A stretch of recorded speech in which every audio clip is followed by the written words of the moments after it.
Greetings, everyone, and welcome! Welcome at this unusually early hour to some more Fae Tactics. I have to say, even I'm a little bit surprised that I've managed to start a stream this early, but for once, by some miracle, I've actually ended up with a little bit of extra time on a Sunday that I don't have committed to any other projects or promises. So it means that finally I get to start a stream a little bit early. And I have to say, the past couple of days have been incredibly busy, and I've been looking forward to getting back to this. It's not often that I find myself enjoying a game enough that I really look forward to getting back to it. But this one, despite the fact that I have some issues with it, despite the fact that there are some things about it that I would change, overall, I have enjoyed it enough that I've really wanted to get back to it and finish it, and now we can finally begin making some progress toward that effort. But now I need to try to figure out what I was doing last time we played this, because it's only been a couple of days, but I've had so much to do during that couple of days that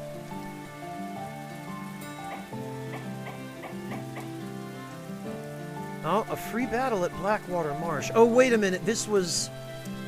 I think this was the battle where we got the anemones.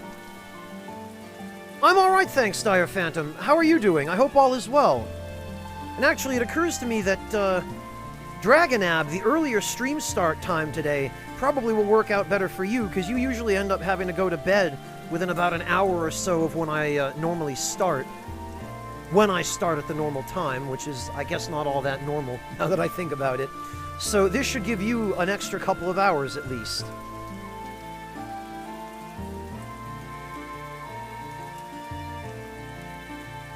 Well, I'm trying to decide whether it's worth going back to do this battle again, because we got the tier 6 enemy from there already.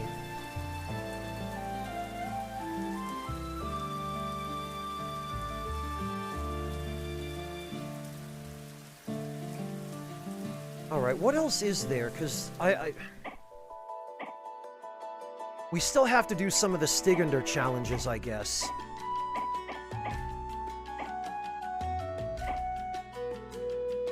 Oh, you know what, though? This, I think, is going to be a boss fight, because we just finished a bunch of the story events in Ikaido, where they told us about the prince and the witch, who is probably a demon manipulating the prince. Or maybe the prince is the demon that killed and replaced him. But this looks like it's going to be a major story boss. And given the environment in the parts of this area that we've seen already, my guess is it's going to be a fire elemental boss. And I'm looking at the day right now, and it is Sunday, which is this game's water day. And if we're going to fight a fire boss, we're going to want to bring water units, and we're going to want to do it on a water day.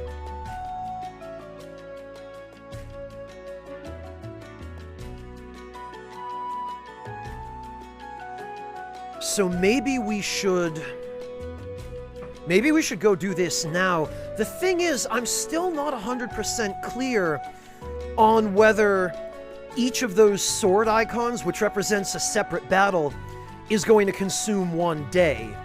I'm not sure whether if we go on Water Day on Sunday, the first battle is going to be on Sunday, and then the second one will be on Monday. And we don't want to go on a Monday to the boss battle if it is indeed a fire boss, as I'm guessing it will be. Because Monday, I think, is Fire Day, and if we end up in the boss battle on a Monday and it's a fire boss, we're going to be in a lot of trouble. The Irithyll dungeon skip. Dire Phantom, which one? Because I know of a couple of different skips for the Irithyll dungeon. Are you talking about the one where you go through the jailer's key door, and then you put on the Silver Cat ring or cast Spook, and then drop down to the stairway that goes straight to the Profane Capital?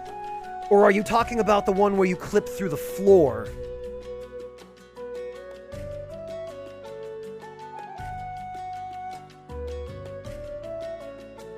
Because I can think of at least 2 different skips. Oh, okay, the first one. All right.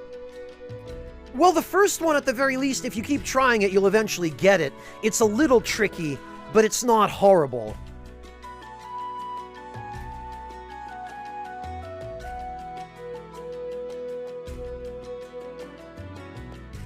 I would guess it's probably about as difficult as the main, what do you call it? The Irithyll skip in Irithyll City, where you jump onto the railing and then drop through the floor, and then you end up walking out of the wall on top of the tunnel right near the bonfire for the distant manor.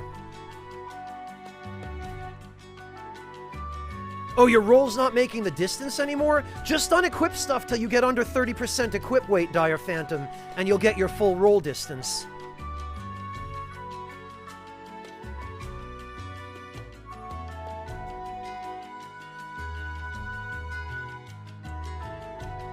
Alright, well, let's try the story battles. Oh, and before we do that, we'd probably better do this.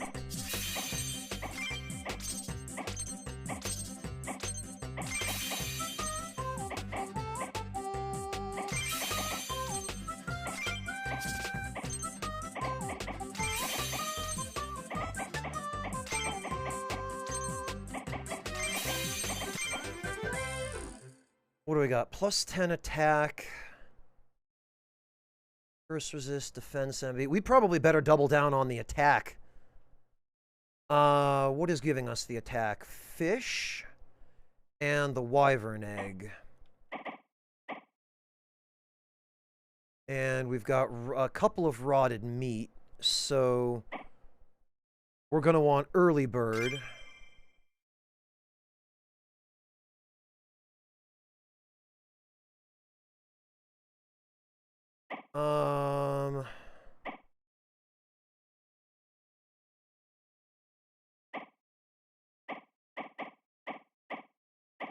And I think we're going to want curing, because I believe the rotted meat gives attack, doesn't it? Yes, it does.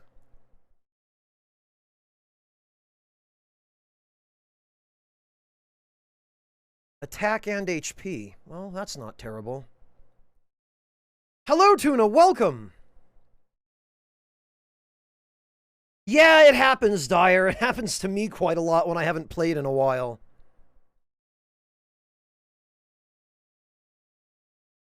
You wanted to ask if I know if the jailers work like frenzy enemies from Bloodborne? More or less, Dire. The way that the Winter Lanterns in Bloodborne work is that their frenzy attack is actually a line-of-sight projectile that just happens to have near-infinite range.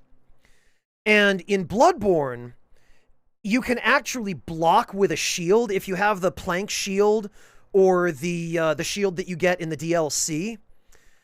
You can block the projectile and slow the frenzy buildup. It doesn't totally stop it, but because the attack is considered to be a projectile, blocking it with a shield will slow it down and reduce its effect. With the jailers, though, I don't believe that's the case. I believe it's just a straight line of sight AoE. However, what you can do, Dire, is the jailer has to be on its feet in order to hit you with that attack. So if you do something that knocks them down, like shooting them with a great arrow or hitting them with the force miracle, then knocking them onto the ground will temporarily stop their HP drain. Of course, if there's more than one of them, you have to knock them all down at the same time in order for that to work. Not really, Dire, because at the same time as you get the HP drain effect, it also instantly over-encumbers you. So it prevents you from being able to properly roll, and you lose pretty much all of your rolling invincibility frames. So trying to roll to avoid that isn't safe. You have to either stay out of line of sight or knock them down, or use AoEs.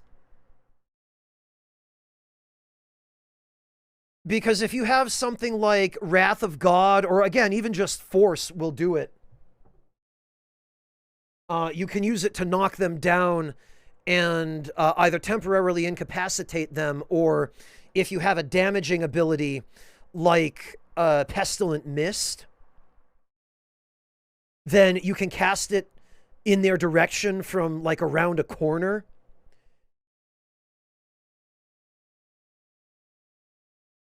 Ah, nice, Dyer. Very good. Hey, Dom, welcome. Congrats on getting your laptop fixed. What turned out to be the problem with it? Was it just a fried USB bus or something?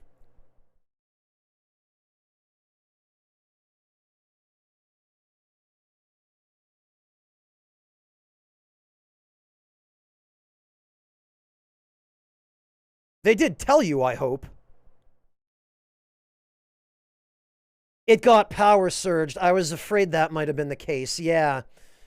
What you described sounded a lot like there were power issues.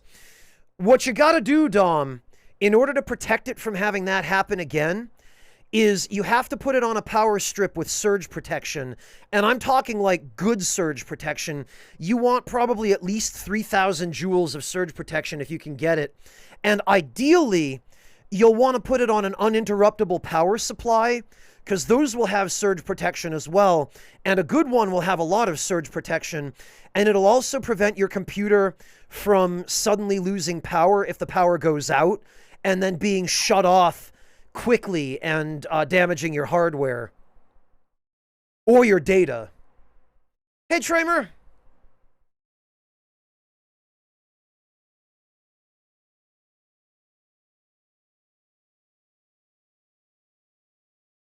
So, in order to avoid having to pay the costs of having it fixed again, Dom, I would invest in a UPS.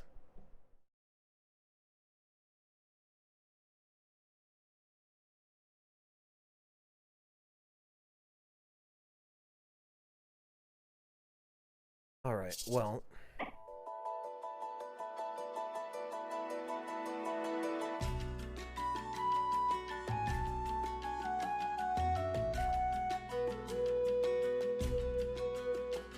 Well, you got off very lucky in that case, Dom, if it only costs $30. Because when you're dealing with a power surge, if you're unlucky, you can end up getting your GPU or your CPU fried, or your PSU, your power supply, and those parts can be very expensive to replace, especially nowadays. Like, if you lose a GPU to a power surge, that's $700 or $800 down the drain, and you're going to have hell finding a replacement, especially on a newer card.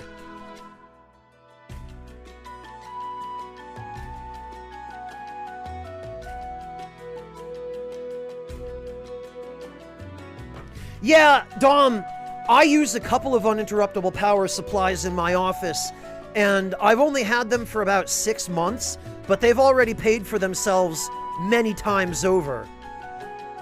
I got a couple of the nice ones. The ones that I have are like a 225 euro, super nice, high capacity model, and I use them for my PC and all of my consoles.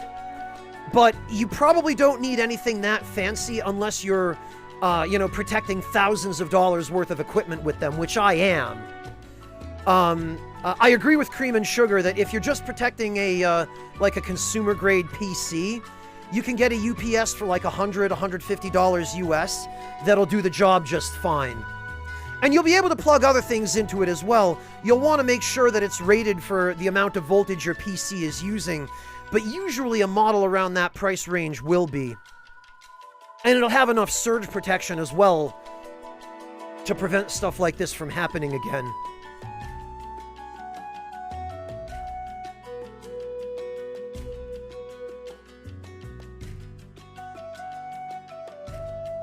Oh, I've tried that, Skip Dyer, but I've never been able to pull it off.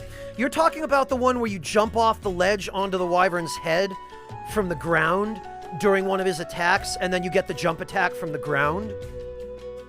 I can't seem to get that one.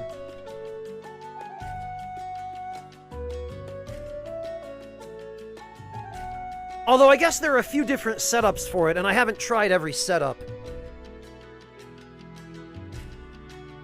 Yeah, Dom, let me actually give you a link or two to give you an idea of what you should be looking for.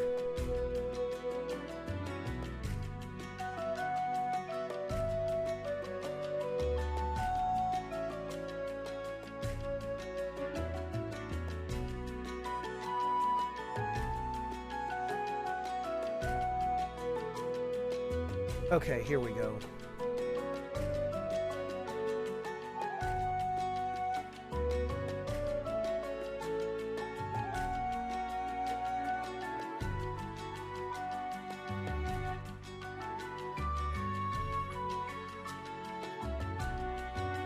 So this one is rated... What is it rated?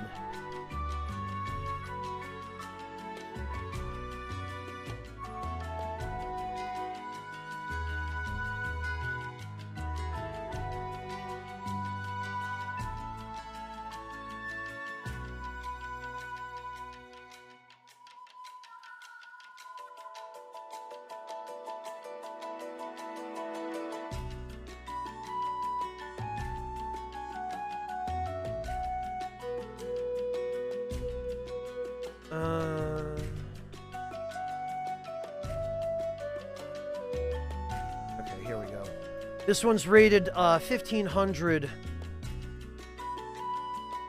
volts. Oh, Dyer, congrats! Very good. So, Dom, you're looking for something like this. This is just an example.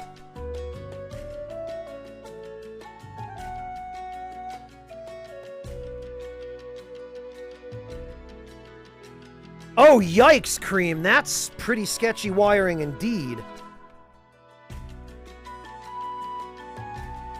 You got yours from BJ's. Nice. Yeah, and if you've got any of the 30 series cards, you definitely want to make sure you're not running the risk of having those fried.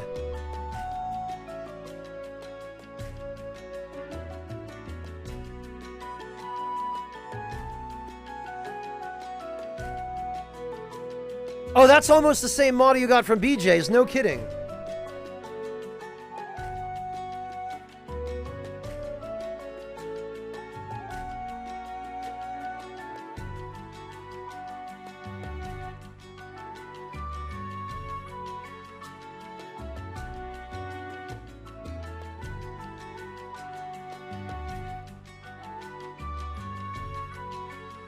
All right, Dom, well, I hope that helps. I hope that gives you some sense of what you're gonna need.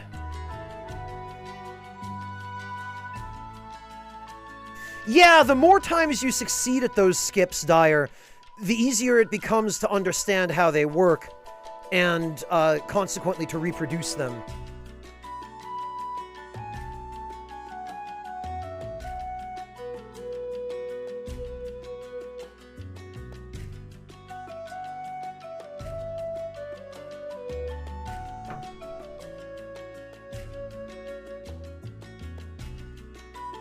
Alright, well, let me grab some tea, and then we'll go see if...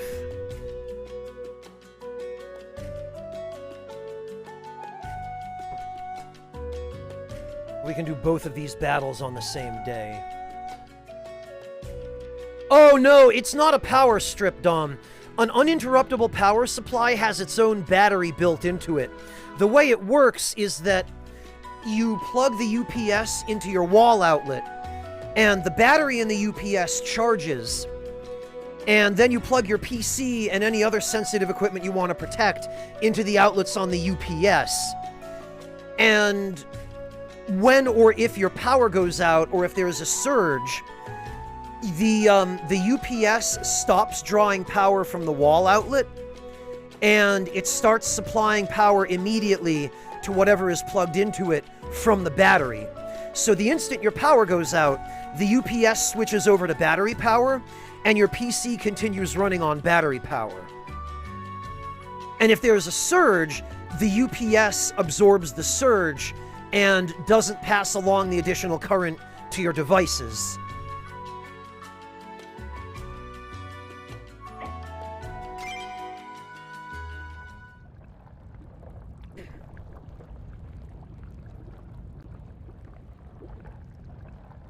Yeah, and Cream and Sugar reminds me that UPSs usually also have voltage regulation, which means that if there's even a small fluctuation in the voltage from your wall outlet, the surge protector will modulate that, and it will send a completely consistent amount of voltage to your devices.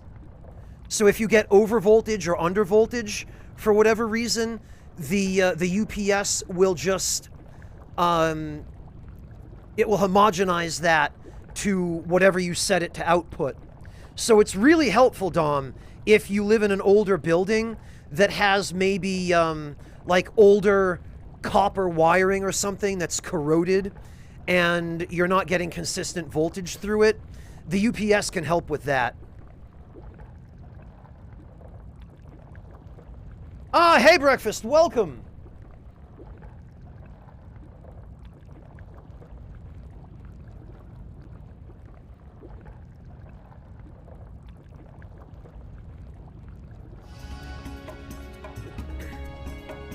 Hey Echo Drop!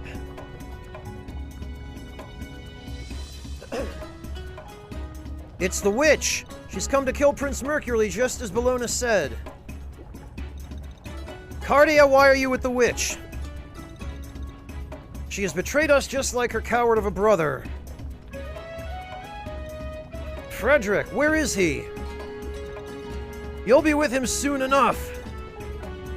Remember to focus. Draw the Solaris cannon to our targets. All will burn before the might of Ikaido. I've seen the Solaris cannon in action before. Our only chance is to spread out and stay mobile. Got it. Okay, so already we're going to want water units for this, because everything here is fire. Well, no, there's one Earth Dragon, but everything else is, Okay, so what we need to do...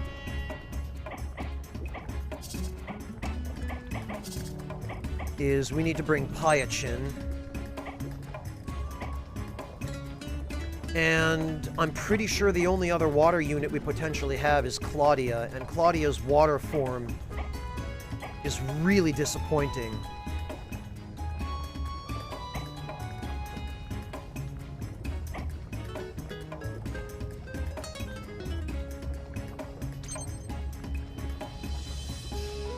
But I guess we don't really have a choice here. Okay, so... we probably also should set Peony to water, and then we'll equip Aegis of Water for the defense.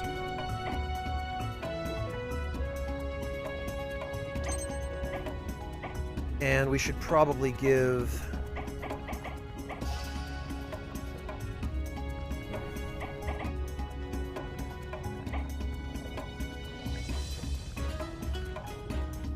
yeah, we should probably give Peony this. Because we don't really have an awful lot else that's going to be useful for her. Aquatic and Tidal Wave. Oh wait, no, we're not using... okay, we're going to be using Pyachin.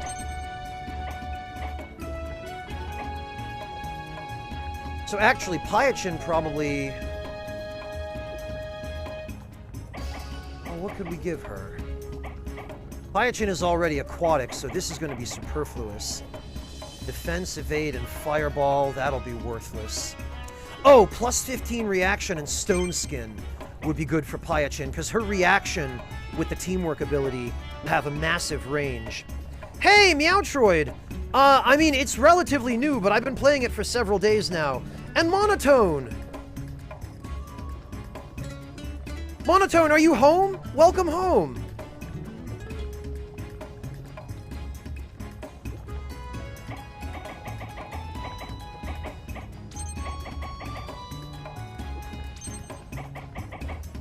Okay, well, back to the Magitech rifle.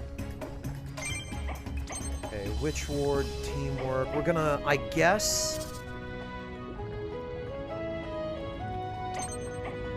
I feel like she's going to need MB regen. But I also kinda... Base HP and 8 base attack for all water allies. I kinda think this would be useful too.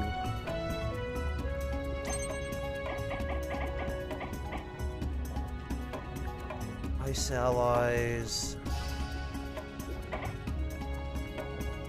Oh, you know what? 10 base MB. I think this would be more useful, actually. Because we're going to want defensive options here, and MB is going to be very important. So Claudia, then, should have... Aquatic and Tidal Wave. Yikes, Meowtroid! That's a busy week. Are you doing okay? Is everything alright? You're not overworking yourself, I hope. Dire Phantom, I do, and it is. Even if you're only using a Dark Sorcery build, the Izalith Staff will almost always give you more damage than the Murky Longstaff. There's just... Unfortunately, there's no comparison to the Izalith Staff if you're using Dark Sorcery.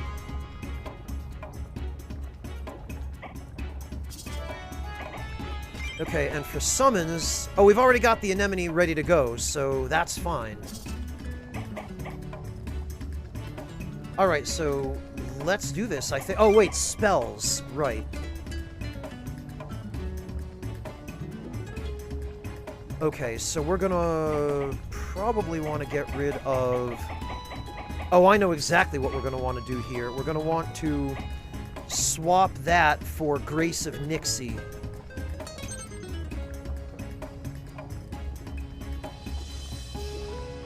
And we'll keep Song, because Song is helpful. Dire Phantom, the Mangrub Staff is only better if you're using it on a luck build. The Mangrub Staff, the sorcery damage it does scales with luck, and it gets nothing out of intelligence. So its only real purpose is if you want to use it on a low int build where you've got a bunch of attunement, and you want to cast sorceries that don't have very high int requirements. Because if you've got a high int requirement, you're going to want to use an int-based staff anyway, because you'll get better scaling out of it. But if you're just using a regular int build, your best option is going to be either Logan's staff, which I think is called the Court Sorcerer Staff in DS3, or the Crystal Sage Staff if you're planning on using the weapon art.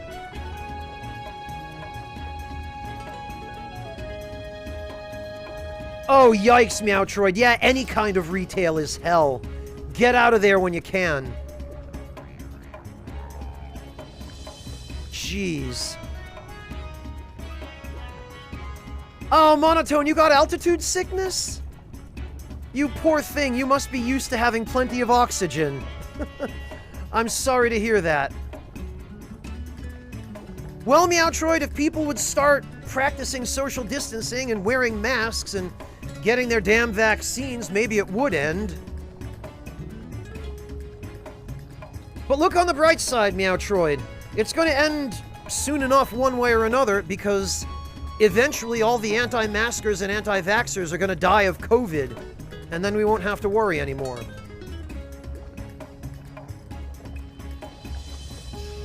Much obliged.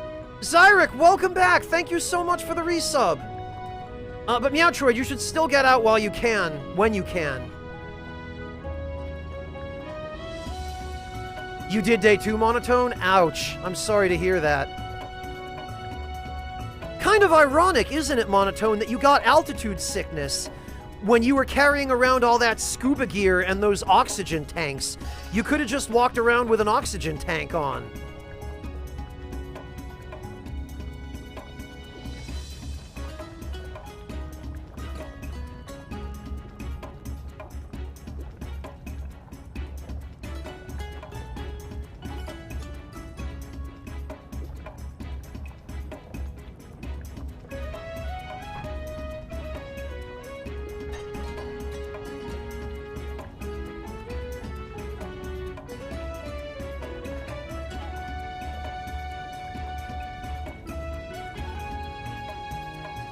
Alright,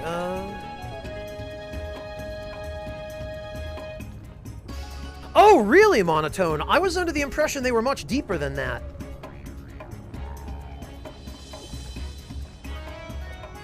But if they were only 5 feet deep, then yeah, I guess the oxygen tanks weren't necessary. Maybe you could have got more use out of the tanks by just wearing them as you were going between the lakes. Okay, Meowtroid, if you're sure you'll be able to make it and hang in there till then.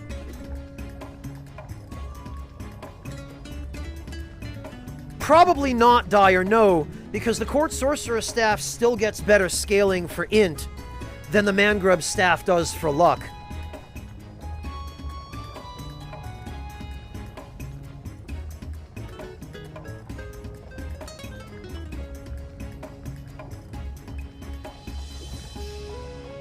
Oh, okay, Monotone. Yeah, if you were exerting yourself really hard, that'll definitely do it. You probably didn't get much time to acclimate either to the thinner atmosphere up there, did you?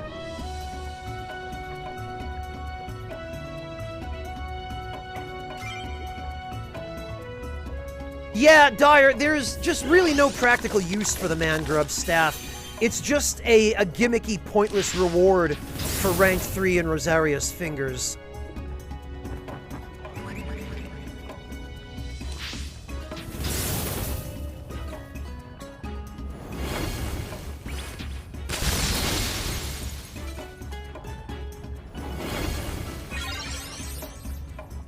Holy hell, what are all those red X's? Oh, that must be the range of the Solaris cannon. My god, that thing has long range. Alright, so my guess is the cannon will probably fire at the end of each turn, which is going to mean we've got to move everybody the hell out of the way.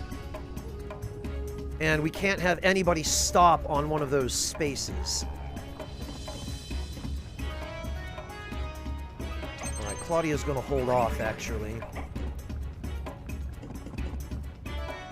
Ooh, a carapace scroll. Okay, Firechin can hop over here.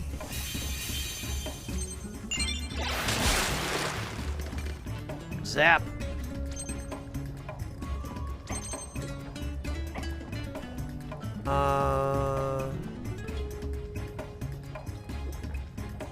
I guess Peony can go with Pyachin, because we've got enough healing since everybody's a water unit.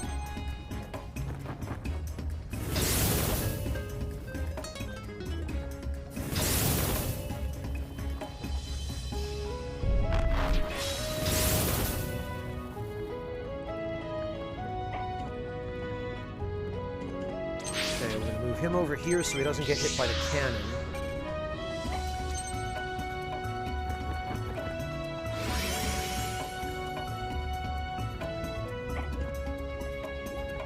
Holy hell, Meowtroid, those are some big fish for a home aquarium.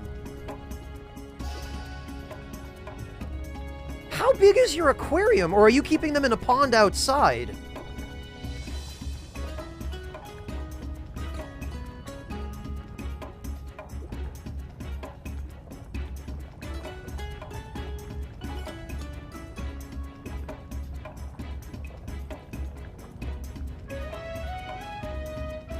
A 75-gallon tank, wow. Boy, you really are getting into that. Meowtroid, so in case you haven't been introduced to him yet, Major Monotone here is a marine biologist, which is why he was up in the mountains studying alpine plankton. So you just became his new best friend.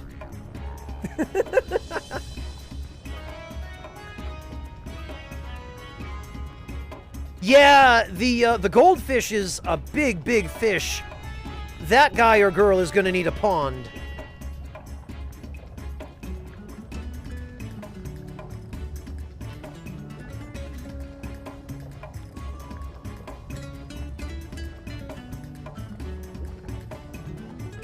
Well, Monotone, congratulations. You've made so many friends over your interest in marine biology. It's just hanging out here.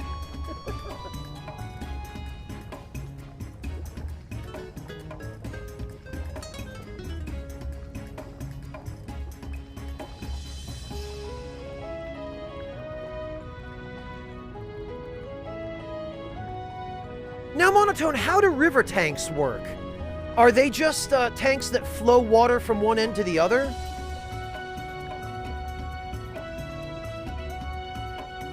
Ha! Nice, Meowtroid. Cheeky fish, huh?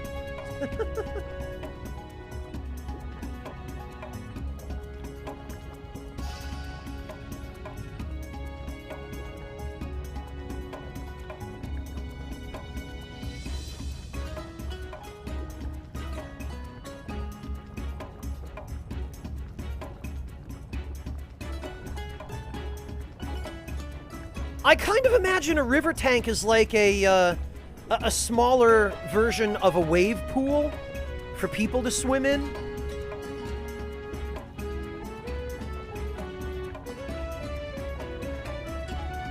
Oh, okay, you can just create surface agitation rather than cycling water from one end to the other? That's interesting.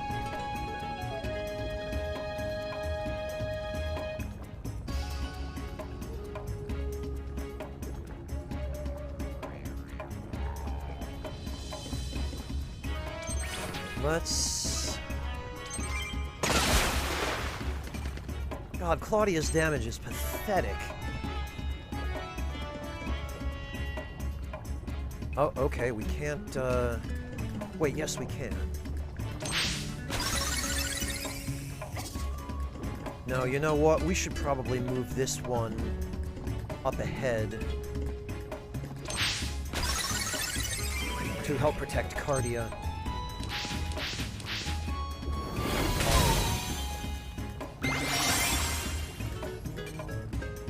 Oh, interesting. Penny gets the Tranquil reaction ability as a water unit.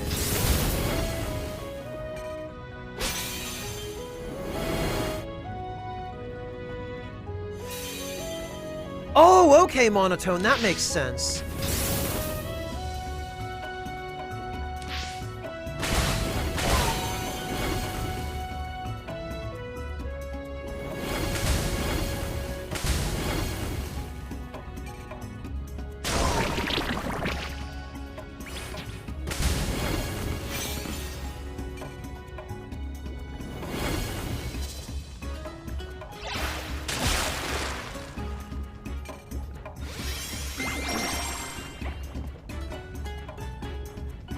Okay, so the cannon, it looks like, switches sides every turn?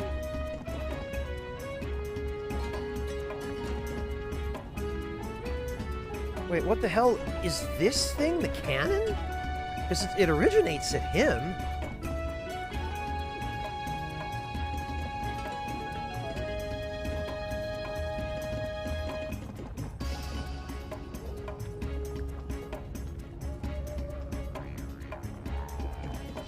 Well...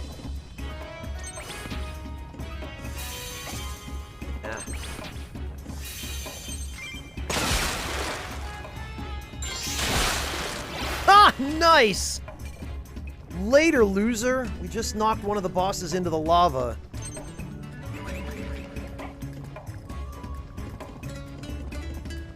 Okay, we need to get way out of range of that.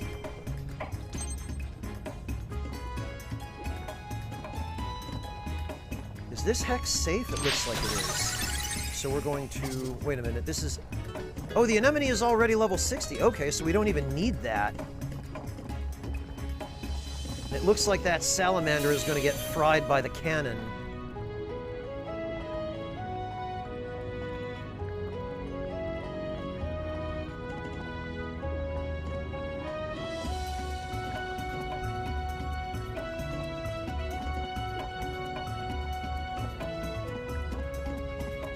So it looks like this is the nearest, well, not entirely safe spot, but...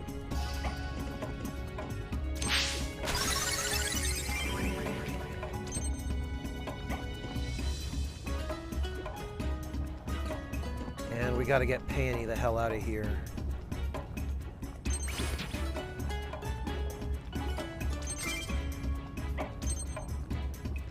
Hey Magnus, welcome! How are you doing? It's good to see you. Monotone, can we get a shout out from Magnus? For anybody who enjoys those horror games or that sick-ass chainmail tie.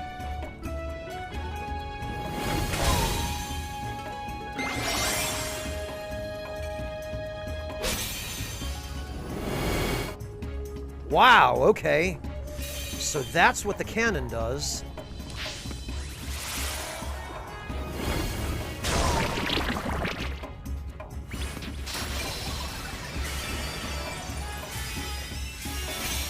Thanks, Monotone.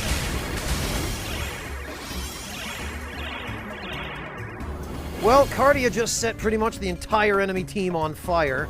GG.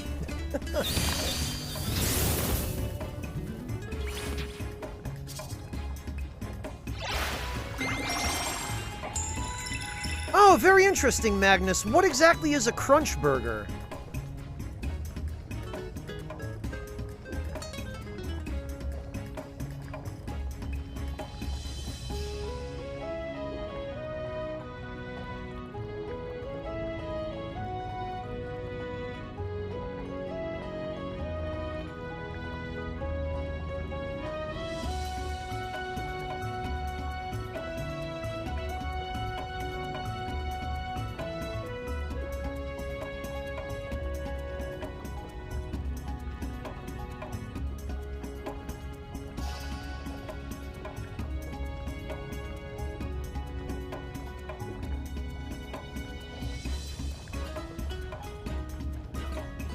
Oh, okay, that's kind of like what some of my friends used to do in the school cafeteria, Magnus. Interesting.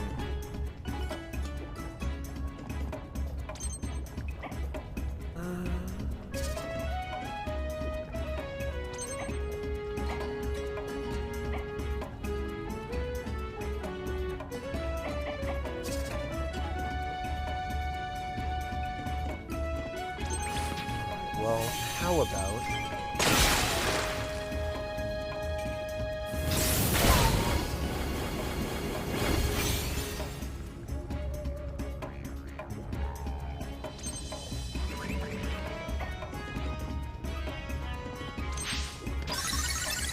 How about we do this?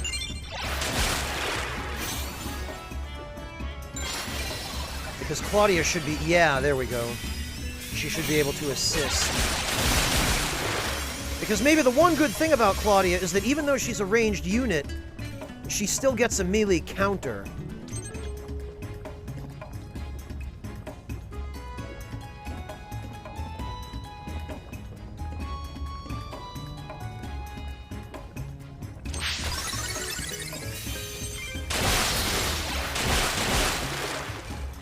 There goes that guy.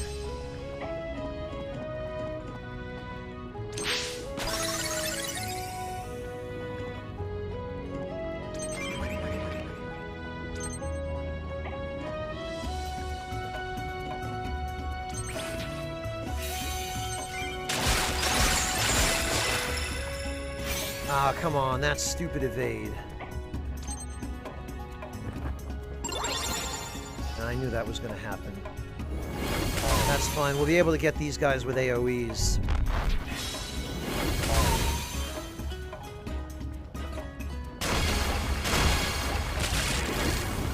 Ha!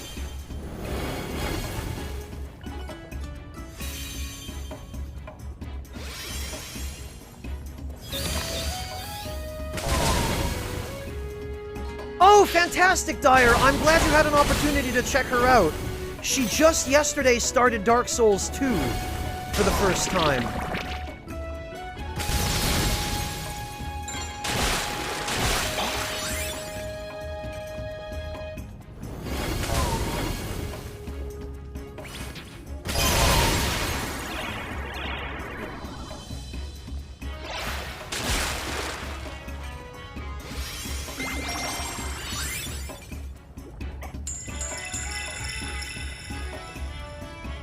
Gotcha, Magnus. Well, hey, you gotta, you know, grab it when the mood strikes.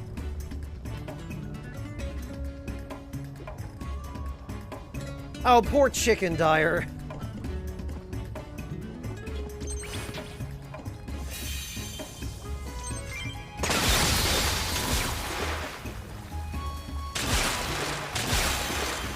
Ah, see, that tidal wave is really helpful.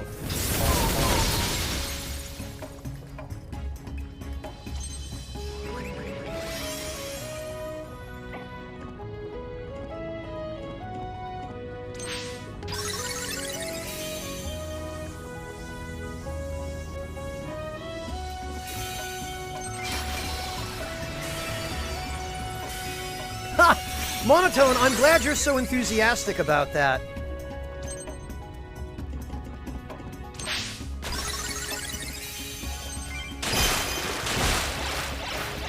There we go, got him. Well, at least this team seems to be working pretty well. The question is the day going to advance when we get to the next battle? Because if it does, Kaido's Summit. Frederick! Prince Mercury, what happened to my brother? Your brother defied the king and was dealt with accordingly.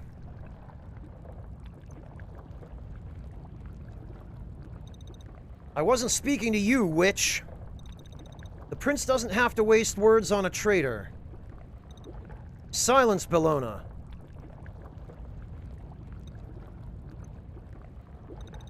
Cardia, my father once told me there was no one in this world he trusted more than my mother. Except for you and my brother. And yet today your brother saw fit to question my rule. Then you show up with the witch that has come to our domain to claim my life. I can understand being upset, but how could my father have been so wrong about your loyalty to the crown? Do not ever question my loyalty to the king. If I could have given my life for King Evanders, I would have without hesitation. And what about my life? Am I not worthy of your love? Of the love of my people? Everything I've done in my life, I've done for Ikaido. You and your brother were all that I had left to depend on. That was all a lie. I do not lie. You say that while standing with that witch? Yes. Fine then.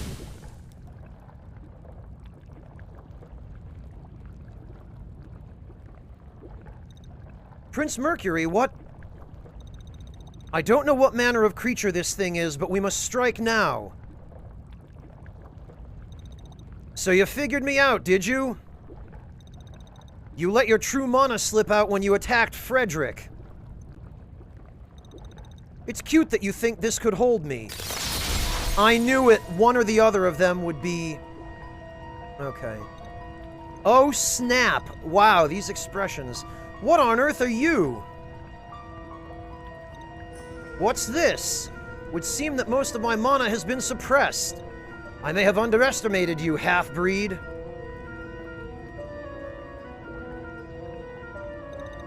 I only need a fraction of my power to crush you all anyway. The handicap will just slow me down a bit. Cardia, quickly! It still has control of the Solaris cannon, and I can't suppress its power for long. Right. Peony, will you? Nod.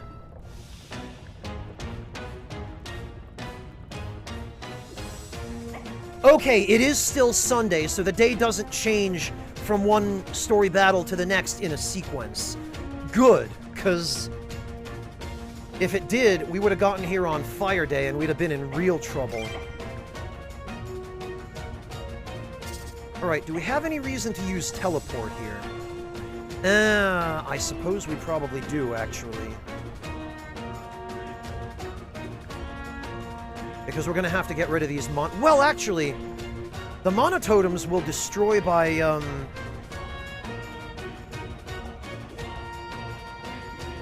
attacking the boss anyway. They're not phylacteries, so we don't have to worry about that trash.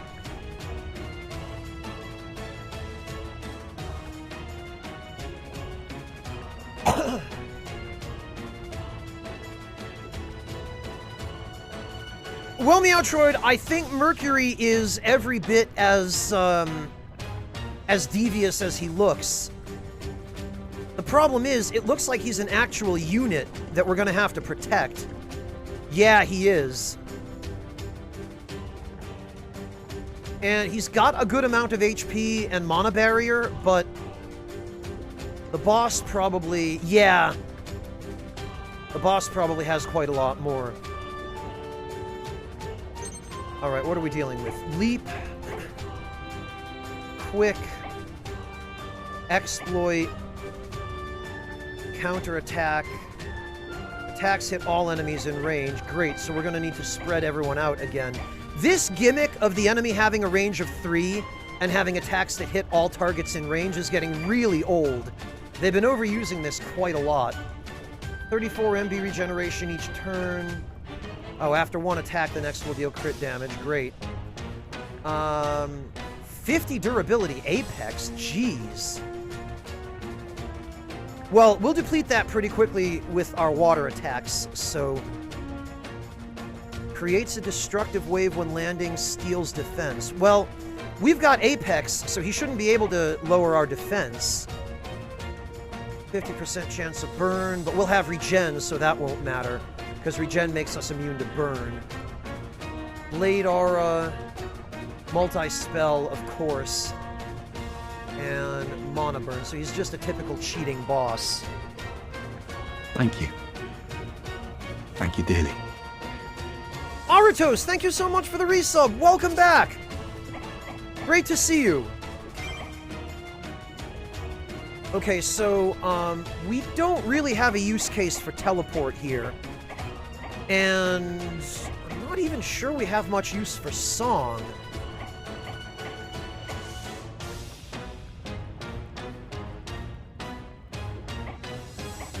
Alright, well, first things first then. Let's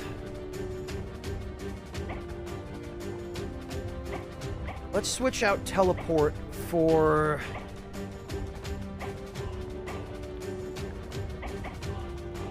Ice Shell would be handy to counteract all the crits. But then that would make us more susceptible to burn, which will be a pain.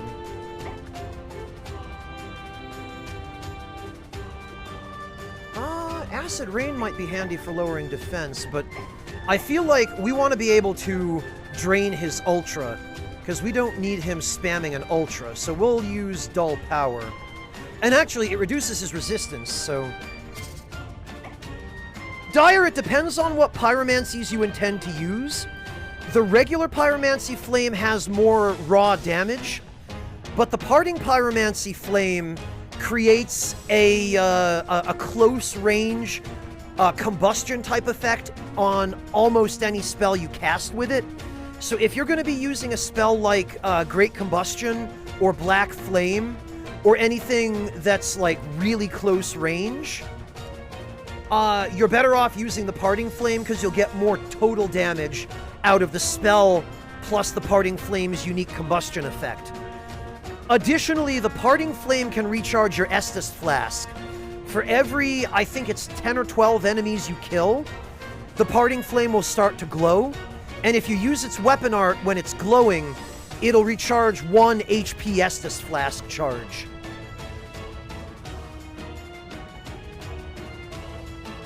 Hey, Systemi, welcome! Aritos, honestly, I'm doing alright, thanks. How about yourself? How are you doing? It's great to see you. Alright, yeah, I think we're all set here.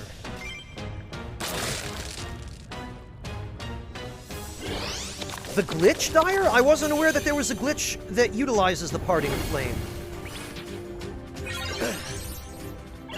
Oh, Cardia, you moron! She walked right into the path of the cannon.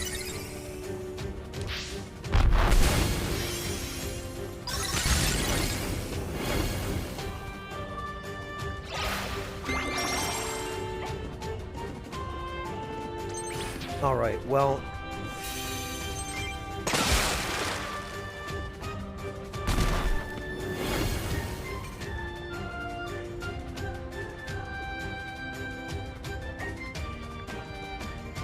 Really, Dire? You're talking about the weapon moveset swap with the bow? The one that people usually use with the repeating crossbow?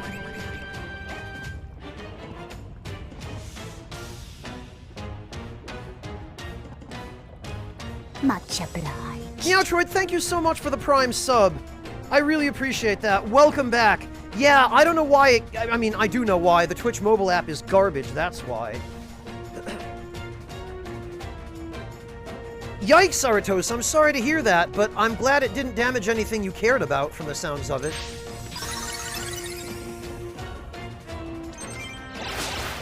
Oh, for goodness sake.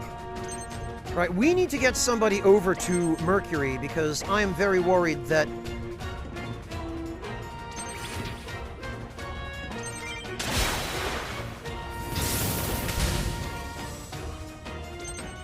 the boss is going to start attacking him.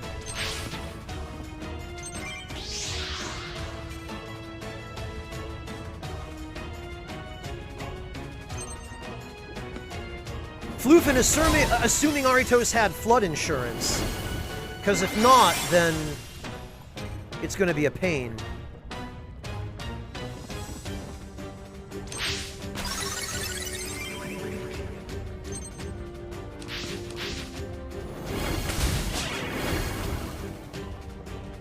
Okay, so we've got to deal with those Shadow Unilanas. Or Onilanas.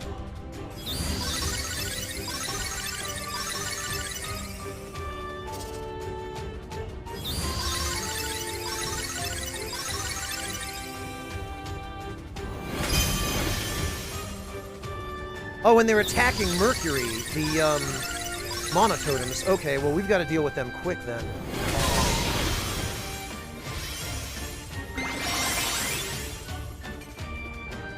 Honestly, this looks like it's shaping up to be the easiest of these horse boss fights so far. Because now we have a team that's properly acclimated to what we're dealing with here. Oh god, okay.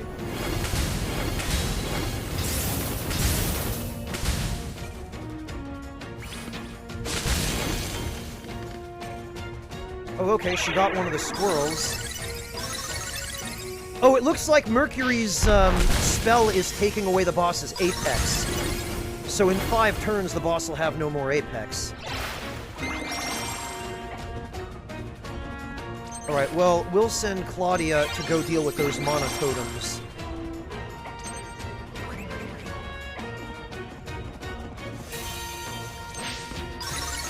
Well, we don't want Hyachin there.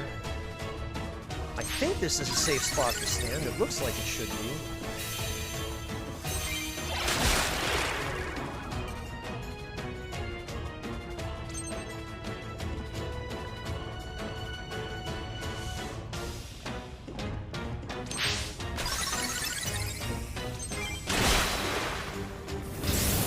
Okay, so the monototems aren't actually protecting the ads, they're only protecting the boss.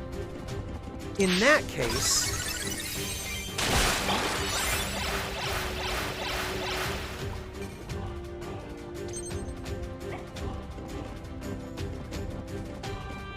Peony is also going to help take out the monototems because she has Blink.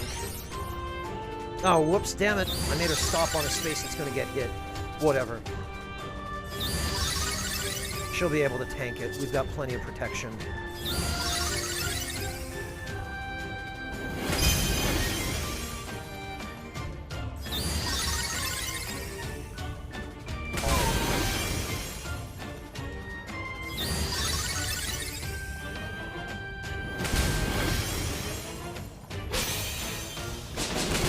Ha! Peony dodged it. And so did Pyachin. Incredible.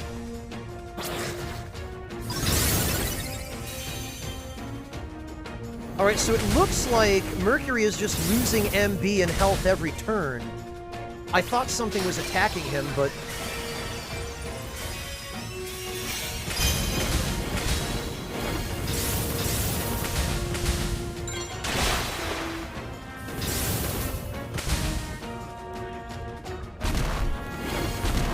Oh, well, we got a couple of the monototems. That's helpful. GG, Cardia. She's really helping out here. I do appreciate that this game doesn't have useless allied NPCs.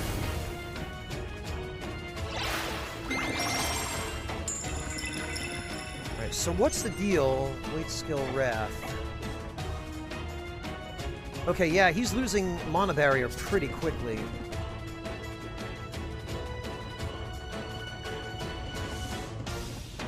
Oh, we can't have her stand there, because she'll die.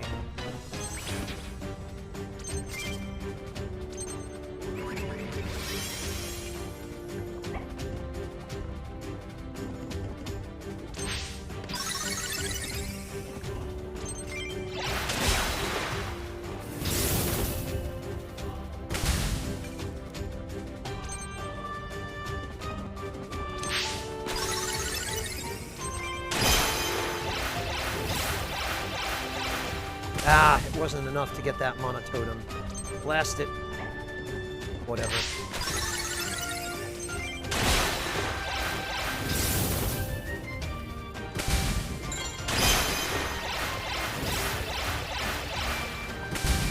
There we go.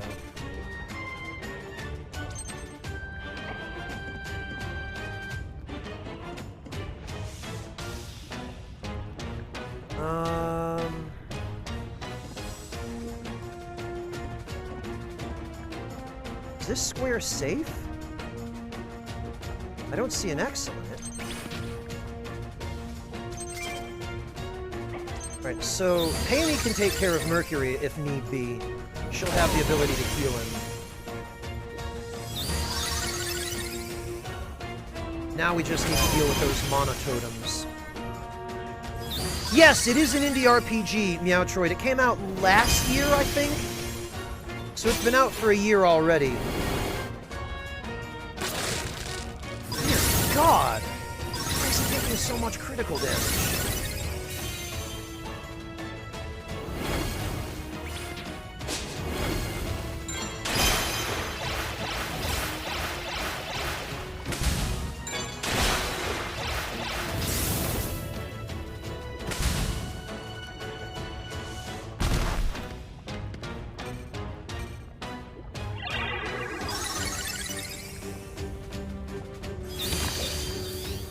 Oh no, not Fireball! Oh, whatever will my water units do?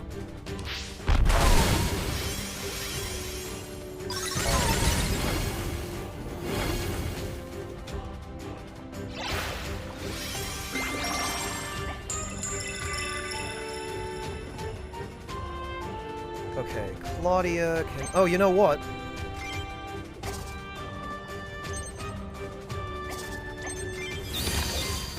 I'm gonna need this.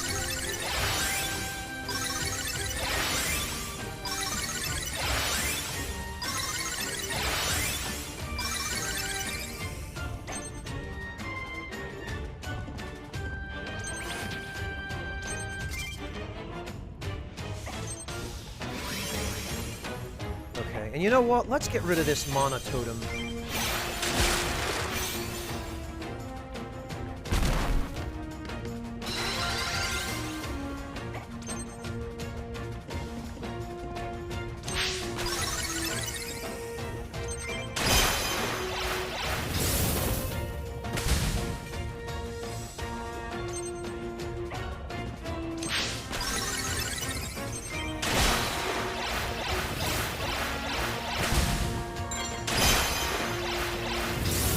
And actually, I guess between Peony and Claudia, the two of them should be able to keep Mercury alive, I hope.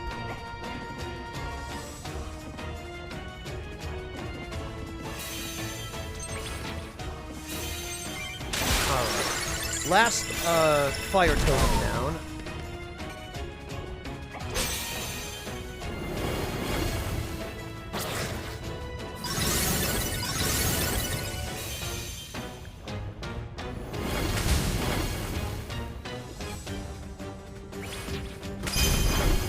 And now we should actually be able to... Oh, come on.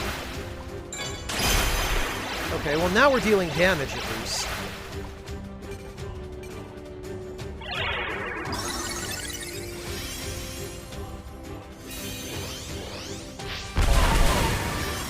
Oh, okay, now we're summoning more ads.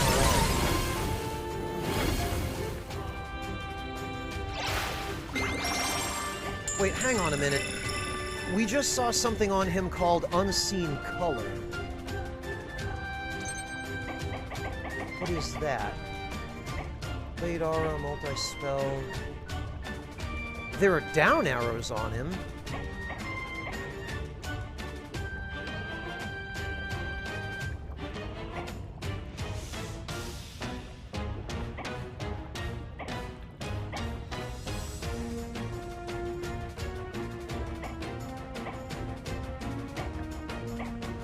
I don't see it.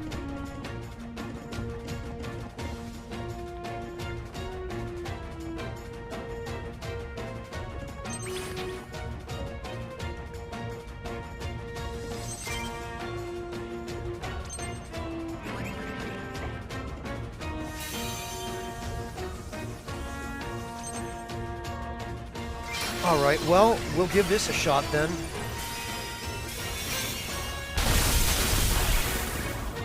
Minus 50 defense, that's not bad. We'll have to keep spamming that. And this thing should just die. Yep. So actually, the Solaris Cannon isn't all that scary.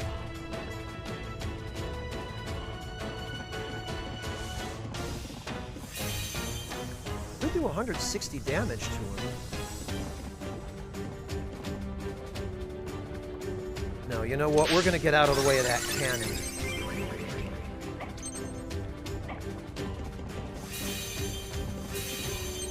And we're going to fade and crit damage. I don't think there's much point in using this on Mercury.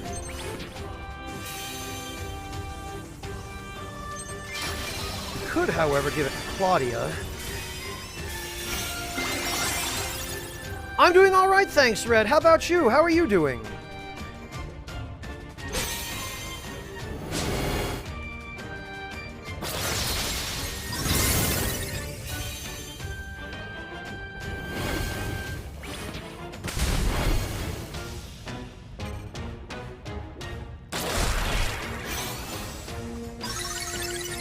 Ah, blast it. I didn't use the Ultra Killer in time. Well, that's fine. I doubt he'll be able to do much damage with his Ultra.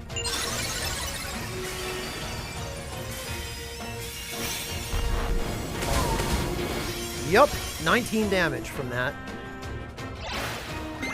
And I should have brought a different card.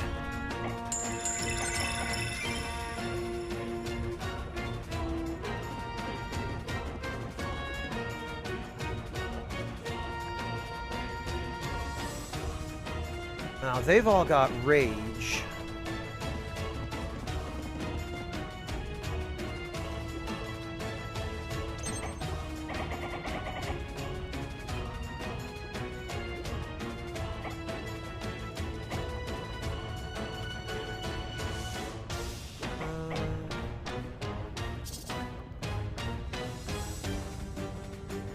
Yeah, I guess Pyachin can have Prayer.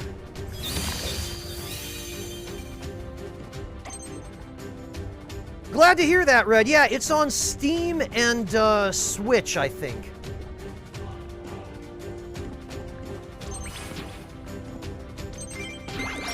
Alright, yeah, we'll have to keep Mercury healed while we,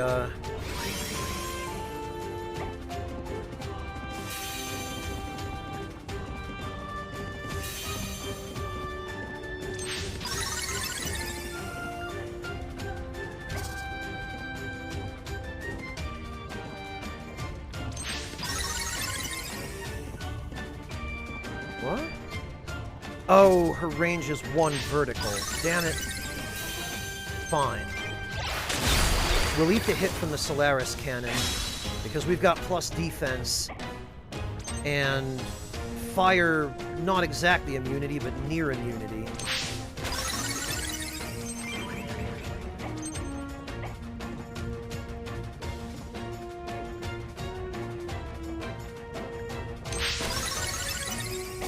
And you know what? We don't want him grabbing that, so we'll take it.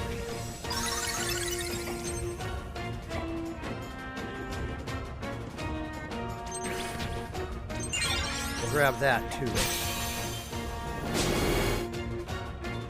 Oh, and Pyachin just evaded it. Holy hell! 175 crit damage to him from... From what?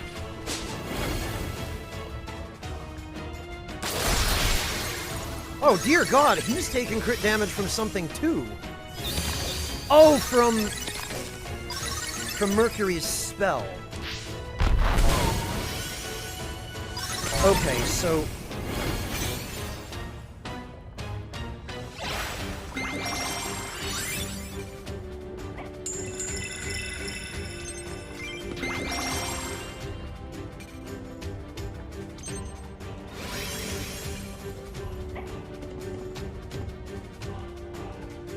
Alright, you know what? We're gonna have Pyachin wait, because...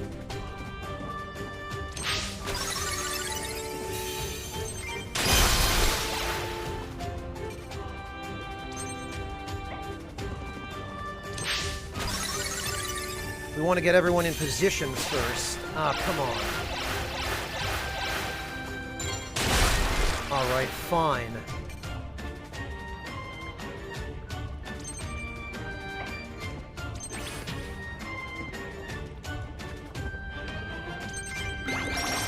Okay, well, at least we can keep Mercury alive while he does this. Alright, and now we might even be able to finish this guy. Actually, first, let's get the attack boost before we do this. You might well have, Meowtroid.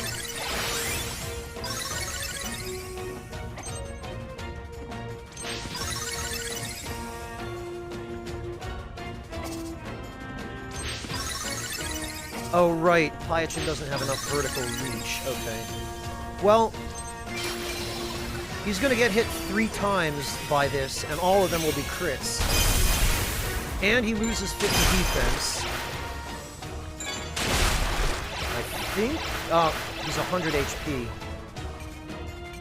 Well, Cardia will go first at the beginning of the next turn. So between the 4 of them, they'll finish him regardless.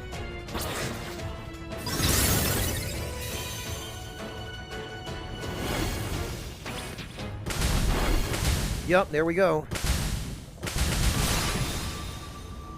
Well, this certainly was the easiest of these fights, although I guess it's probably also fair to say that I'm now the most accustomed to how these fights work.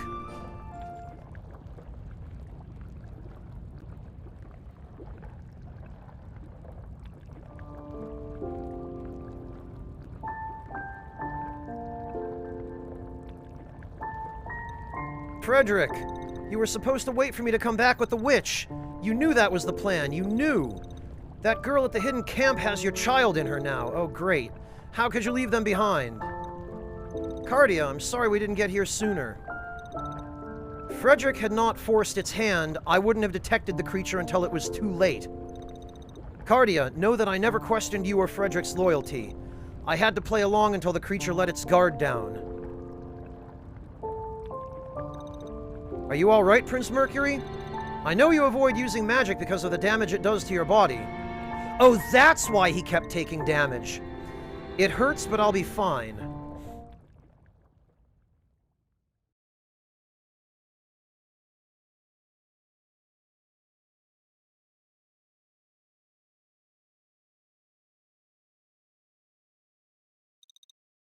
From what we can gather, evidence suggests that the creature may have been each Ryfel.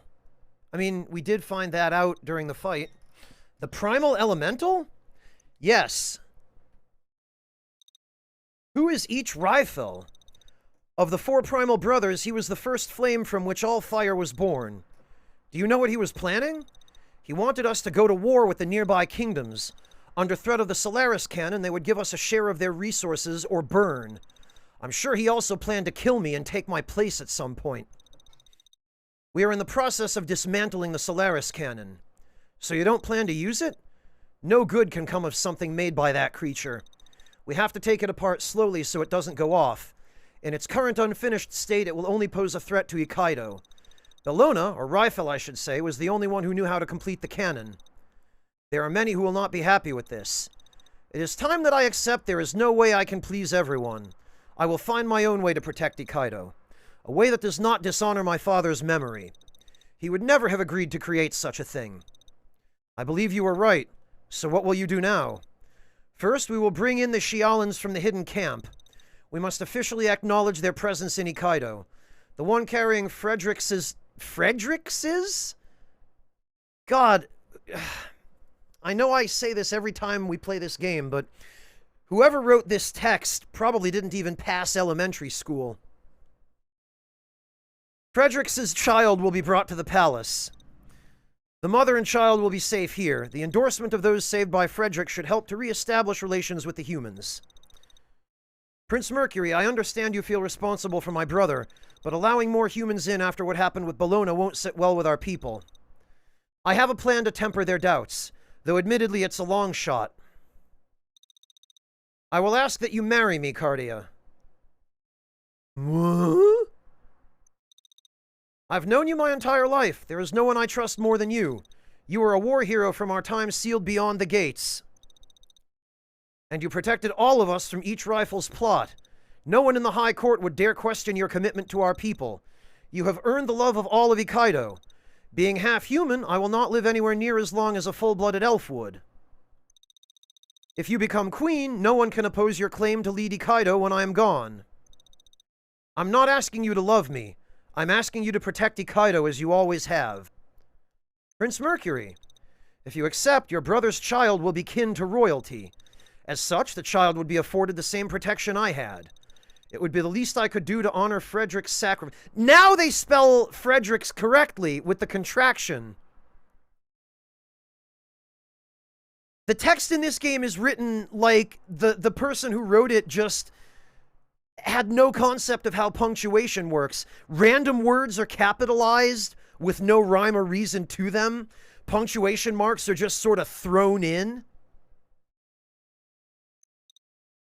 I see. I will consider your proposal. First, we must decide on what to do with this witch. It's obvious Rifle feared her arrival in this kingdom, and for good reason. He may have succeeded if it were not for her. Right. Lady Witch, you are quite powerful for one so young. Honestly, it's worrisome to consider how powerful you may become as you grow older. I hope that when that time comes, you will still be an ally to Ikaido. I don't see why not. Rifle claimed you would be coming here for the Phoenix Ruby. I offer it to you as payment for assisting Ikaido in this. I will have the stone brought here when we're done taking apart the cannon. I'll send word for you when you can come and claim it. It's a lucky coincidence we happen to be looking for the stone. Good, it is settled then. Thank you, Pani. As long as I am its ruler, you are welcome in Ikaido. Oh, okay. Requires Tom Tildrum? Alright, and Panchon requests our presence again. Okay, let's go see what Panchon wants, because this probably has to do with Pyachin.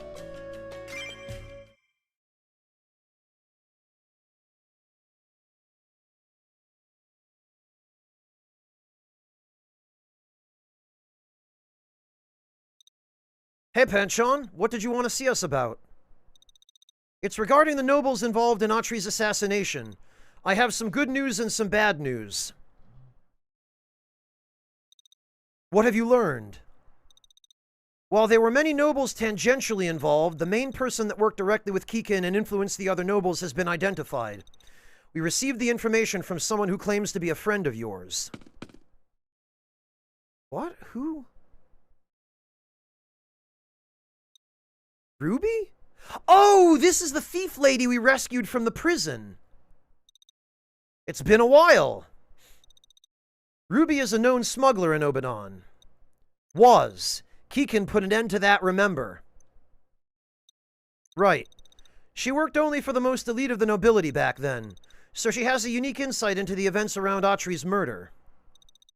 On the outside, it looks like a cold, calculated decision made entirely in the service of greed. Take out the Dragon Lord that stands between them and the resources in the forest. A simple scheme for more profit. Which is probably what he wanted it to look like in order to save face. But as soon as word got out to the public that Atri had been killed, I had a gut feeling that I knew why. Please tell me what you know. I did some work for a noble named Puluchan a few times. Most of the things he had me smuggle in were gifts for a girl named Paichin.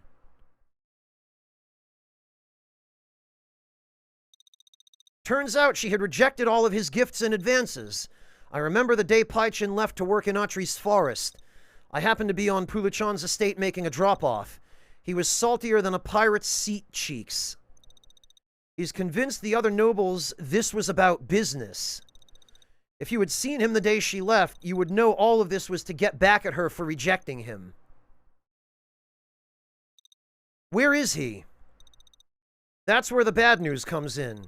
While we were waiting to get a hold of you, word got back to Puluchan that we were onto him. He fled to a second home he has in Ikaido. Apparently, he's also been working as an informant for the Ash Elves. If I send soldiers after him, it would cause problems in Hokkaido that we aren't in a position to handle. As civilians, you may be able to seek him out. I see, thank you. Penny, when we have time, you don't have to ask. We'll get this guy. Ruby, why did Keegan lock you up? I only smuggle for the thrill, hunting down rare and exotic goods, outsmarting and evading the guards. I'm not a thief, I'm a treasure hunter. That's what I live for. Keegan wanted me to smuggle for him, but it wasn't my style. He just wanted me to smuggle in food for the nobles without the convent folk knowing. To keep the nobility in his pocket as long as he could while he starved the rest of the kingdom. He planned to keep me locked up there until I did what he wanted or died. So what are you going to do now? Well, I kind of like this whole espionage thing. Maybe I'll keep working for Obadon as a spy. If Panchon is looking to hire me, I could probably find out who among the soldiers tipped off Puluchan. So you plan to turn over a new leaf from your past criminal activities? It's the same old leaf, really, just the other side of it. Fair enough. Okay, so I'm guessing there are now 2 quests queued for Hokkaido. Which means...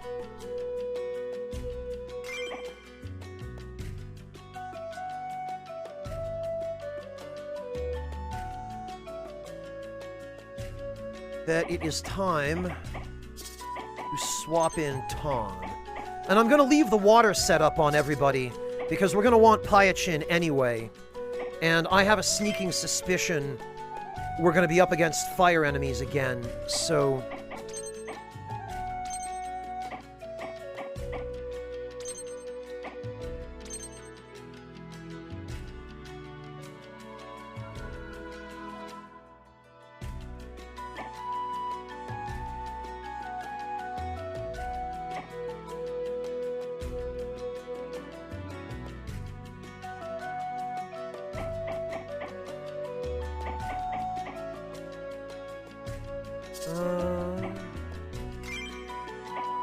Actually,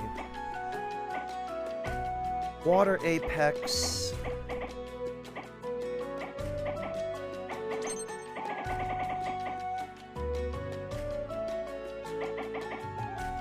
Oh right, we completed regen as well.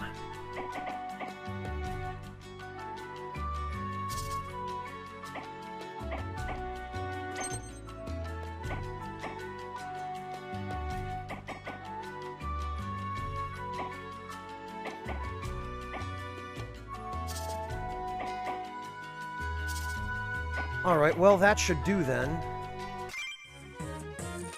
Let's get our food on.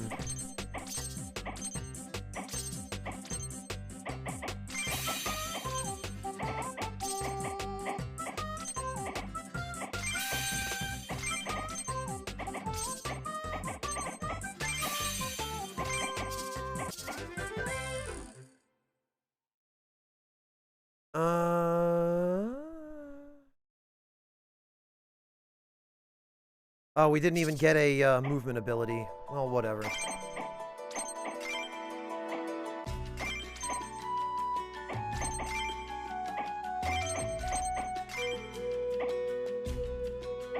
Alright, let's see. Tom wishes to sample the local cuisine. Oh, of course. Of course he does.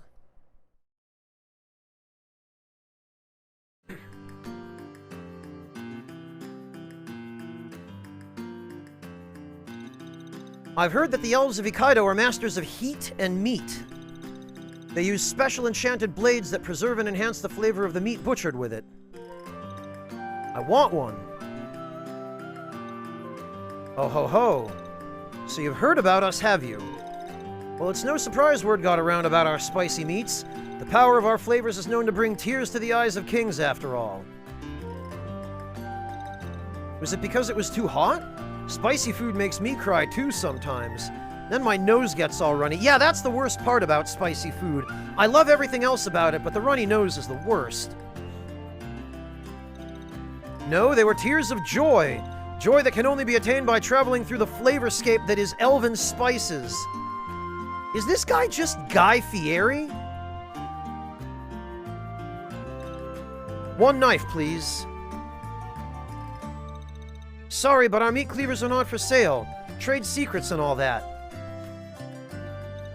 What? Why? I need one to get an edge over Tim Taldrum. Now those are tears of sadness. Look, I don't make the rules. Why? Did it look like this when you made those kings cry with your spicy meat? You should take notes for future reference, so you can tell whether or not it was joy or pain. Come on, don't do that here. Fine, I'll make you a deal. There's a rare beetle tar near the lava flows west of here. It's enormous and powerful. No one has been able to catch her, and I know it must have some amazing meat. I would give anything to be able to use it as an ingredient. If you can beat it and bring it back here alive, I'll trade you one of my own personal enchanted cleavers and teach you a recipe. Panny, let's go get this beetle tar. Okay, but I'm not eating anything if it's too spicy. That's fine, I'll take it.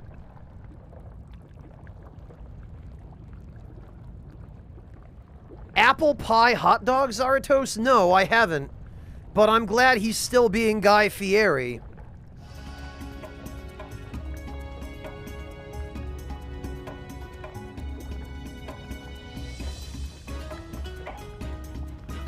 Alright, where is this, Oh!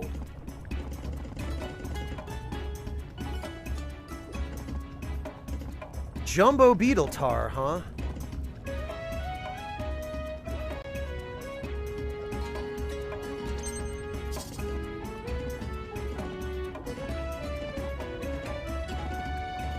He's pretty similar to the others.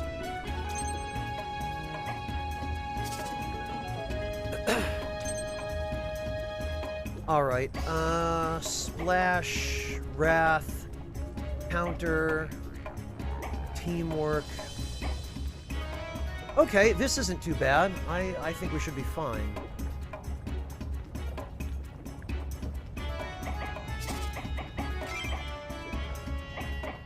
Everything else can stay the same. We just need to... Yeah, let's bring the Ultra Boost, and then we can also... Are there any... chests, or... No reason why we would need to use teleport. Yeah, but not hot dogs, Echo Drop. Usually people eat pork chops with applesauce.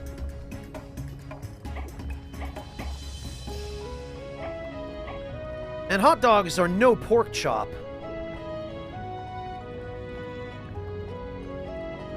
You can do free battles, Red. Like, in an area you've already cleared or explored, as long as it's not a town where there are no hostile enemies. If it's just a wilderness area, then you can go back there and do battles anytime.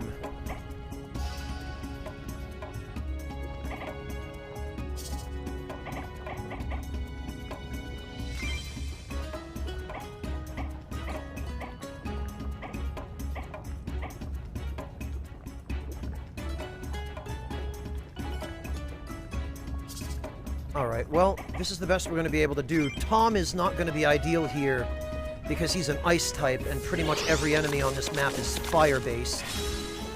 But he does have a couple of different ways of throwing enemies into the lava, so that should be helpful. We'll have him wait for now. Yeah, Red, you can, and there are some, craftable items that let you increase the amount of experience you gain.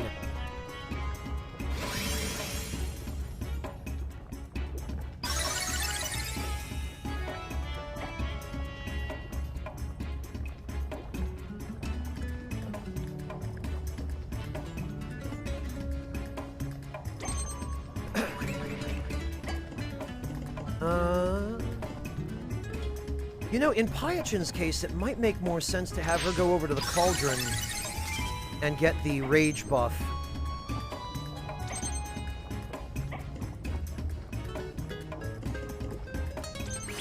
Peony, I guess, can hang out over here.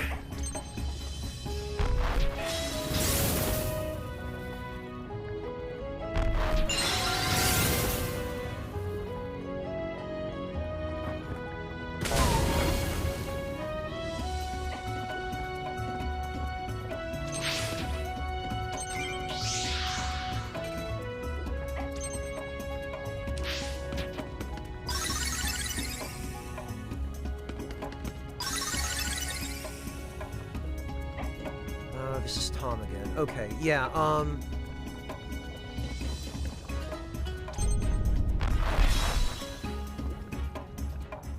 yeah, that is not going to help us.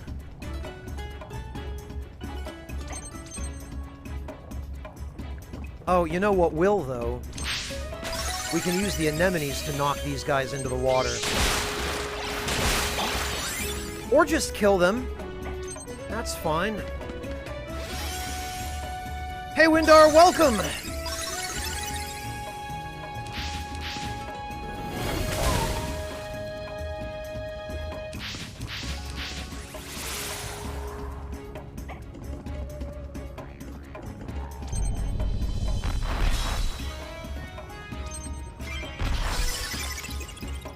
Alright, yeah, Tom will need to give himself Ice Shell at the very least.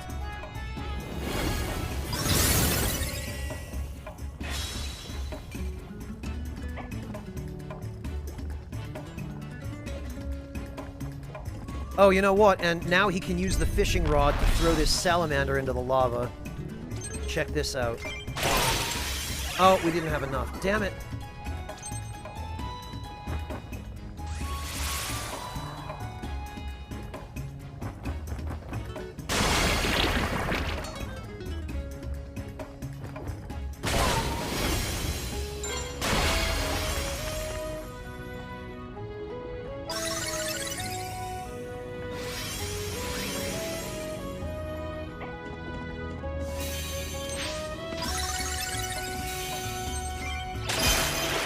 There we go.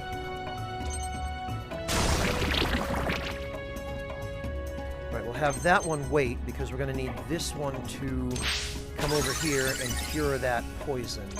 And that will give it back regen.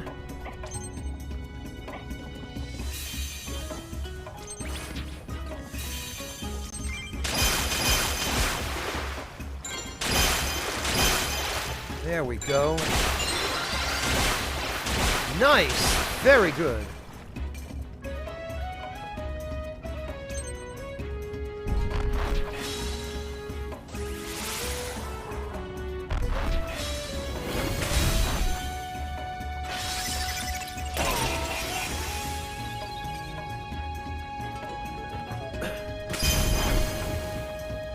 Yeah, they're all going for poor Tom, but at least now he's protected against being critted by fire attacks. Oh, Panty's Ultra is ready to go already? Well then. Sincerely. Mel, thank you so much for the resub. Welcome back. Yeah, you know what?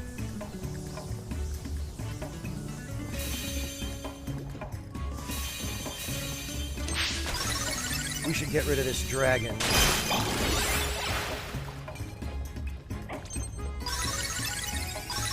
And then Peony can hopefully hit these 3 units with the Ultra.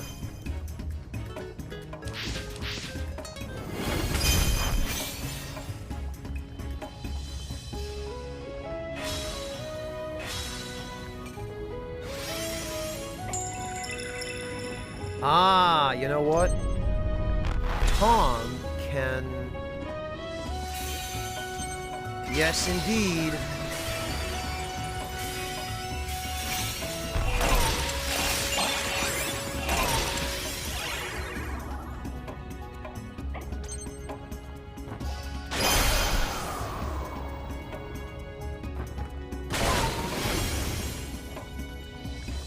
And the units with regen are immune to burn, so...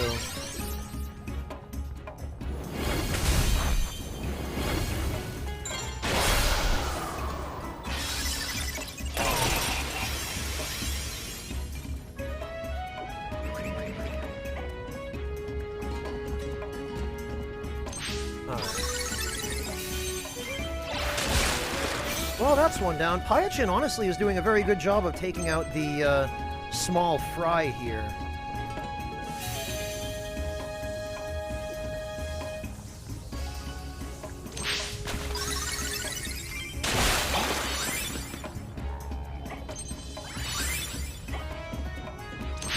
And this...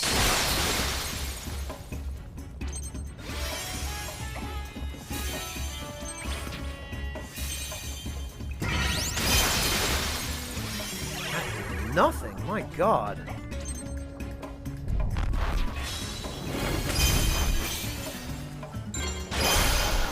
And look at this. Tom's Ultra is already ready to go. It's really neat with Tom because if you have the right equipment on him and the right buffs, he can achieve 200 defense, which I think is the maximum defense achievable in this game, at which point he just takes 1 damage from everything and he becomes completely invincible.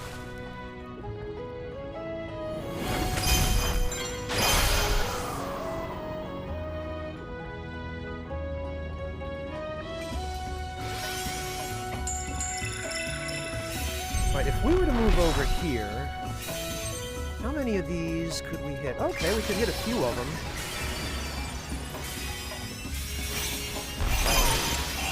Into the lava goes the lizard.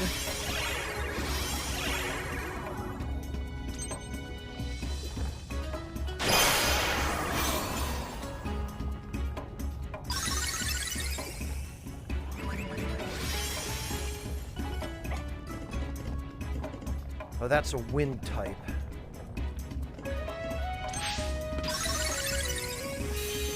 You know what? Let's get rid of these guys.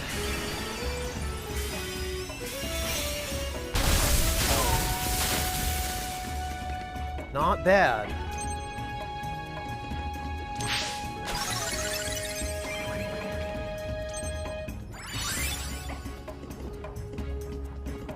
You know, and we might as well gather up some of this stuff, too.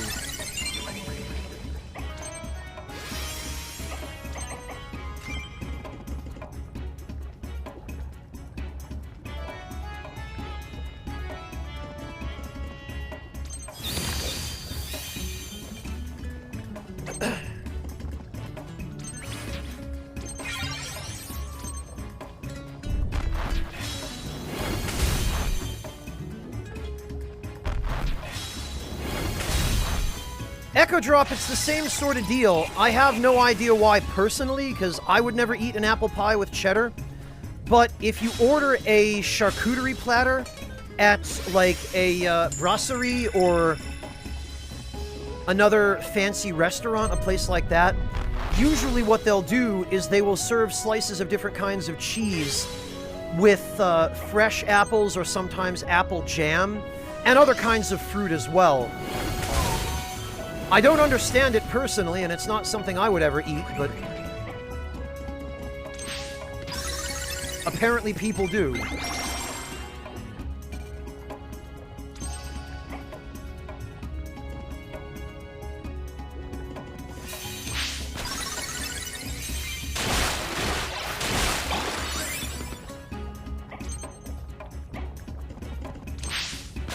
Hey, Ebuero, welcome! Oh, no kidding, Red. That was nice of him. Alright. It's bath time.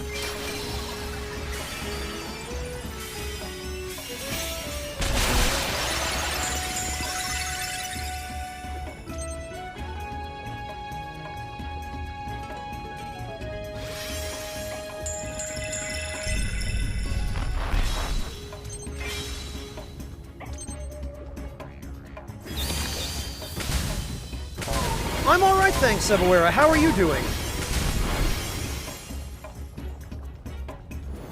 Always good to see you, Ebuera. I hope all is well.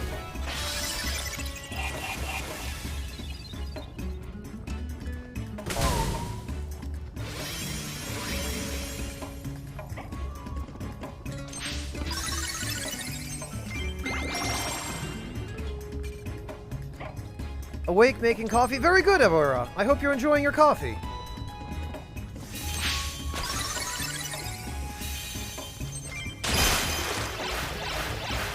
Oh, this thing just can't move. Interesting.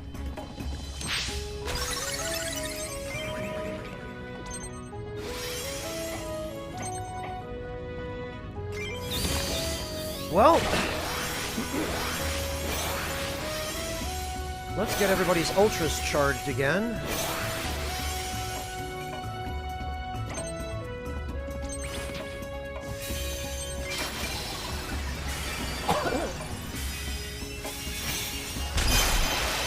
It is, Ebuera. I have a couple of issues with it, but for the most part, I've been quite enjoying it so far.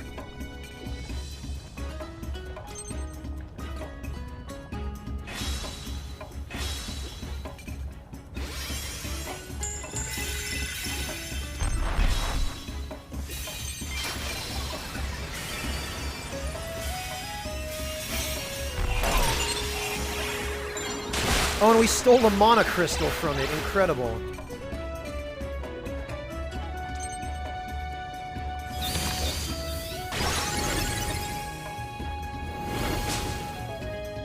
G freaking G, Tom.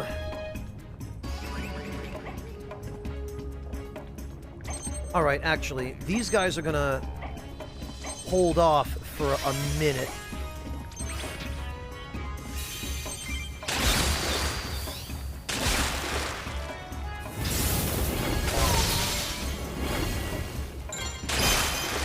And there we go.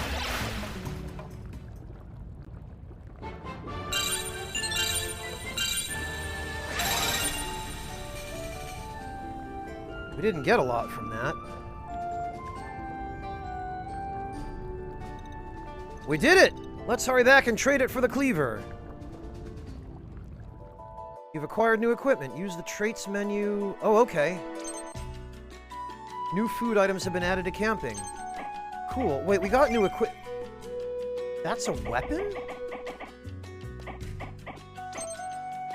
It's a fire weapon.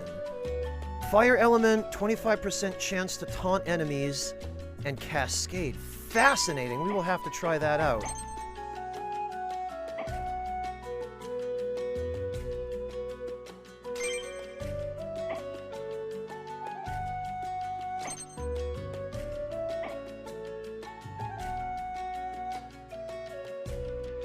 Plus 20 defense.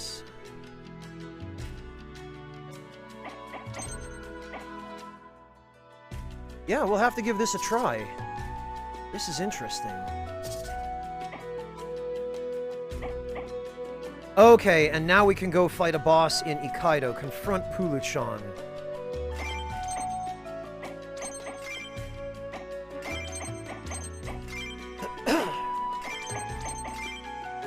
Maybe we'll get to see this new food.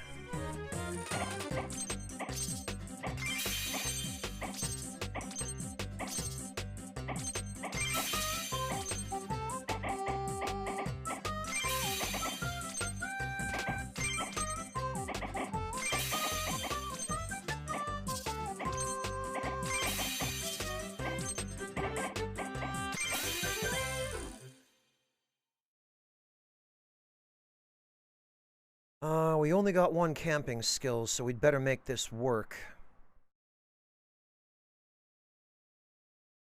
15% attack. Probably better double down on attack. So what we're going to do then is... we're going to do that. Alright, and let's see what's going on here.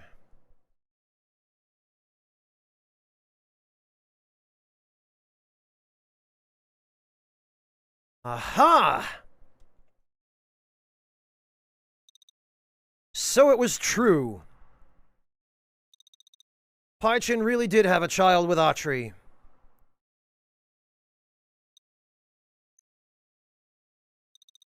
Just look at you. You have her eyes, her face. Yet the rest of you is an abomination. You disgust me.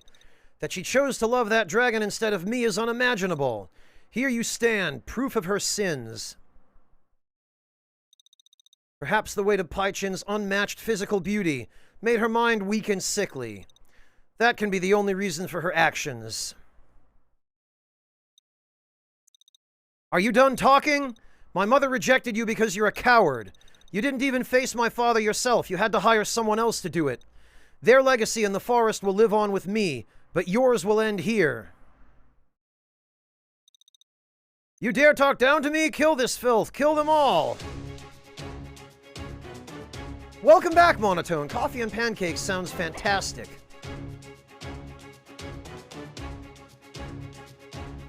Alright, so... got a bunch of wind units, a bunch of fire units, and a bunch of arcane units.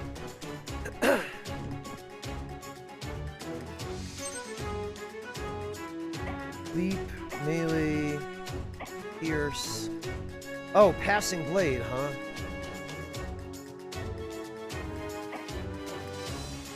Uh, 100% chance to reflect projectiles, jeez.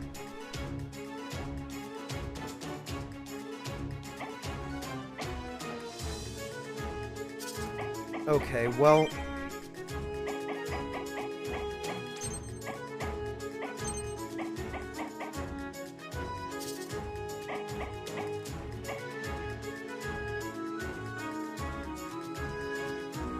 that's fine. We have ways of dealing with that. That can get switched out for this. We can switch out the anemone summons for... what do we have that would be good here?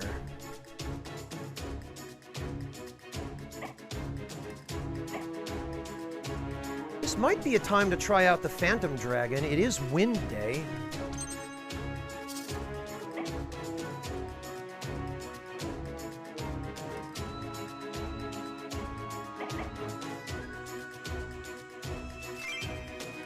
Yeah, Hasanako! Which just means we're going to have to, use melee attacks. Oh, and you know what? I totally forgot.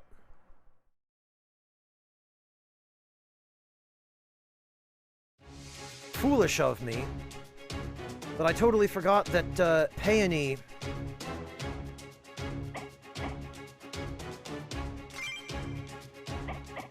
Peony would probably be much better served with...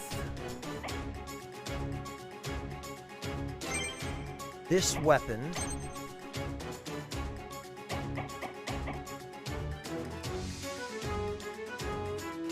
No, you know what? We'll go with the ice weapon for her.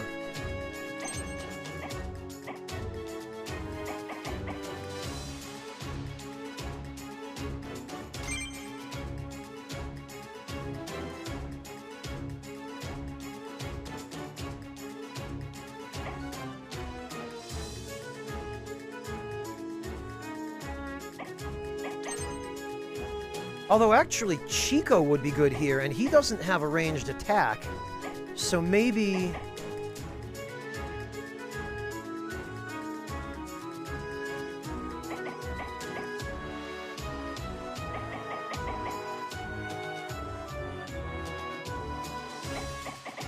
yeah, maybe we give him Blink, and we bring him. Because I think he'll probably be the most useful.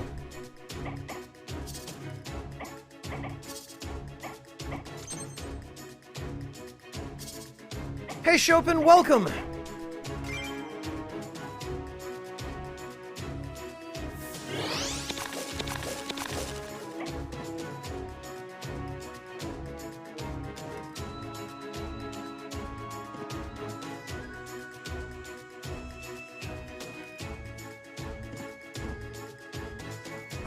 I guess Pyachin can have Ice Shell.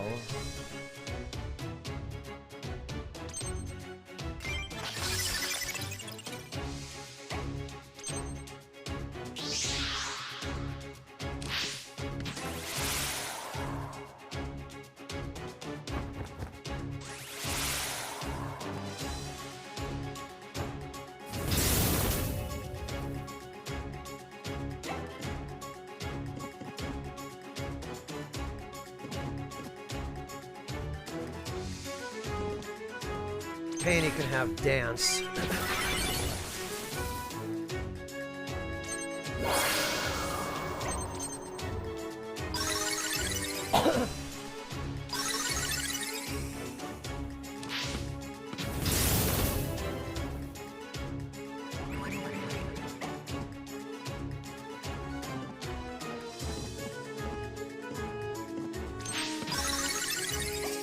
Actually, what, Okay.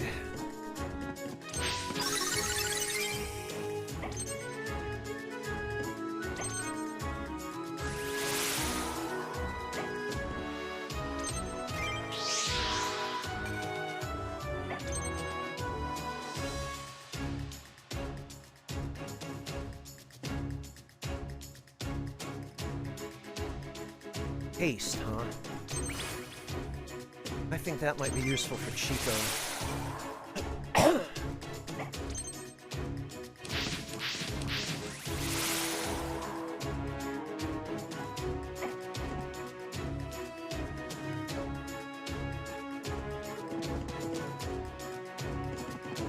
And actually, Chico can wait and charge Exploit.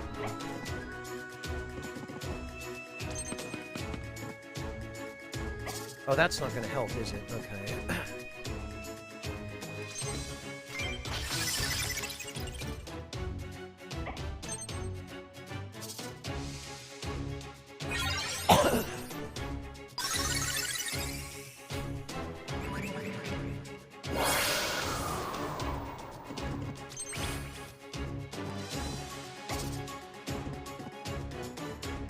Well, we're not getting around it now, I guess.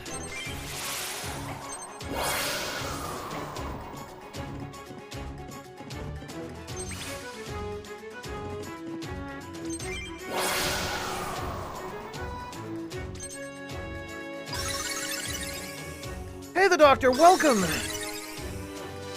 I'm doing all right, thanks. How about you?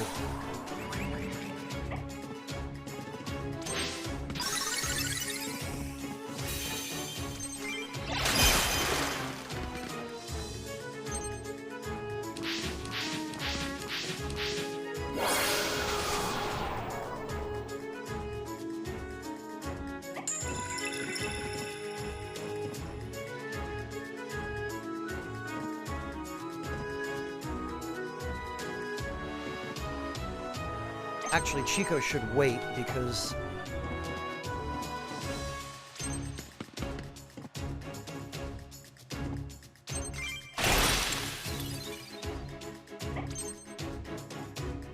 hopefully some of these guys will move a little closer.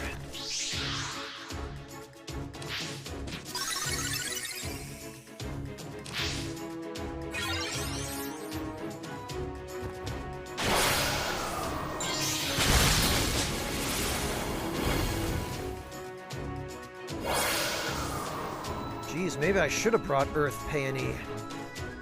No, it wouldn't have made a difference, because Earth is still weak against fire. Alright, you know what?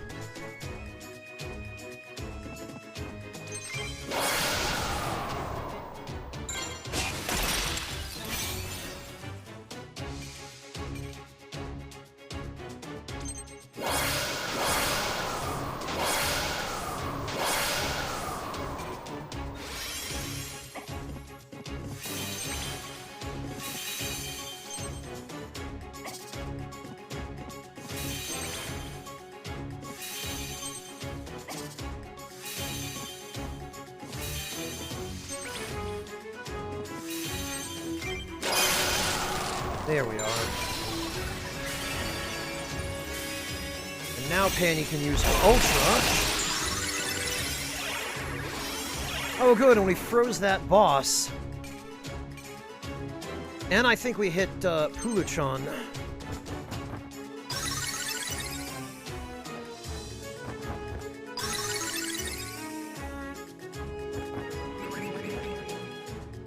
Yikes, the Doctor. That's the problem with having to live on tips. I'm so sorry.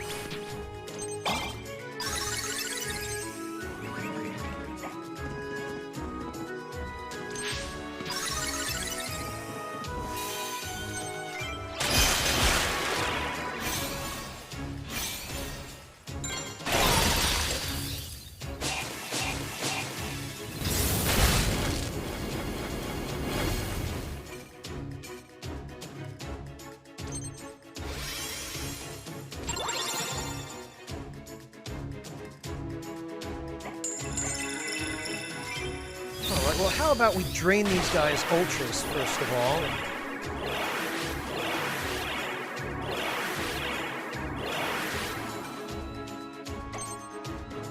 Greetings, undead warrior. Outlaw, thank you so much for the Twitch Prime sub. Welcome to the Ragtime Lounge. Really appreciate that.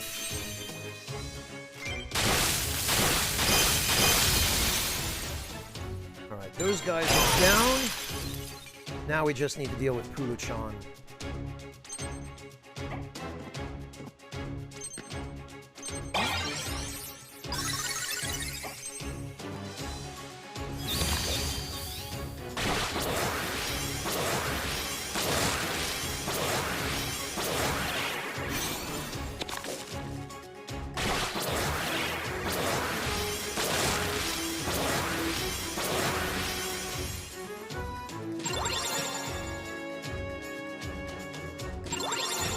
Man, these idiots.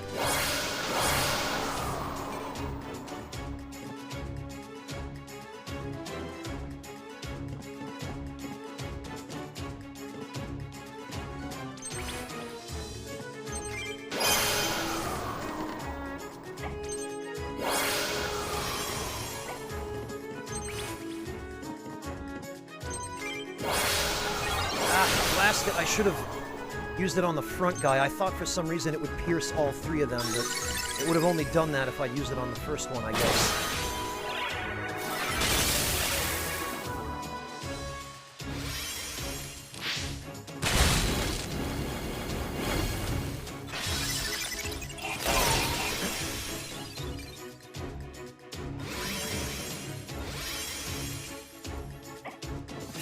Well, whatever.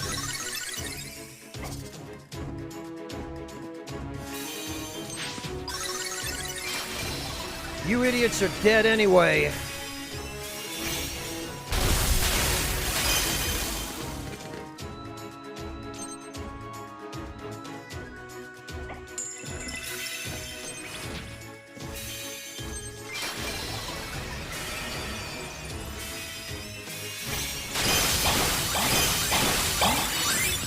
Very good.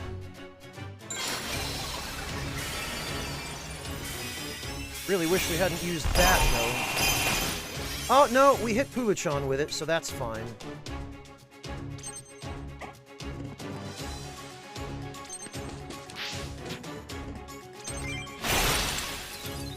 And now Chico.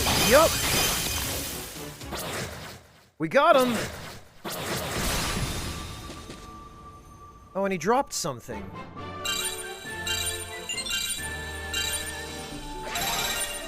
Wow! Look at that experience, my god! It's done! They can finally rest now. You acquired new equipment. Oh, that's a weapon for... Critical event. This story event will have an irreversible effect on the world. There is no turning back beyond this point.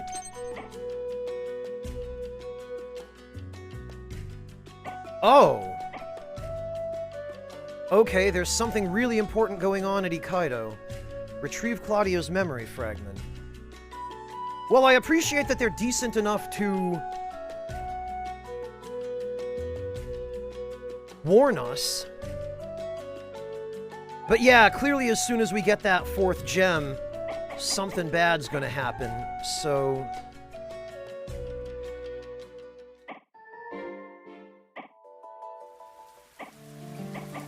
Let's get these challenges done next.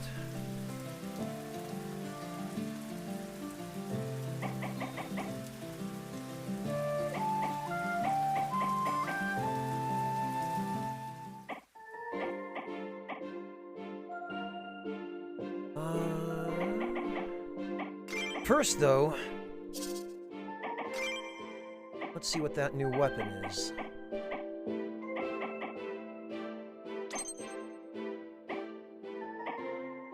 Atri's Crown, okay.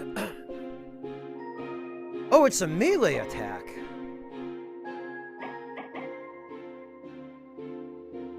Weight skill Reflex. Cascade and Splash. Wow,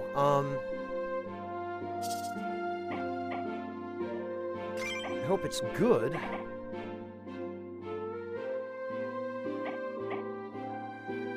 Okay, still has leap, melee, 33 defense, and 10 accuracy. Splash, barrier. Increased item drop chance, teamwork.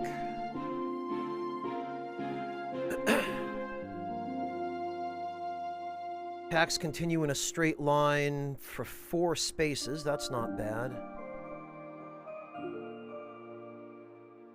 Reaction skill is still tranquil.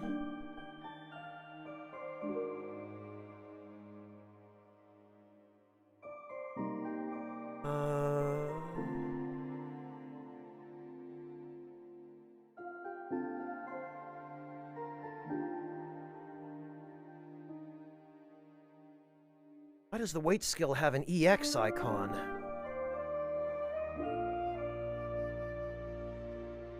Oh, her menu is just set up badly. Because somebody done goofed.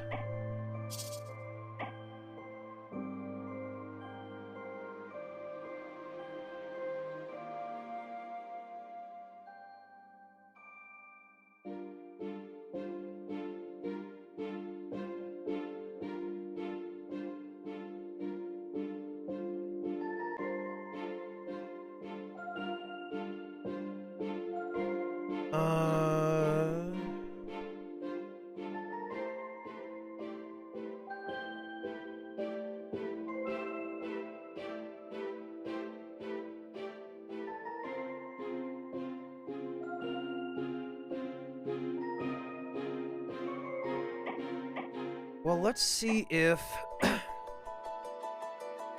Well, first let's eat.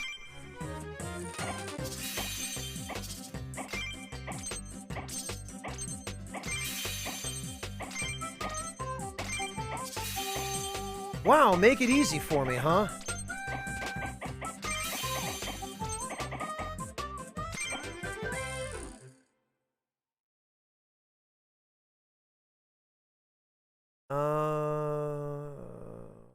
Of vegetables. Not an awful lot in the way of stats, though.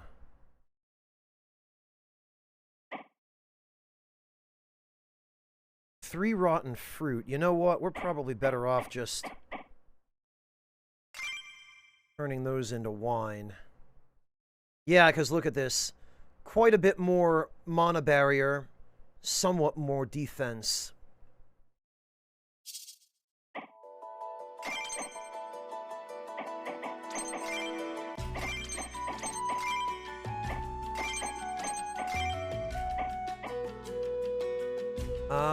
Critical... What? Oh, yes, I know. I realize the event in Ikaido is critical, but I'd like to do the challenges first. Let's see...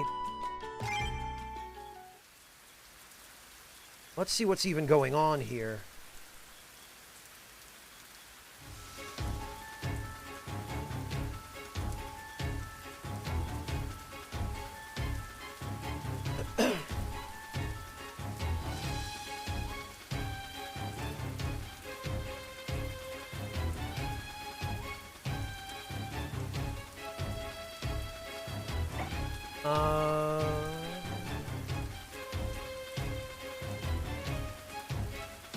Oh, I'm guessing that must be the boss.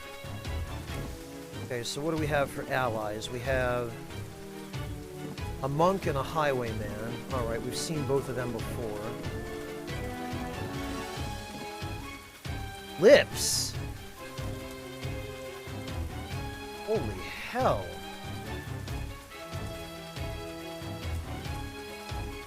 Well, actually, it's Thursday, and water is weak against ice, so we could just bring ice units for this. Aerial spread? Okay. Agility, tranquil. Oh, 100% reaction. Great. 116 HP regeneration. We're gonna have to outdamage quite a lot of healing here.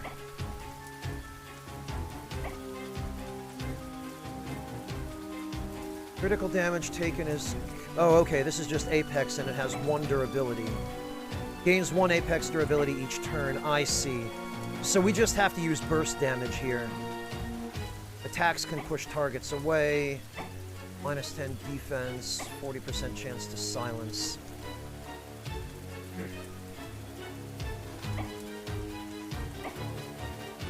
Multi-spell, mana burn, alright.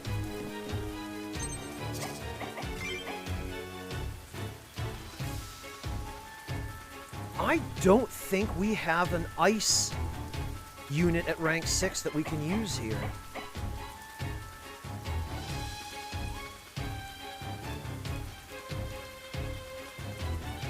And I don't think we have a rank 6 lightning unit either, for that matter.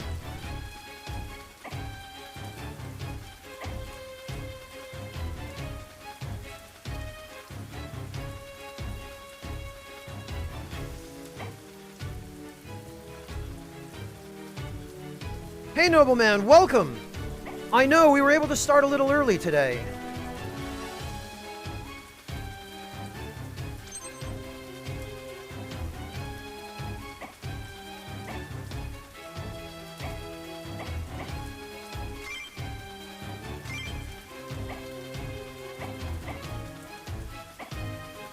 Boy, yeah, we don't have an awful lot that we can use.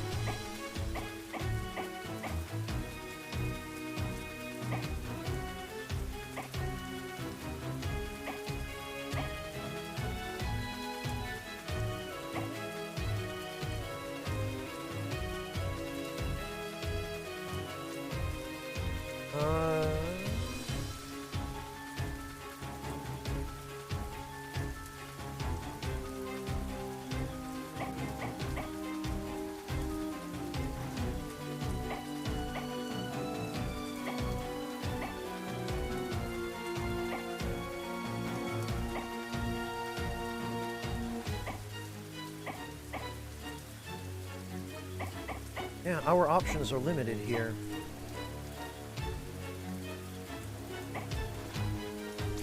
We don't even have the snow fairy. Alright, I guess our next order of business should be to go gather those up.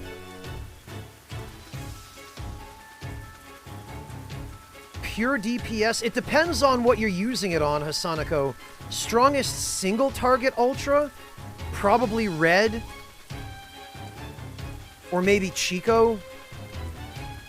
Strongest multi-hit ultra? Unquestionably Tom, if all the hits connect. Strongest AoE ultra is probably Peony.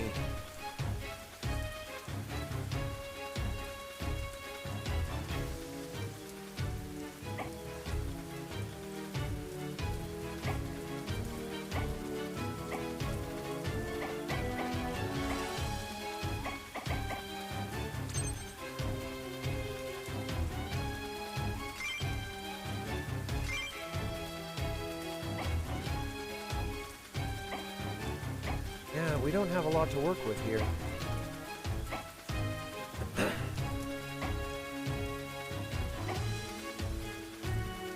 I guess this is what it'll have to be then. And spells, yeah, those are fine.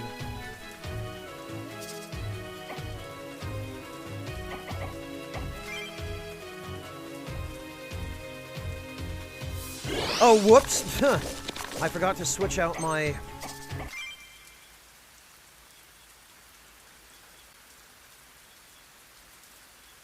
Got to swap in allies.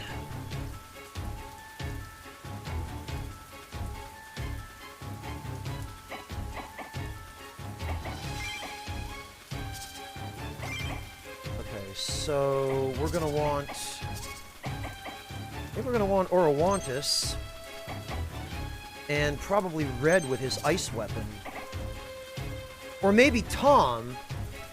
The problem is that I don't think Tom's going to be able to knock the boss backward, which means his ultra isn't going to do that much damage to her, so we're probably better off with Red.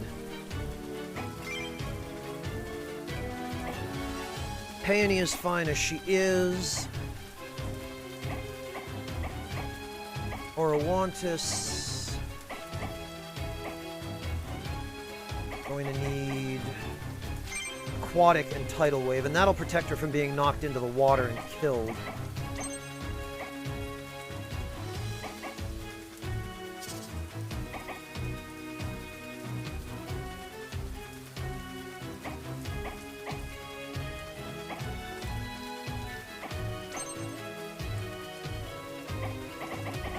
And we're going to want Ice Aegis.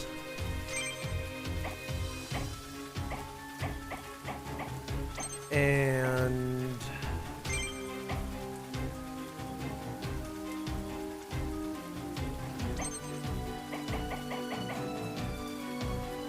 base MB and 20 resistance. I don't know if that's better than... I don't really feel that's better than plus 120% back attack damage on red.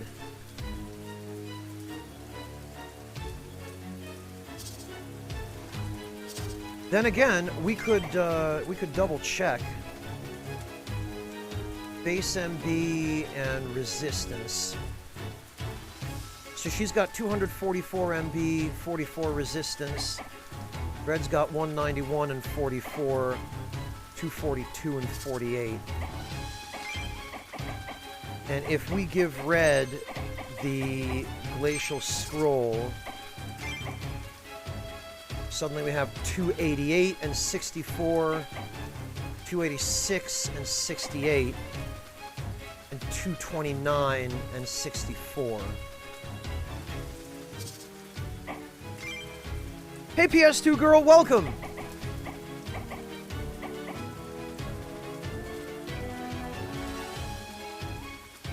And this does also apply to our summoned monsters, so maybe we do go with that.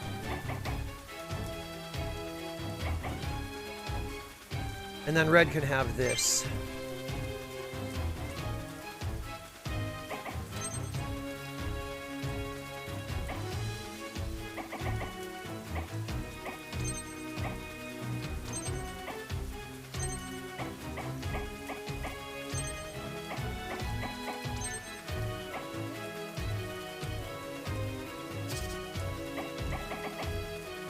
And I guess this is probably the best we're going to be able to do.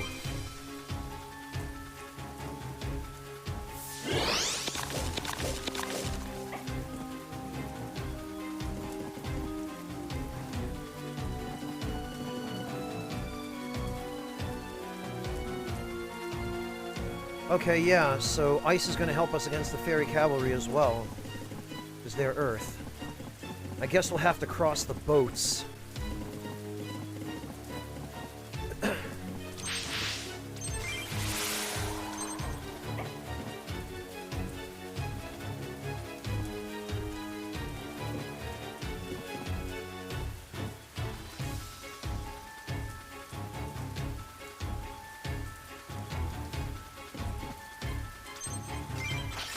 Alright, and I guess...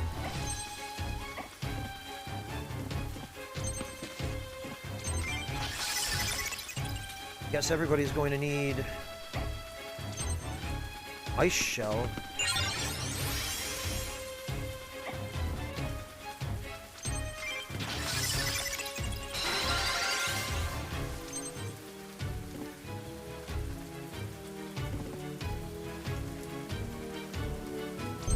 Except Red, who already has Vamp, which is fine.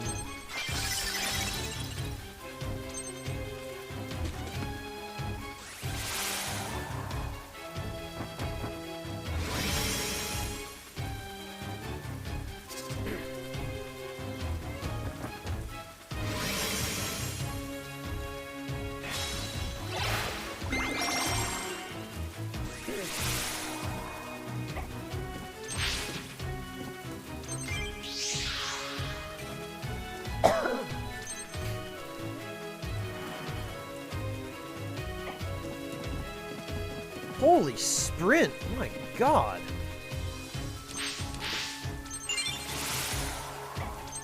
Ten mana crystals.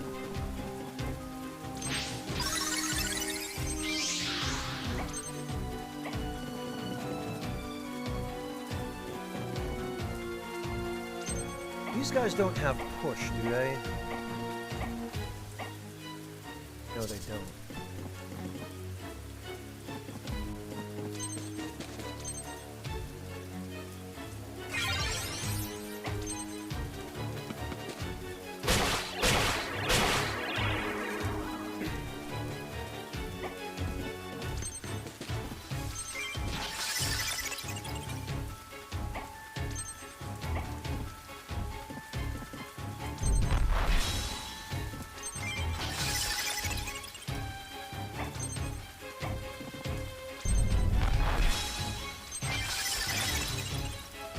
Probably is a good thing we brought some tanky units for this, because we're going to have to survive for a fair while against a boss with that much health.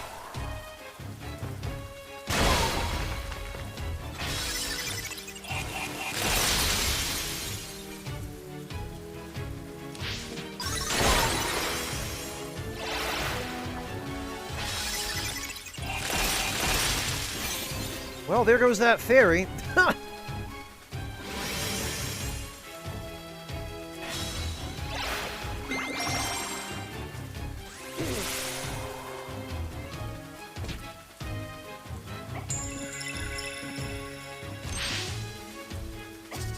Nah, you know what? We're gonna have to... Oh, okay. Well, actually...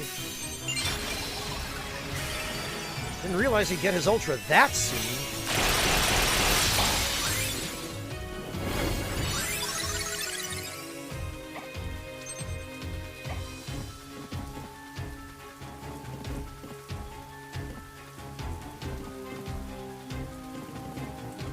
Oh, right. Frostjack has the weight ability Cloak.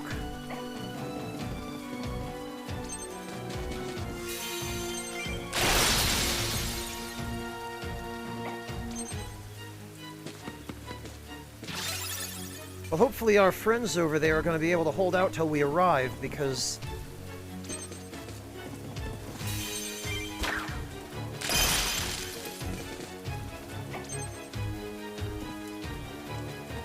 it's going to be a long fight otherwise.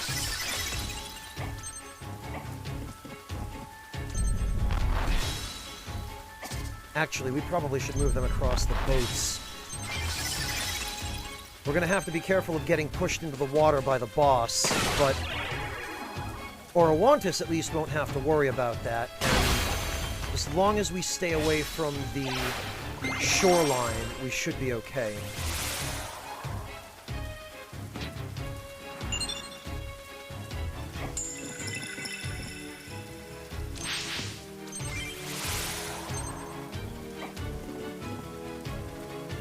And I guess we just want to make sure that each unit has ground on all four sides of it.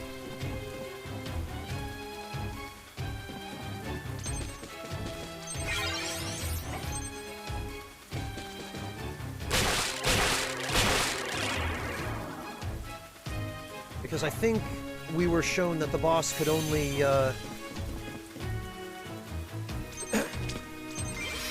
could only push us one space at a time.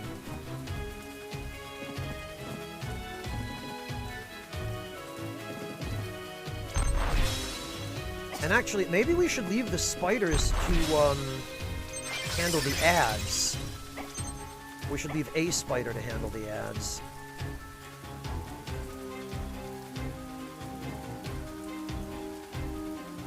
Nah, we should probably leave both.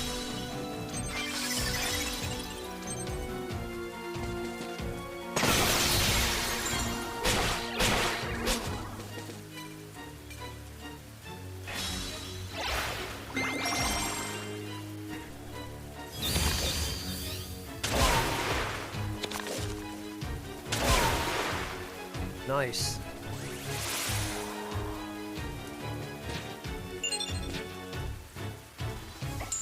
Yeah, leaving both was definitely a sound plan.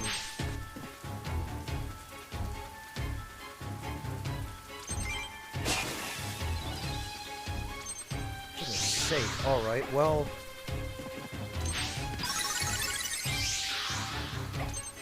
I guess Frostjack will be on ad duty too. Because we'll have these guys to help us deal with the boss. And they're quite a bit tougher than most of our lesser monster allies.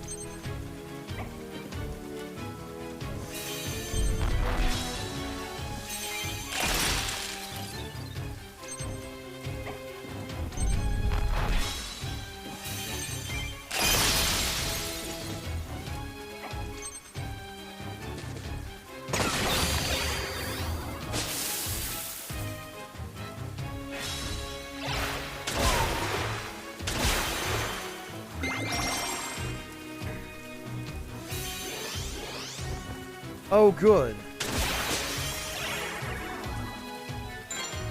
More summon spam.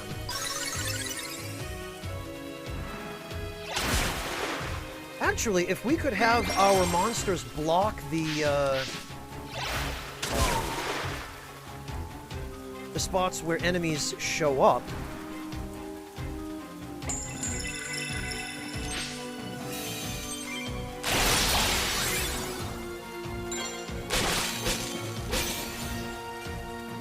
then maybe the enemies wouldn't be able to show up. I think we've tried that before, and I believe it has worked.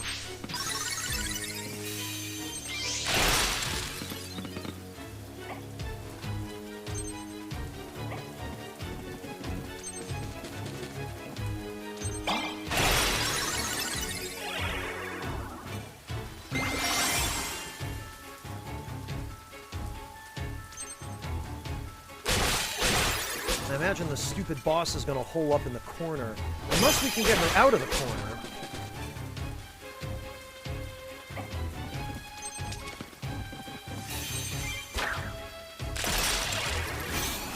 There we go. Actually, we could just leave that enemy frozen, because it is blocking the...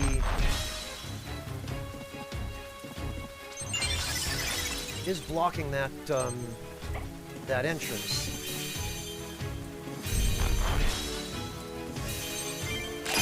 Oh, right, we shouldn't have done that from behind, because those guys have carapace. Okay, or that's fine.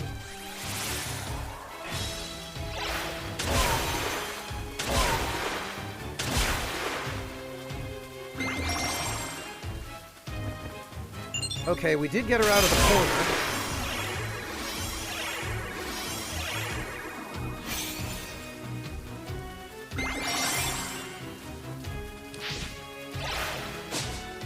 Nice. Oh, okay, blocking those spots just causes them... Oh, dear, and Squirtoys as well? We've got much bigger problems.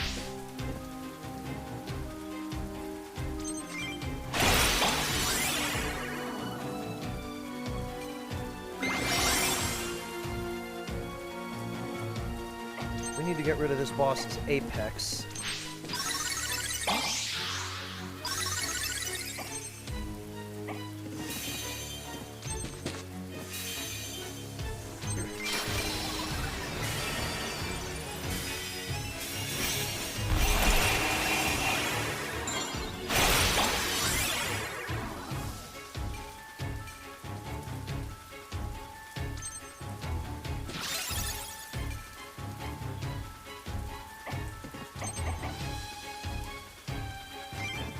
How close is the boss to an ultra? Oh, right, she can't use ultras. Okay, in that case, we'll give Peony Song, because I think she'll need this a little more. And Orowantis can come over here and...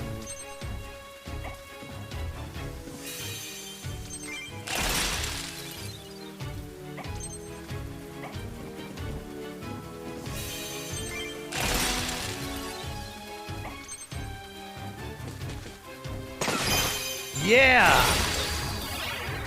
Activate those abilities.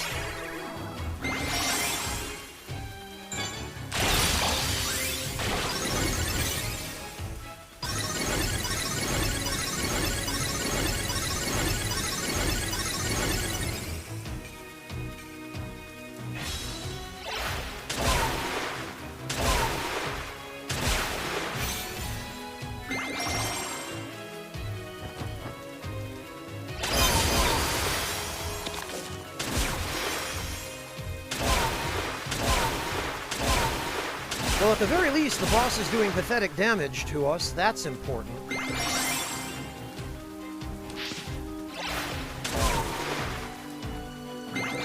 And these tanky-ass spiders are holding out really very well, all things considered.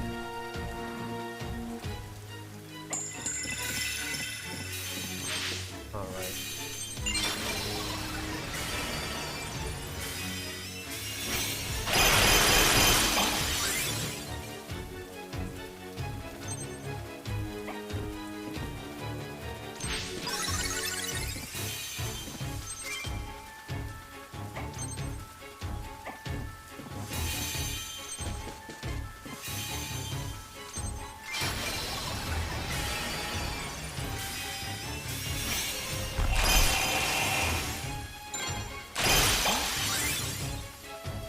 Oh, this is gonna take forever. Maybe we should have brought every Soul Day.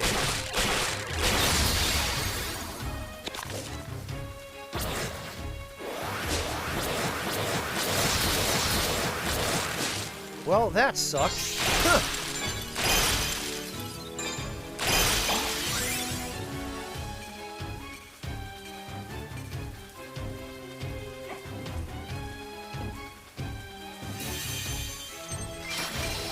This, however, should not, I hope.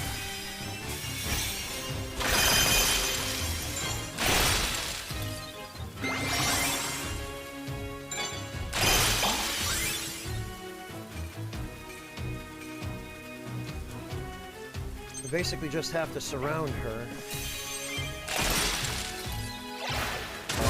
Oh, okay, I see.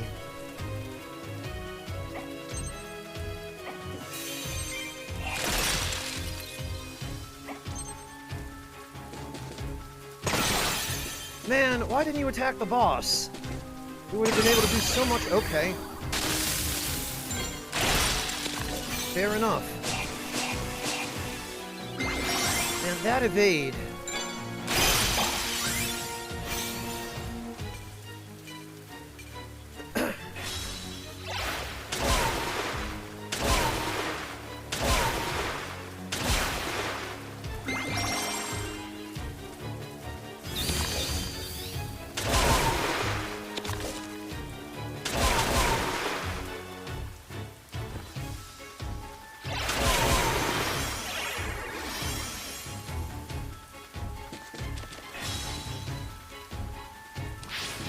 Oh, and we're going to need to get rid of that Squirtoise as well, because he's going to just try and defend the boss. We can freeze him while he's in the water. We should be fine.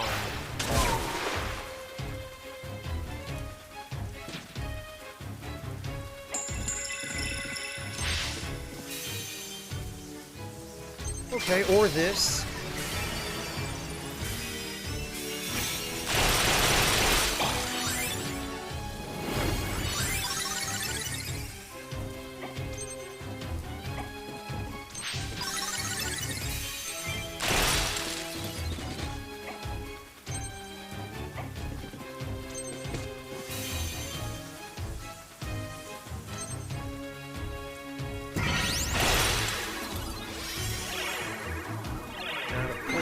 Silence, but... Oh, also she has really high defense. That's the problem, so we need to lower her defense more.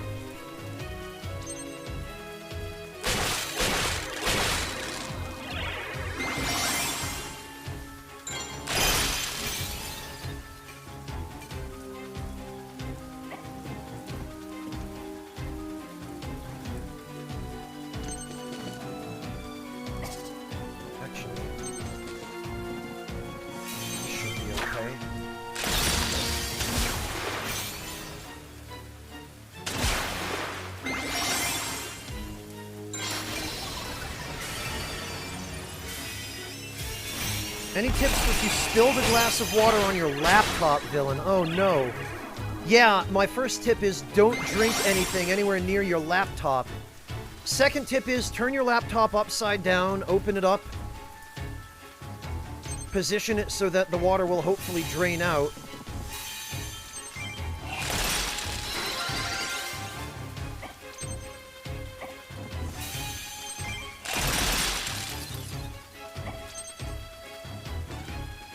and let it dry. Preferably put it in a spot that gets some sunlight and where there's airflow. Maybe point a fan at it.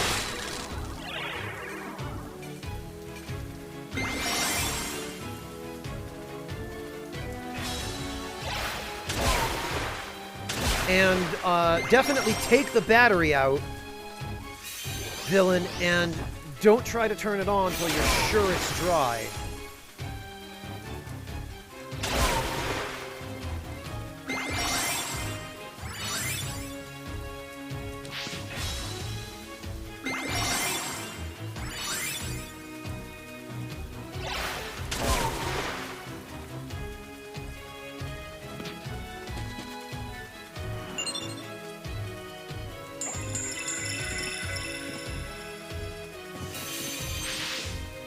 Actually, red should go over here. Much obliged. Blindroar! Thank you so much for the 5 gift subs to Caveman and Cave, Tulik, Endgame, Wabi, and Fetragon. Seriously appreciate that, Blindroar. Thank you so much. You didn't need to do that. But I'm very grateful. Thank you so much for helping keep the Ragtime Lounge in business and helping feed a hungry spy.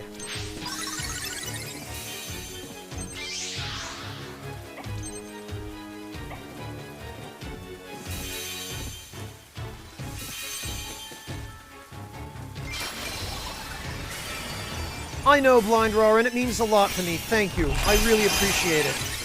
Oh, okay, an 840 damage crit. Alright, now we're getting somewhere.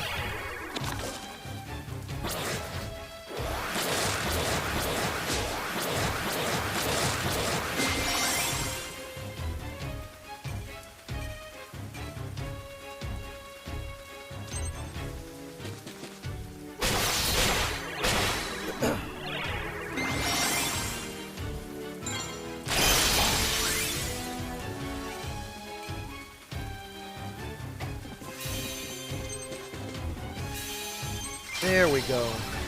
So we just had to crack the boss's shell, really.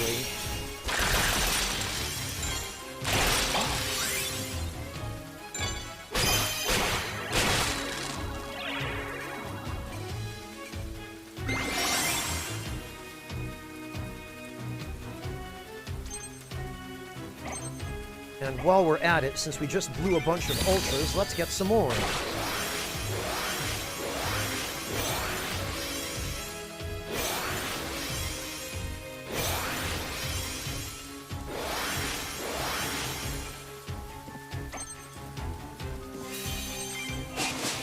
Oh, come on.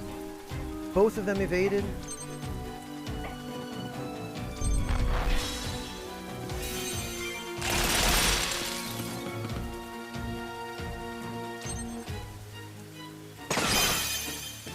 Honestly, those spiders are really not bad. Those things have quite high defense. Oh, Blindroar, thank you, seriously. Wow, this was surprisingly not terrible at all.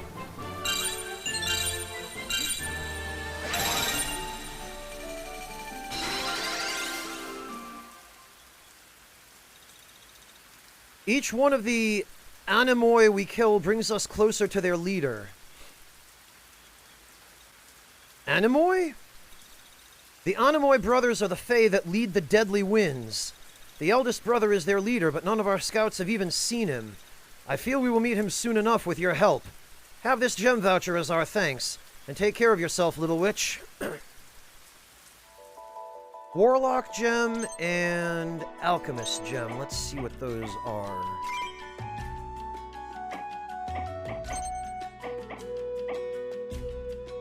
Mana burn, minus 20 defense? Wow.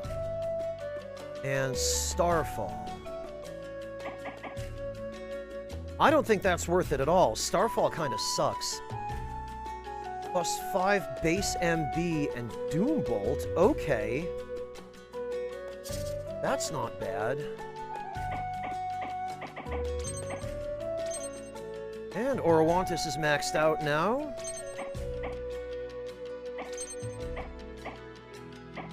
And Pyachin is maxed out now. Very good.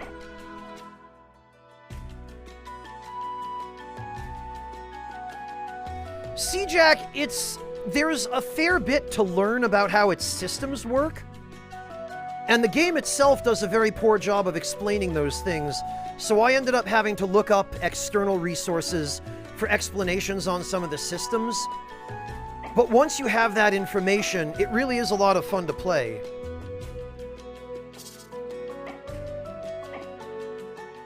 Yes, I know. Every time I highlight that zone, we get that message.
Oh, well, Millith, I mean, it depends. As far as the gems go, some of them have been really good and some of them have been not so useful at all.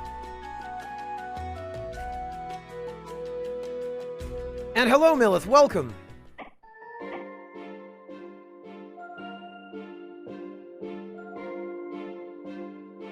Okay, so there's one in the Northern Mountains, there's one in the Dry Scar. There's one at the Vandal Coast.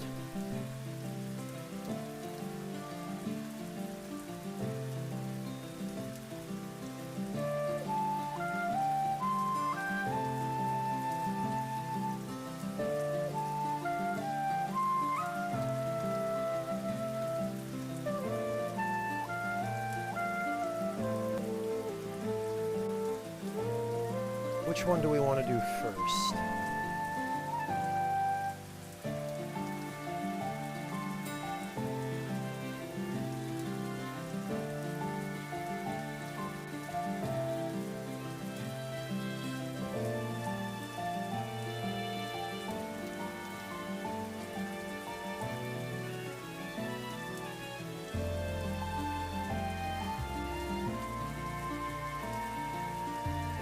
Welcome back, Dyer.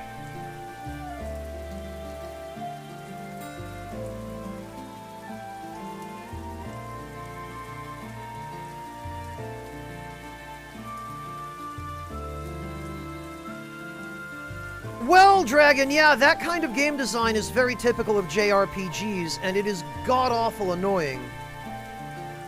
But actually, for once, I managed to find a Western RPG. And apparently, the developers of this Western RPG just pulled a whole bunch of those design elements from the Japanese playbook.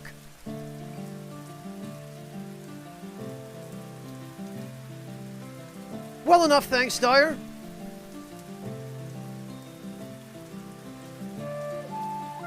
So sometimes you just can't get away from this.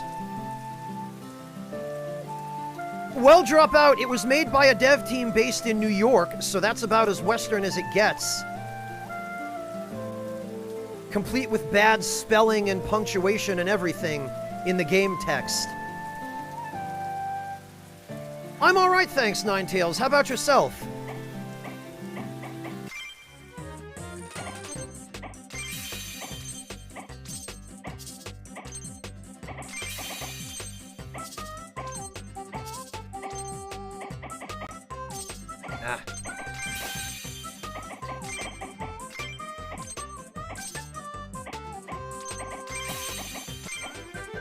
Alright, we got everything. Only one camp ability, though. Boy, not an awful good spread here. I guess we'll go for that.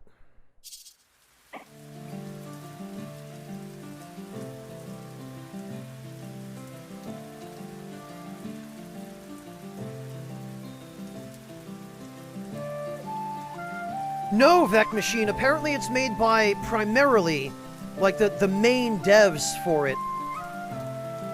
I believe they call themselves Unlimited Fluff Studios, are two dudes based in New York somewhere.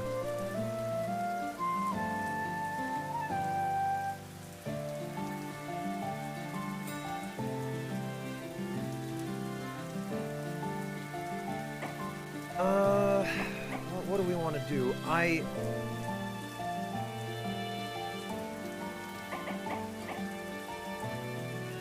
Let's see what the battle in the Dry Scar is. Ah. I wish they wouldn't spam you with this message every time you highlight that area.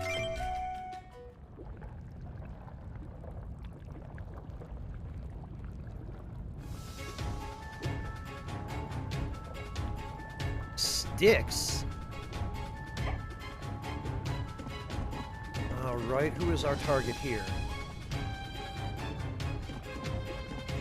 Another harpy? Notice. Okay, well, unsurprisingly, this is a fire setup. Boy, tons of these ultra orbs.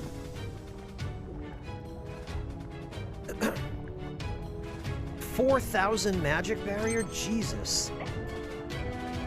Aerial beam. Agility, counter. Counter is not so bad. We can deal with counter. Crit.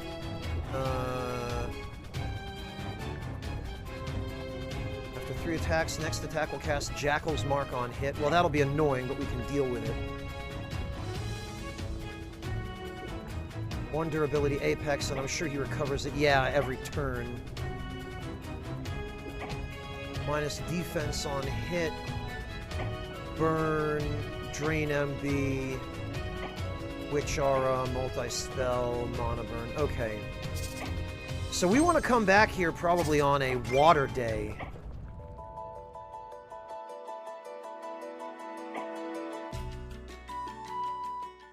Which means we'll have to go do something else. This is an ice battlefield, so I imagine probably we're going to want to come here on a fire day, like a Monday.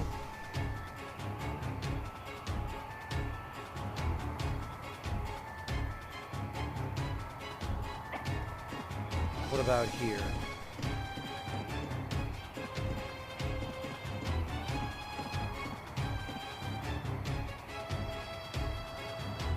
Okay, yeah, this, as expected, is going to require fire units.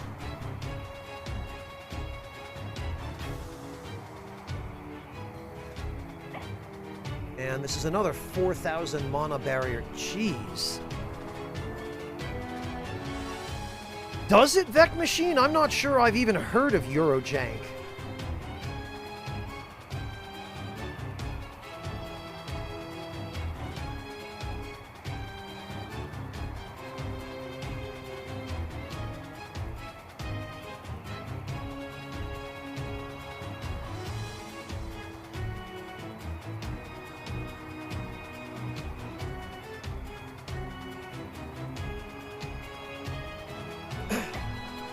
Alright, so let's see. He's got Blink, Quick, Agility, Cold Snap, of course, Crit Damage, Crit.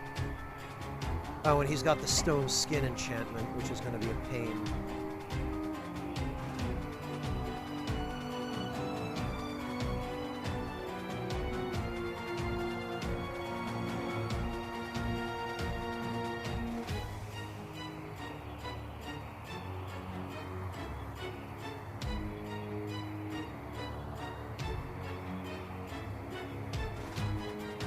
So we could possibly, trying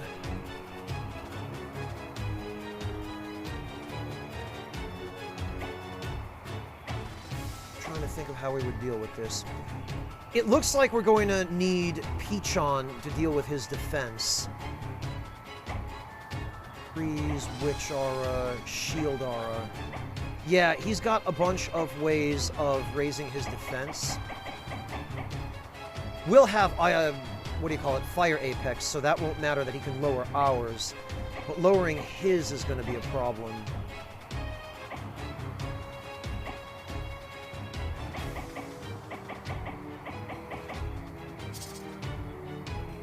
Okay, so...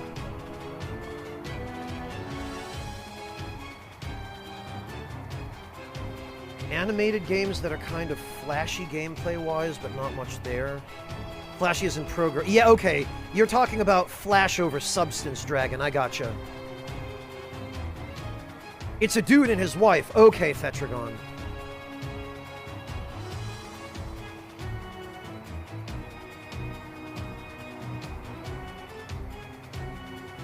Don't have polish or control depth. Okay. I don't know how I've never heard that term before.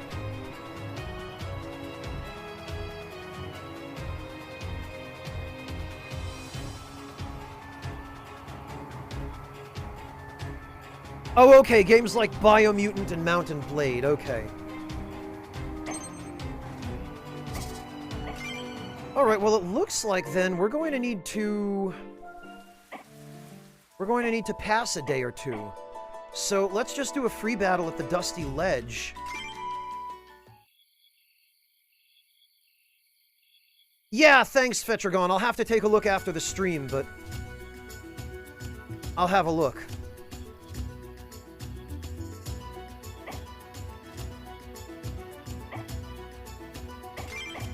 So now that we've got the fire weapon for Tom, let's try him out.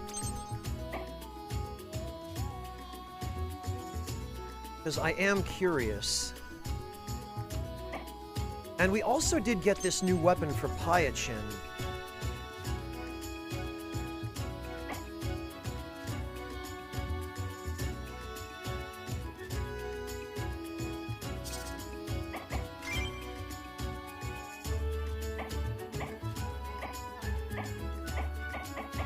Okay, Peachon is ready to go. We're just going to need...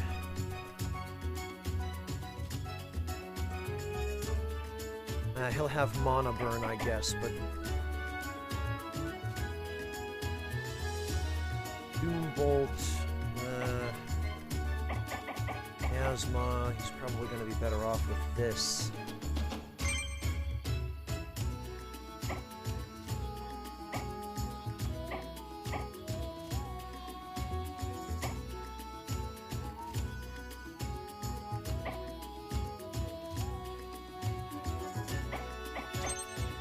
What else?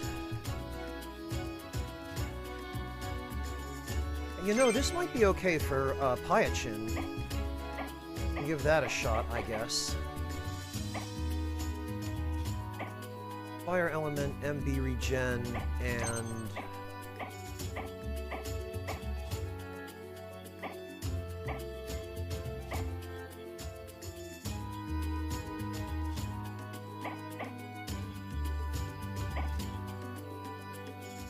MD, Aquatic and Tidal Wave.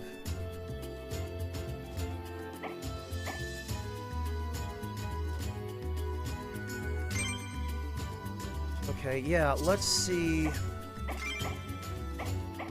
What actually, he's got normal movement, combo, devour, MB regeneration, teamwork. Right, Cascade, 40% burn. Oh, and he still has Shield Aura. That's interesting. And he's got Snack again, which is pretty good, actually. 75% counter, okay.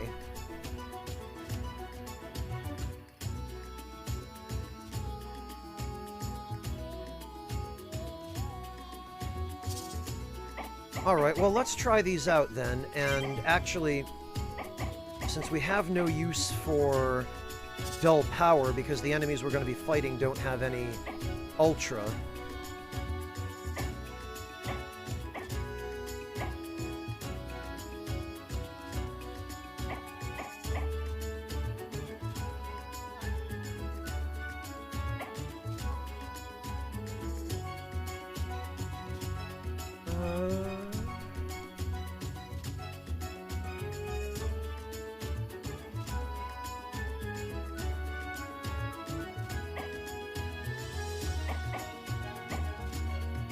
What are we going to want here?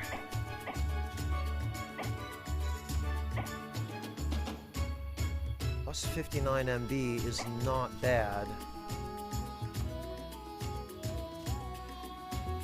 Oh, you know, being able to lower the defense of every unit on the field is also not bad. We'll use that.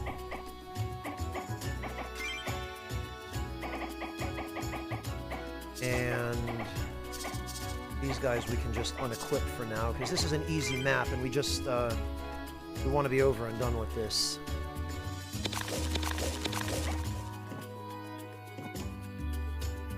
Okay.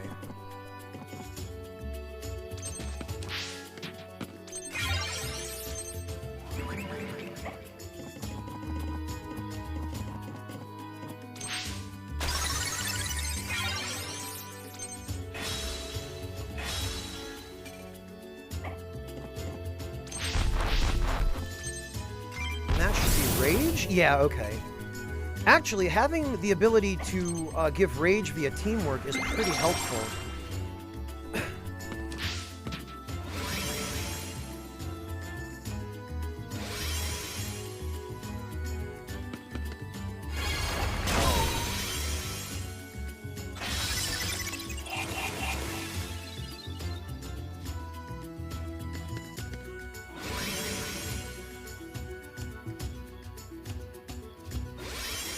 Yeah, Dire Phantom. Apparently somebody outside the main dev team did the music. A guy named Sam English. I'd never heard of him before this, but...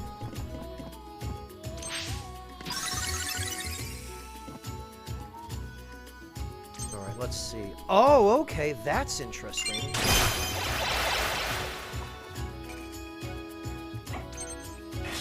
Right, yeah, Pyachin's melee setup isn't terrible.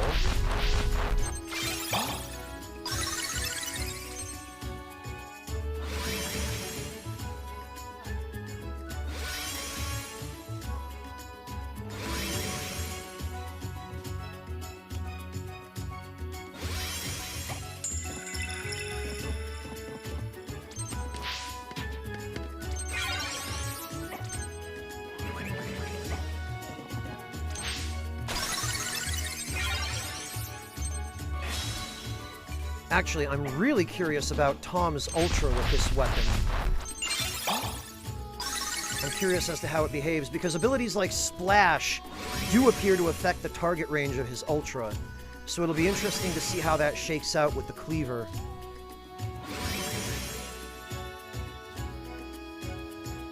One thing I will say about this game that I like is all the different interactions between different traits and abilities and how they synergize.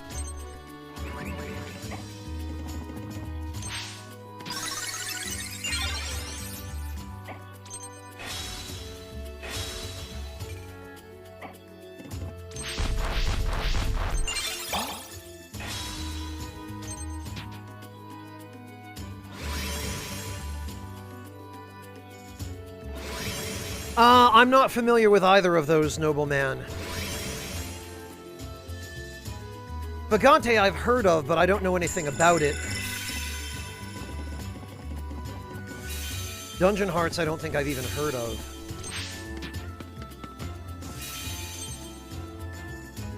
No, you know what? If I have her use her Ultra now, they'll all just die. We'll wait.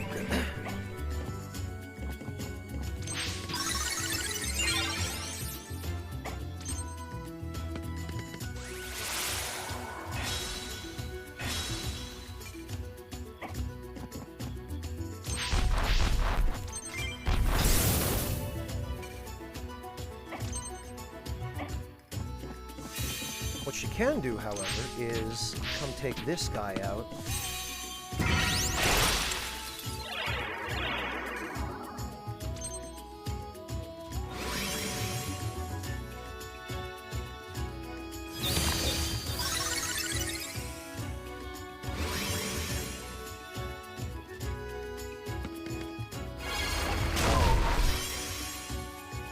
Okay.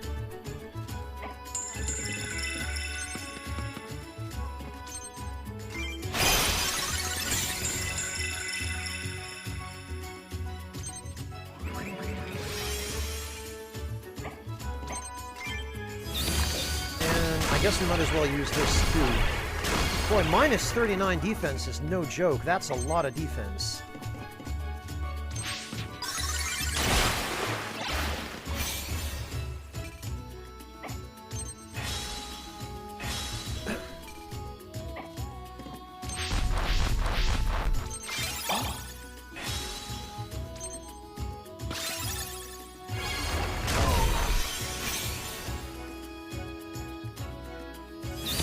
Alright, next turn, we'll have Tom use a physical attack on that squirrel.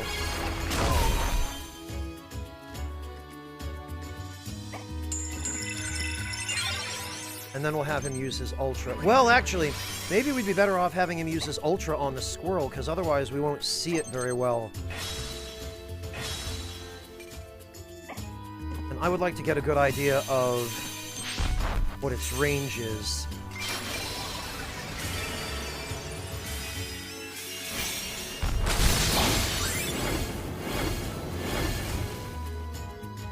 Okay, difficult to tell if it actually changed the range.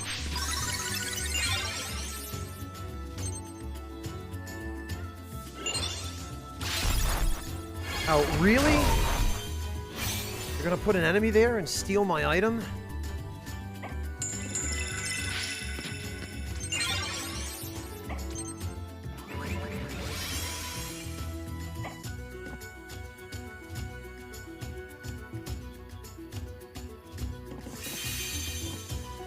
Well, Dire Phantom, so does everybody else.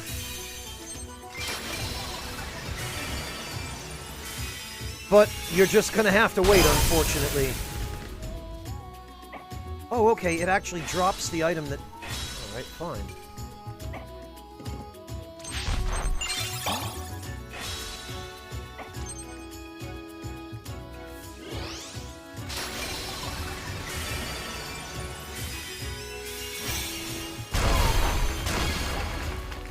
Yeah, that was a really impressive Ultra.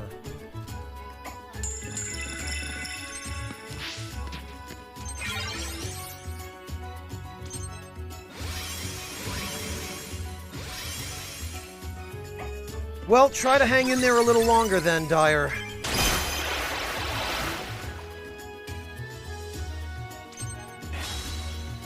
Wait a minute. Does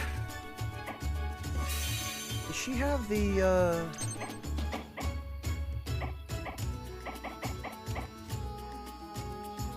After 5 attacks, the next one can... Okay, I see.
Alright, yeah, Tom's damage here is not bad.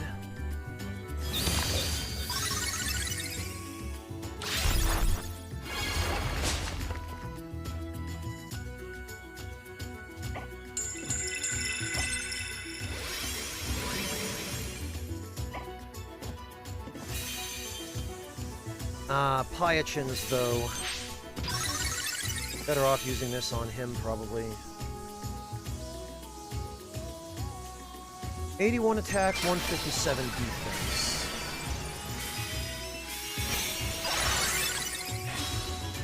.42 attack and 42 defense. Jeez. Boy, these two make quite an unstoppable team.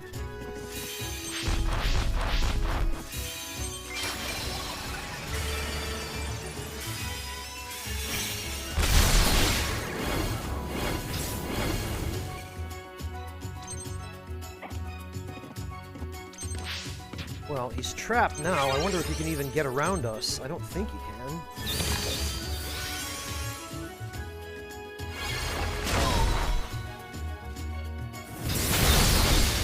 Oh, that counter.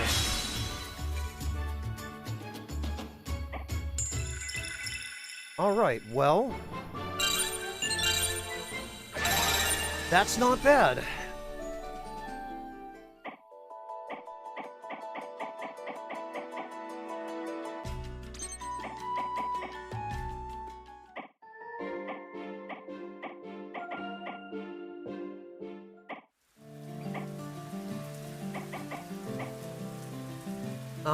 Okay. You know, this is Arcane Day. We should do one more battle so that we can go to the fire area on Sunday and have the water bonuses. So we'll do that question mark battle.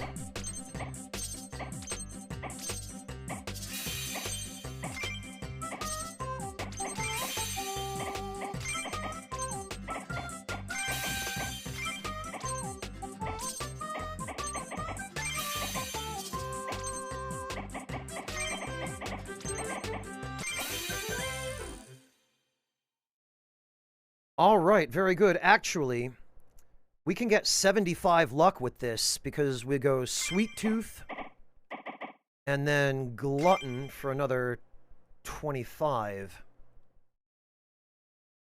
Meatloaf recipes. Well, Debler, what kind of meatloaf do you like?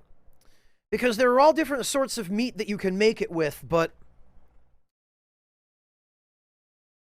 one of my favorites is a meatloaf wrapped in bacon. So let me dig that up for you here, because that's a good one.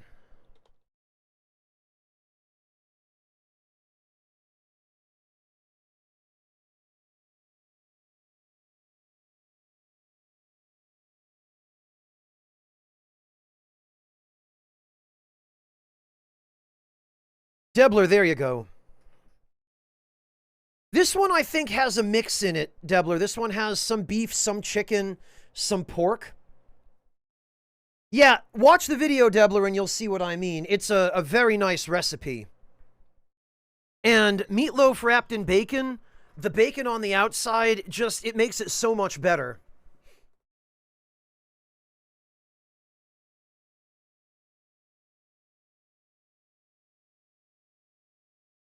Plus, you can serve it with mashed potatoes or carrots or whatever else you like. I personally like my meatloaf with mashed potatoes.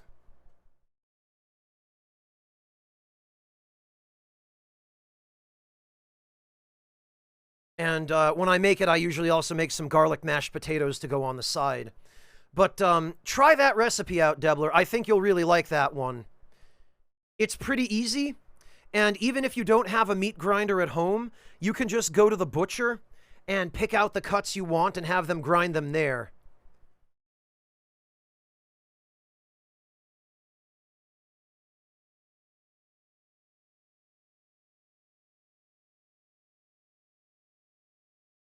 That's quite a sweet meal, Millith. Yeah, right, Echo Drop. He'd just be kidding himself, serving that with quinoa.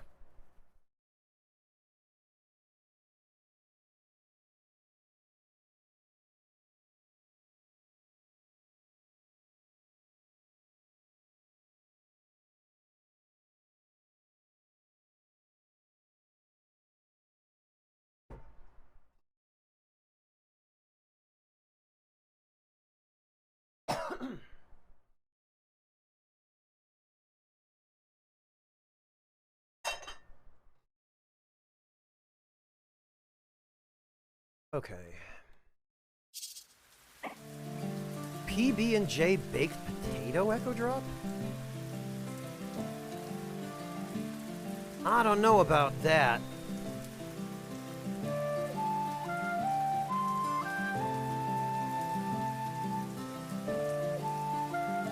Oh, you use them as, like, slices of bread, Millith?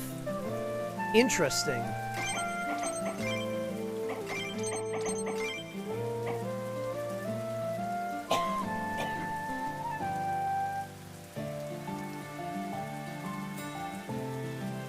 Oh, why am I not surprised, Echo Drop? That's a very breakfast thing to do.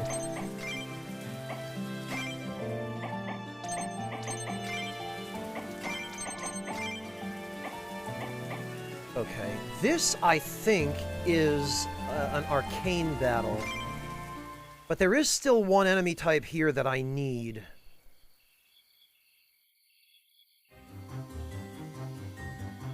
And that is that Dark Fairy. So we might as well use this opportunity to get that unit.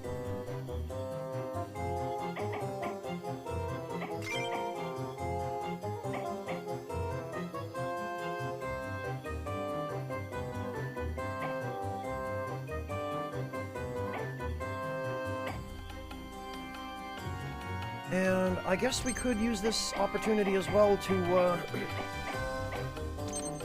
get Gremlin Warlord his last level. Yeah, this is all fine.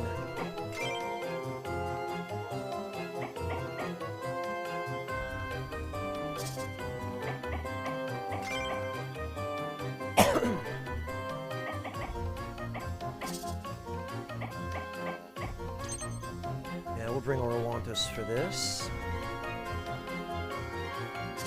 And Tom actually can stay because I do want to try this build out for him in this sort of situation.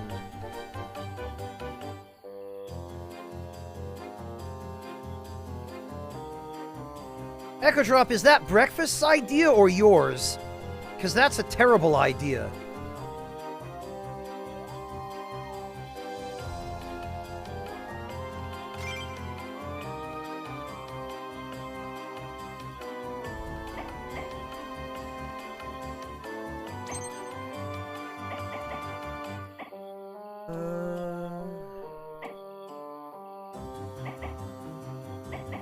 What do we even want to do here? I guess... yeah, that'll do.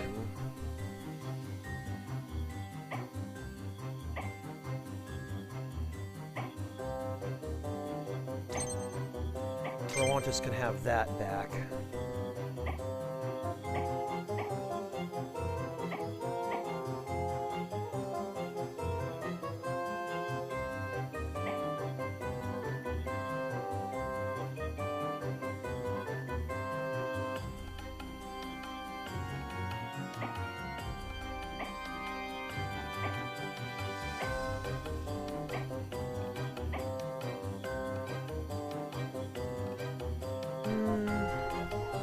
Yeah, that's fine. For Tom to have Stone Skin gives him the ability to very quickly max out his defense. Although... we could instead give him the 40 defense.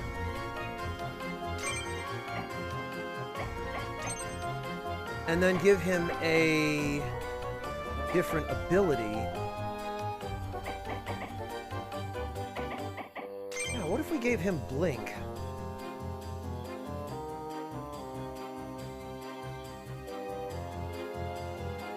Let's see how that goes, actually.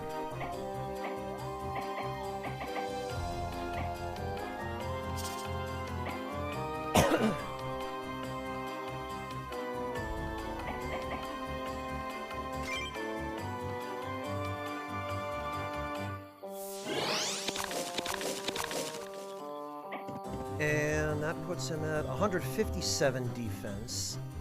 Really? Only 157?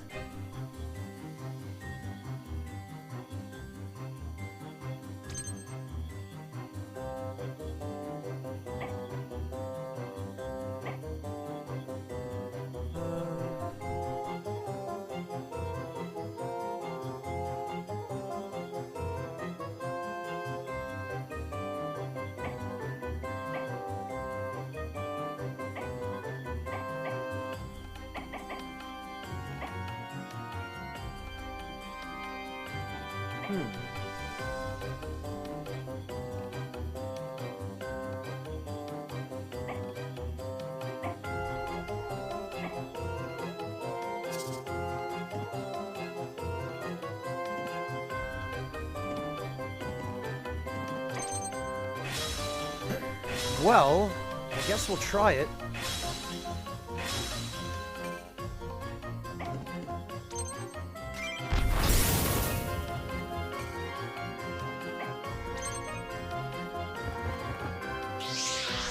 Wow, Echo Drop. I'm amazed you didn't win that, and I also am not sure I want to know what the winning bowl had in it.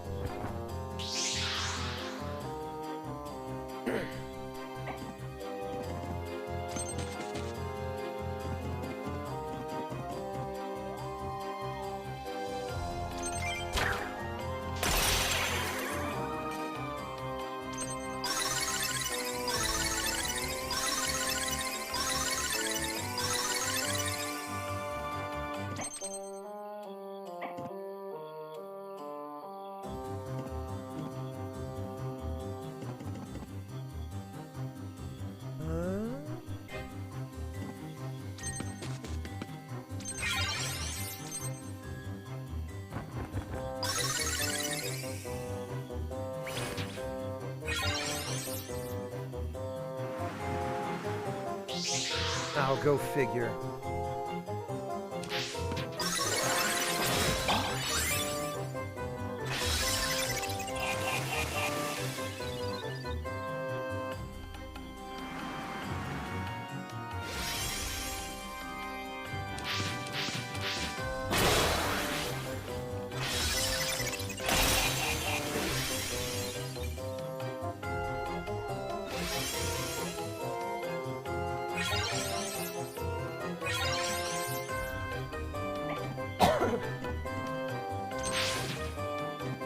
Well, let's get the...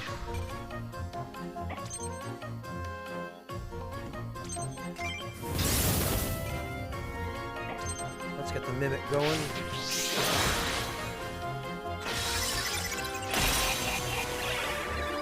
Oh good, we froze somebody.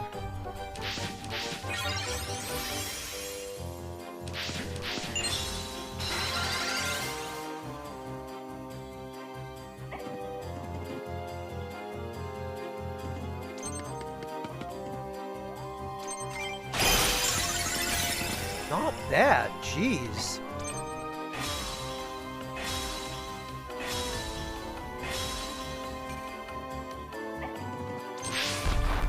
Echo Drop, I will have to check that out after the stream. I'm not sure my stomach can handle whatever it is now.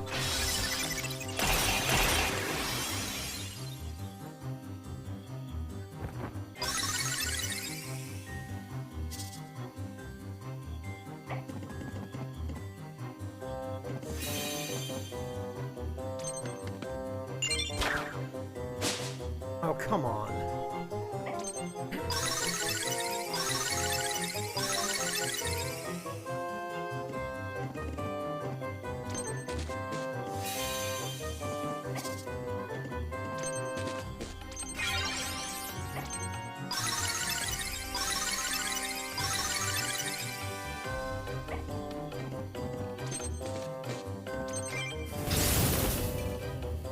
All right.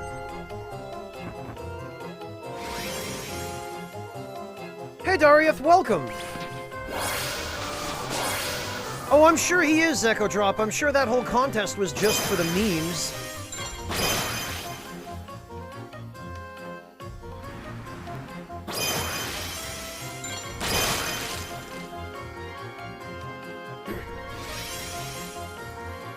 I'm alright, thanks, Darieth. How about yourself?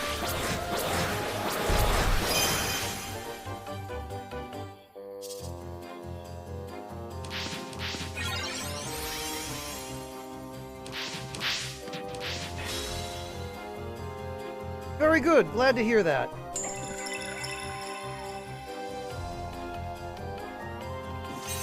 Well, how about we trash all these idiots?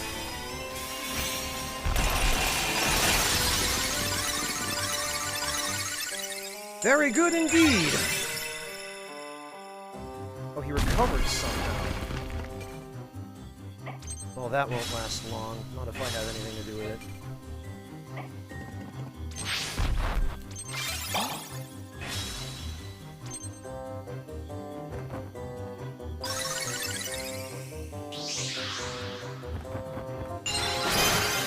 Ah, I was afraid that would happen.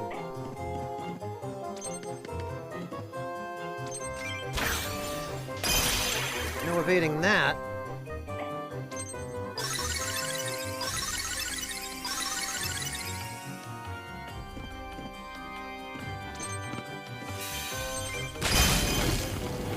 Not bad.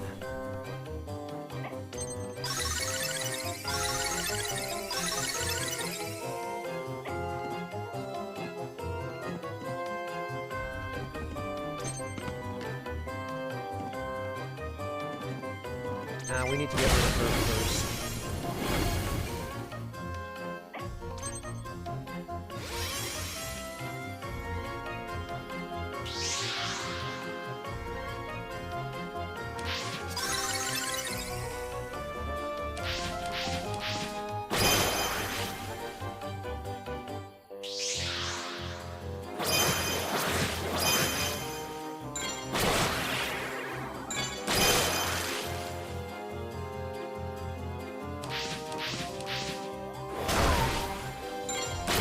Oh, good. I'm glad that second skeleton chose to just attack.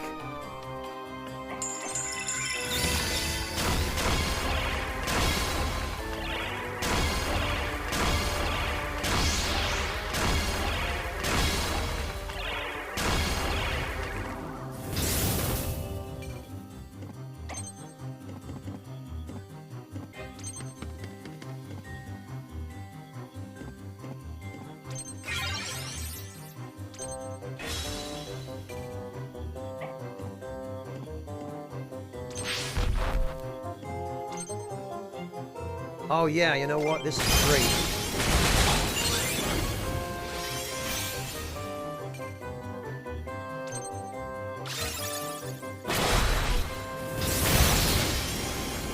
Very good counter.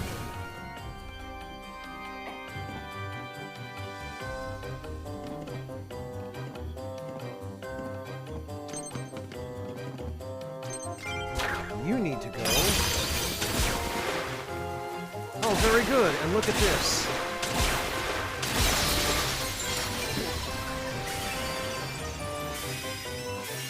I really hope we get that card.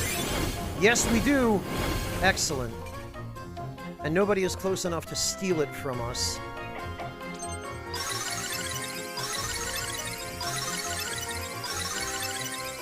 So our mission is successful.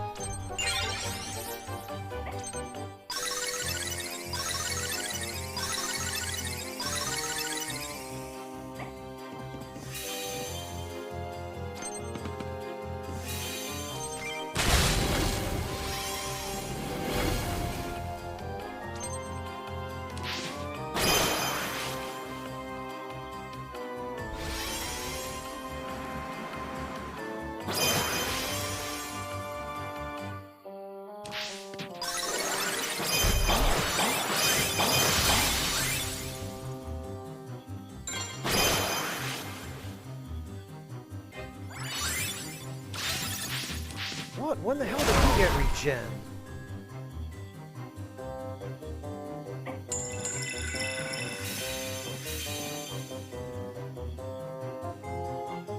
Actually, it would be better for us to do this.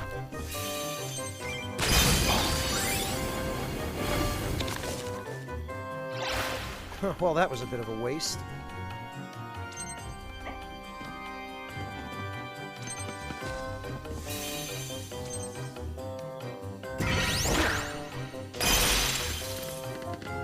We didn't even need to use a full ultra on him.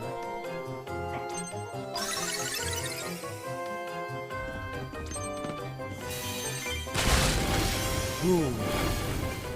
Oh, but not quite enough.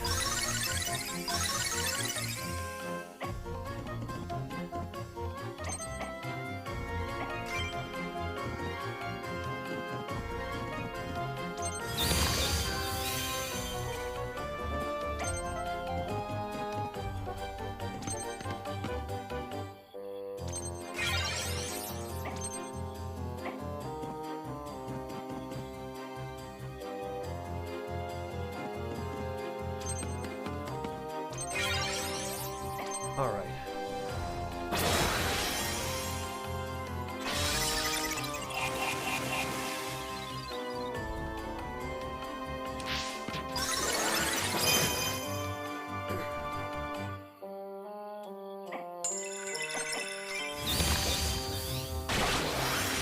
Well, we might as well pop this now, because otherwise we're not going to be able to use it.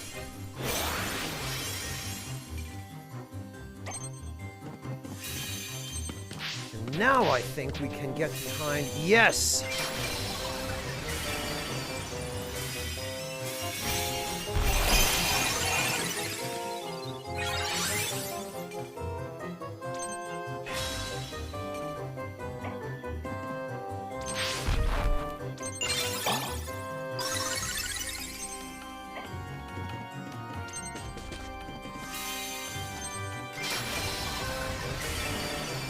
And that Dark Fairy card is ours.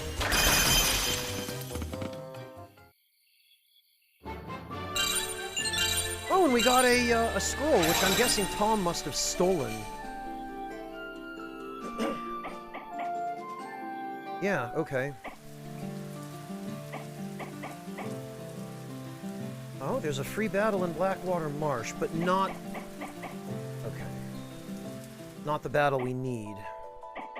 We need to do the challenge in the Dry Scar today, which is going to mean we need water units, so that will be Pyachin and... I don't think anybody else has a water attack besides Claudia. So we will once again have to improvise.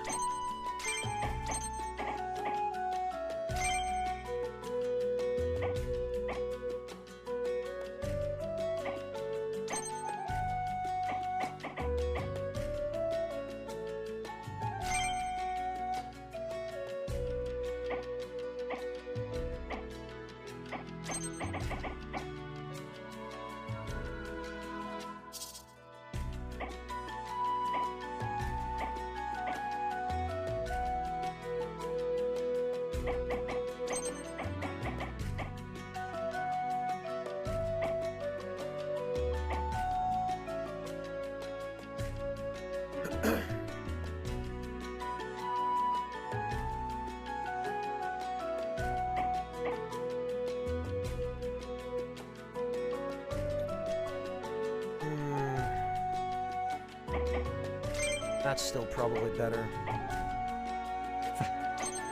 Adalakas, thank you so much for the resub. Welcome back. Oh, Adalakas, thank you for always showing up. I just appreciate that you're here. It means a lot to me that anybody keeps coming to these streams.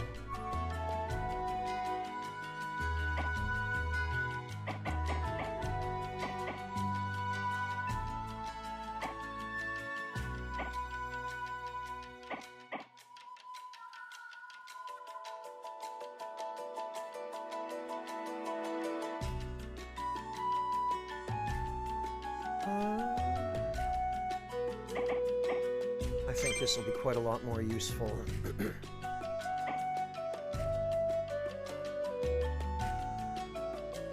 No problem, Adalakas. I'm sorry to hear about your phone.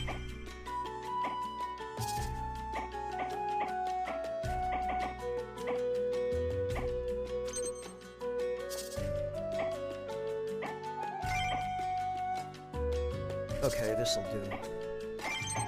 Oh, and we can upgrade stuff. I keep forgetting to do this. That, and... everything else?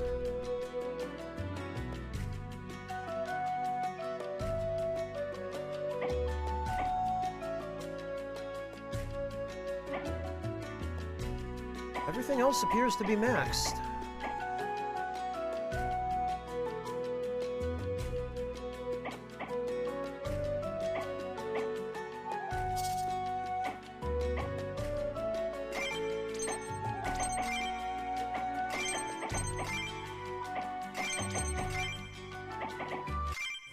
All right.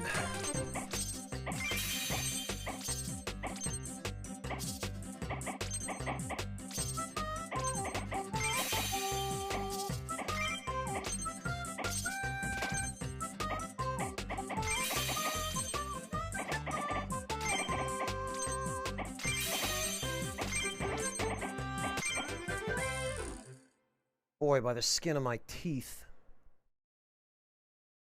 Well, all these sweets... You know, what do the old carrots do?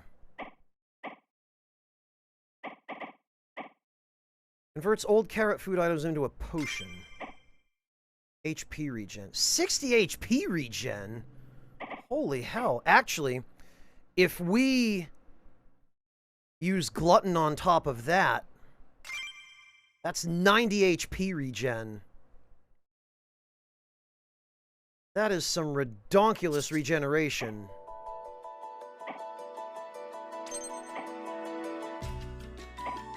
We've got 3 out of 4, Captain Tuna.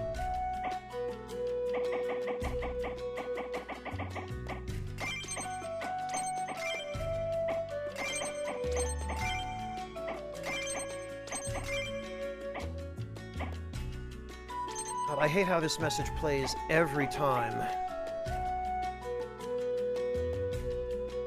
Alright. I think we're all set up to go now. Yes, okay.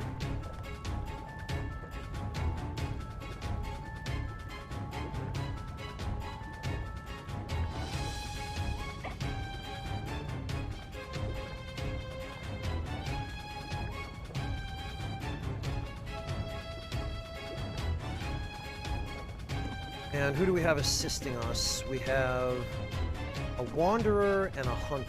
Okay.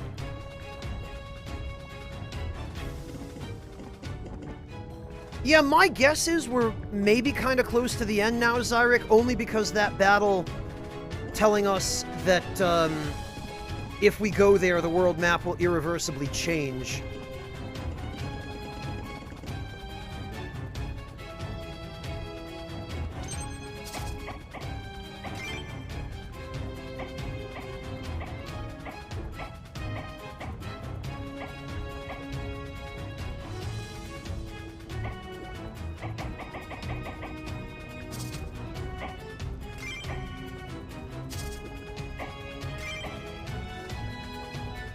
Okay, yeah.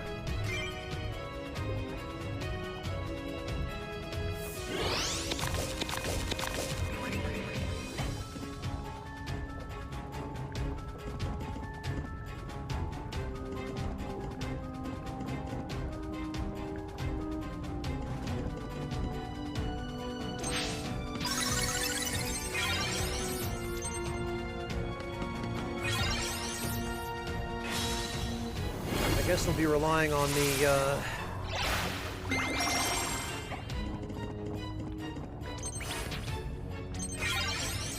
NPCs to distract the wind enemies here.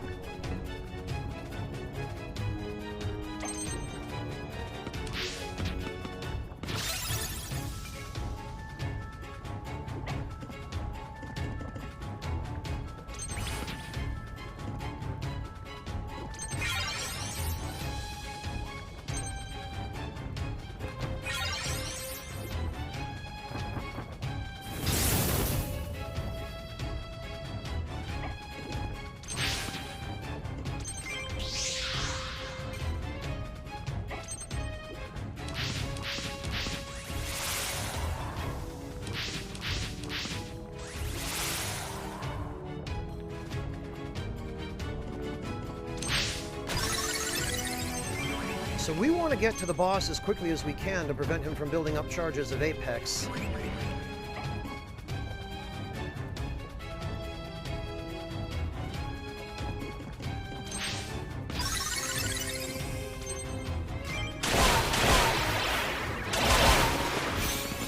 There we go.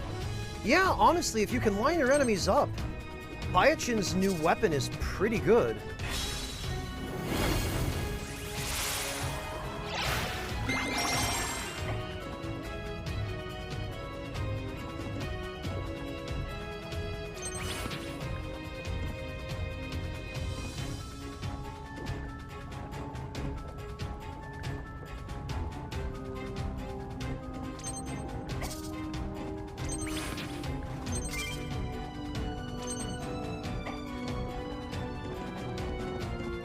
Well, now we don't have any need for upgrade items anymore.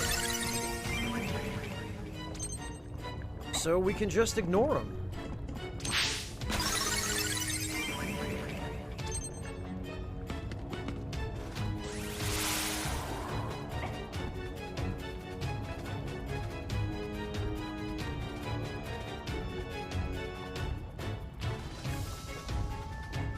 Oh, Tuna, you meant the gems that we get from doing these challenges. Well, my intention is to gather up the ones that we're still missing.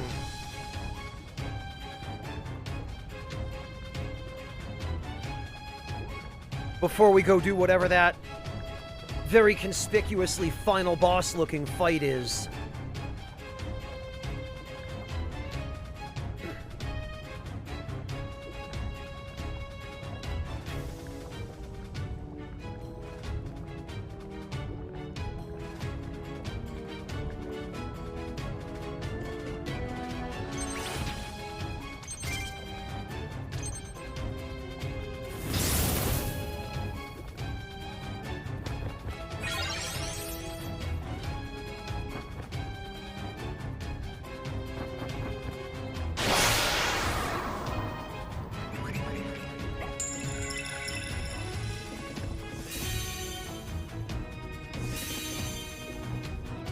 Pyachin has her Ultra already. Well, who needs this most? 70 defense, 134.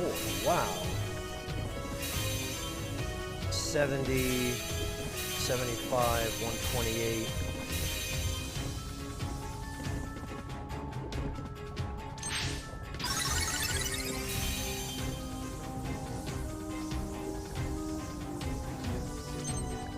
Yeah, you know what?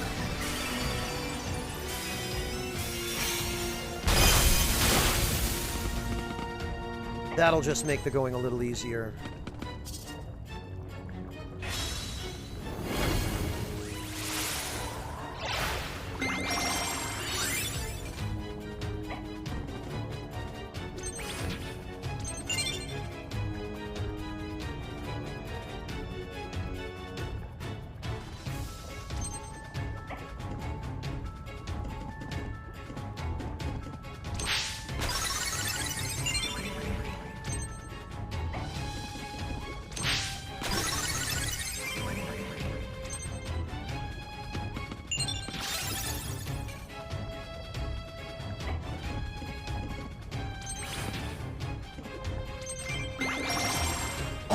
Actually, we should probably keep doing this so that Peony gets a little bit more ultra.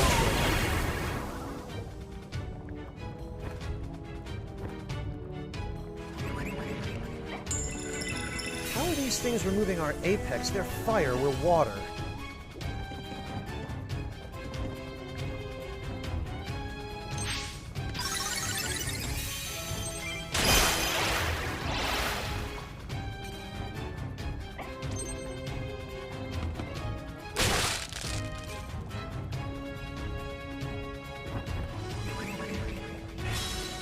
Raging Bum, it looks intimidating, but once you learn how to play it and how things work, it's really not so bad. There are just a few things to have to remember.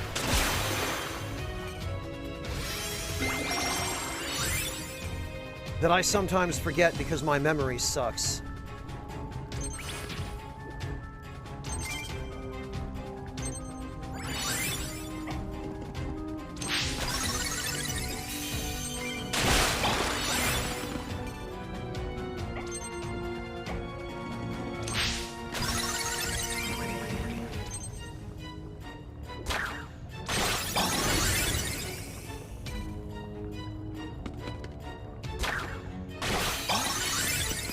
Bad. Boy, these Stigiter are not doing a terrible job at all.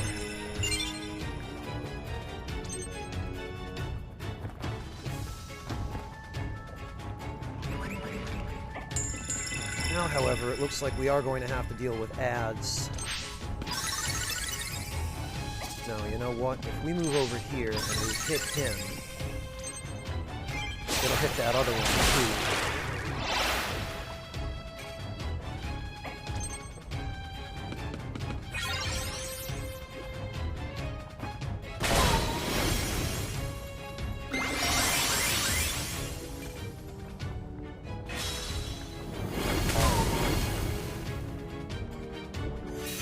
Well, at least his damage aura is giving us free ultra.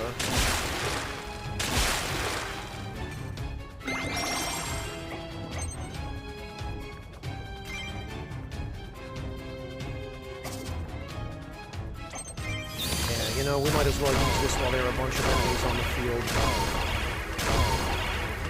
We can use the song one next turn.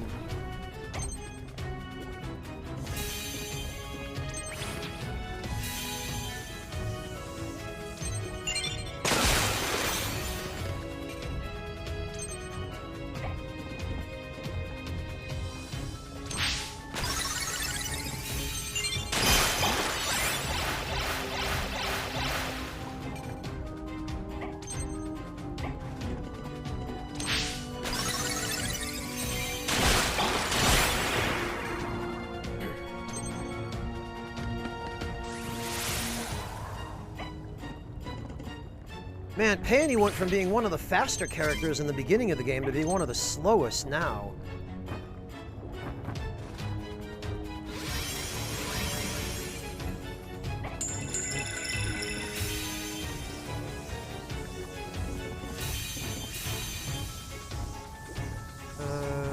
Who's gonna need the attack the most?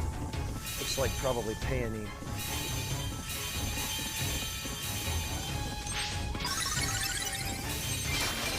Yeah, because Pyachin is weird. Her Ultra is no longer Water Elemental. It's, for some reason, Thunder Elemental, which is useless against this boss. Not as useless as Ice or Earth would be, but still pretty damn useless.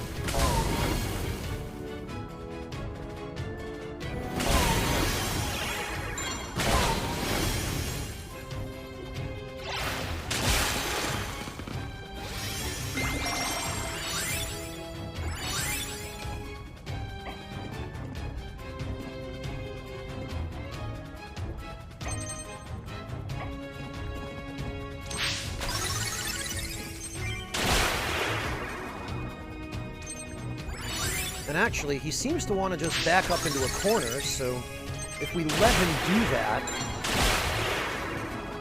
we can just combo him to death. And I guess these guys will just keep taking out the ads, which is fine.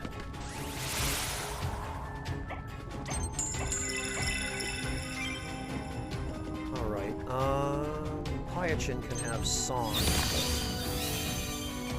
Because she's going to be the one keeping everybody alive if the shit hits the fan.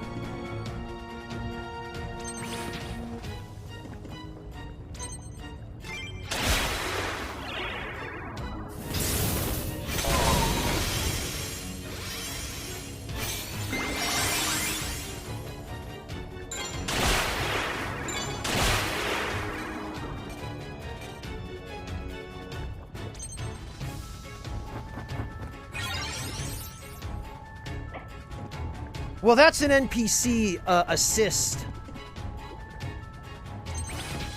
Raging Bums, so yeah, small wonder.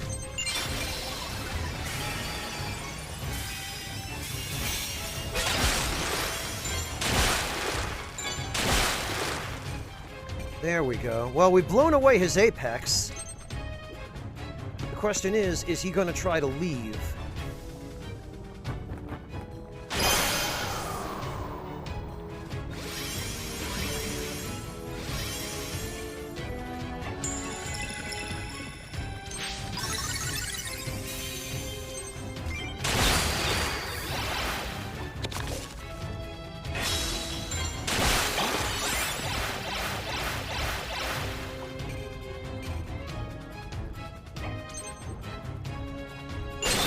And I guess either Pyachin or one of the anemones can control ads that show up over here.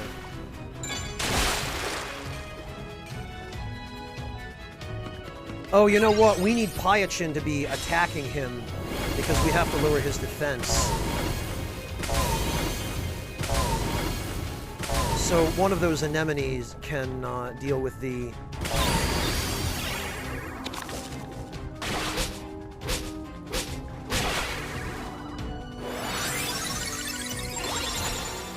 Sheesh.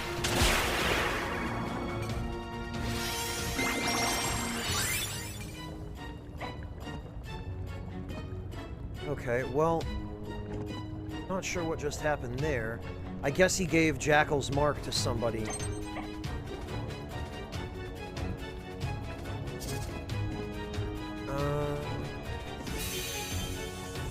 Let me make sure nobody else has it.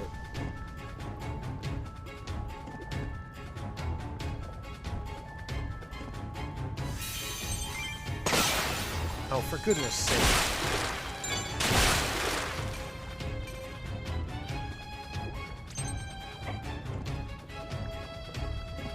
Okay, we'll make room for Pyachin there.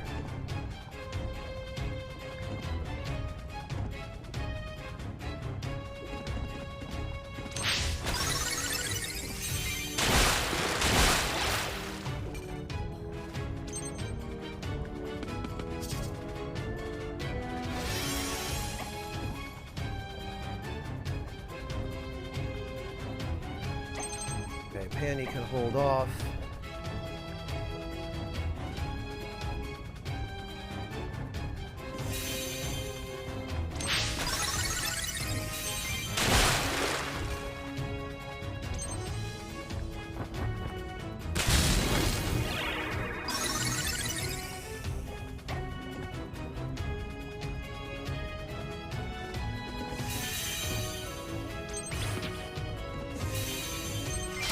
Okay, now we're starting to get somewhere.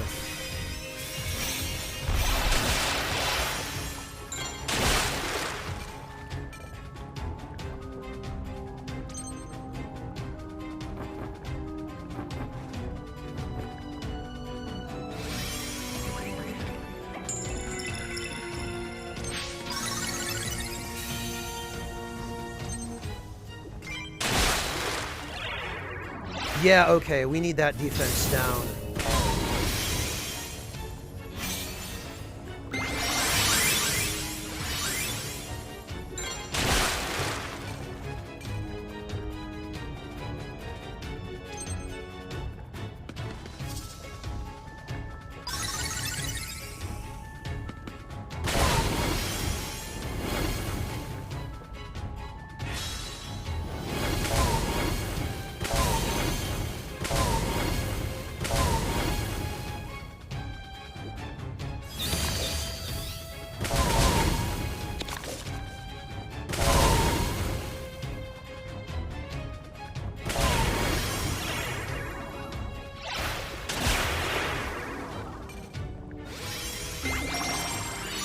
I wish I knew what that unseen color status meant.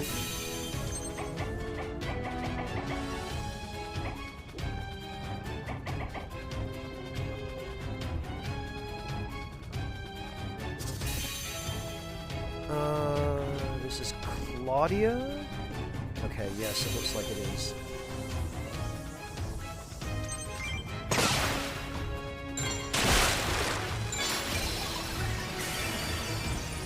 Yeah, Hasanako, go ahead. Because the game sure as hell isn't explaining it. Oh, I should have used Pyachin's Ultra. Well, that's fine. We can just pop it again.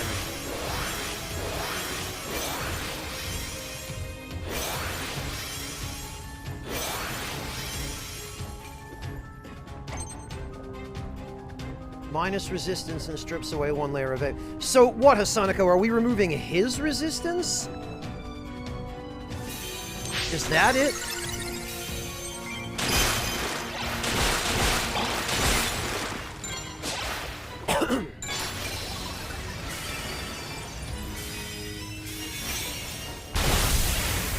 Oh, there goes his defense.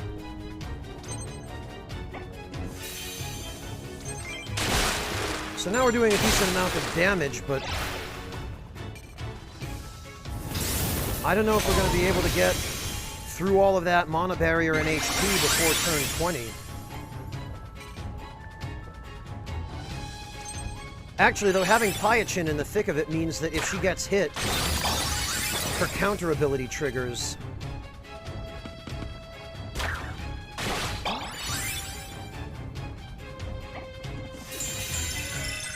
Oh, wait a minute. Was this 1,000 damage? Okay. I take it back. Maybe we'll be fine. Apparently lowering defense by 50 is worth a lot of damage.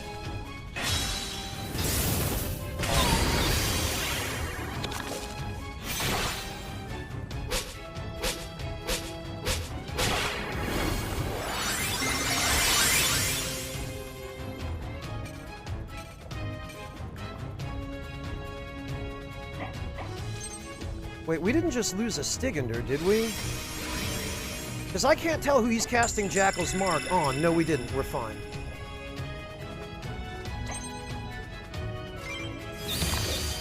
Alright. Oh, is his defense already lowered as much as it can go? Minus 50 is the minimum, huh?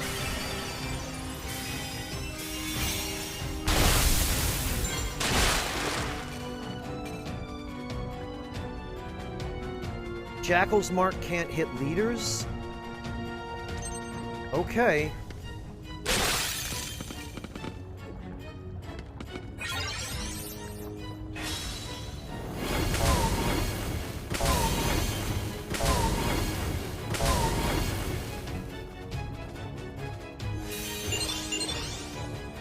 Oh, more of these idiots. Well, that's fine. We have ways of dealing with these idiots.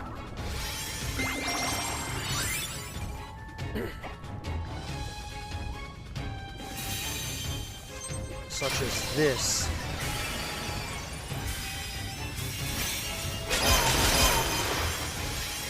Okay, that didn't work at all.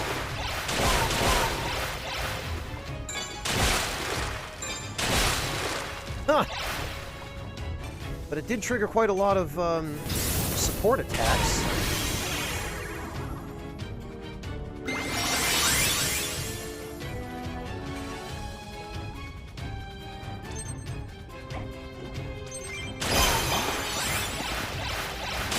I do like this, though. I like the way that this works out.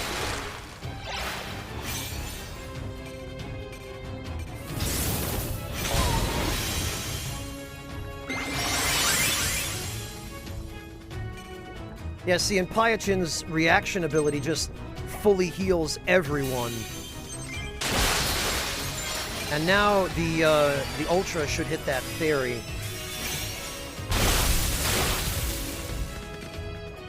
Yeah, Hasaniko, now that I finally understand how all of this stuff synergizes,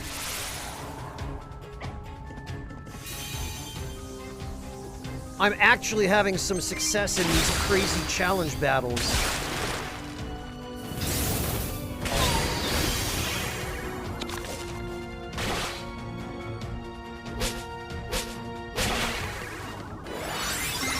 Man, well, as up until that happens, I am. It looks like he casts Jackal's Mark on a unit after it attacks, but it still counts toward killing the unit, which is really unfair.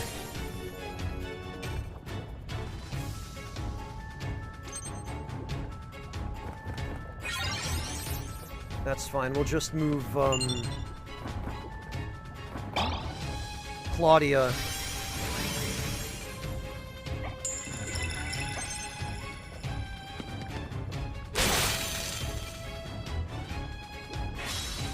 I mean, we'll have this either way, but that Jackal's Mark crap is just really cheesy.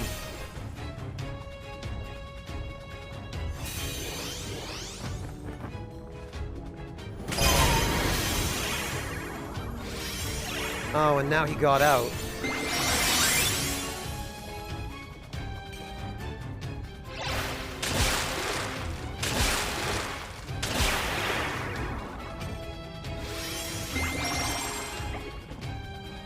This is Claudia. Okay. Well, at least now we can back attack him.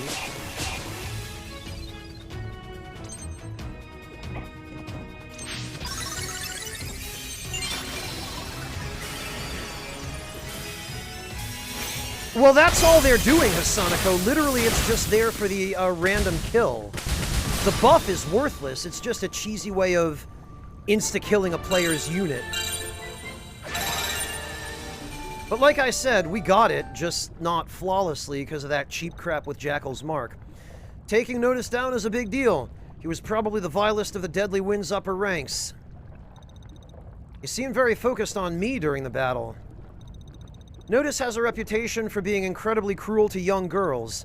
The things he's done to many of them, if you had known anything about Notice, I doubt you would have come to this fight. I won't let anything stop me from helping people. Raging Bum, thank you so much for the 100 bits. I really appreciate that. Unfortunately, it wasn't flawless. I had one of my units insta-killed twice by the boss. Haha, is that right? Take this voucher, Brave Witch. It's hardly compensation for what you've done today, but it's all we have to offer. Thanks. Vampire Gem. And Assassin Gem.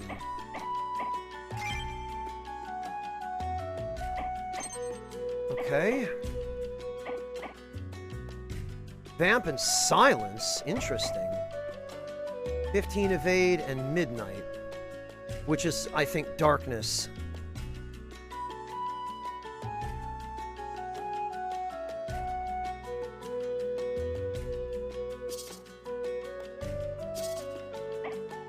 Okay.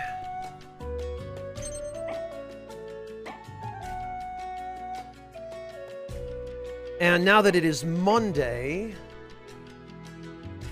Oh, okay, the Ashen Plains is the fire-free battle.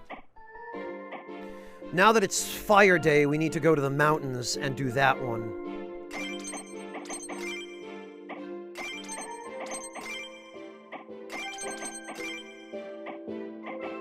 And we're going to need everybody set up for fire, so...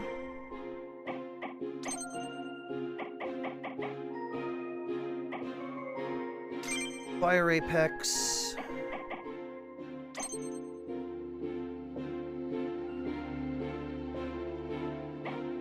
And I guess we'll just give her the Fireball one. And Peachon, he's ready to go, and we're going to need him for this, I suspect. Because we do always seem to need somebody who has a defense down effect.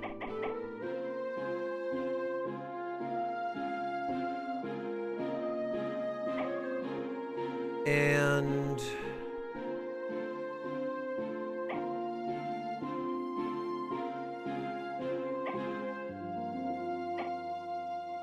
who else has a fire weapon? Oh, Tom does and Claudia does, actually.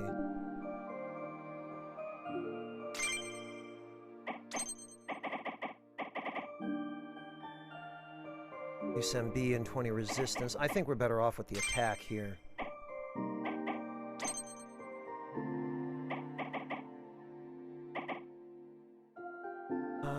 Evade and Midnight. Well...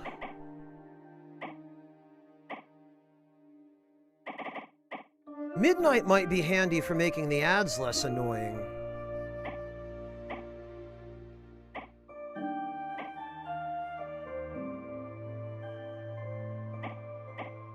But the Vamp enchantment is not bad, and, well, Silence isn't going to help much against any unit besides bosses, and bosses are immune to it.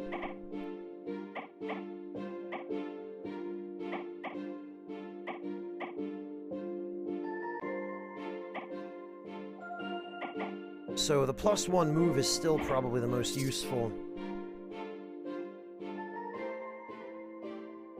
Raging Bum, it's an indie game that came out last year.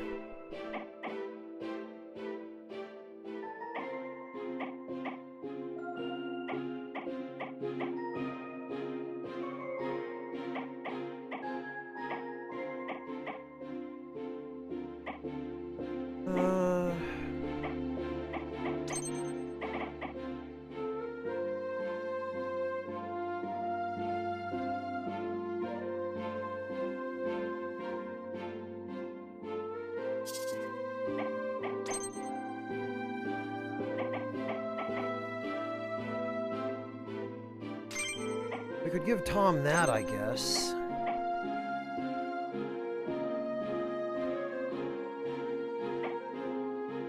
actually be useful for him? Doom Bolt, Miasma, Blink.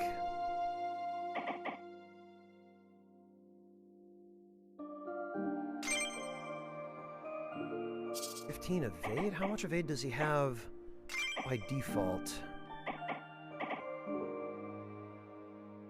Yeah, that's not terribly impressive.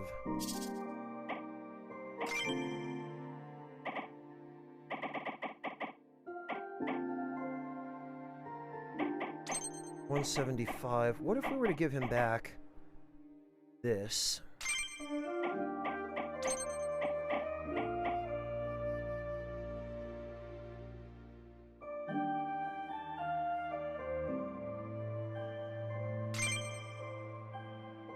Because he does have quite a lot of defense. That'd still put him at 164.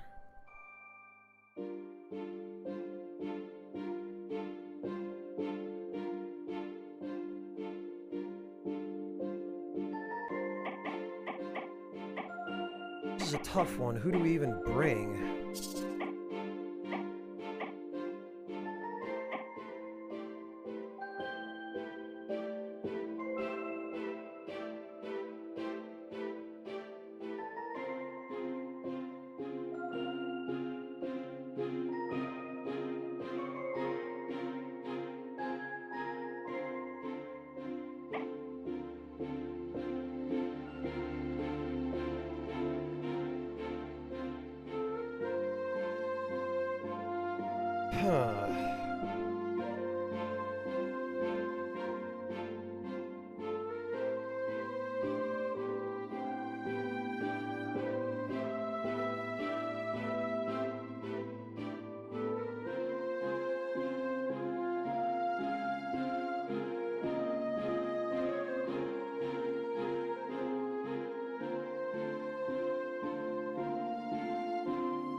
Alright, well maybe we actually have to take another look when we get there then, because...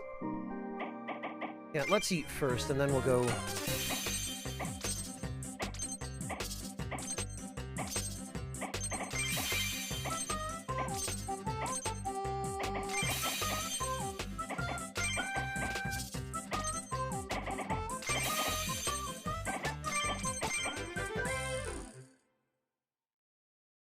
Boy, this sucks.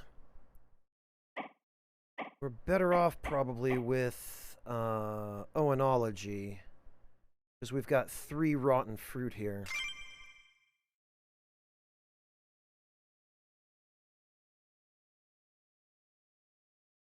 Okay, yeah.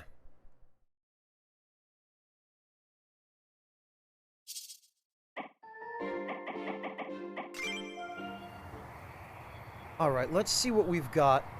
I need to check the boss's abilities again to see how best we can counter them.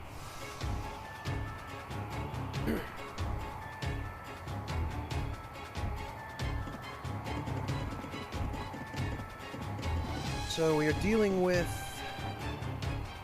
4,375. Dear God. Aerial, blink, quick.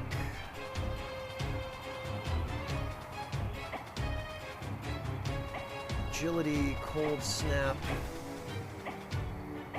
crit damage, crit, stone skin, okay. Greetings, undead warrior. Smallpox, thank you so much for the Prime sub. Welcome to the Ragtime Lounge. Very much appreciate your support.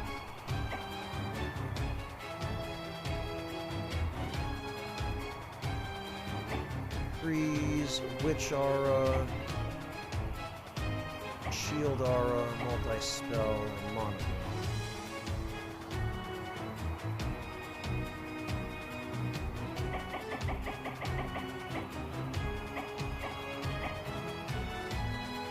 So he's got a 100% chance of using Cold Snap when we hit him, which means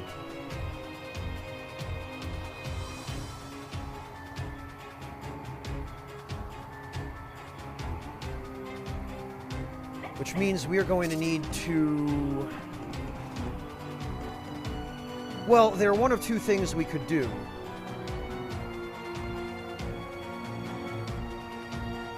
We could give Peachon Song for the resist.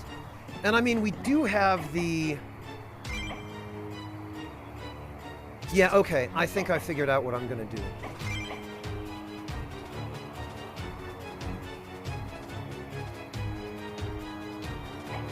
We're gonna bring Peachon, and we will leave him with the defense down scroll. So he will trigger Cold Snap continuously, but if we give him Song, he should be able to resist it and not have it proc on him.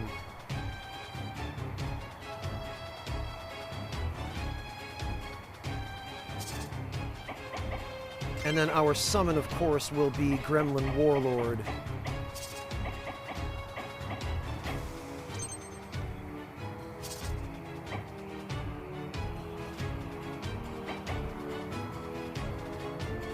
And I think we're good to go here.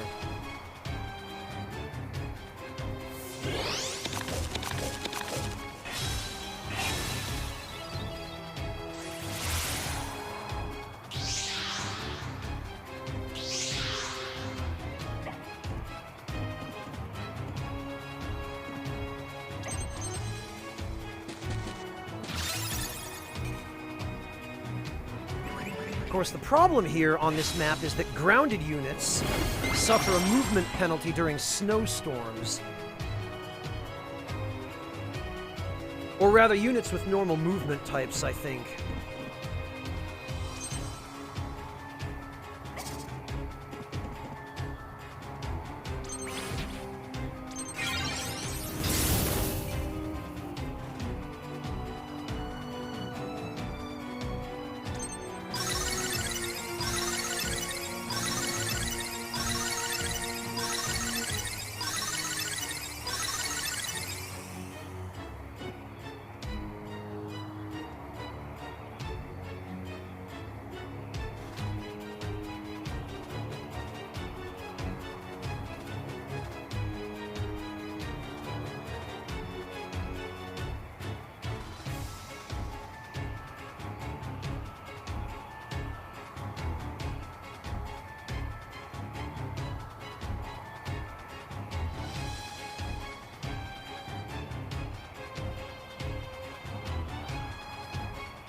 I don't think we want to move him just yet.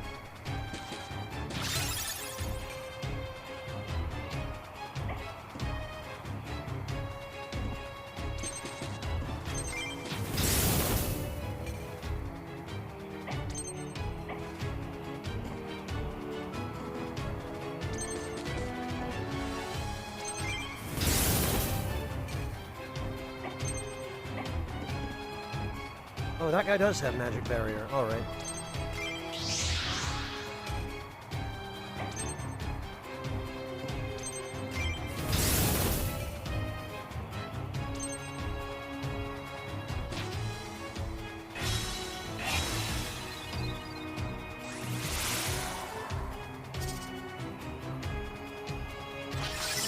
Welcome back, Monotone. Sorry to hear that.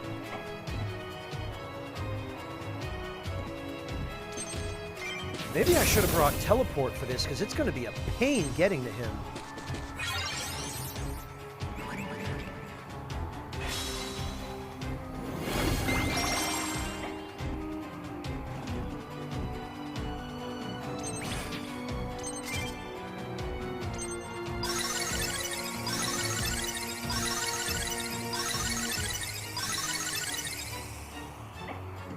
But at the very least, we'll have a massive attack boost by the time we do reach him.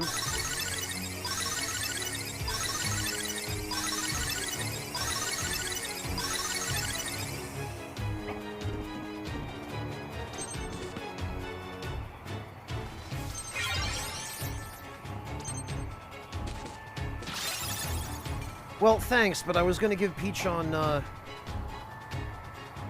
the rage buff. No, actually, I'm going to need to give him Song, because he's going to be attacking up close.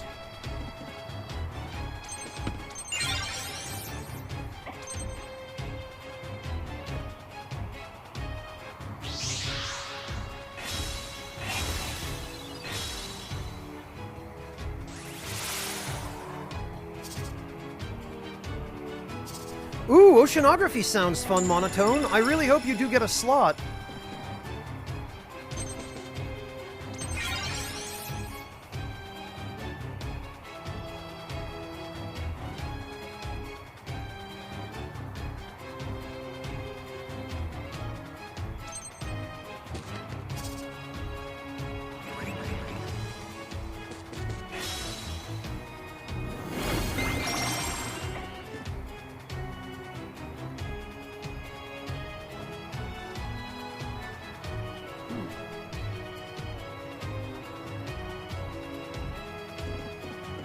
Well, actually...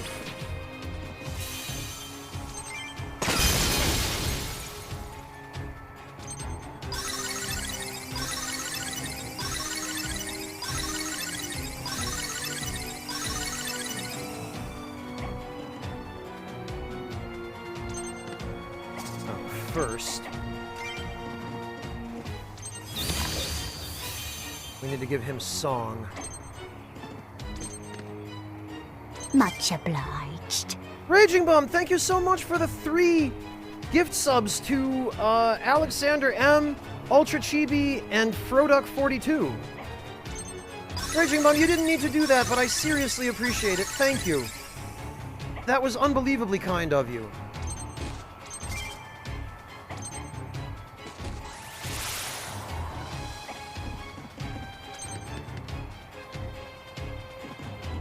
Oh, I can't reach him. Greetings, undead warrior. And Mel, thank you for the gift sub to Joe Narrowed Chip. Sorry, I did a terrible job with that username.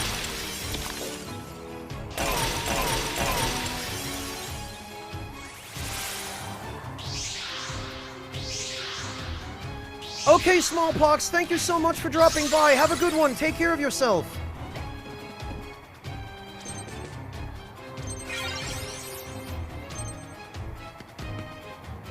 Oh boy, now the ads are showing up.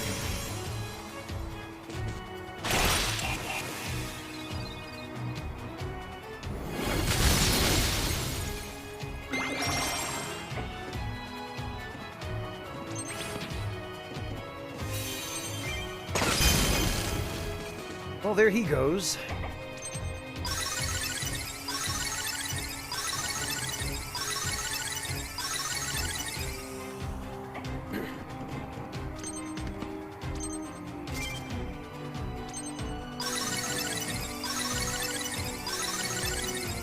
And now everybody's attack is super pumped. This is crazy.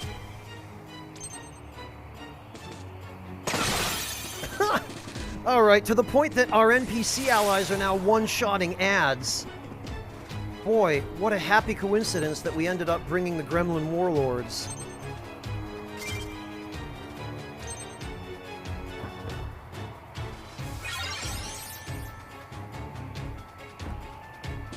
And we brought the defense down spell, so... Oh, and actually the defense down spell will help us wipe the, Frostjack's cloak.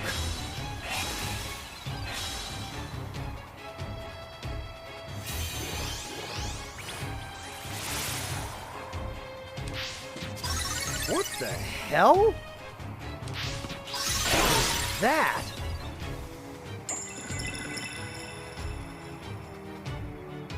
Cryo Odori. 2 HP? Cryotori. Starfall. Splash. Harden. Recover 10% of HP. Gain +5 defense. Immune to spell talisman damage. 50% chance of freeze. Talisman sealed. True sight? Oh, this must be the rank 6 ice monster.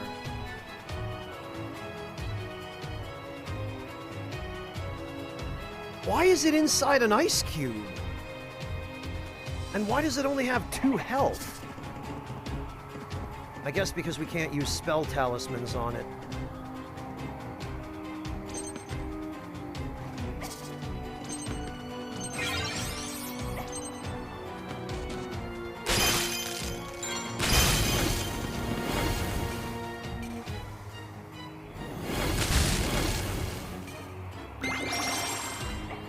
Alright, well, let's hit this.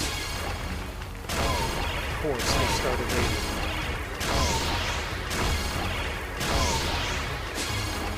Of course the freaking boss evades it. Why would it hit a boss?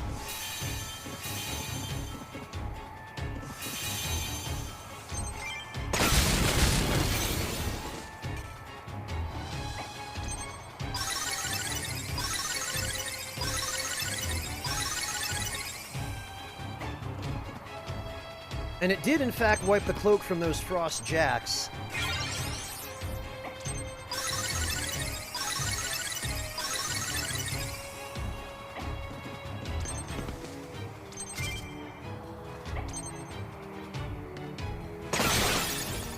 Gee freaking gee, dude.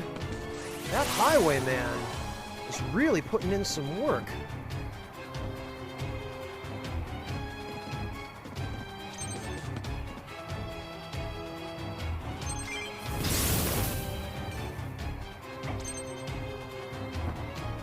I really hope the boss decides to come down here, because I do not want to have to climb up there after it.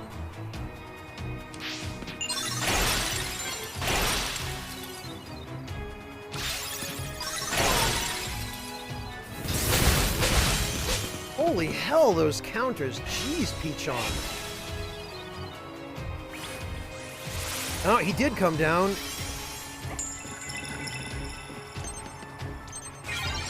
We can only actually get Peachon over to him. We'll be doing okay.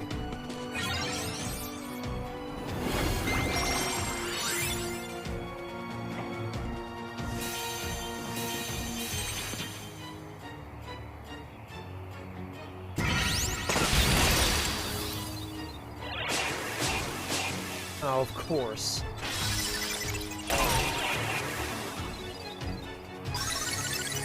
Oh, really? Okay, remind me not to do that again, then.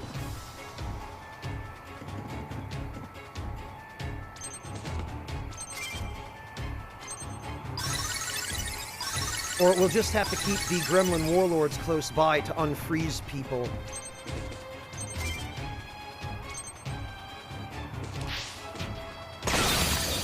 Wow!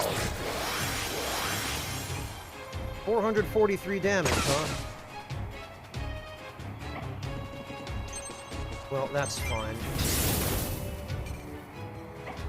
We won't tolerate that. No, Hasanako, it was an ice cube with, like, a fat bird monster frozen in it.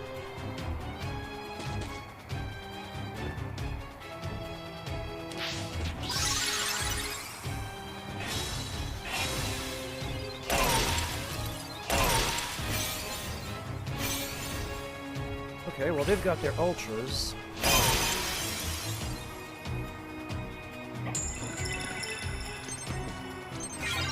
We are never going to get Peachon close enough to this thing to have him start attacking it.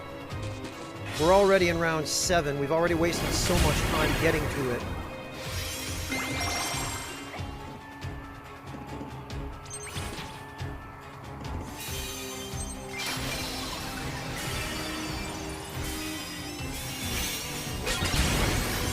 Hopefully, maybe Peachon will be able to taunt him.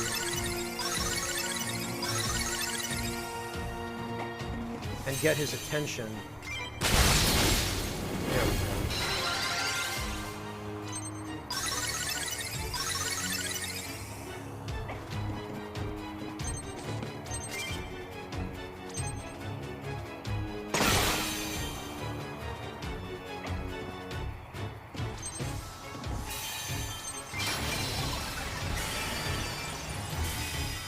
I don't know why you would expect that, Hasanako. That would require a different model. Or a different sprite, rather.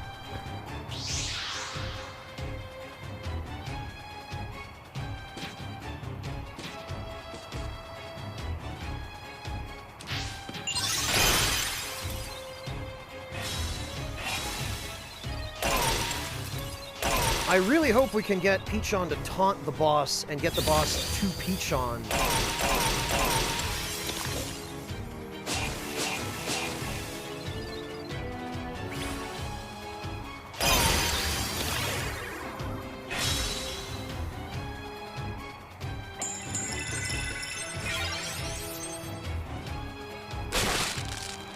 Because I'm worried already not going to have enough turns before the bullshit starts on turn 20.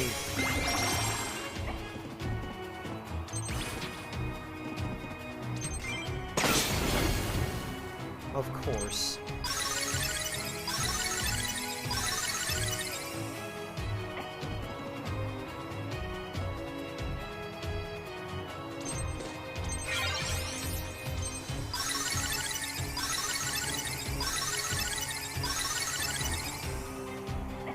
So we're just gonna kind of have to spread people out here.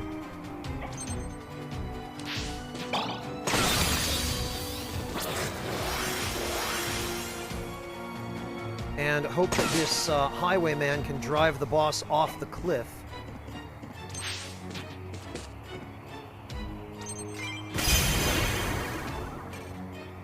Because I really don't want to fight him up here.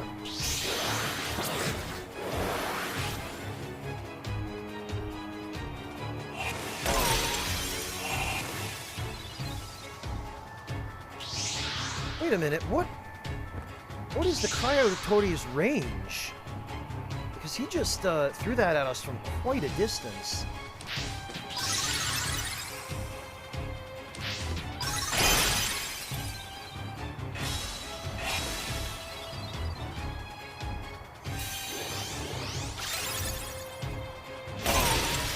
Oh, okay, we did get him down.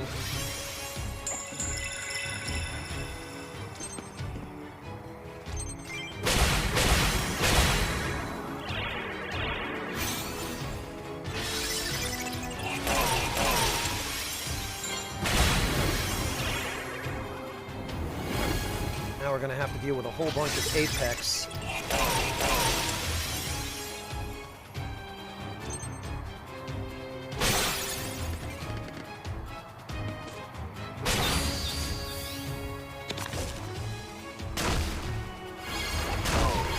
Oh, that's interesting.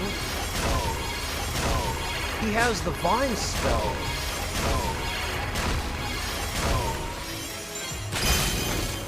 Oh, nice. Excellent. So much for those summons.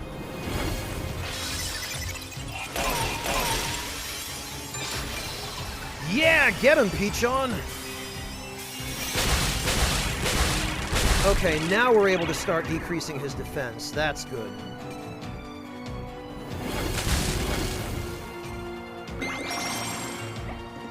Okay, hang on a minute. It can't move. It has 10 range. Bloody hell, what is this thing?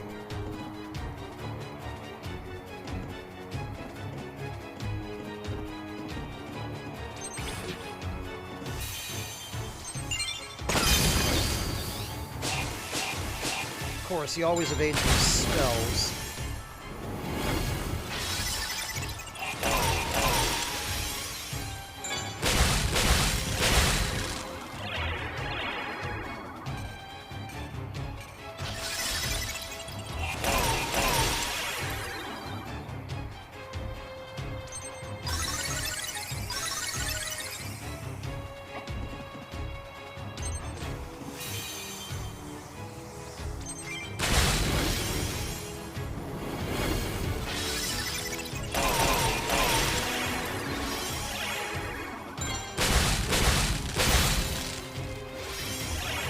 There we go. Now we're able to get rid of that defense.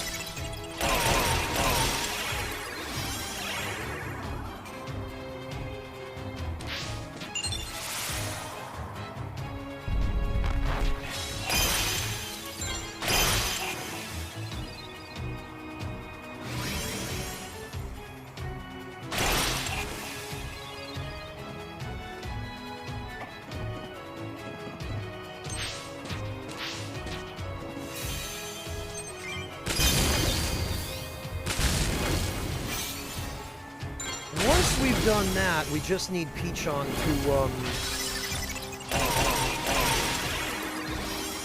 Okay, yeah, now we're good. Sick.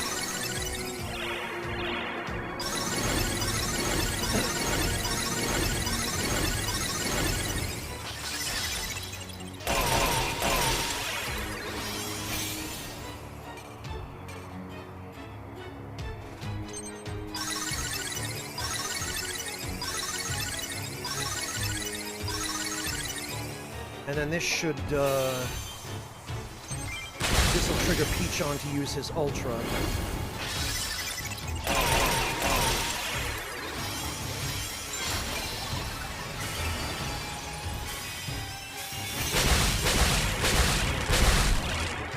$735. Okay, we're getting there. So I guess pretty much this series of fights revolves around you have to blow away all of the boss's defense.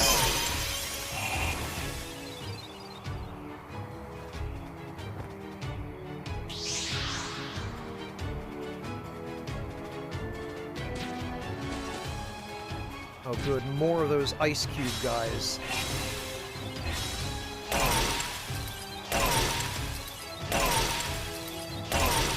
Alright, we're gonna have our, gremlins go deal with ads. Oh boy, and Squirtoises no less. That's gonna be a pain.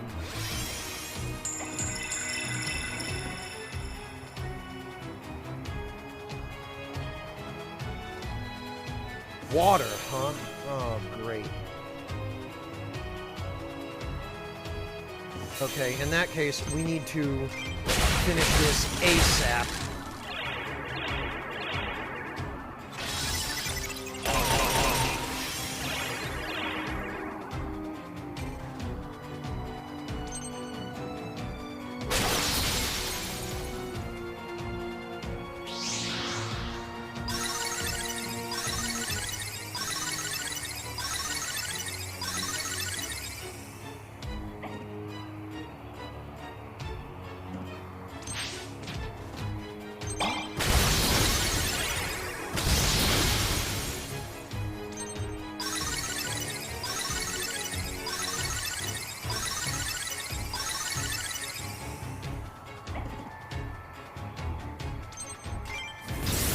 Free her.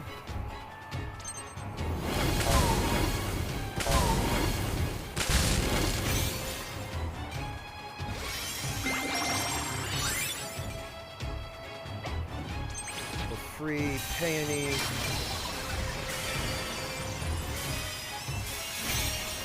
I hate to have to waste an Ultra to free Peony, but...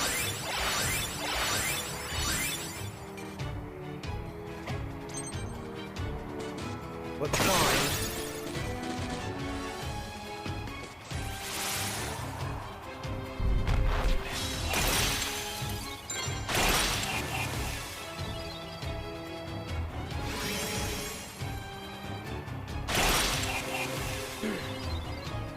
Yeah, Hasanako, and a very powerful tank enemy no less, but hopefully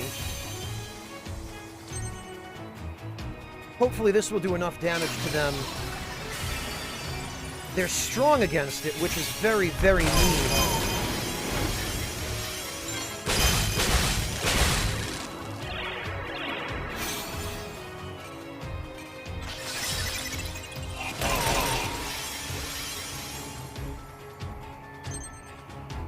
The fact that he summons water enemies of all types.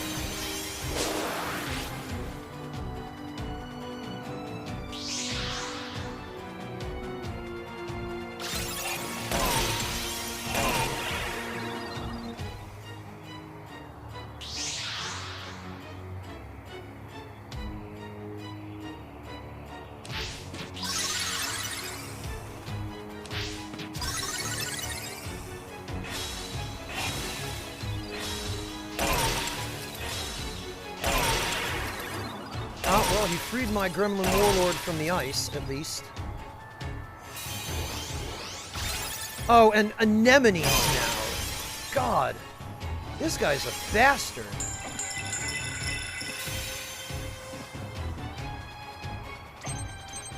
Okay, we're gonna need to have Peachon hold up.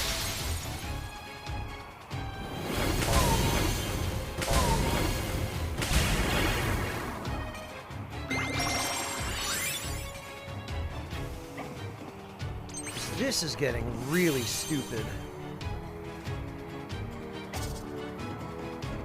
Alright.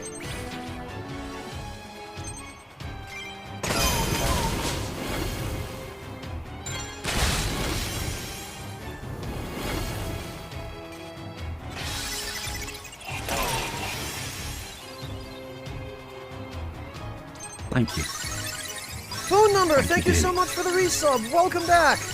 Really appreciate that.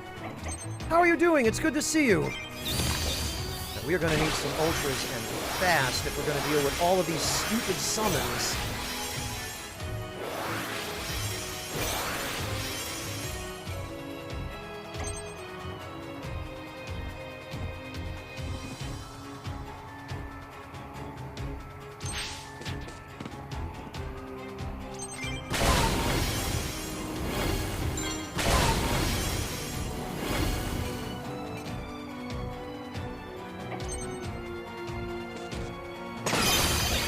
Thank you.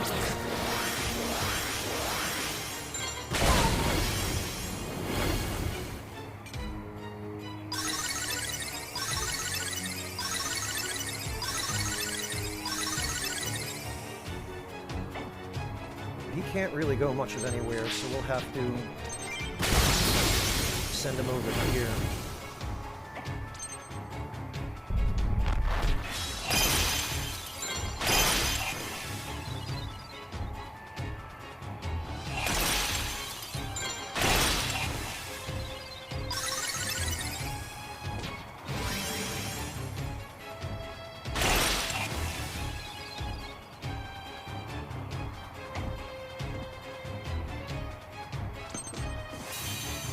$1,698 damage. Yes, we'll take that, thank you.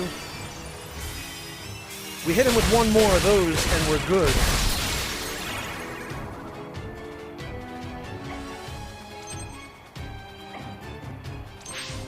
And actually, it looks like we're good anyway.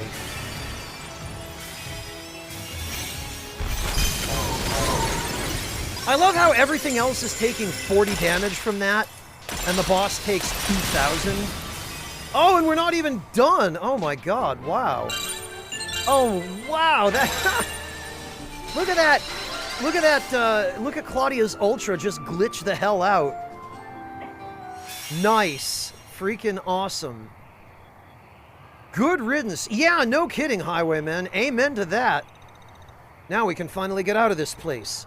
This one didn't seem to be on a rampage like the others. What was he doing out here? Our scouts said that Skirin was tasked with making contact with someone here. As far as we know, he never found what he was looking for. Take this voucher back to Blackpool. You've earned it. Geomancer Gem and a Phantom Gem.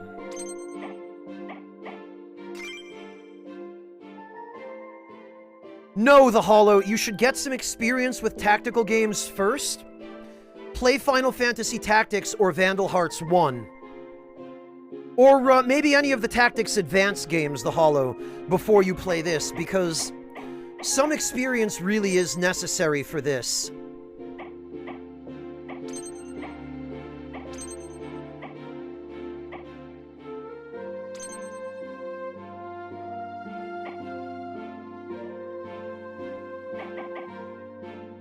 No worries, Hollow. It's a good game, but if you try to play it without any prior experience with grid-based isometric tactical RPGs, you're probably going to have a really hard time.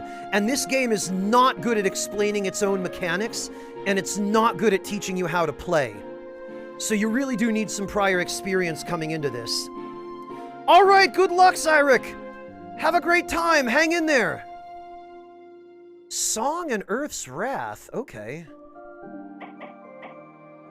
And possess an arcane gift. Now it's getting a little more useful. Possess an arcane gift is in fact super handy for a magic barrier tank.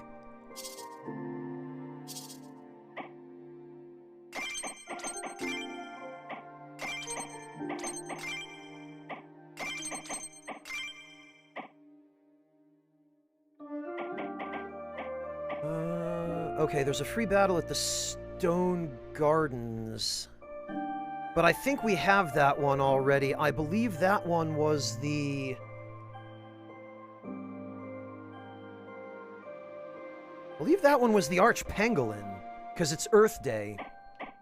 So the only one we're still missing is, I'm guessing, the Cryo Otori, which I suspect is going to show up on Ice Day, so we'll have to wait.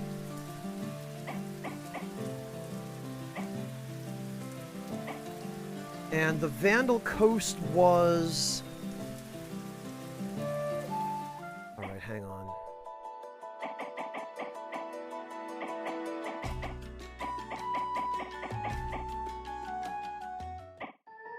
Okay, so Vandal Coast looks like it's the last challenge battle, but I think we're still missing 4 gems, aren't we?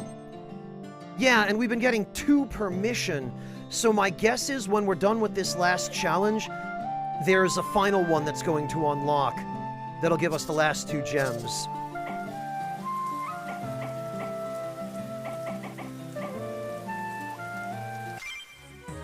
Alright, let's get this done.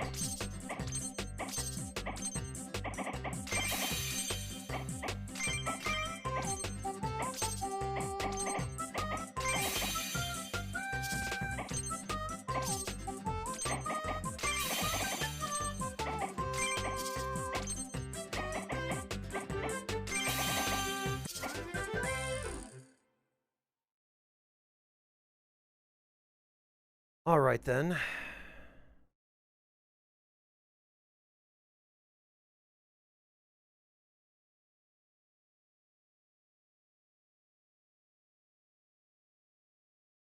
Slim pickings here. I think what we'll do...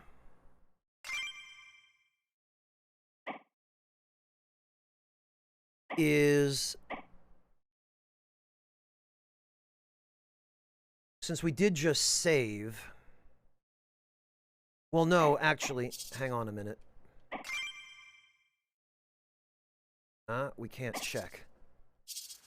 Greetings, Krigamonster, undead thank you so warrior. much for the resub. Welcome back. Day 184. Okay, we did save. So what we're going to do is we're going to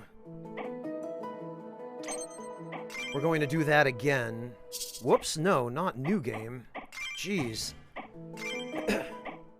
That's why I keep backups.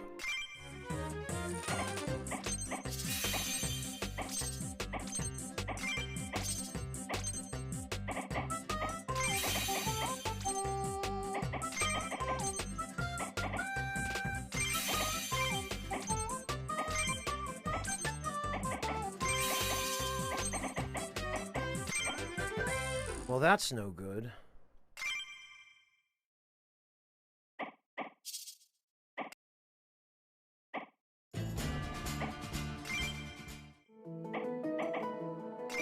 Okay, what we're gonna do...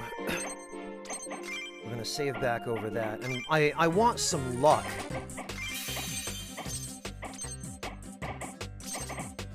Ah.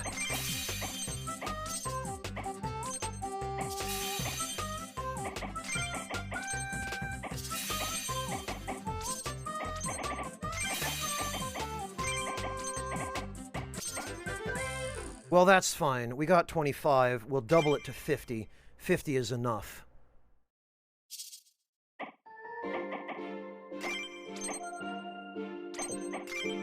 We still haven't seen that supposed new food item that we got from Tom's quest. Alright, so let's go to the Northern Mountains.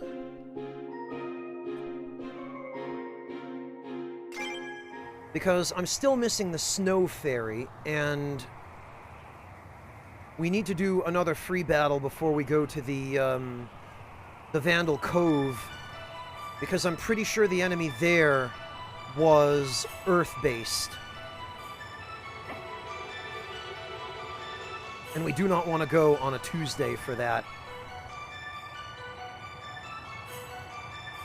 Oh, but all the enemies here are arcane. So that doesn't really help any. because I was hoping to run into a snow fairy here, and there are none. Actually, yeah, let me go check what that boss was. Because I think, even though this is a water zone, and you would expect to find a water boss here, I think the boss... Oh, wait, no, we haven't checked this one yet. I don't think we've been here.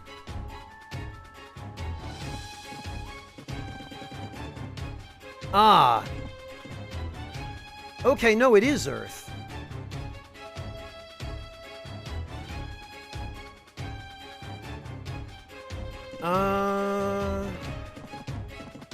Yeah, so coming here on a Tuesday is the worst possible choice.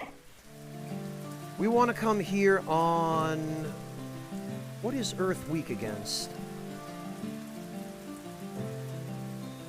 A Fire Day or an Ice Day? Ice Day, I think, is the nearest.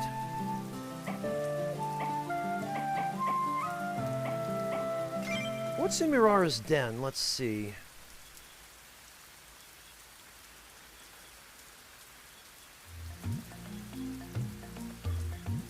A whole bunch of water enemies. And bizarrely, some fire enemies.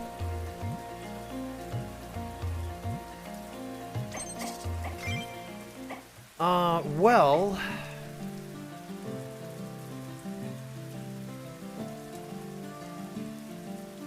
I did Hasanako, but the problem is, well, we'd have to do a bunch of free battles in order to pass the day. Which I suppose we could do. Hang on, let's see if I'm still missing any other summons.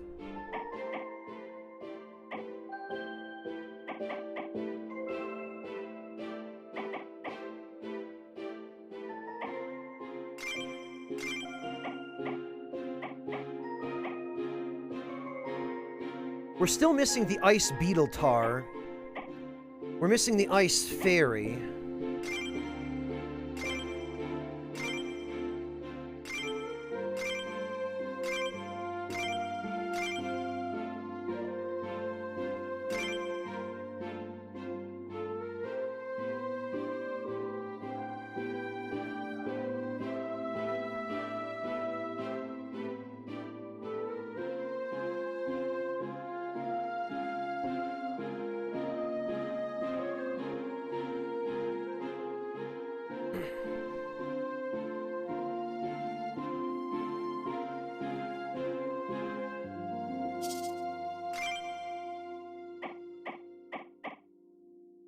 I think there might be another version of the spider that we're missing, too.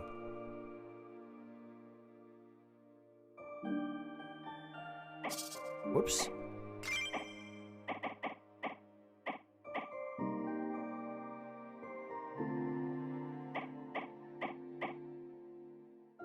Okay, yeah, we're missing the Squirtoys, so we're missing the water version of the Dust Loot. We're missing both versions of the Tapu Key, and I'm not even sure where to run into him.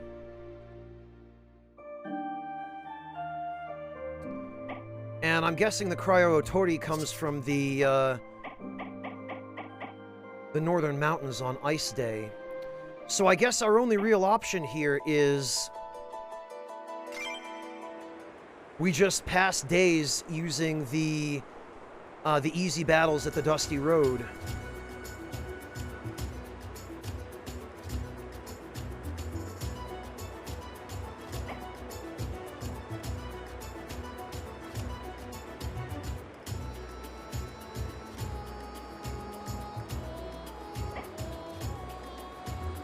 I guess we can stick with the fire units here. There's not too much. There are 2 water units, but we'll manage.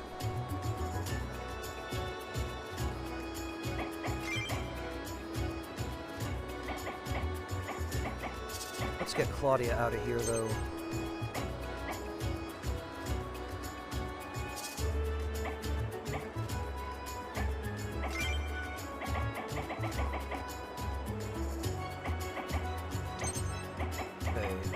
This, the Zest, will be much more useful for Tom.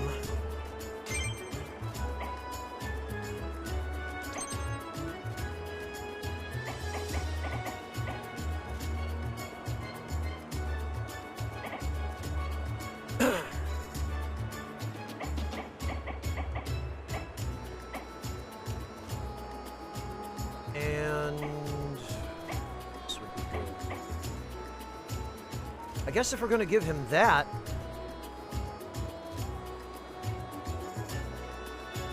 might as well also give him MB... Well, I'd like him to have some more damage, but...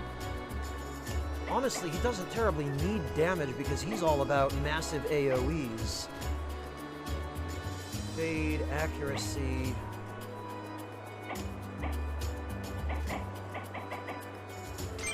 yeah, maybe we just give him the MB regen.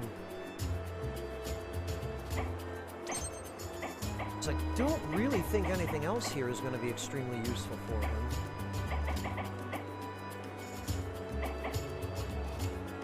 Earth's Wrath. Well, Song is not bad, actually.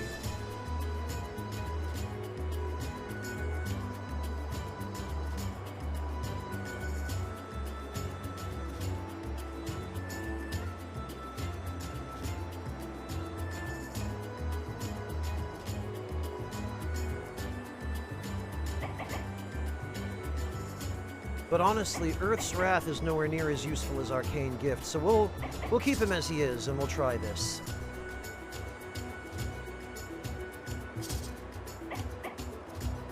Because with the MB regen he's got, it shouldn't matter that he has slightly lower defense. He's still got 154 defense. That is pretty nuts.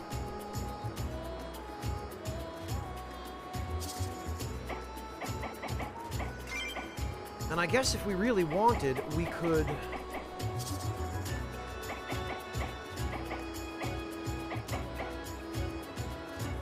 we could use Stone Skin to max out his defense anyway.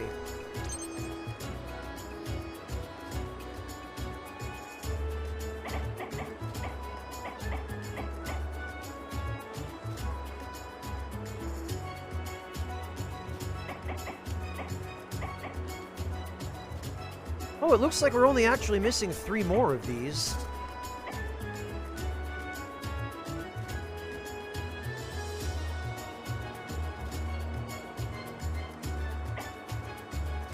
Alright, you know what?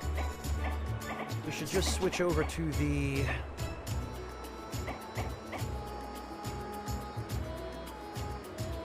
we should switch over to the Archpangolin, because they'll be able to deal with the wind and the water enemies. And they will have big, stupid barriers, and I think, if I remember correctly, they also have a defense aura.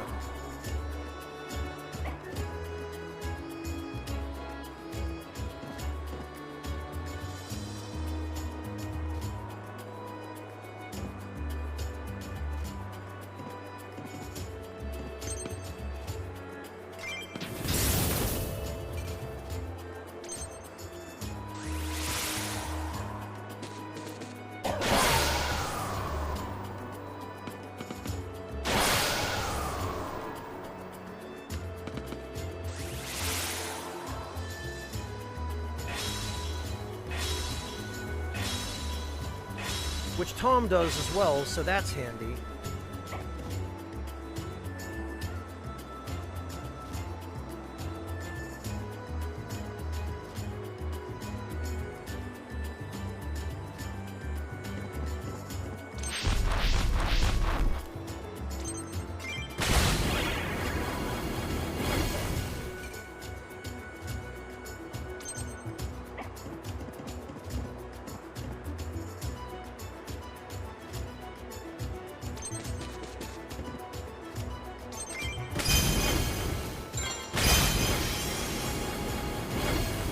Boy, these things, though,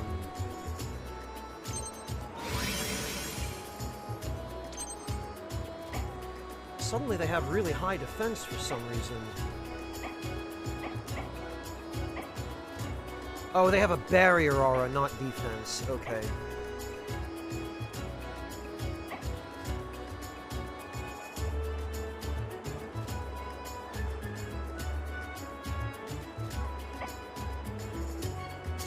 When they start with Ice Shell.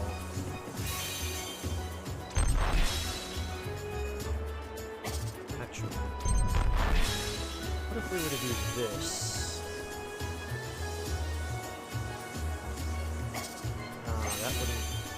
okay, first we just need to have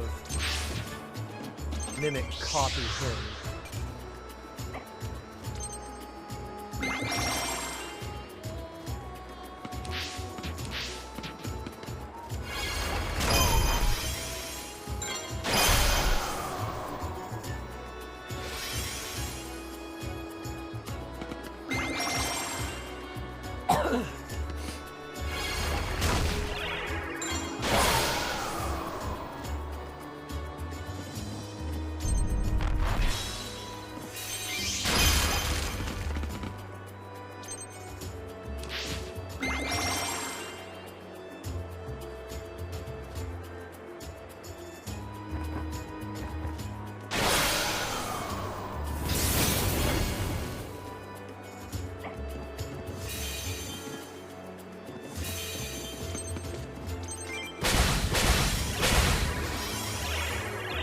Oh, why is our damage so terrible against wind enemies?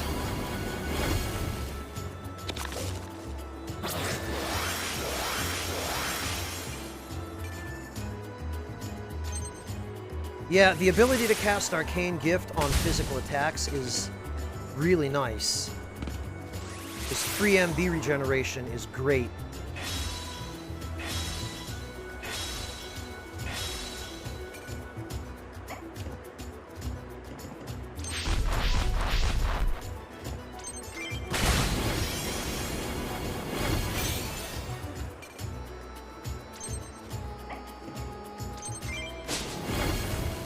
Get out of here.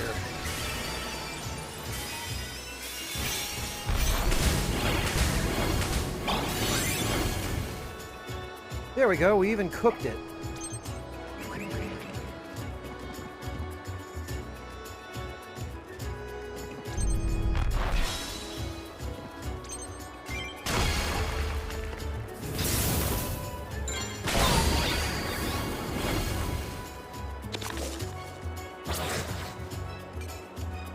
Holy cow, boy, that on Tom, that activates constantly.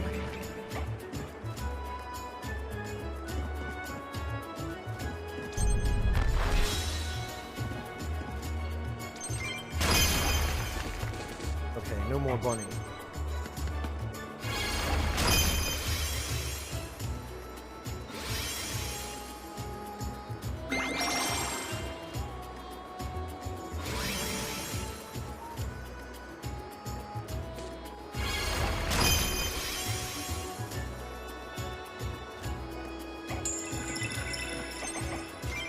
Okay, we can use Song to overwrite the blind.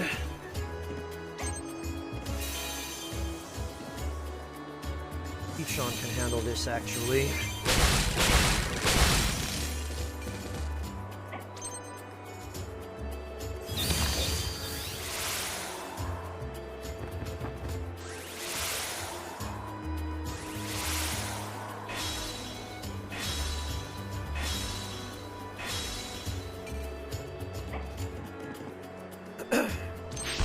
And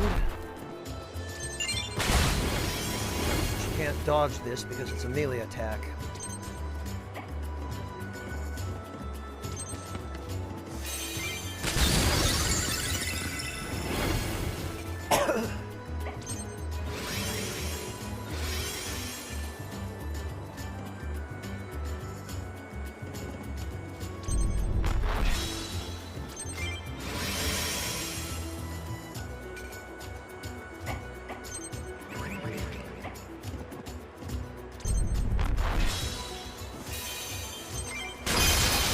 Yeah!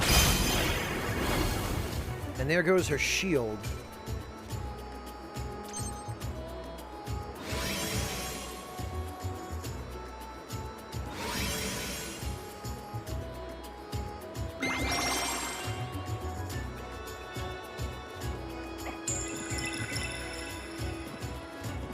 Well, that one doesn't have a buff, I guess.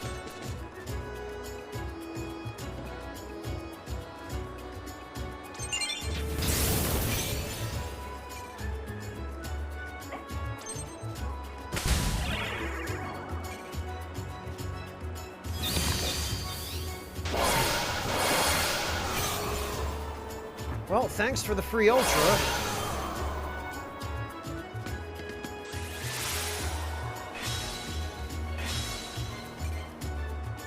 And actually, Tom's defense is 166 now. What if...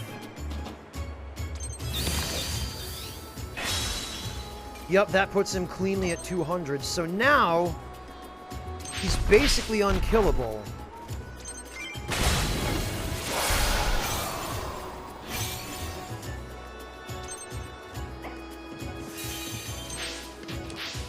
And I bet...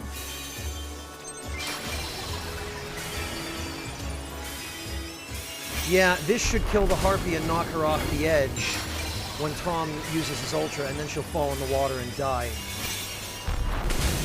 And there she goes! Later, loser!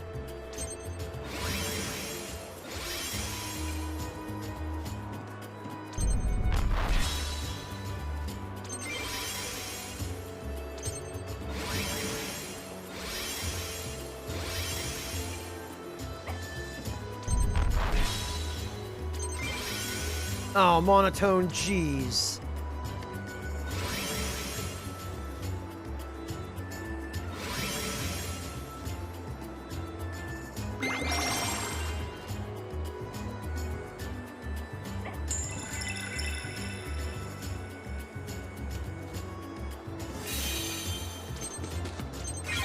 Alright, so now all we have to do is go, squish that troll.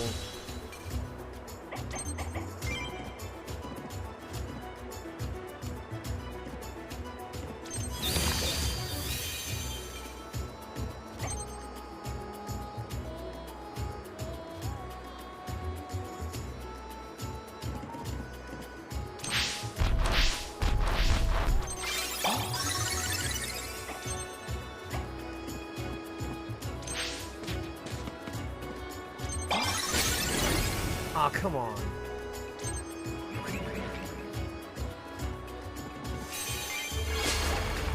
For goodness sake.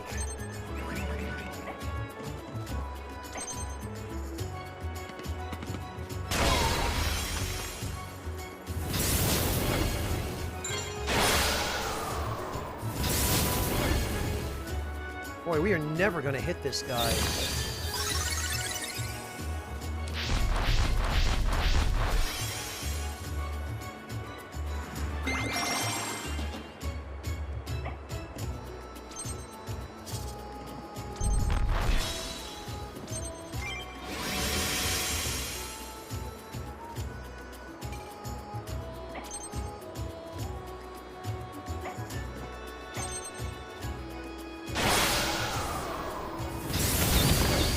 There we go, that's a little better.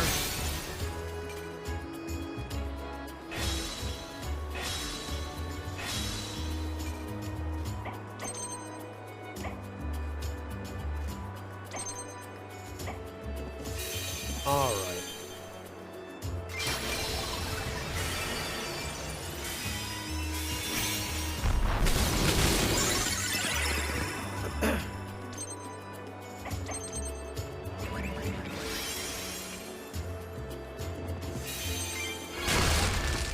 Good sheesh, now we can actually move.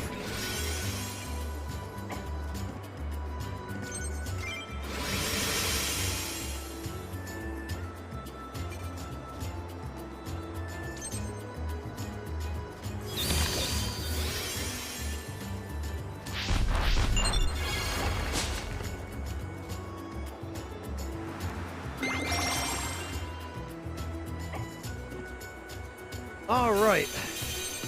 Now we win.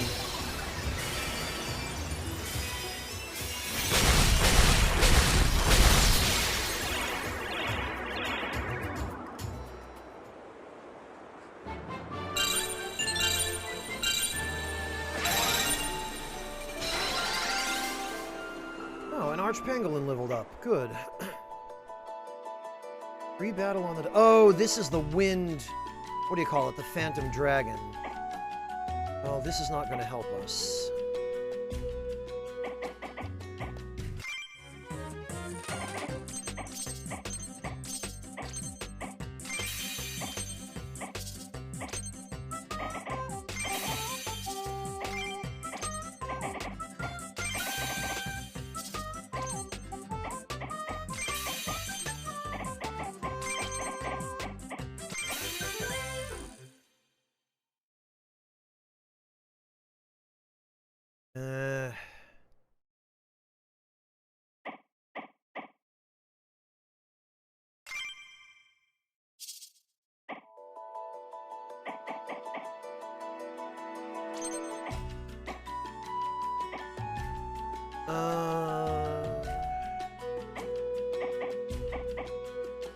Let's just go to Aego's Descent. That should be fine.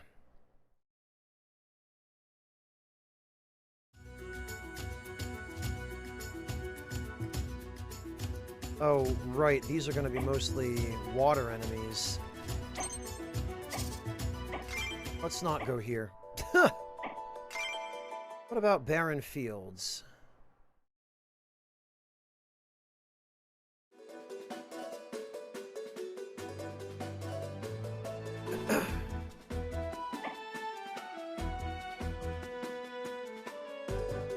A couple of water units. I guess this is fine.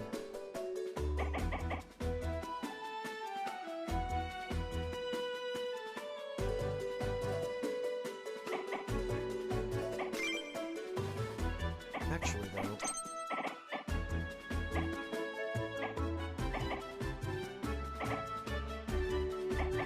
Dampen Silence or Evade at Midnight.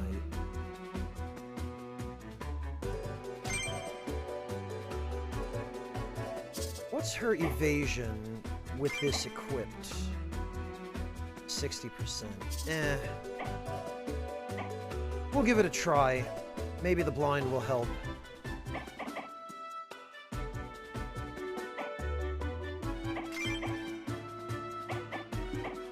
And this time I think we're going to use the Phantom Dragons because they can fly. And it is Wind Day.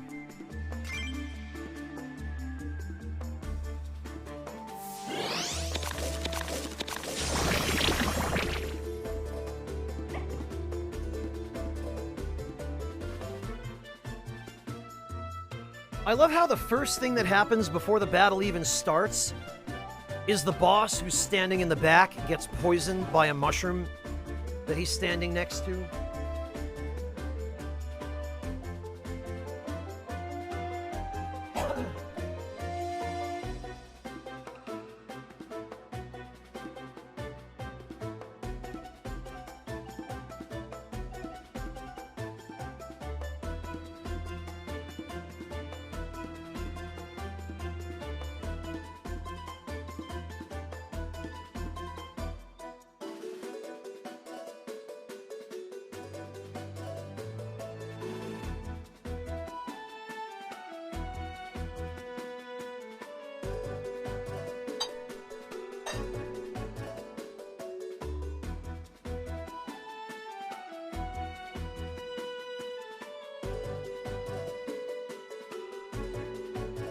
Hey, Ixa, how are you doing? Good to see you, man. I hope all is well. What's going on?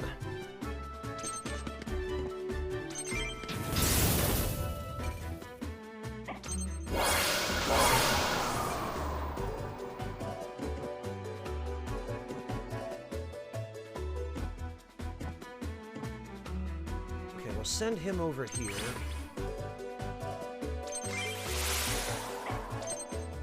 And he can take out the cannoneer. Monotone, can we get a shout out for Ixafixel? For anybody who is interested in retro games and epic beards, head on over and follow this fine gentleman.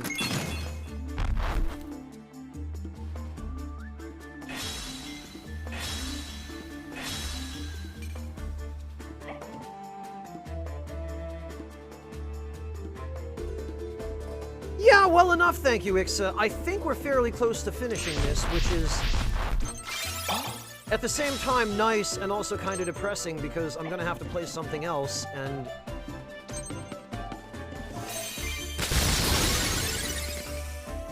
the next games I have lined up are not entirely certain in terms of how they're gonna go.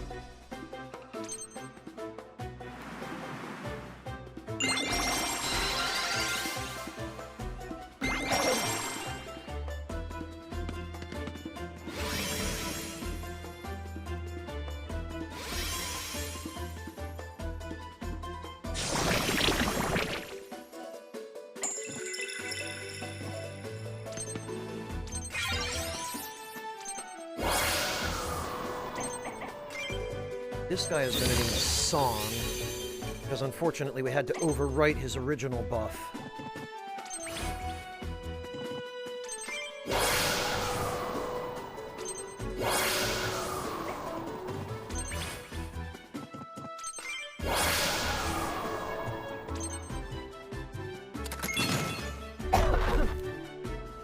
Yeah, the music's not too bad. I think the composer is a Disgaea fan. Because some of the stuff that he wrote for this game sounds very suspiciously like homages to Disgaea.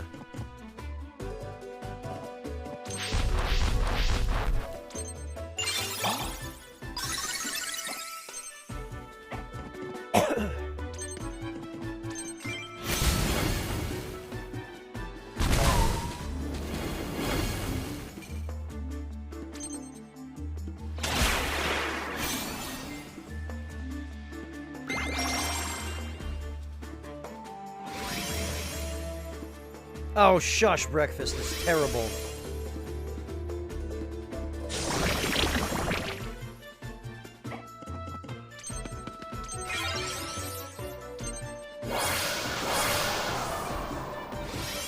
You know what? We could actually have this dragon hop over here and fire the cannon at that poor sod. Oh, alright, cool.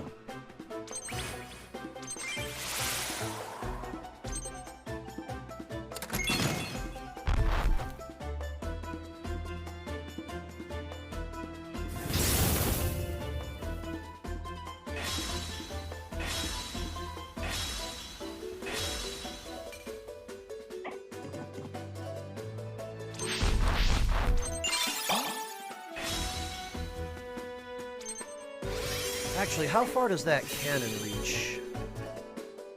Okay, directly in front of where Tom is standing.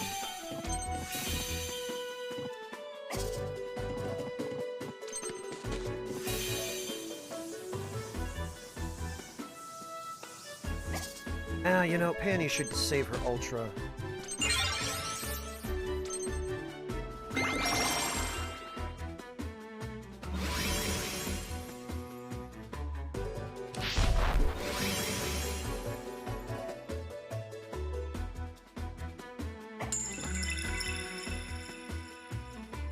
Actually, though, I wonder if we cast Stone Skin on Tom and max out his defense. I'm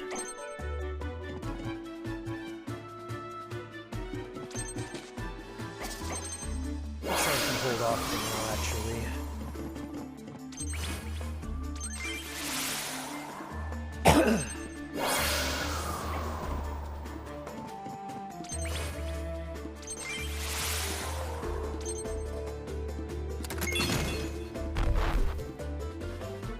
I wonder if Tom will continue taking 0 damage, or 1 damage, rather, from the cannon. Let's put him over here and see.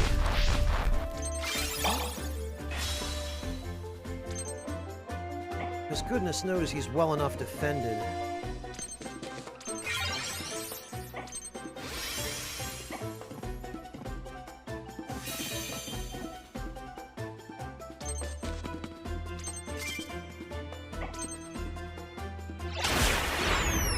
Oh, for goodness sake. I should have figured. I totally forgot those stupid witches could knock you back.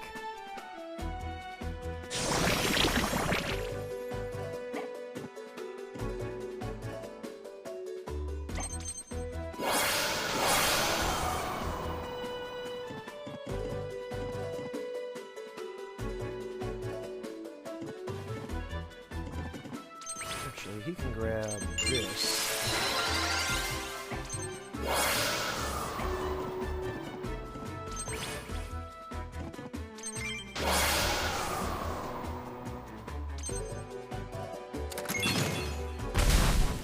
Oh, of course, and he goes for her.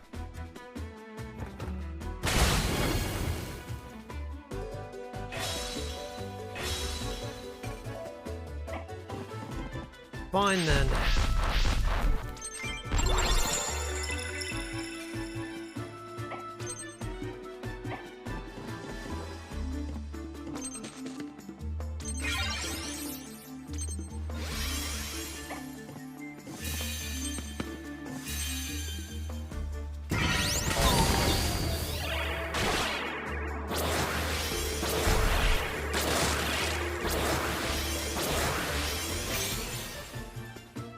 Well, that did blind a couple of enemies.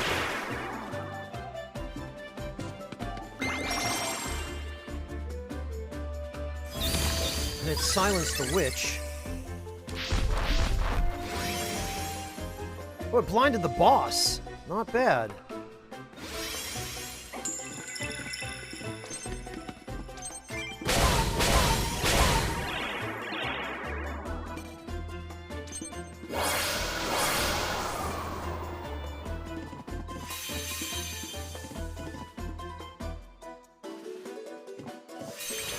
Yeah, let's get rid of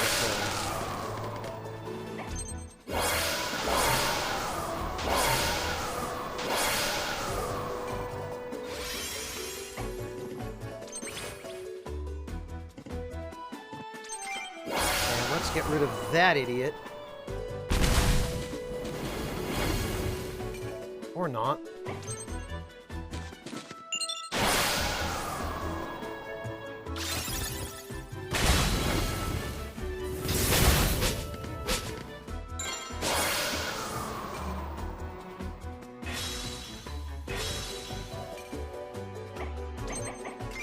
Who else needs song? Ichon could use it, I guess. He doesn't have a buff.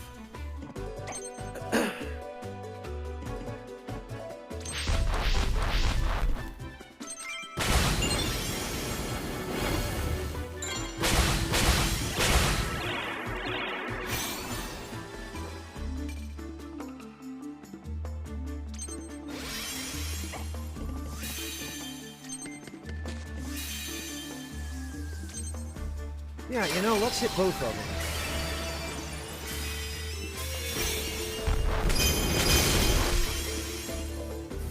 Well, that hurt the boss quite a lot. More than it hurt the freaking gremlin. My god, what is he so strong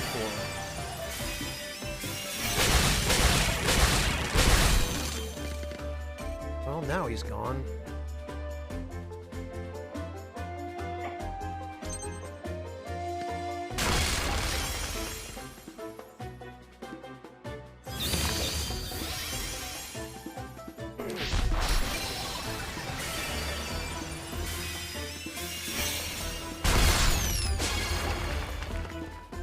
What the hell happened? How? That's a flying unit. Oh, God.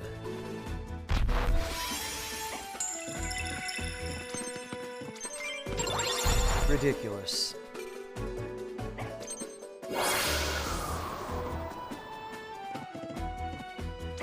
Alright, you know what?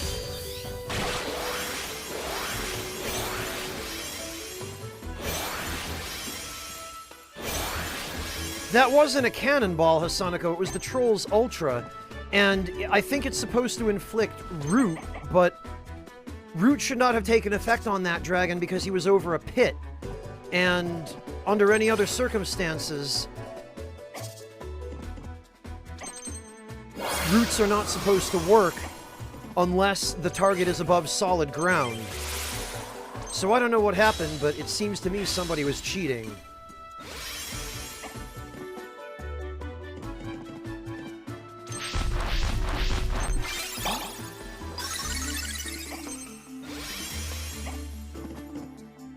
Well, one way or the other.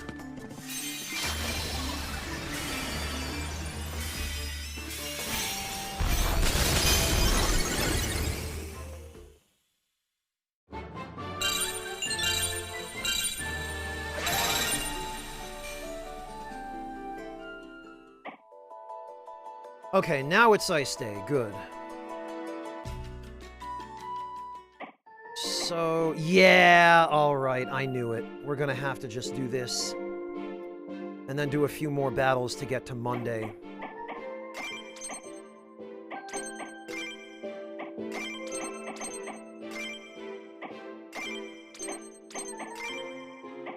We're also going to have to probably re-roll a few times on the cooking minigame for luck.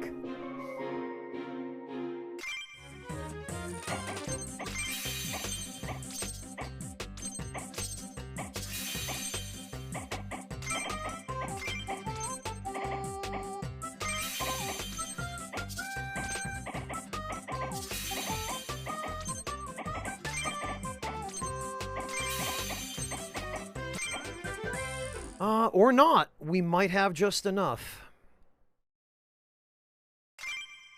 It's not ideal. We could possibly get more, but...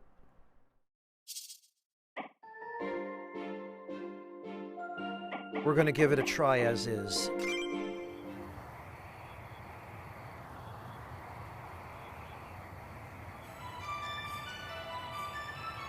Oh, and there is a snow fairy over there, too. That is helpful.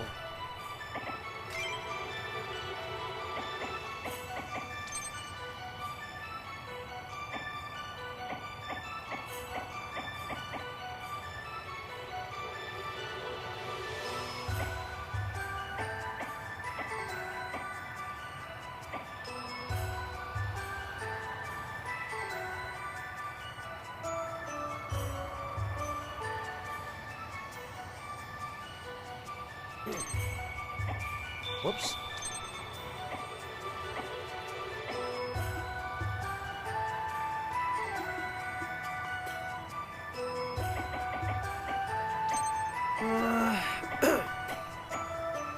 Not too impressed with the evade, but maybe...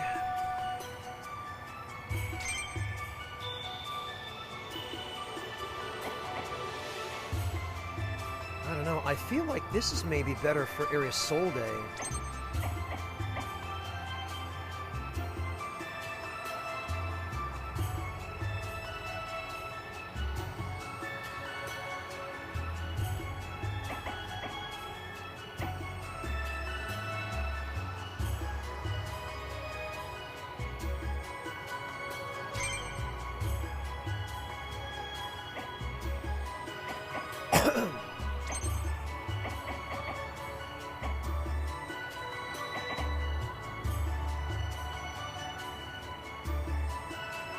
Well, Song does Chico no good. If we put that on him, does he actually gain Mana Barrier? He does. A little.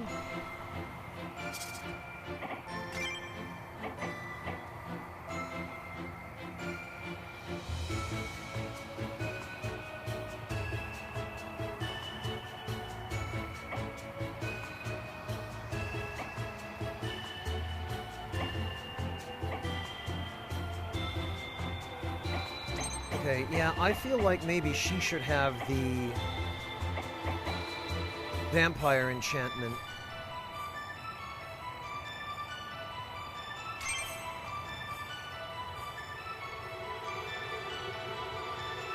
Because she probably will end up needing it.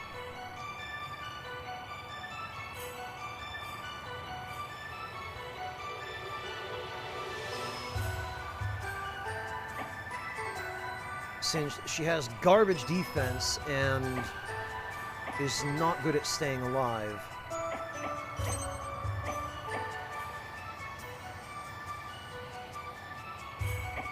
Song and Earth's Wrath.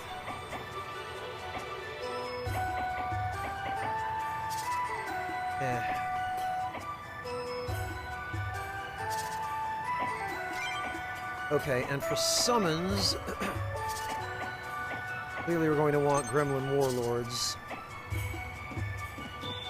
Alright, what are we working with here? Oh, there is a Wind Gremlin.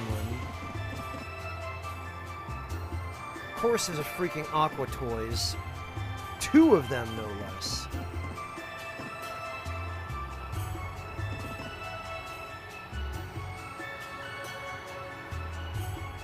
Okay, so I guess this is just Cryo Otori's deal, is... it can't move.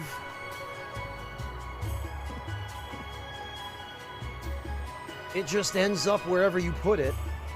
It has a range of 10. Boy, that really limits its usefulness, though. It has True Sight, 100 Resist.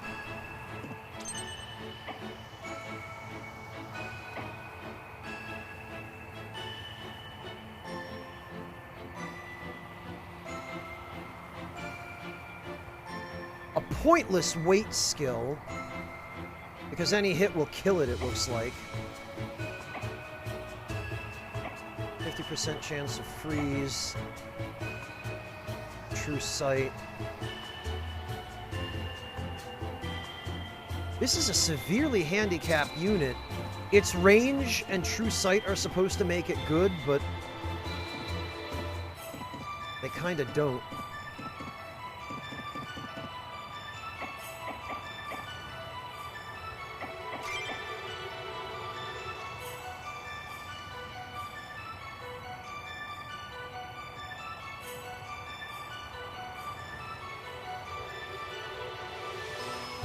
Well, okay, we'll try it. At the very least, I would like to walk out of here with a Snow Fairy card, too. Yeah, what a big surprise, Hasanako. Who would have guessed?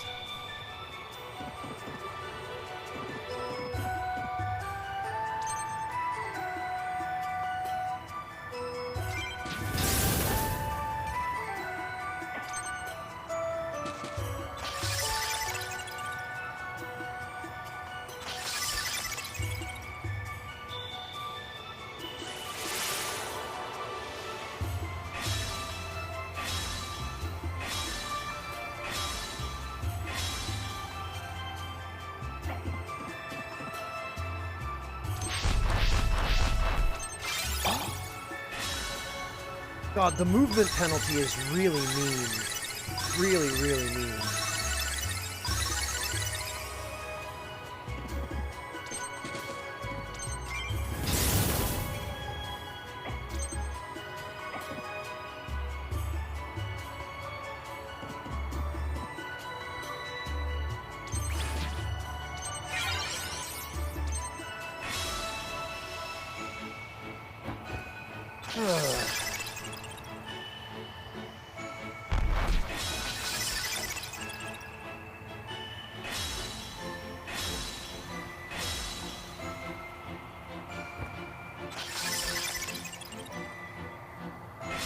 And the fact that they're going to be giving each other Ice Shell constantly is a pain, too.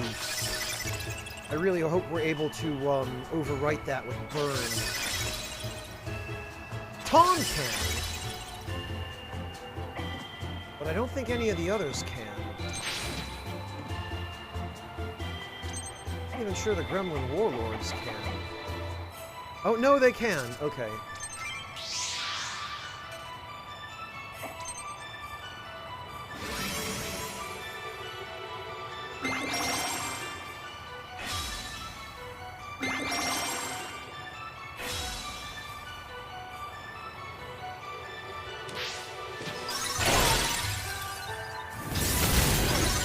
Well, enjoy that.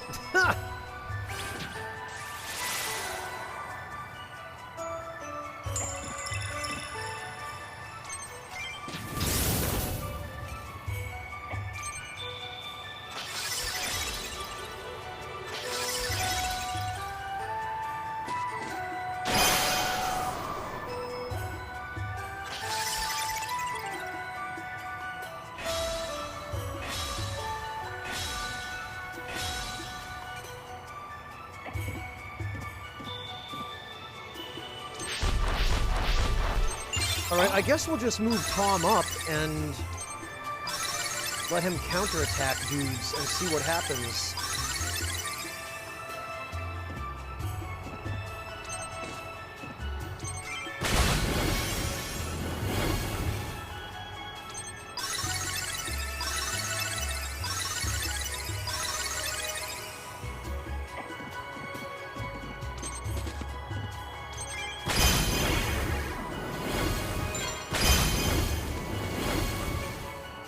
There's one at least.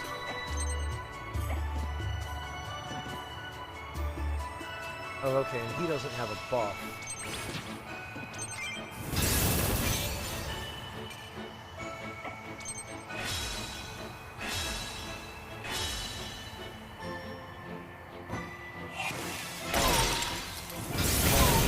We're gonna have to do something about that stupid turtle as well, because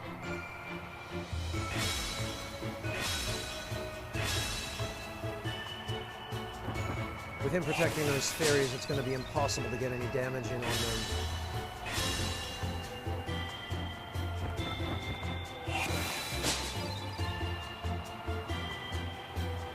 Boy, well, Tom certainly isn't having any trouble.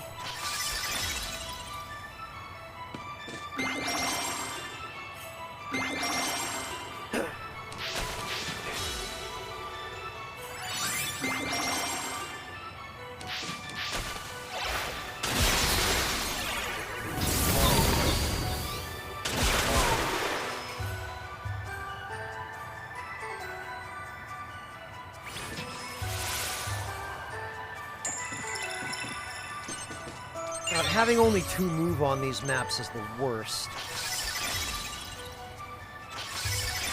The sad thing is, it's faster to just use the teleport spell and wait for it to move someone with Pichon's movement rating.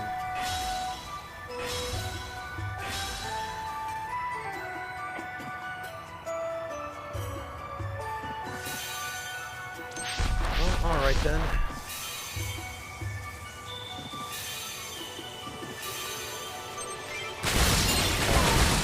Oh, we stole a scroll of some kind.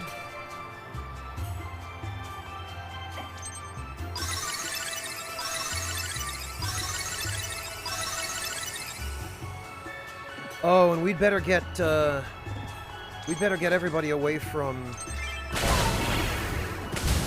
the water, because we don't need any of those fairies dying in the water and leaving a card where I can't get it.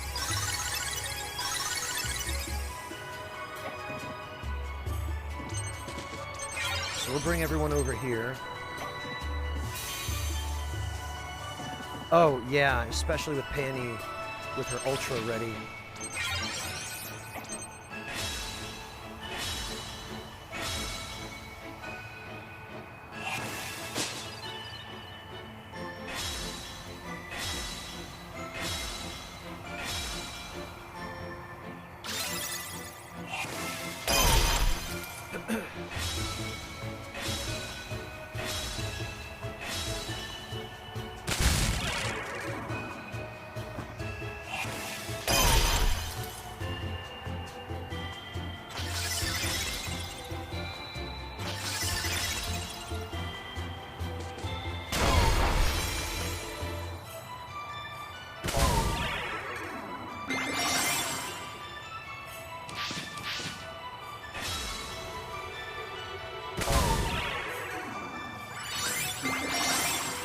Oh, God.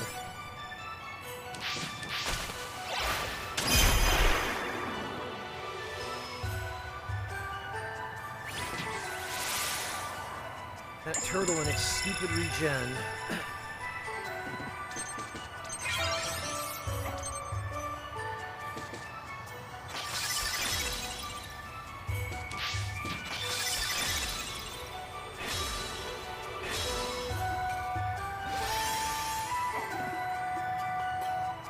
Who's this? This is Tom. Okay.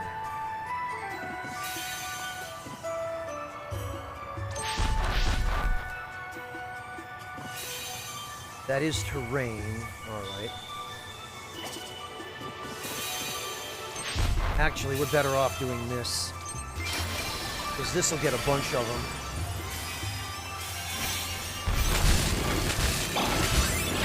Ah, she did drop a card. And it looks like we might even be able to reach it, because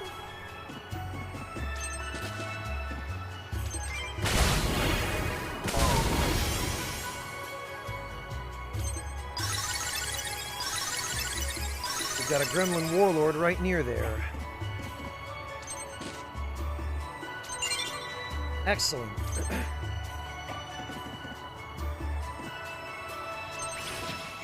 In that case,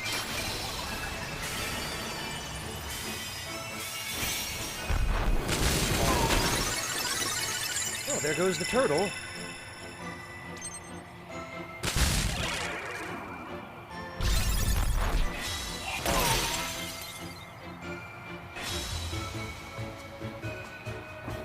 Now we just need to get rid of another turtle.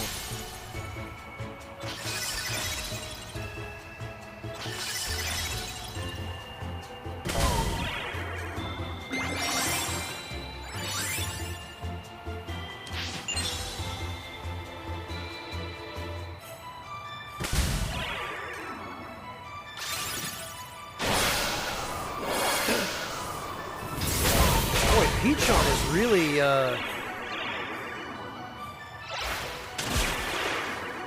Peachon is really rocking it, despite not being able to move.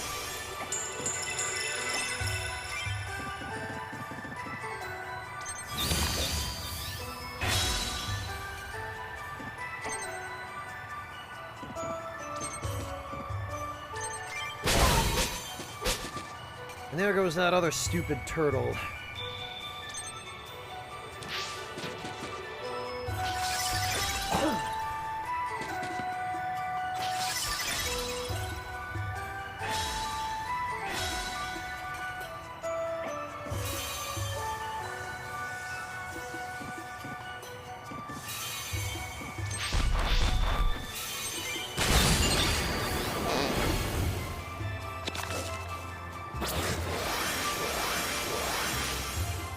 Well, that's kind of handy, I guess.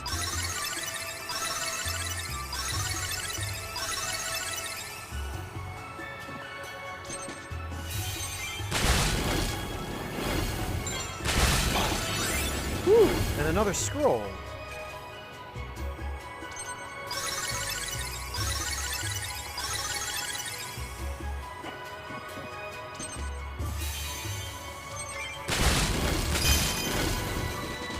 Very good indeed.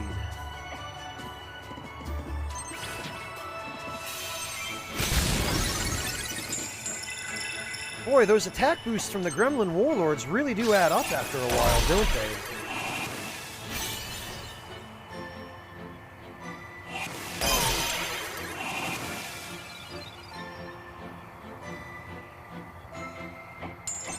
they? Yeah, well...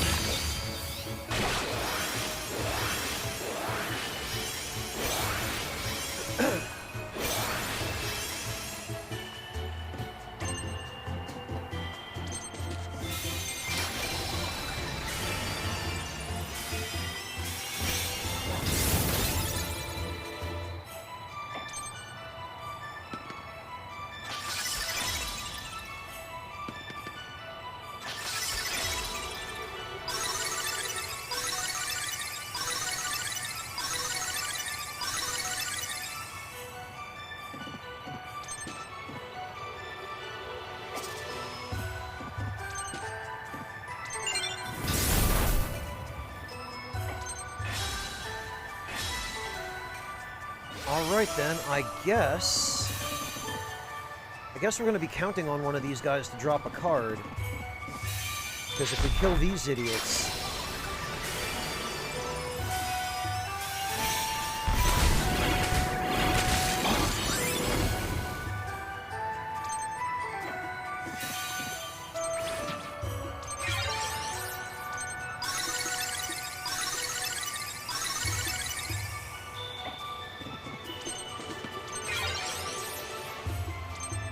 then we're not going to be able to get cards from both Cryo Otori.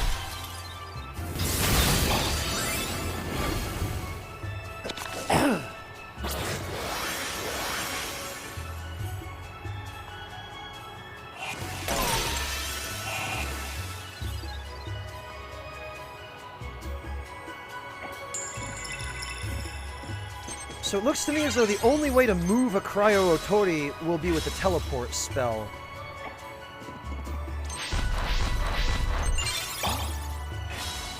Which presents an interesting problem.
I guess we'll just, we'll send a couple of people up each side, because we'll have to kill them both anyway.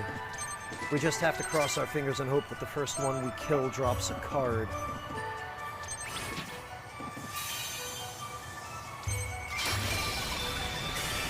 And this will be a critical kill, so hopefully...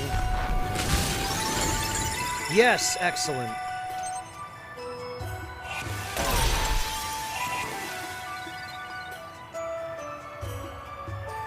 Now we just wait for Panny's turn again, and we're good to go.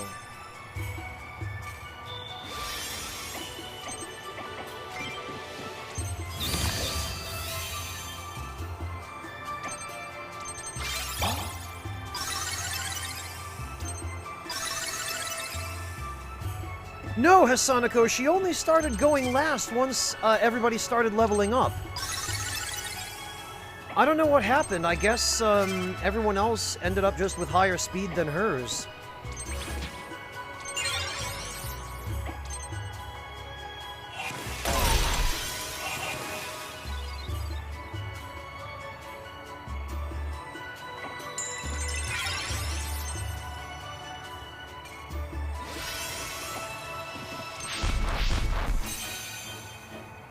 Oh, actually, will this kill it? Sure will.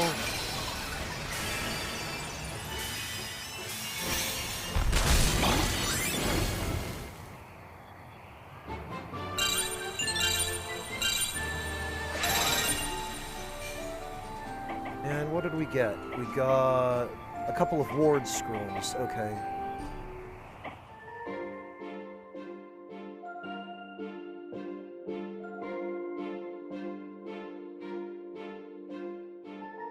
So we need to do 3 more battles.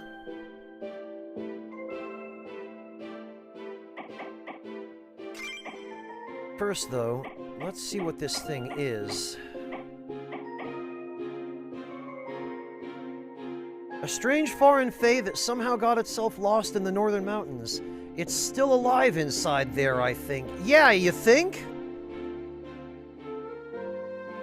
That's true sight. Freeze. Yeah, okay.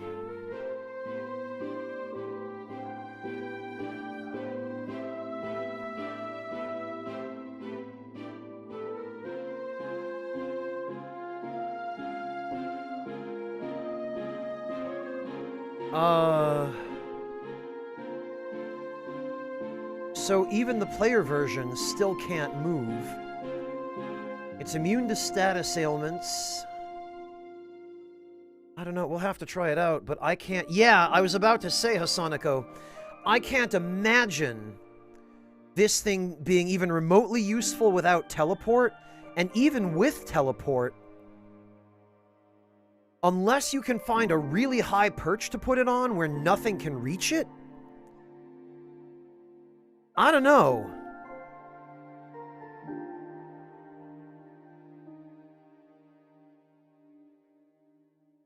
Hey, Paladin Leroy, welcome. No, I don't discriminate against you for not liking FF14. What happened? Did Rui laugh you out of his stream or something? For preferring old school RuneScape over 14?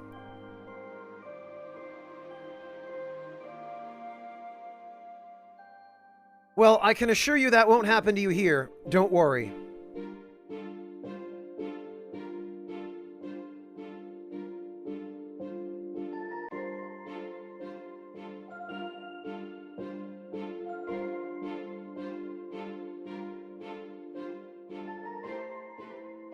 "5 months ago?"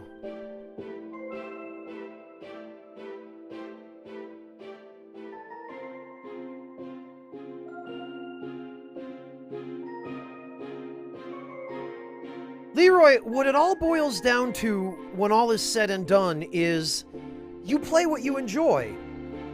Even if somebody else thinks that something that you enjoy is trash, hell, even if something you enjoy actually is trash, there are lots of people who like Dark Souls 2.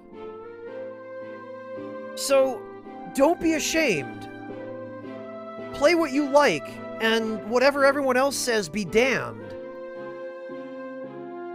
The entire point of playing games, Leroy, is because you enjoy them.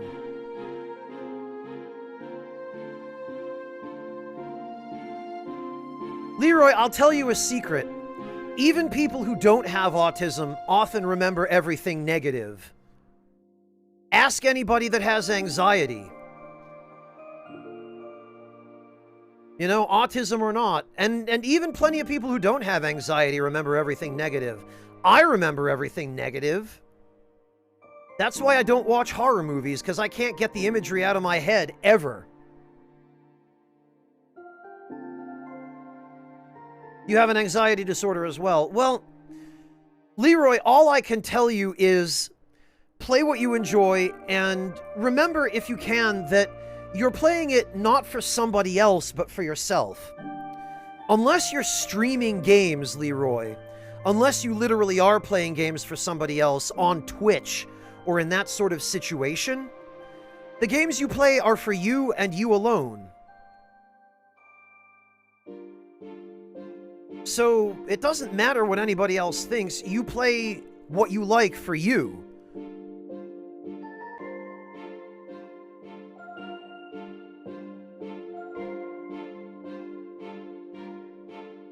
And honestly, as a broadcaster myself, even the games that I play on stream, which to some degree I do play for others, I still play for myself. You know, I choose games that I think I'll be interested in, that I think I'll like.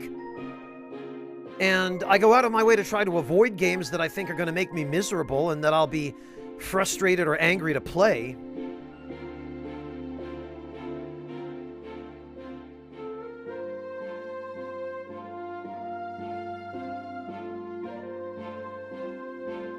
Leroy, I don't know what happened with you and Rui, and I don't know Cosbos or Lazy Man, but I don't get the impression of Rui that he would genuinely bully you like that in earnest. My guess is, and this is just my guess, but since you did mention you have autism, my guess is Rui was probably trying to tease you and didn't realize that he was coming across to you as being very serious. Because he does have that kind of sense of humor, and if you're on the spectrum, there's a very real possibility that his sense of humor might not come across to you the way he intends it. That's my best guess in his case, but at the end of the day, if FF14 isn't for you, it isn't for you, and you can't force yourself to like it if you don't like it.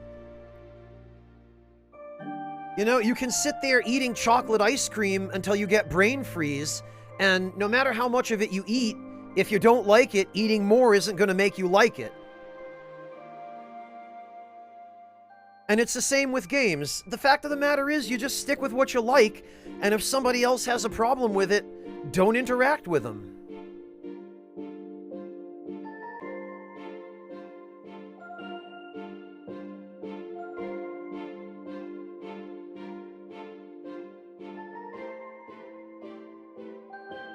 Yeah, I can understand that, Leroy. I understand the disappointment of having a game hyped up for you, and then you try it and you're like, what the hell's the big deal?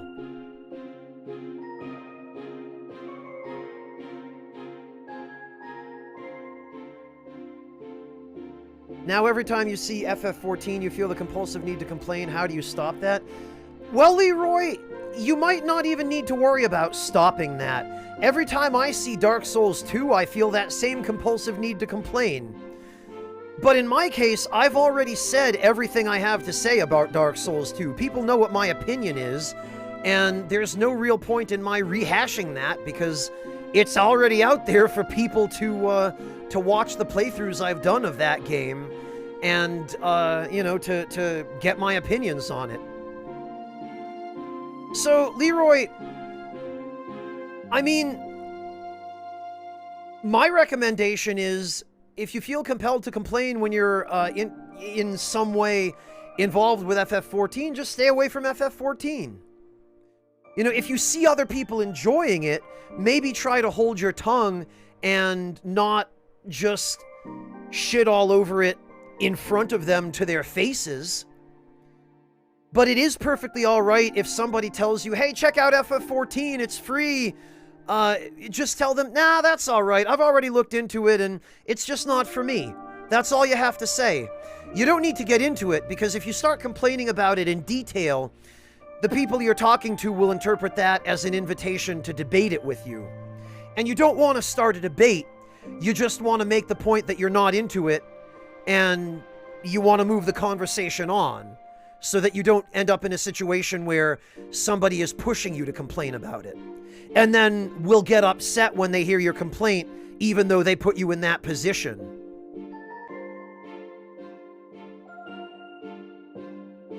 Well, Leroy, if it's all over your YouTube recommendations, just clear your YouTube history. Start fresh. You know, watch other content.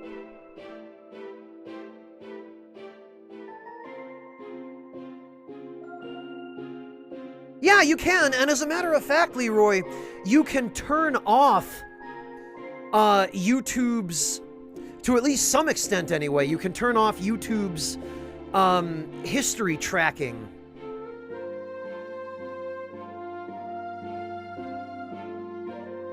Let me dig that up for you, Leroy. Let me get you a link to the,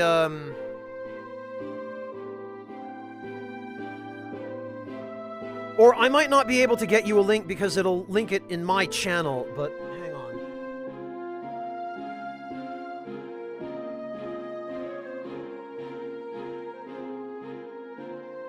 I think it ends up being in your Google...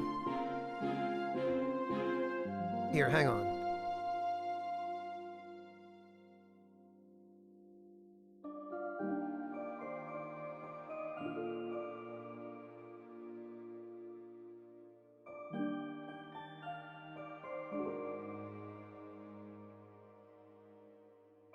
It'd probably be easier just to give you a tutorial.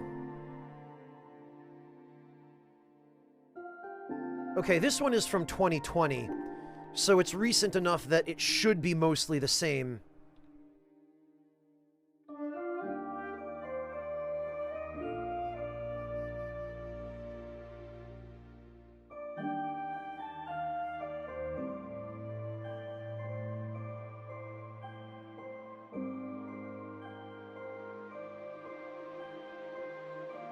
Alright, so, Leroy.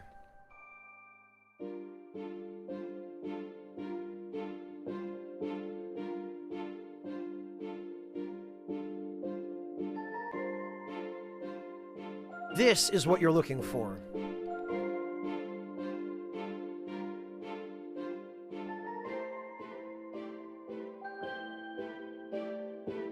And that ought to get you sorted as far as YouTube goes.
Alright,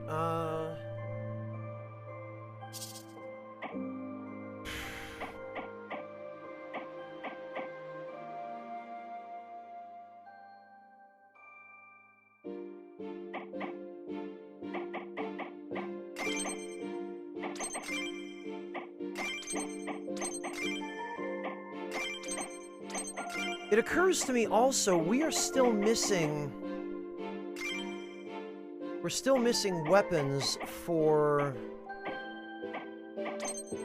Red and Isolde.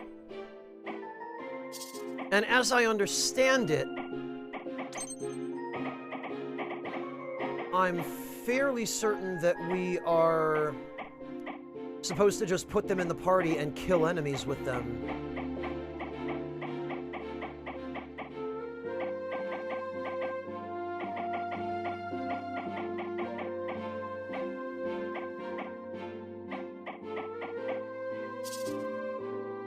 In order to get those quests to show up. So I think what we're going to do is we're going to swap in Red.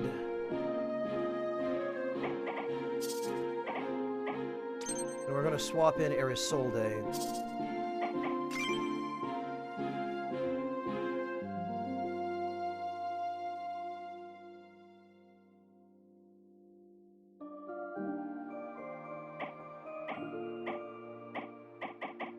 We're going to switch him to his fire sword, of course.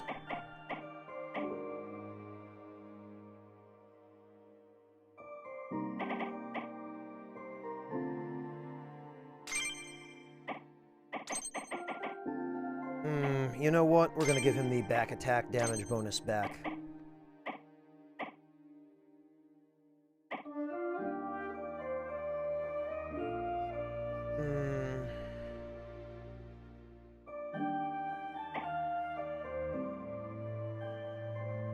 What do we have that we could... Oh, you know what? This.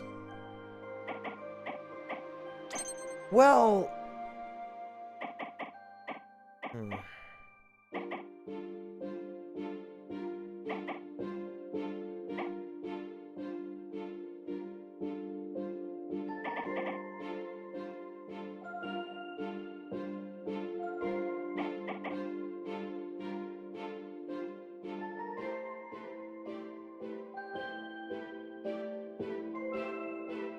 Honestly, maybe being able to root enemies would be helpful. We'll give it a try, I suppose. Vamp and silence, 110%. Okay, yeah.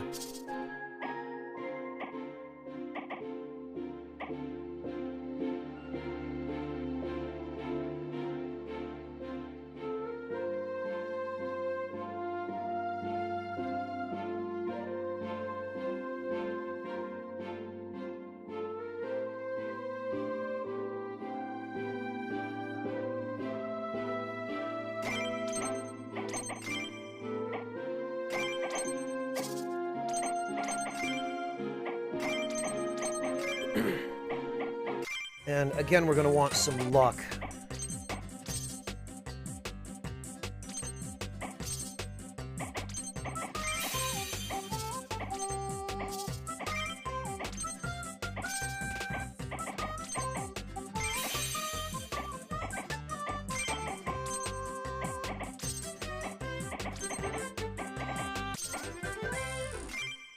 Nope, not that.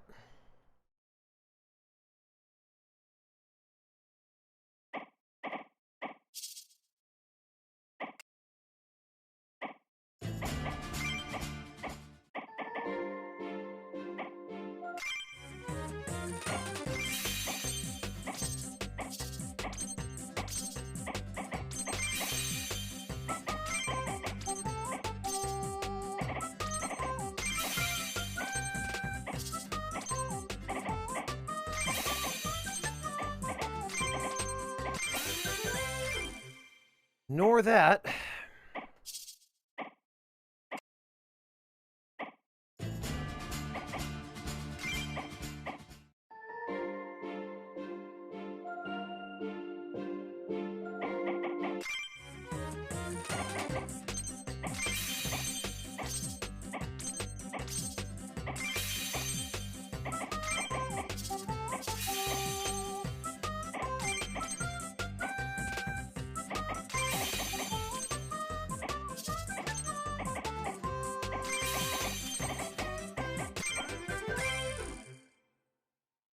Nor that.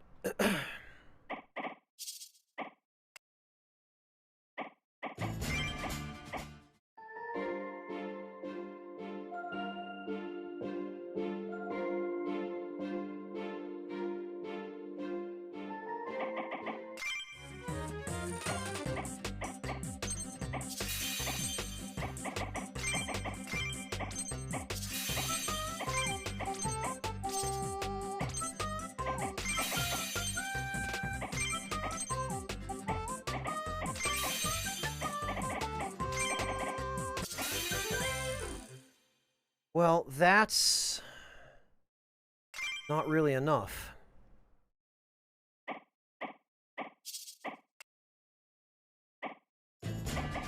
Something like that, monotone. I'm not particular about the terminology here.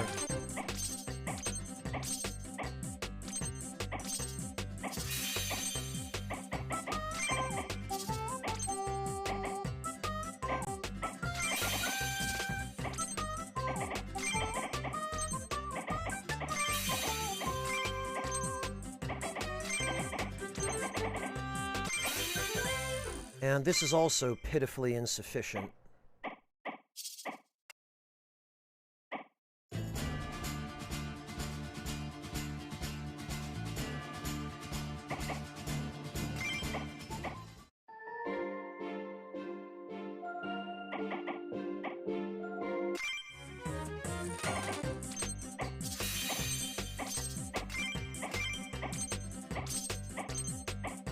Oh, there it is, spicy chili.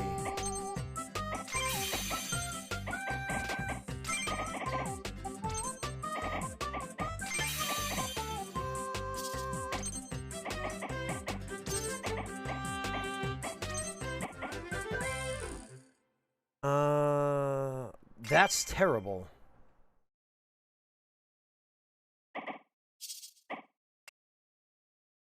For luck boosts, monotone.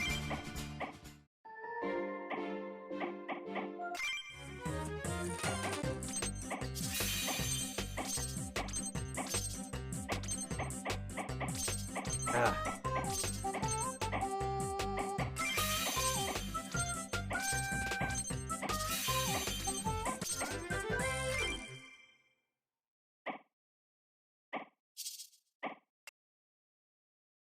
That would have been no help anyway.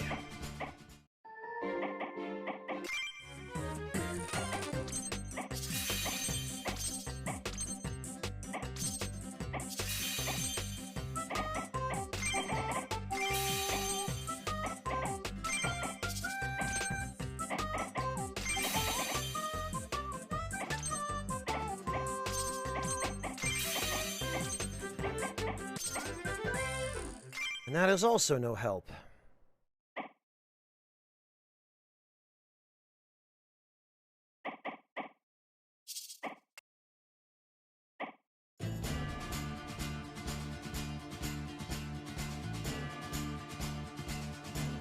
Ideally, we need the ice cream and the empanada at minimum, and 2 camp skills.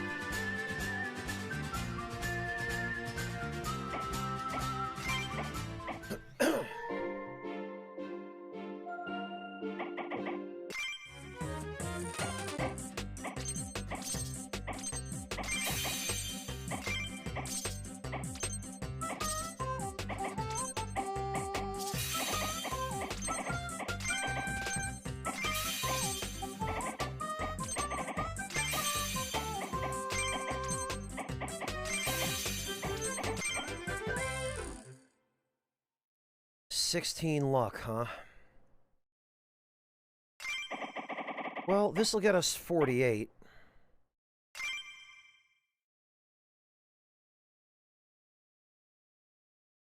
Okay, that's probably enough.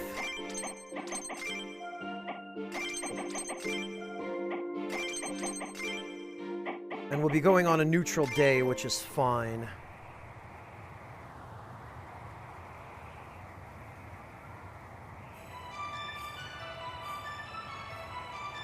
Oh, and that looks like a tanuki. I hope it is, anyway. Yeah, a Tapuki. Okay. So that can drop a card. And I'm not sure whether or not the Frosttail can drop a card.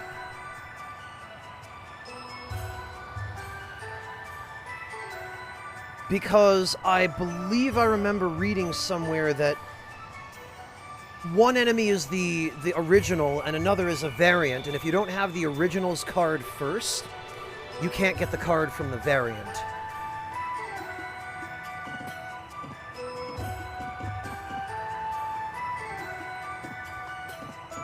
Bloody hell, and there's a White Wings mercenary and a harpy.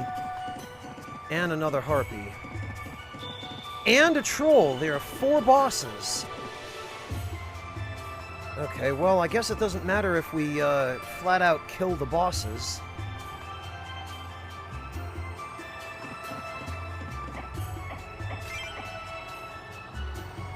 Okay, that's fine.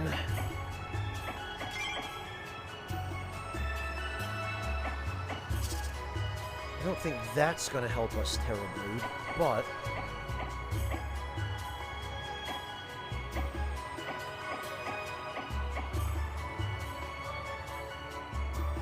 80% chance of burn. Okay. Actually, this might help wipe the enemy's ice shell.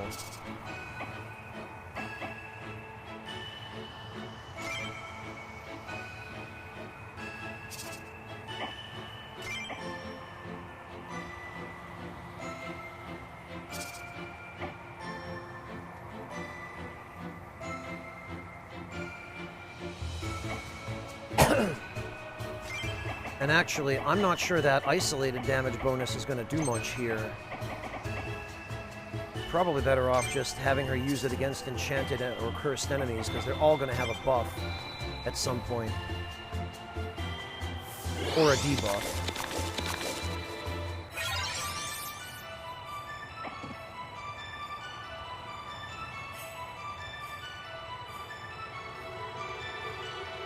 Oh god, and she's going to end up with 2 move. At least she's got 4 range.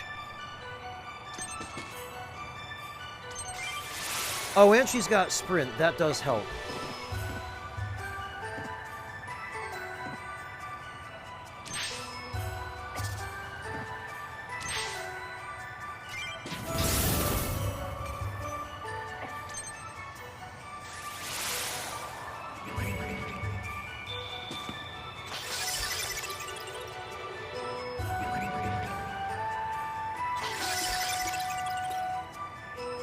So, 2 potential cards we can get here, the Tapuki and the Ice Tail, or the Frost Tail.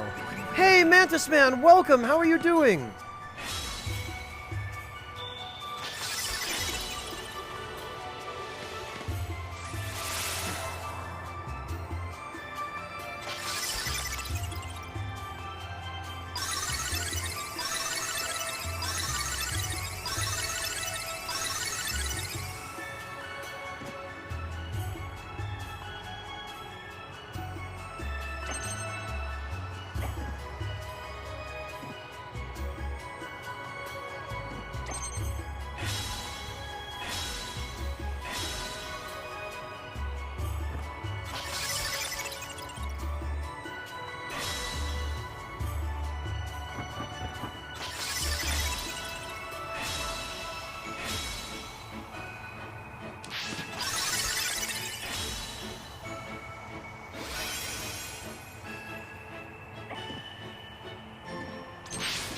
Move him forward a little bit.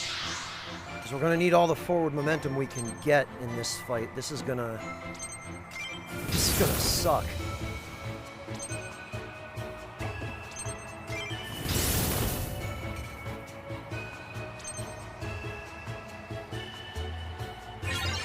Hey, that's a good place to be, Mantis Man. I'm glad to hear that.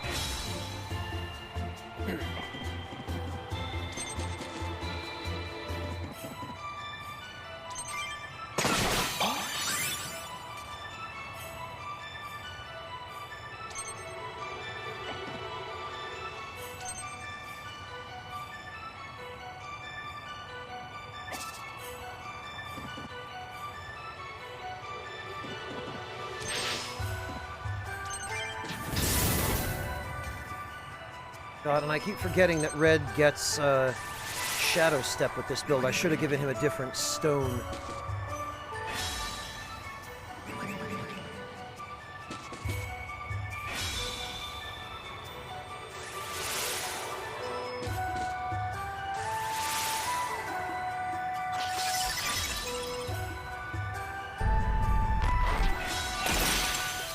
Jesus! 233 damage? Boy, you can't keep Isolde alive.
And honestly, I should have brought something other than song.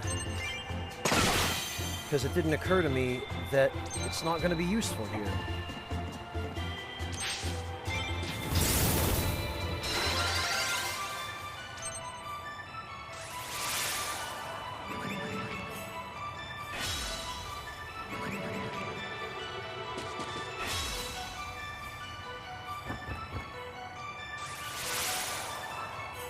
God, look at this mess.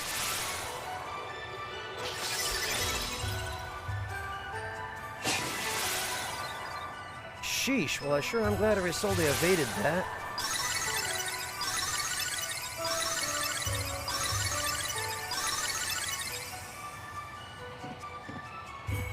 You know what, how about if we start pulling people back and we make room for these idiots to not all be stuck on the bridge where we can't reach them.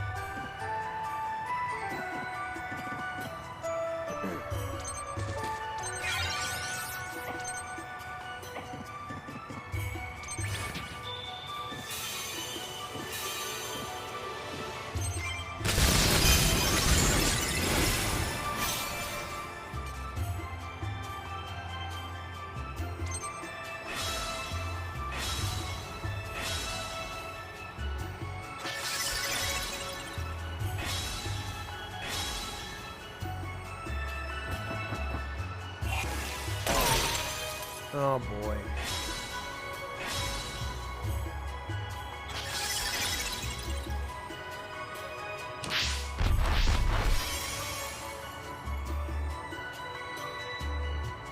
Now we're gonna have these jerks shooting down at us from up above.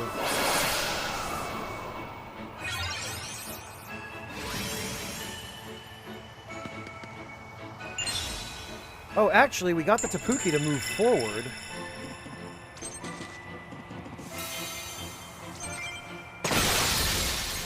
Excellent, and we got his card. Fantastic.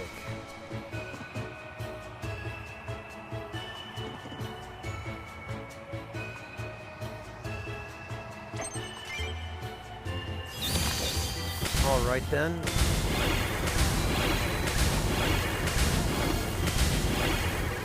Well, that damage sucks, but...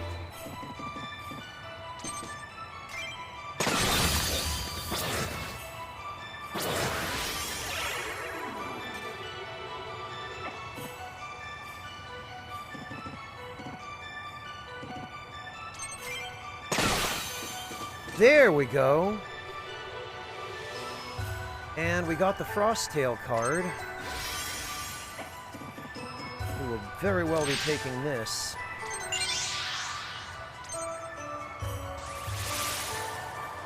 So I should have just given Isolde the HP regen.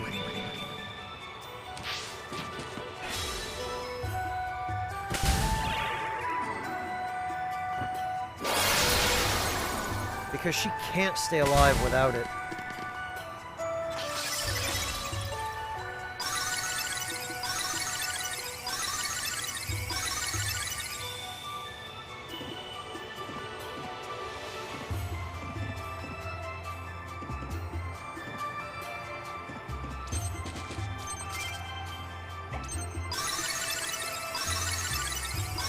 And I think the warlords can get up that cliff. Yes, they can, and they'd probably better do it because we're going to need somebody up there taking care of business.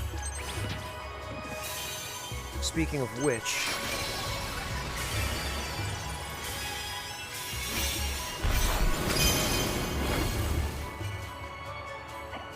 if we kill that harpy over the water, we won't have to worry about beating on her corpse.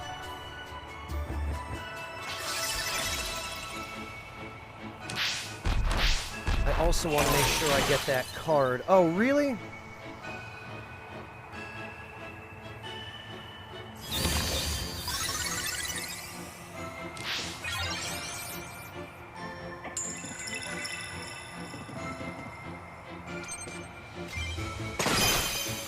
Good, get out of here.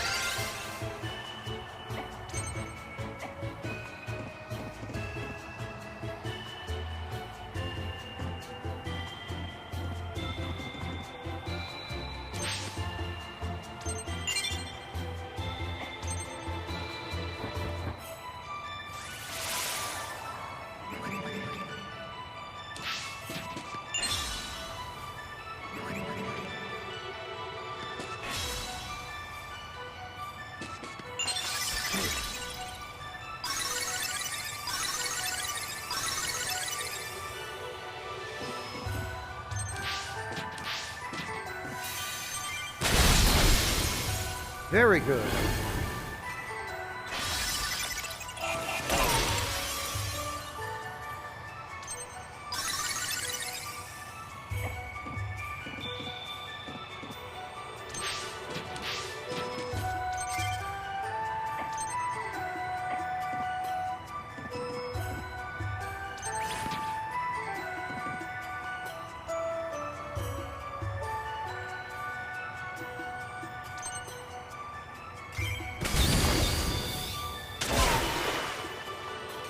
Well, I really hope he doesn't jump up on that post and take that card.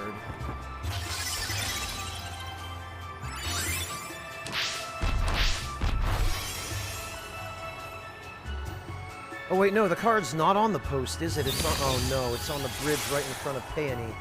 Blast it!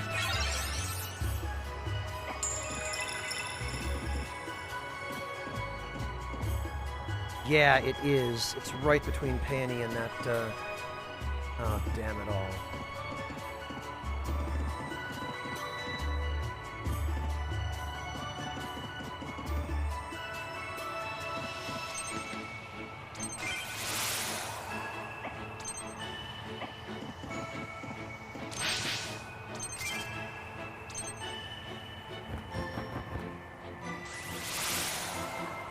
He's gonna take it. I knew it! Damn it all.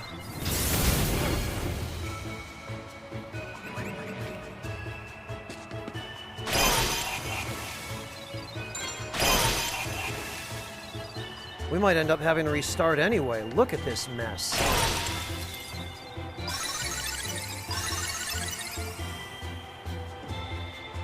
Boy, protection against fire does not matter one, or against ice does not matter one whit here, does it?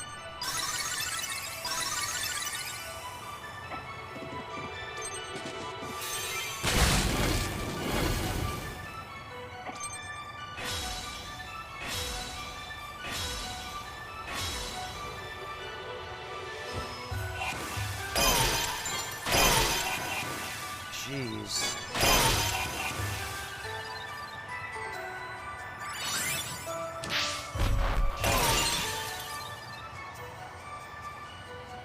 Wait, did he just... Did that troll just steal 4 mana crystals?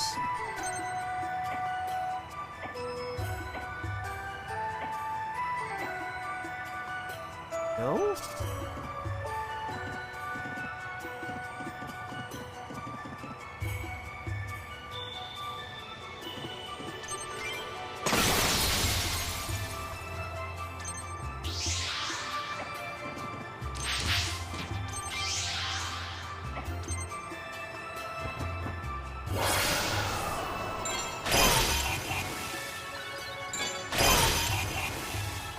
This is ridiculous.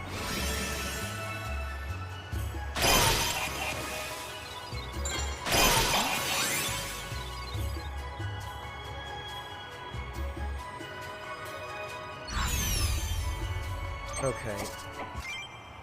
Well, we missed out on the card, and I really don't want to have to come back here to do this battle again to get it. So we're going to try this again, and we're going to do a better job optimizing the setup this time, because having this on red is no help.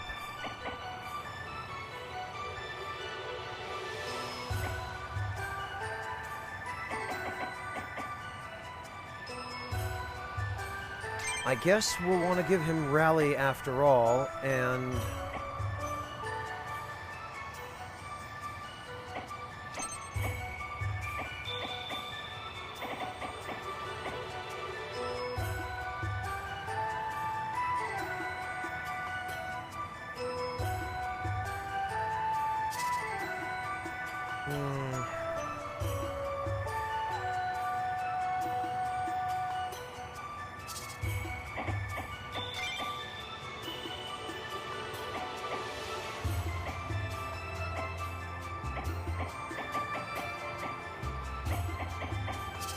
I think here we're going to be better off with Silence.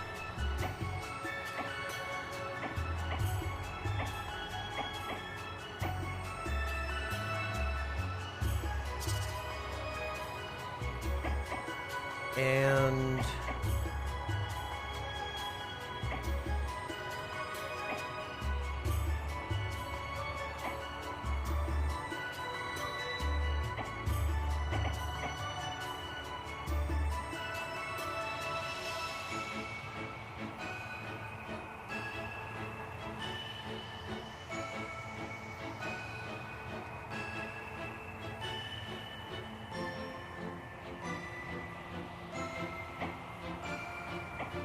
maybe we'll try Charm, because there are a ton of enemies on this map.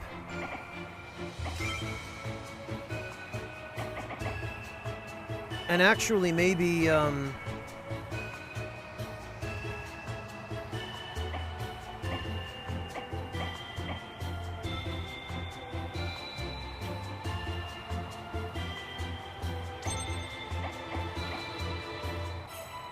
maybe if we give Peony Charm, let's see. Let's see if her extended attack will actually work with this.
I guess we should probably start sending people up first.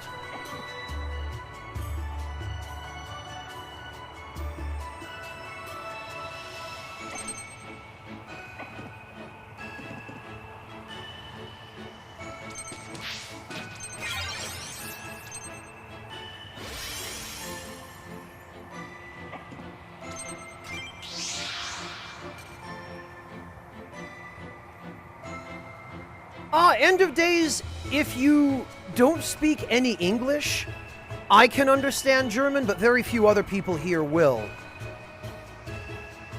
But I keep my speech only to English to make sure as many people as possible can understand me. And unless you absolutely have to speak German, other people have an easier time understanding you if you speak English, because this isn't an exclusively German chat, you know? It's multinational, and English is the most commonly spoken language. So I'm not one of those streamers who's going to get mad at you if you use German, but most other people here speak English, and it'll be easier for them to understand you if you use English. Okay, thank you, End of Days, and thank you for asking. I appreciate that.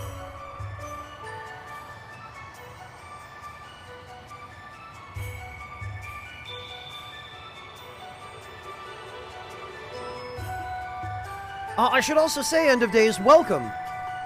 Thank you for stopping in.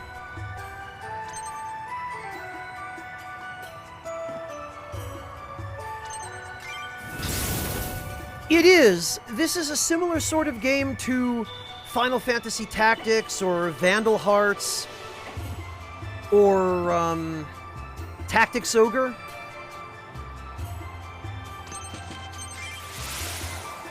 In that it's what do you call it? A grid-based isometric tactical RPG.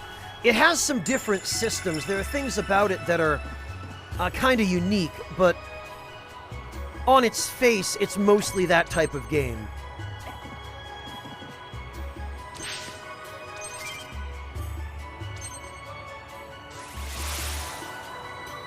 It's made by a very small team, though. It's made by only 2 people. And there are certain issues that I have with it that I'm sure are the result of the fact that they didn't have a lot of quality assurance.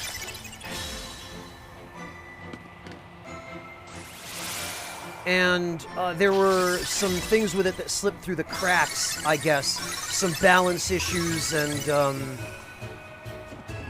similar sorts of things that are pretty noticeable compared to a AAA game.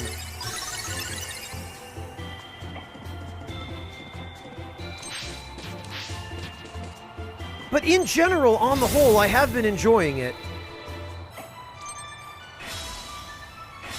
There are a lot of things that are good about it, and not too many things that need fixing. Well, End of Days, the balancing.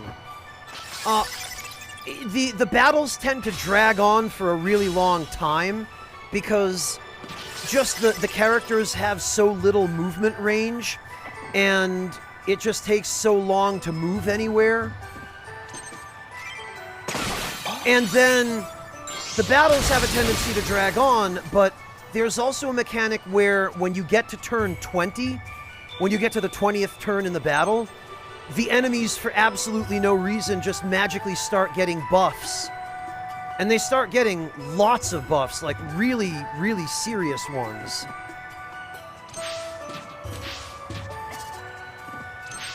And after another couple of turns, they basically become unkillable. Which is kind of an unreasonable thing to do, because it prevents you from being able to win a battle by attrition.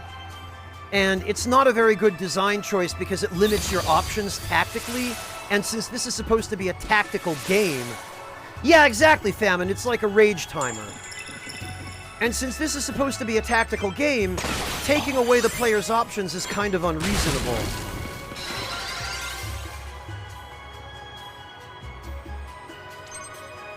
Where, if you were going to win a battle through attrition by the skin of your teeth, they should just let you. rather than just having the artificial timer to say, no, you need to finish this battle in X number of turns.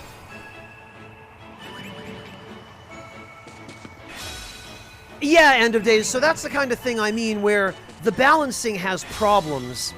And also, you're only allowed to bring a maximum of 6 units into battle, but the enemy groups can consist of as many as 13, 14, 15 enemies, which again also makes the battles drag on, and also runs the risk that you'll come up against that rage timer and not be able to finish a battle. My God. And then there's also the fact that there's one particular character who just dies in one hit no matter what you do. Which is this one right here.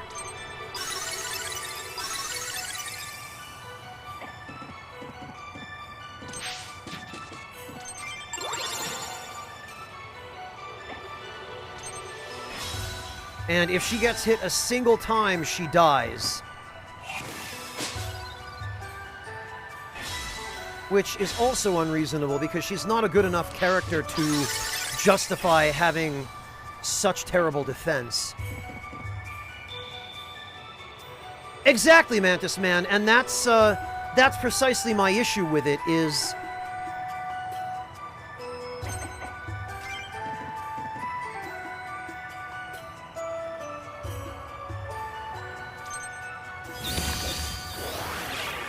there's no reason to take that tactic away from the player.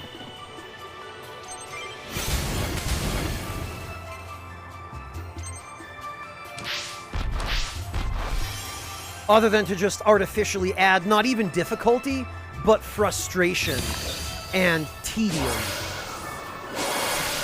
That's my main issue with the game, is some of that balancing stuff. Other than that, though, there are some very innovative systems and mechanics related to the combat, such as the complete lack of menus, which streamlines the game a little bit. It's limiting in some ways, but it's an interesting choice, and it makes it so that you always know pretty much exactly what your options are on each character.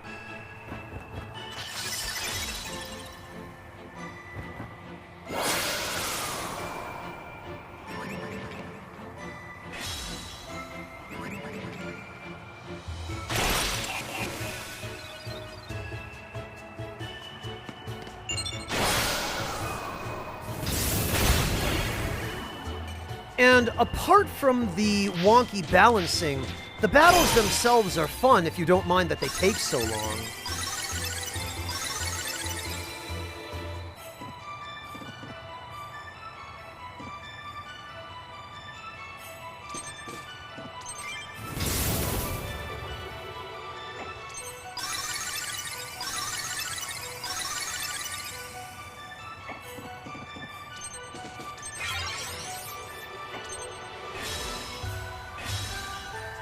But as you can see here, there are already all these enemies, and see that the enemies will always focus on a character who is weak and has low defense. I'm pretty sure the target's defense value is what determines their priority for who they attack. And so if there's a character that they're going to kill in one hit, they will always focus exclusively on that character.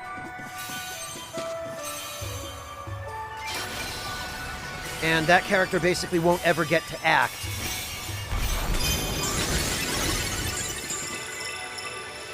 Okay, we got the card from that enemy. And we might actually even be able to pick it up this time.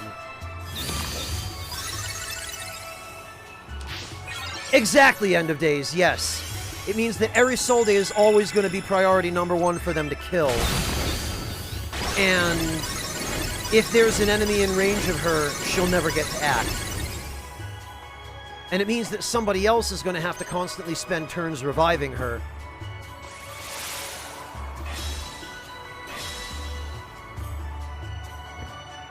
Which is a shame, because it kind of makes her a useless character. Because you can't bring her into a battle, otherwise she just dies before she can be useful. She uses a ranged weapon, but her weapon doesn't have long enough range to keep her out of trouble, because most enemies that you fight, especially bosses, have fairly long movement range, and they usually have ranged attacks.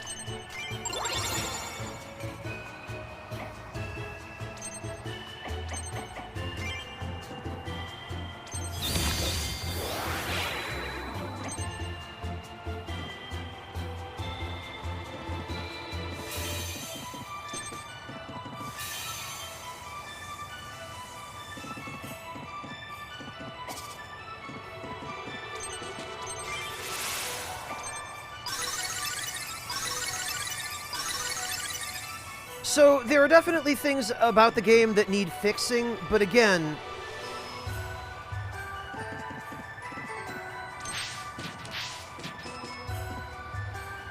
it does have some good things going for it, too. Enough that I've been able to continue playing it without giving up on it and just saying the hell with it.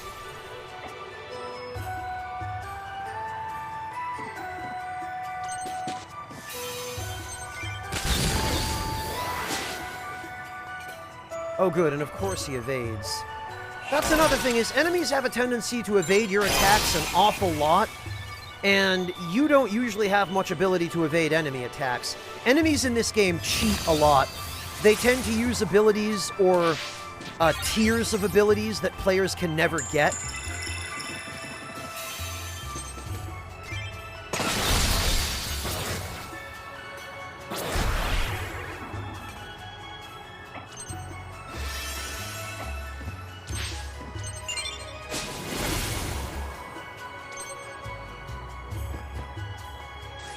And even enemies in random battles tend to do that, which is also kind of frustrating.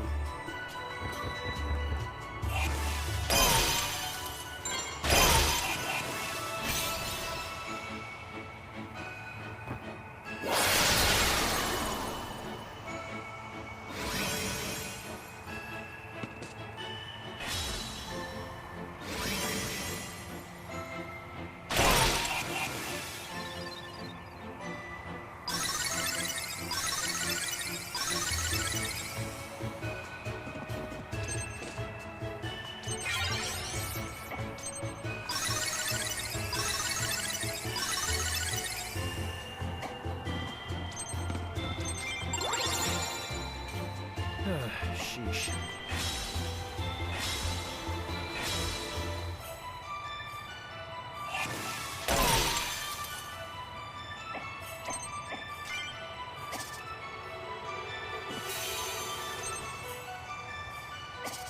You know,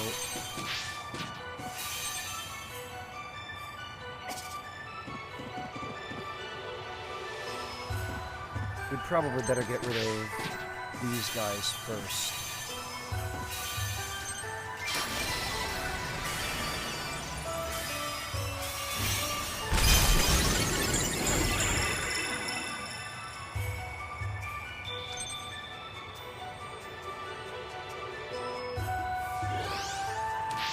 Oh, and there's also the fact that enemy units can summon other enemy units, which makes battles drag on even more.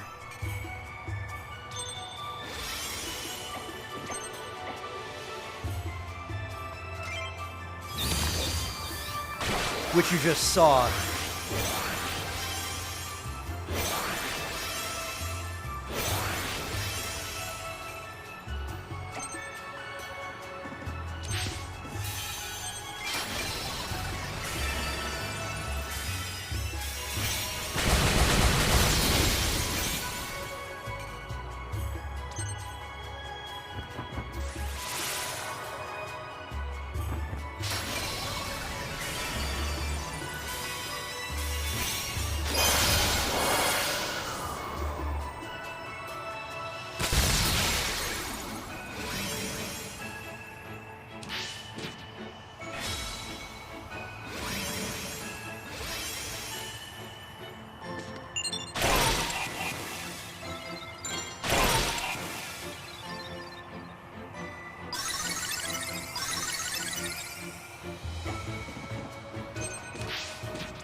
We need to take out those KO'd leaders.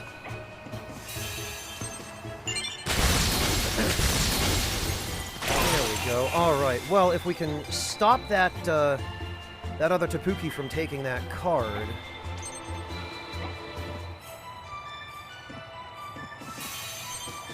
Actually, we can kill both of these.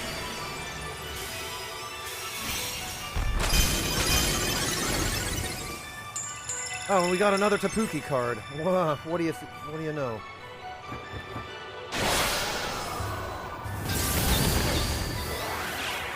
Oh, good. Finally, that worked.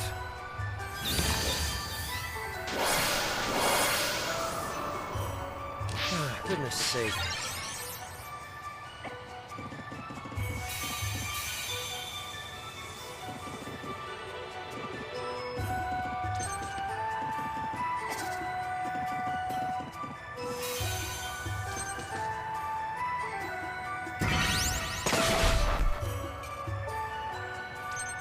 Now we're gonna have to kill him again.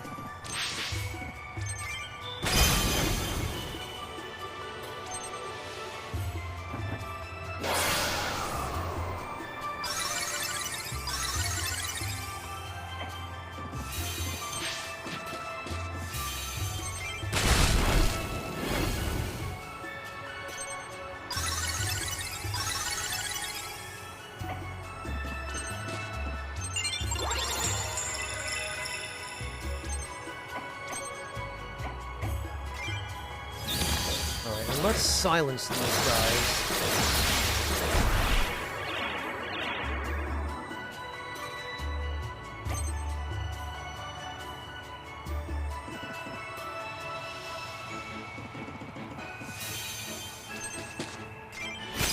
Okay, good. There he goes. He won't have a chance to get back up.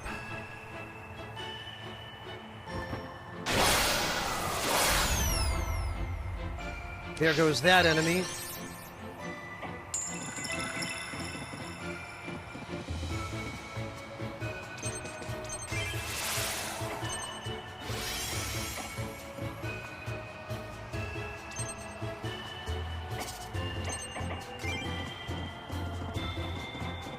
Oh, and there's nobody else. Nobody else left for us to charm, fortunately. Alright then.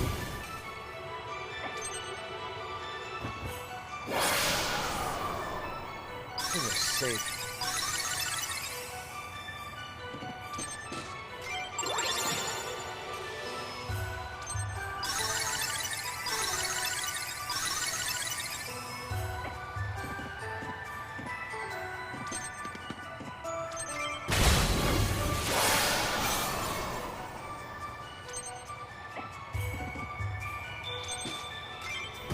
Alright, yeah, parry that.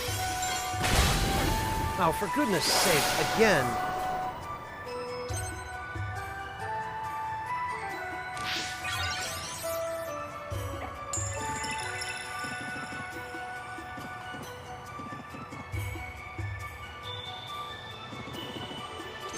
You know, we could get rid of that one. Fortunately, I think after this battle, we'll be done collecting all of the frost enemies. Or the ice ones, rather.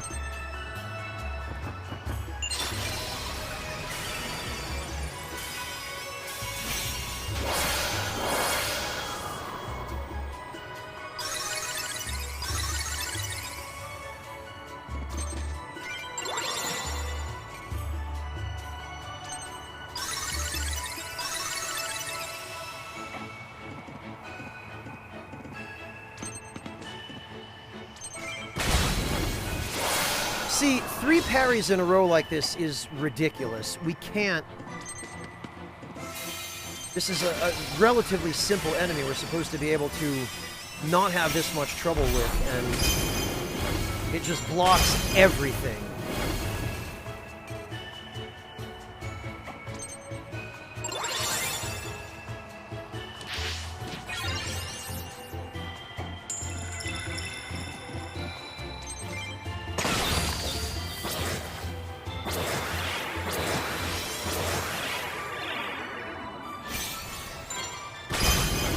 Okay, there goes another one.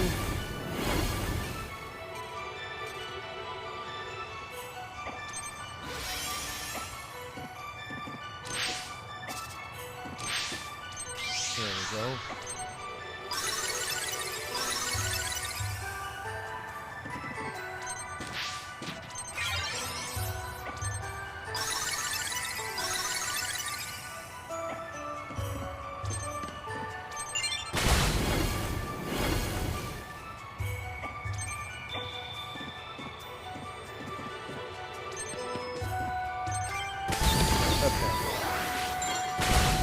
Now we're rid of that one, and that one won't be coming back.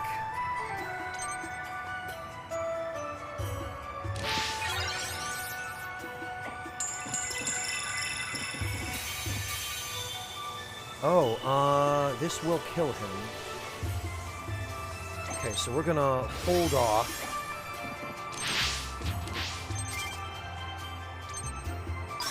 Just until we can have this guy grab that scroll.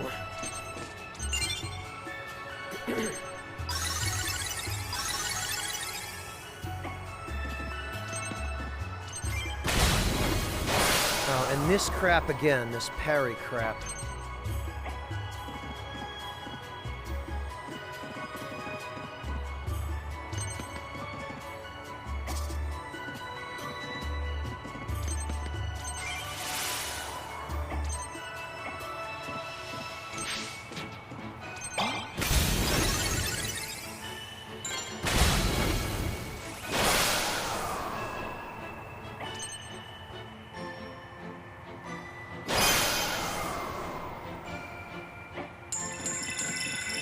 Oh, and we still can't reach him.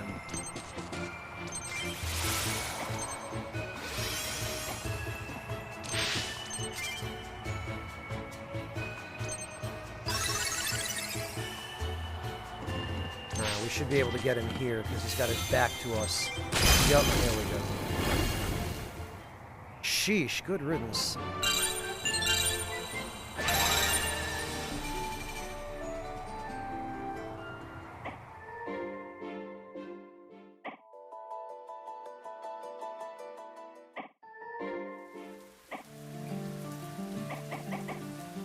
Okay,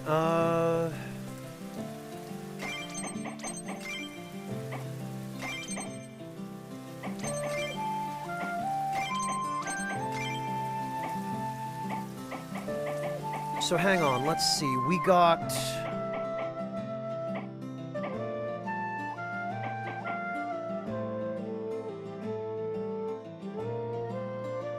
These fox-like creatures record everything that happens around them in their magic tomes. Depending on its age, getting your hands on one of their tomes could reveal great secrets lost to time.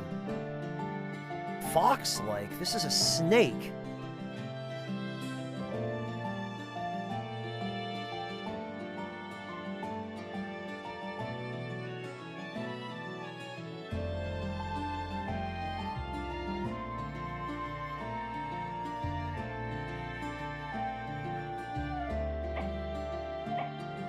And a tapuki, which is basically a tanuki.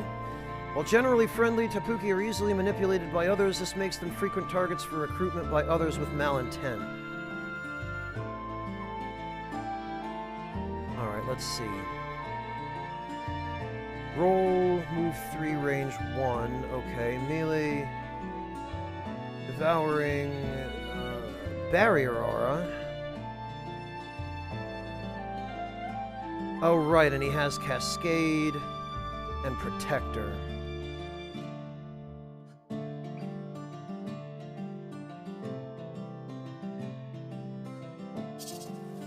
All right.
I think we still need to pass another day. In fact, we need to pass a couple more days because we need to get to Monday, which is Fire Day.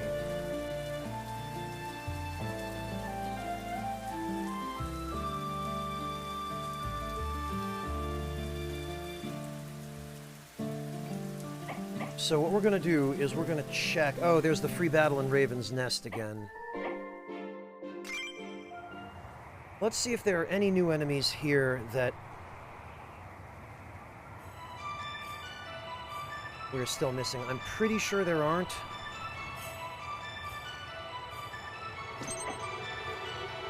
But I know there's a variant of the Tapuki. Ah! Okay, there's the ice elemental.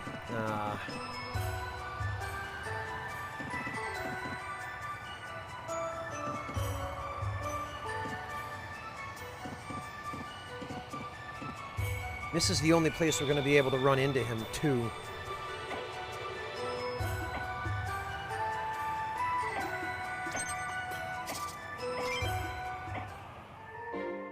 Okay, what about...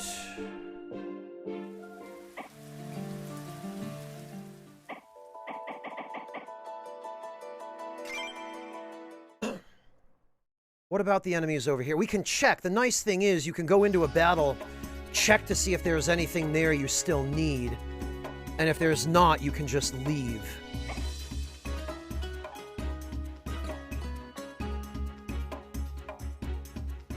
And there isn't. Ah.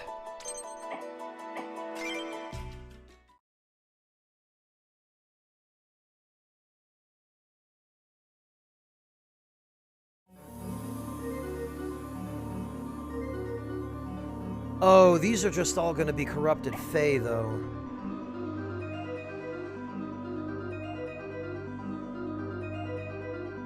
So this doesn't help us.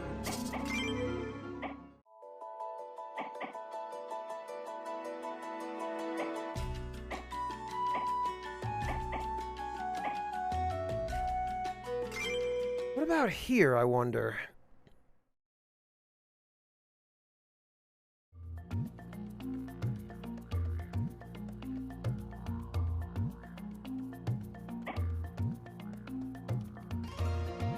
This is just a bunch of arcane enemies.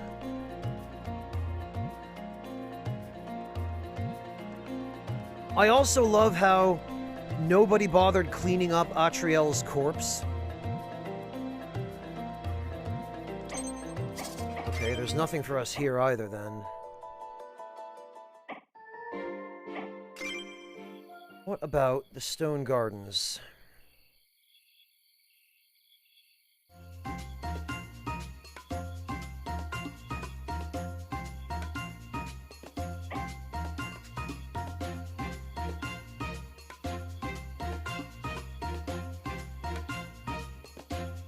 No, there are no enemies here that we're missing. Maybe the Man-Tree Woods.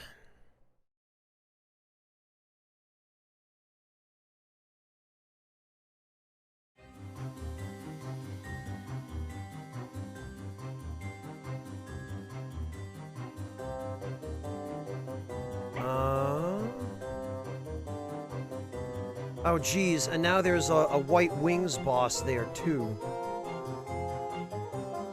So there are 3 bosses in this zone now, and no enemies that we need.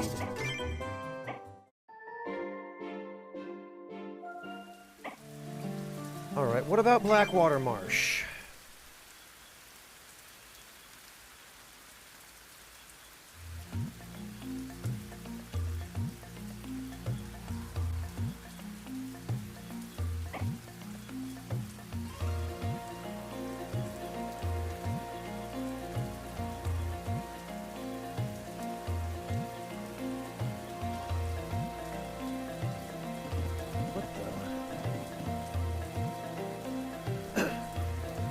Oh, a Fairy Archon.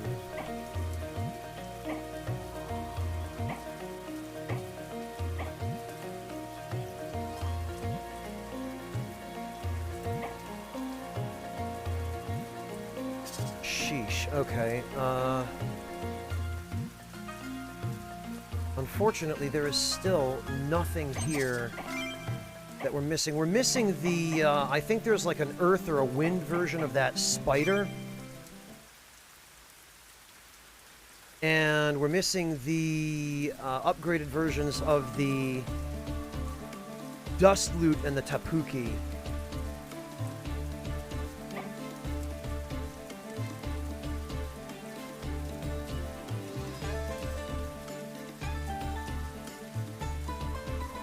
And there's nothing here. And Raven's Nest is the free battle. And of course, we can't access Vandal Coast without doing the challenge, which we're not ready to do yet. So as much as I hate to say it, it's going to be the Northern Mountains again. Because at least there we know there's still an enemy we need.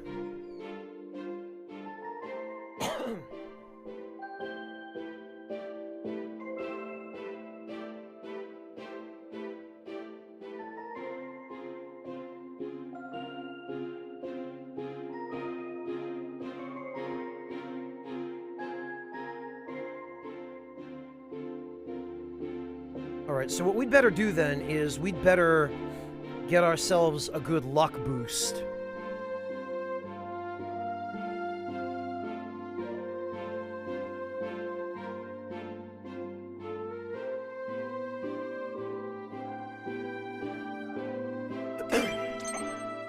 And, actually, while I'm thinking of it, we'd probably also better...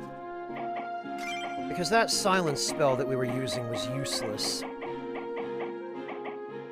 But it would be very helpful to have teleport.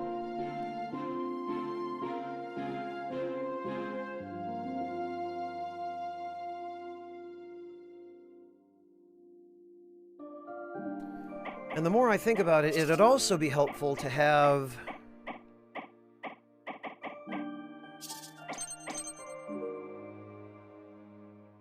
dull power as well.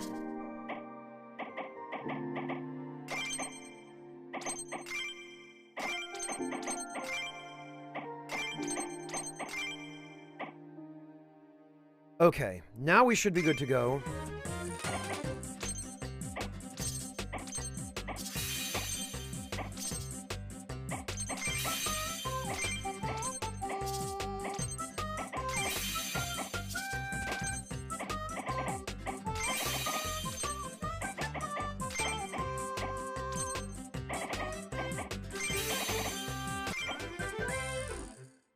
We only really have the possibility for 20 luck here, so unfortunately, that is not enough. I think we need probably around a minimum of 50 luck or so in order to have a reasonable chance of getting a card.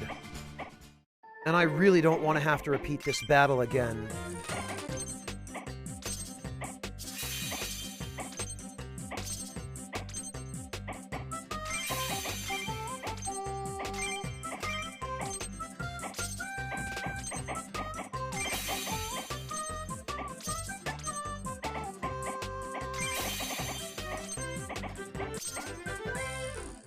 And this is not going to be... not going to be anywhere near enough.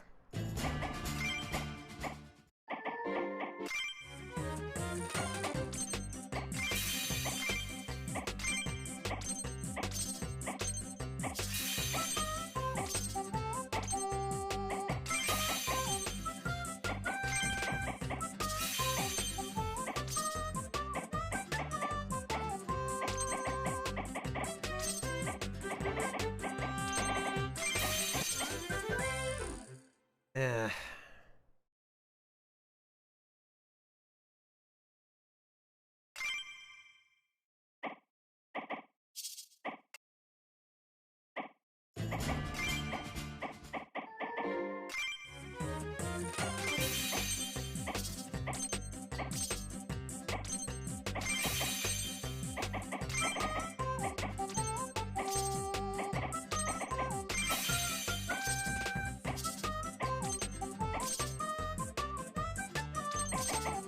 Nah, this isn't going to be it either. Because again, at minimum, we need ice cream and the empanada and 2 camp skills.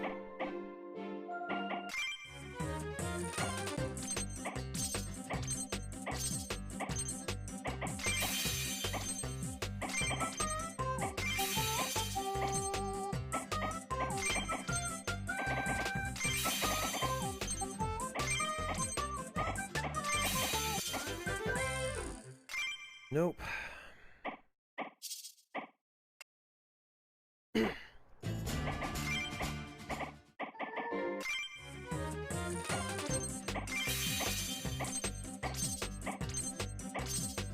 Ah, okay.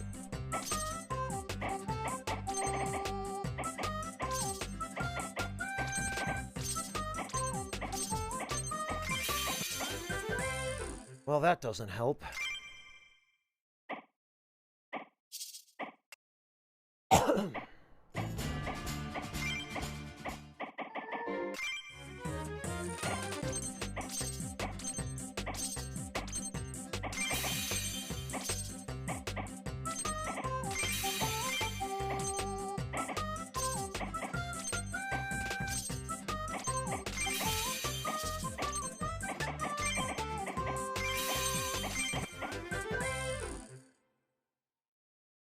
That's 10 luck. At most, we can get 30.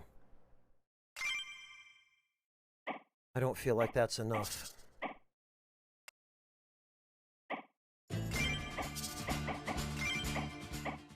Hello, Trippe. Welcome.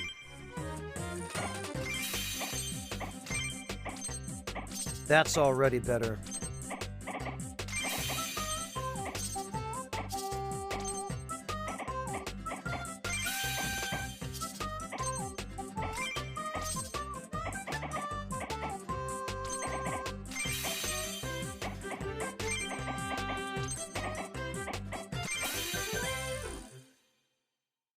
Okay, yeah, because what we can do now is we can go...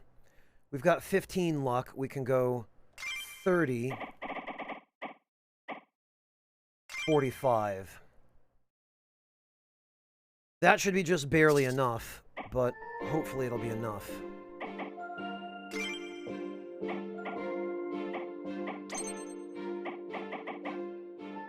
Okay, and the max ward scroll is 70 resistance. That's alright, I guess.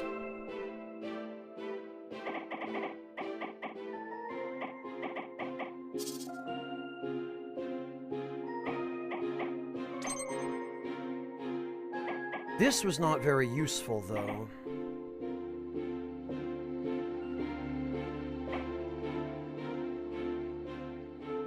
This, on the other hand, might be. Or this, actually.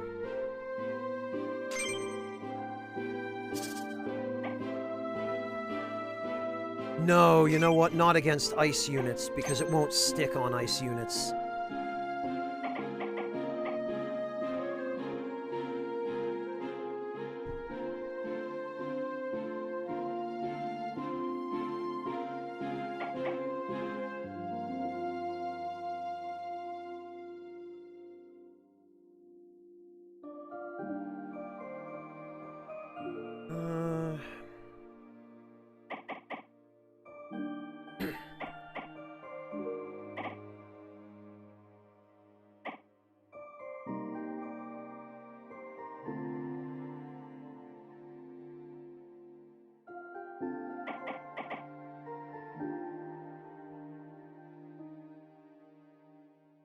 Yeah, we're probably better off just using Blink.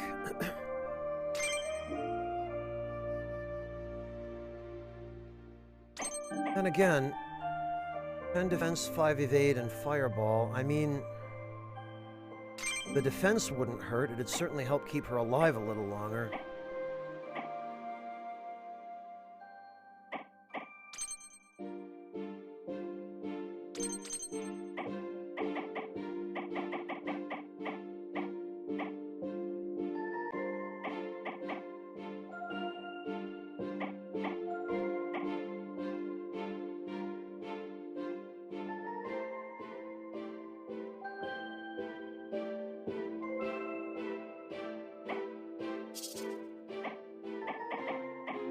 Okay.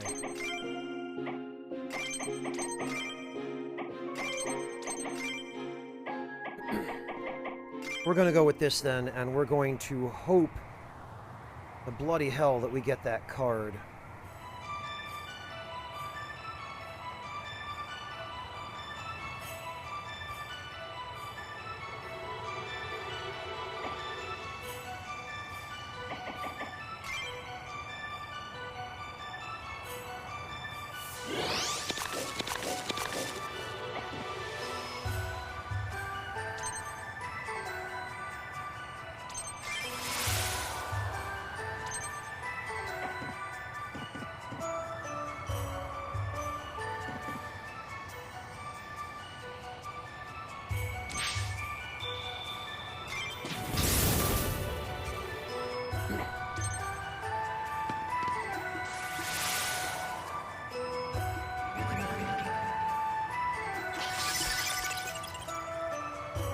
Alright.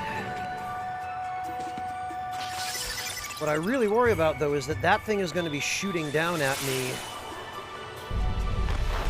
Yeah, wouldn't you know it, Rormelin?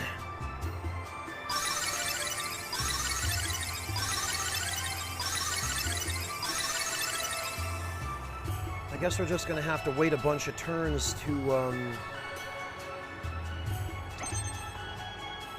teleport Erisolde.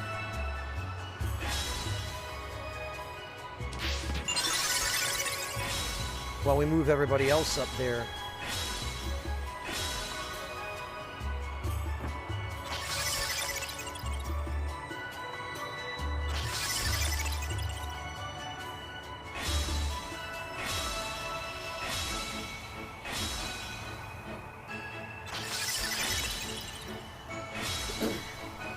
So we're going to have to avoid going across the bridge.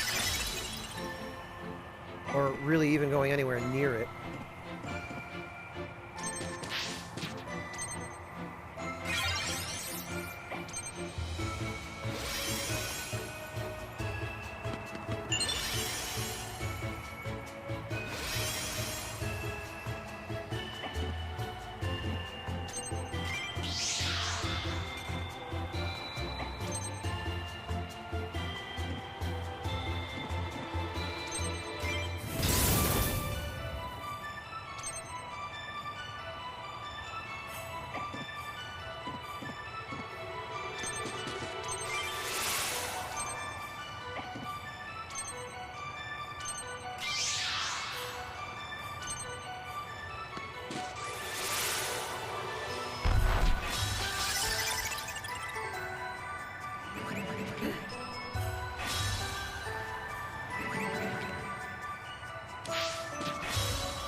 Our number one priority, actually, is going to be taking out the enemy that we're here to take out.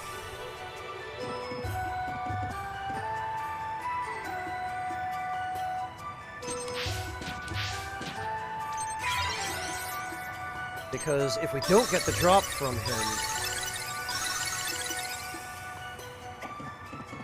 that's going to be a lot of trouble for us.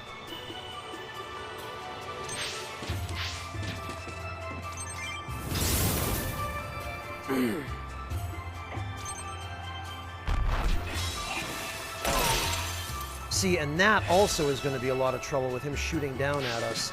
We need to get up there as soon as we can and deal with that.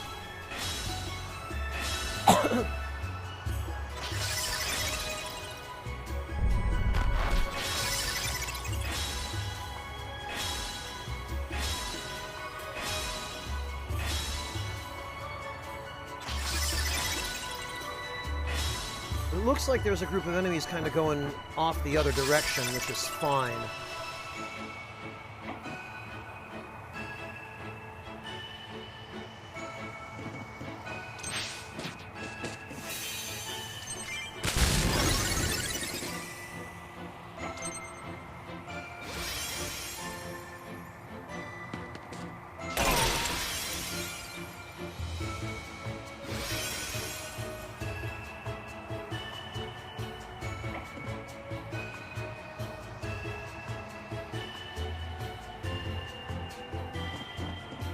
Alright, and can we... Not really, no.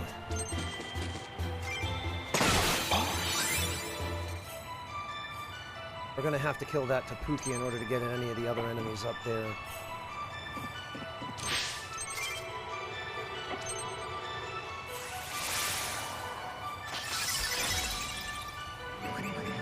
I don't want to get Isolde too close to that group on the other side of the bridge, because if we do, then they'll attack her, and we still have to wait one turn.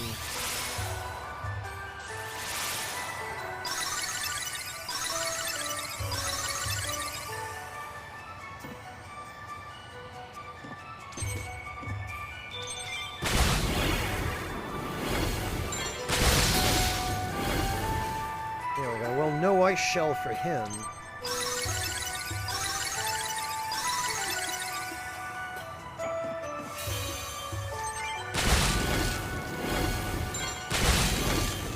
There we go.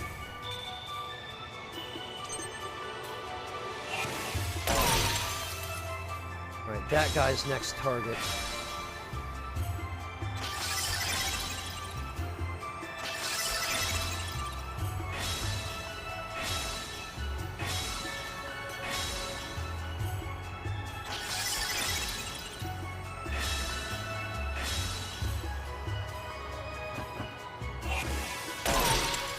Although maybe we should get rid of these things.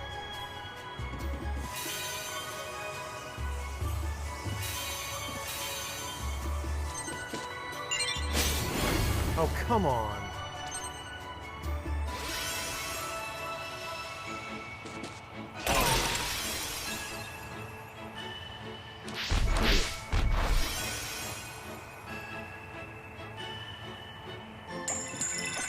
Okay, well...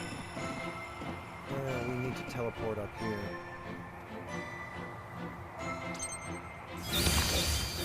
She's probably gonna die from this positioning, but...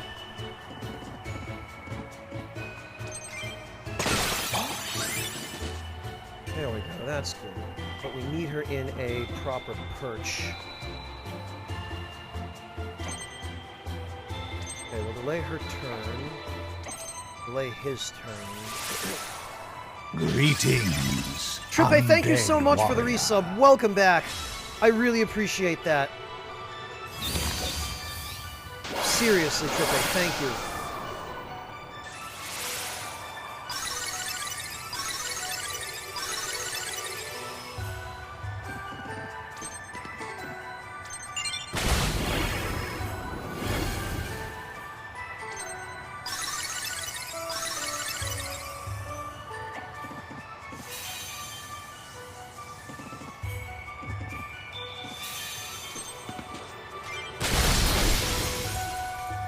There we go. Now I think that troll should be trapped. Oh, thank goodness she evaded it. That would have killed her if it had landed.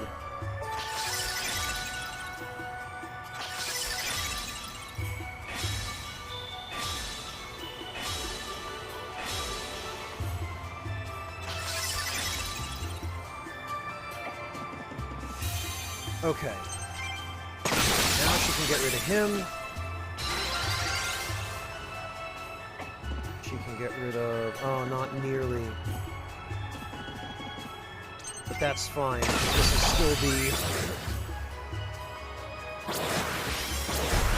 Oh, okay. I wonder if that still counts. It does not last it.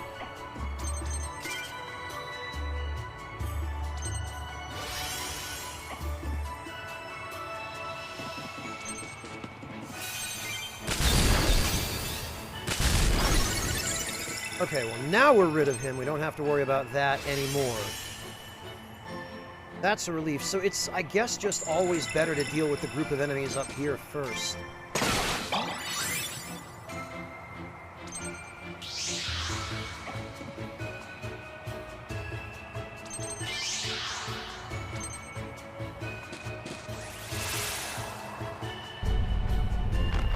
Oh, and now they're coming up to chase us.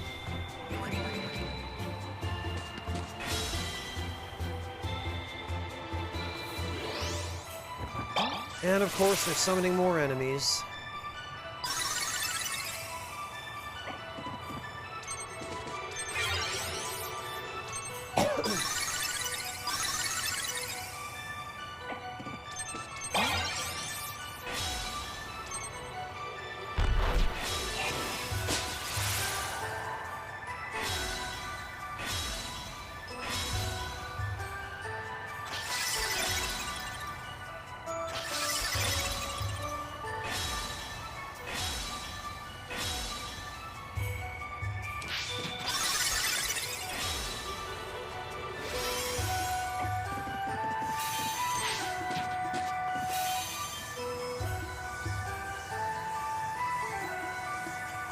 Increase evade and crit damage, huh? That sounds like something we are very much going to need.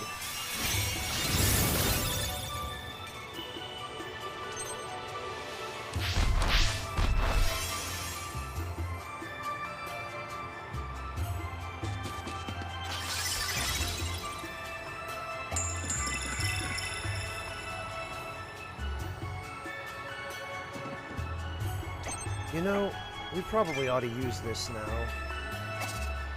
Wait, that's dull power. Okay, we want focus power.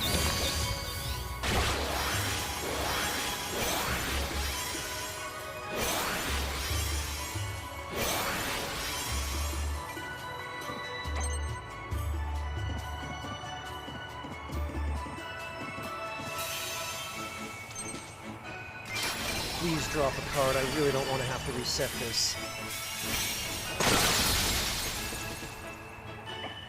Can't see if he dropped a card. He did! Excellent. Okay.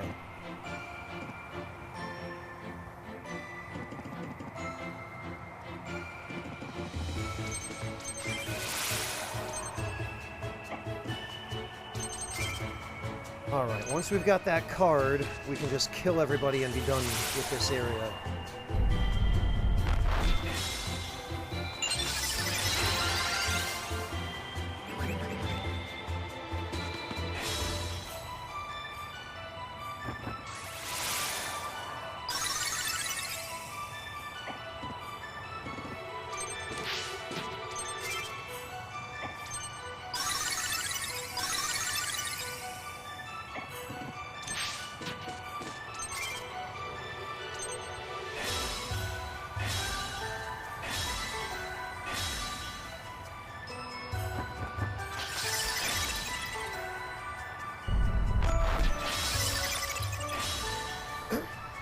And with a little bit of luck, we might be able to just teleport Red over behind that troll and kill it with his Ultra. No, you don't need to apologize, Trippe. I mean, if you make it, you make it.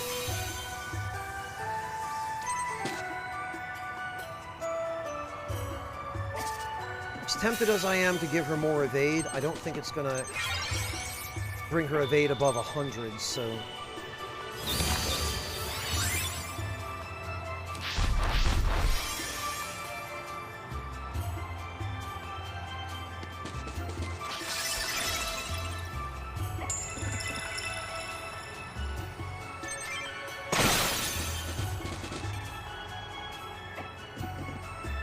There, got it.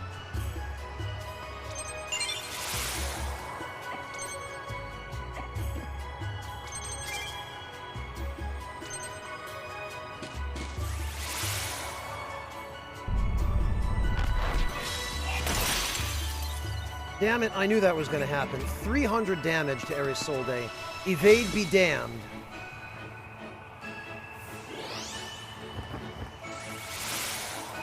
There's just nothing you can do to keep her alive.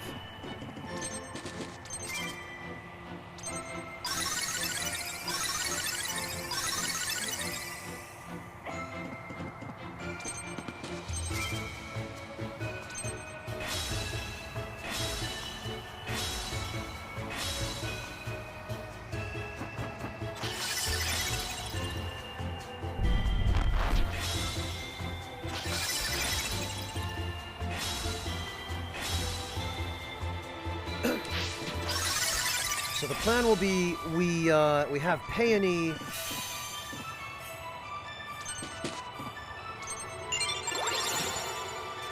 We have Peony use her Ultra on this group up here, and hopefully it will take out the Harpy. And then we'll teleport Red behind that troll down there, and hopefully he'll be able to one-hit KO that.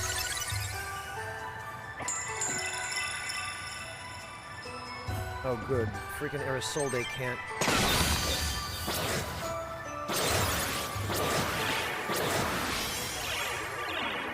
Can't move.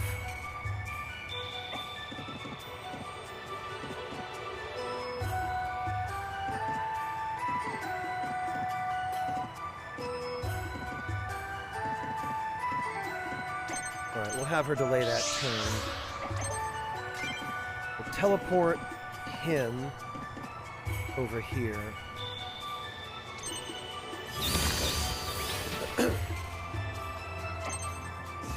Peekaboo. Yep, indeed, it will kill him. Yeah, Trippe, everyone's fine. It's just, there's not a lot of exciting stuff to watch right now, because we're just taking care of, side errands.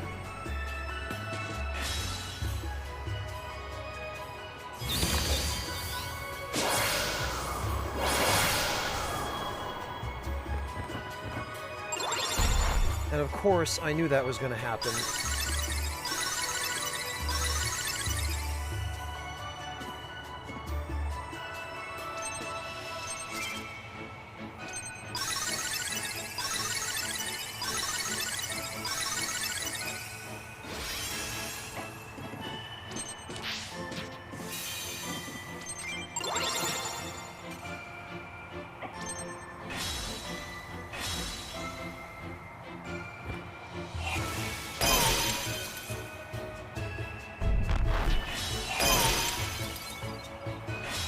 God, and now Red's gonna get ganked.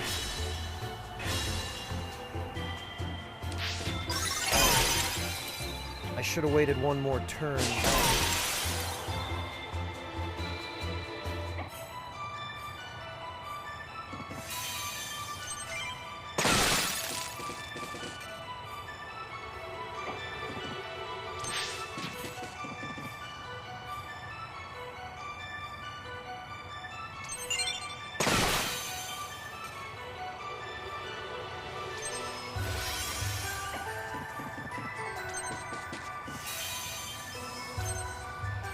Oh, and this doesn't even reach anyone down there.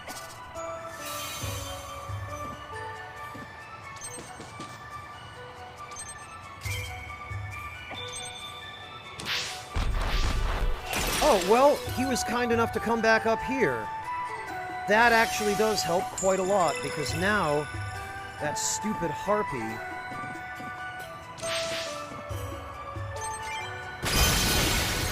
has just left herself vulnerable.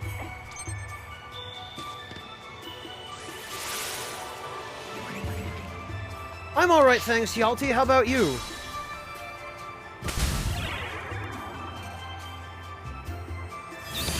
Great, and now the freaking Kapuki is protecting the Harpy.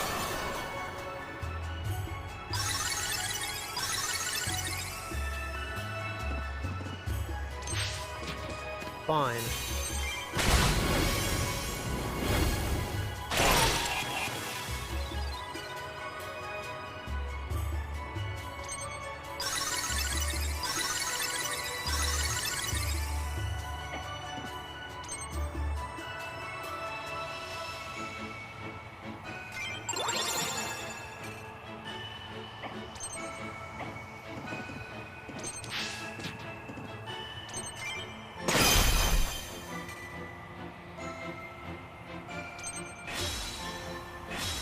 Oh, that doesn't count as a kill for the purpose of every soul. Oh, for goodness sake.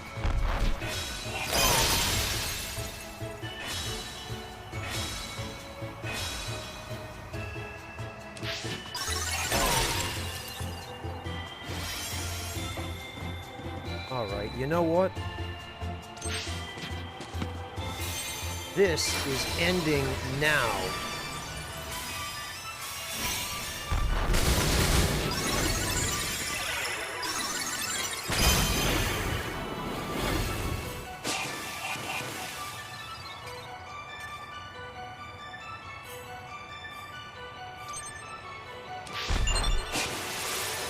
Oh, thank goodness.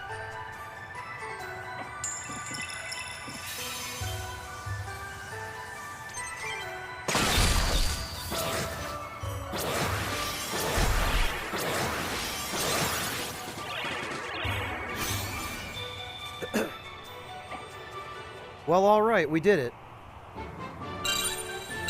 God, all that for one card. I hope it's a good unit, at least.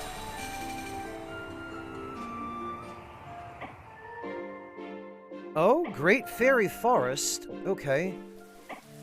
Do we unlock anything else?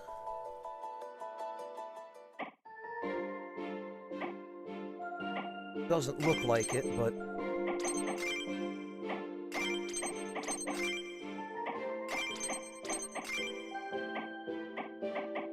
let's see what we got.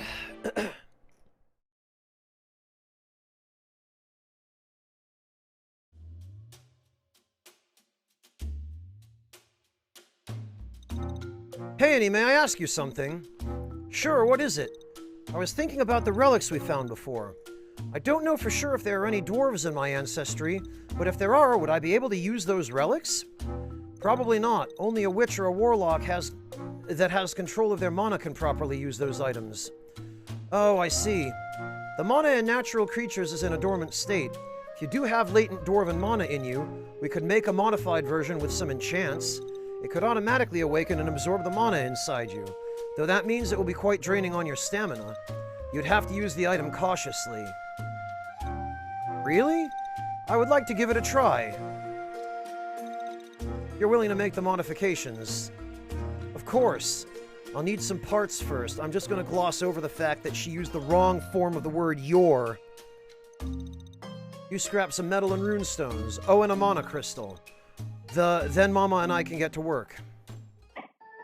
Well, we have those things.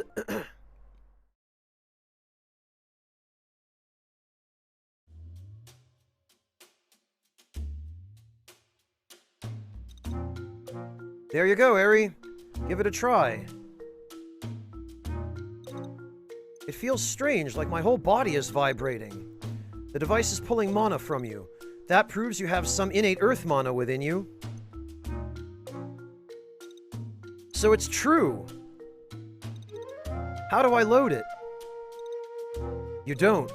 You are the ammunition. I think I understand. Huh. Alright, we did it. Ugh. Why do I feel sick? Like I said before, the item is draining your stamina. Be careful with it or you risk passing out. Does this make me a witch? Not even close. You still can't use magic without the item. But you're definitely special. Not just anyone would be able to use it. Heh, thanks. Alright, and we got, presumably, a new weapon for Isolde.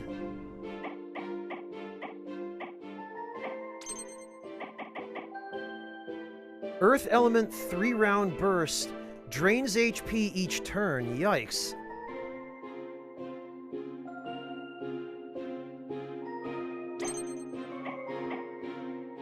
Sorcerer Rifle.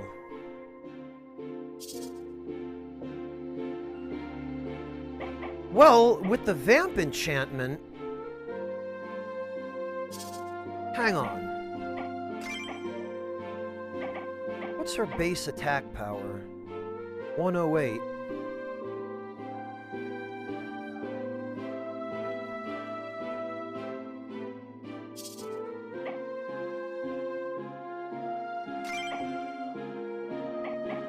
Yeah, seriously, Mantis Man. As if... I mean, she already dies in one hit anyway, so...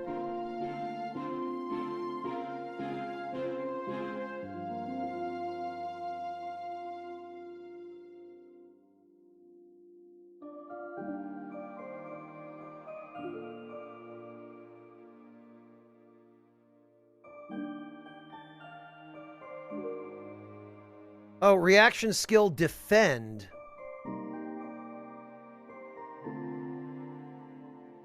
I don't know if that's going to help keep her alive any longer, to be honest.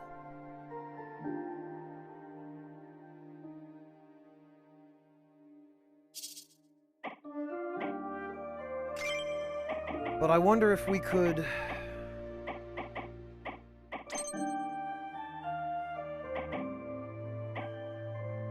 Plus 15 reaction, that'll be 75. And then I think there was a scroll...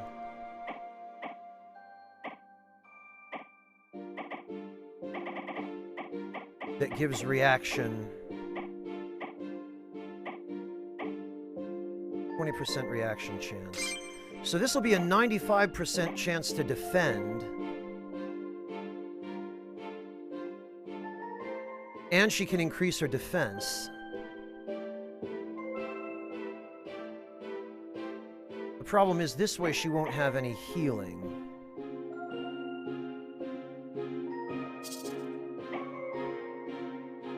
Alright, well, let's experiment with this. Let's see how bad it is.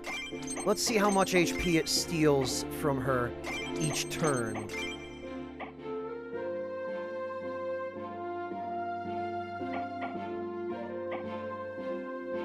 Oh, bloody hell, and we missed Fire Day, but that's okay, because the following day, Wednesday, will be Wind Day.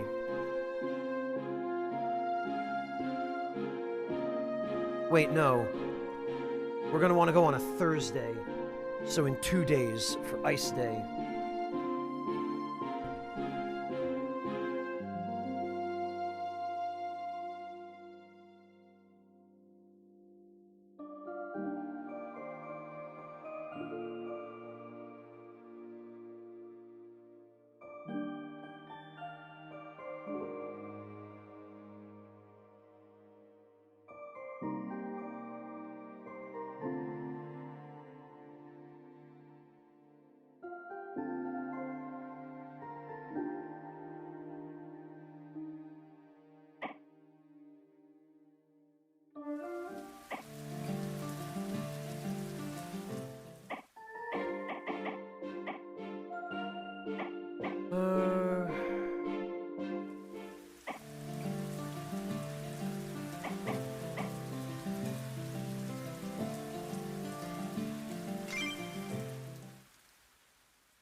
Trippe, where is here? Whereabouts are you now? I might have missed it.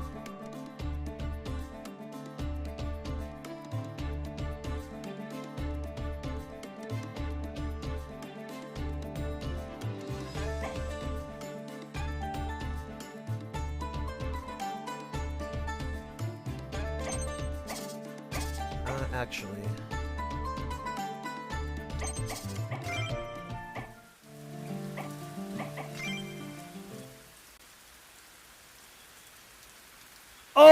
Oh, okay, I was gonna say, yeah, Florida to the UK is a bit of a difference.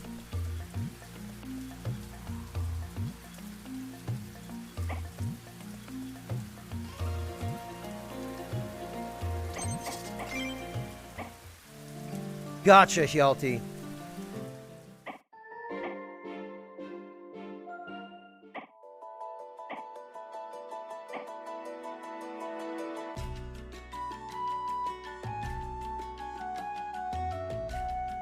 Dusty River. Well, let's try the Valley of Queens, because maybe there'll be something there.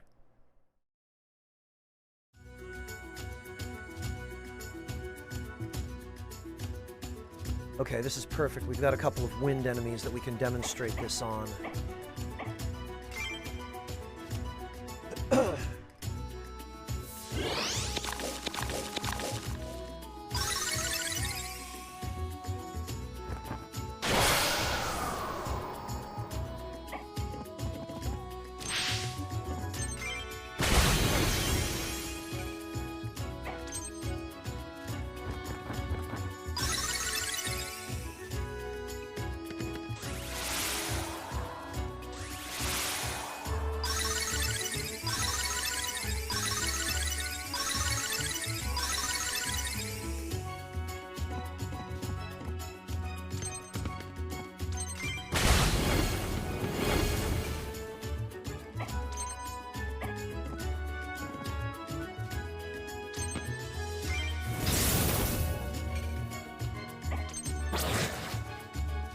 14 HP, huh?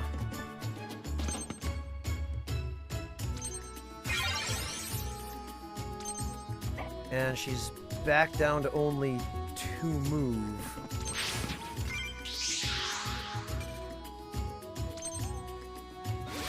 Boy, that 2 move rating on Isolde is crippling.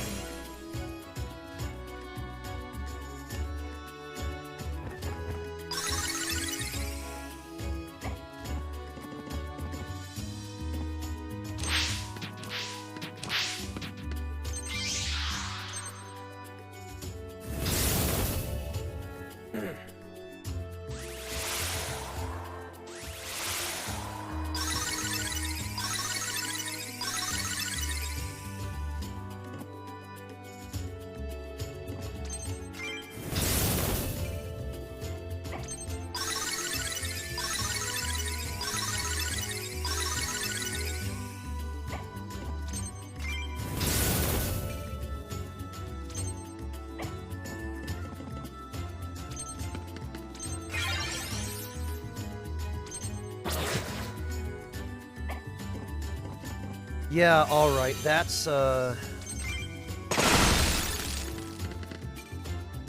Oh, that's what's meant by 3-round burst. And it takes HP on her extra turns?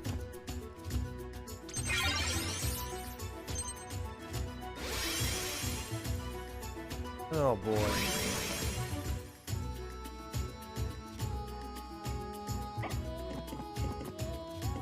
At least did the 3-round burst count toward... No, it didn't. It only counted as 1 attack. Blast it. I don't think there's ever any way to make Isolde worth using then, because...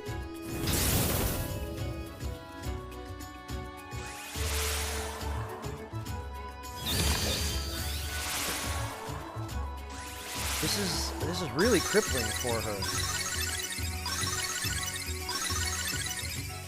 Well, either Vamp or the HP regeneration ability, Mantis Man. The problem is, those cost you defense.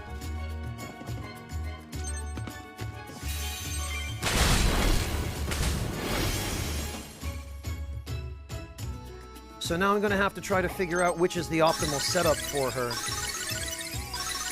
And it's a damn shame because she has a really useful Ultra for blowing away the mana barrier on bosses.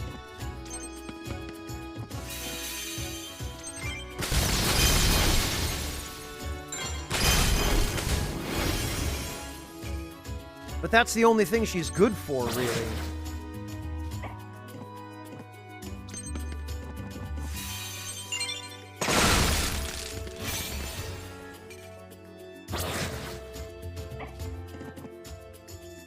She gets Ultra really fast now, but... You basically need Teleport to make her useful.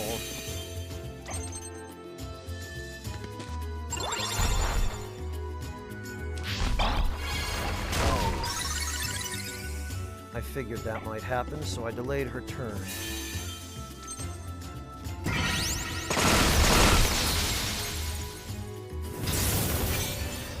Boy, that did nothing to him.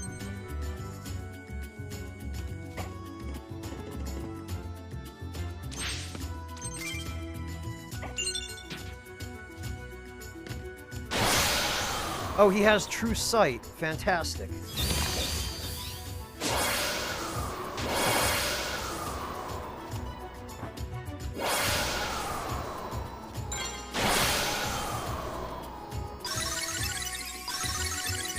Well, Trippe, but it's going to be necessary in this case just to prevent her from dying.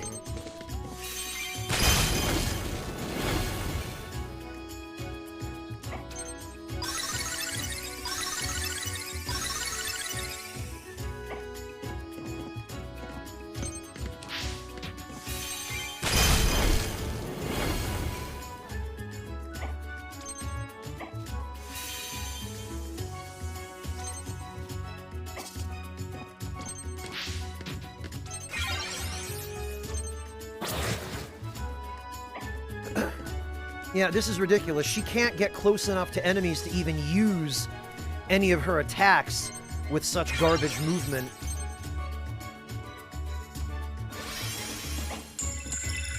So, before you've even gotten her within range, before you even get her into position, she's dead. So I guess any team comp involving Isolde requires the teleport spell.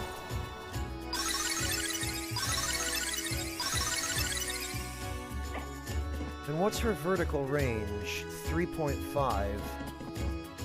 That's okay, but for someone with that weapon type, it's not great.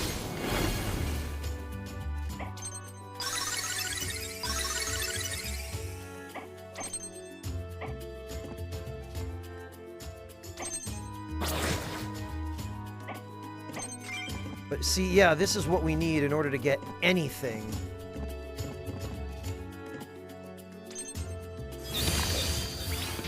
Done with Isolde.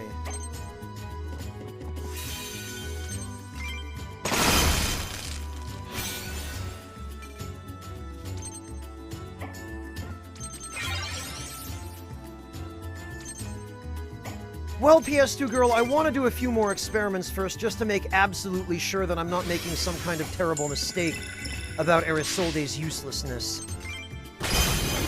I hope I am, but I have a sinking feeling there's not going to be much more we can do with her.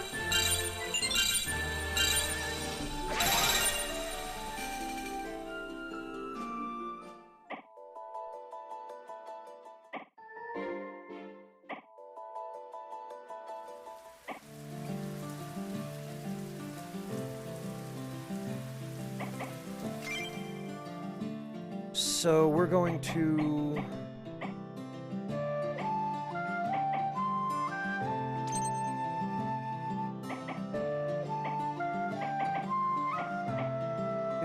reaction and stone skin, 20 reaction.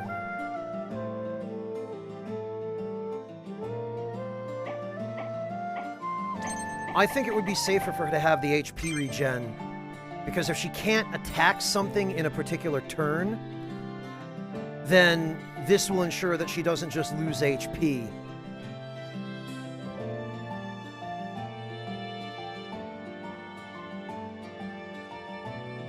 It is, PS2 girl. It's a damn shame. She should at least have 3 move, if nothing else. And even 3 isn't really enough. But the fact that she has so little movement makes her completely dependent on teleport to get anywhere and hit anything before she runs out of HP. And she needs some way of giving herself defense, and this is pretty much the only way.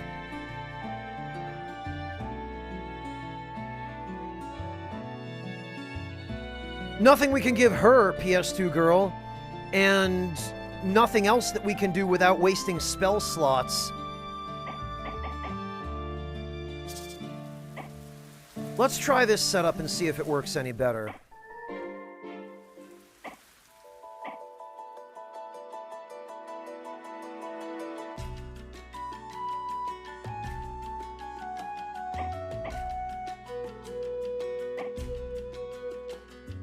Let's try Aego's Landing. That should give us a chance to, Yeah, Trippe, if you haven't been joining us since the beginning, this game is going to be a lot more difficult to understand.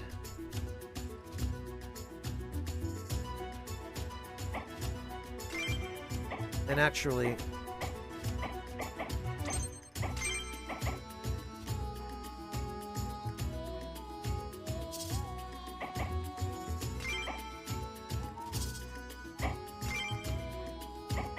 we're gonna need to switch Peony over to Ice anyway.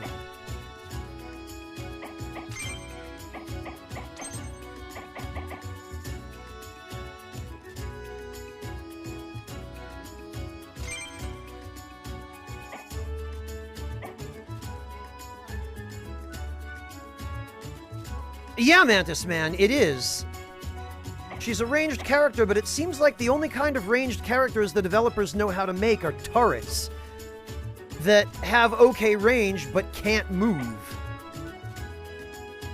And for a character that dies in one hit, that doesn't work.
Like, we would need, in order to make Isolde effective, even remotely, we would need to dedicate 2 spell slots to her. We would need Teleport and Stone Skin.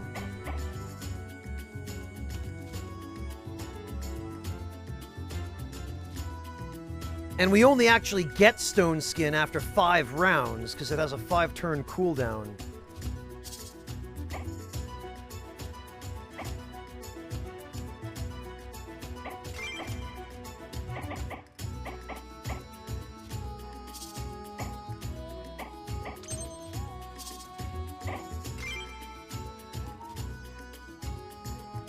But let's try her out this way and see.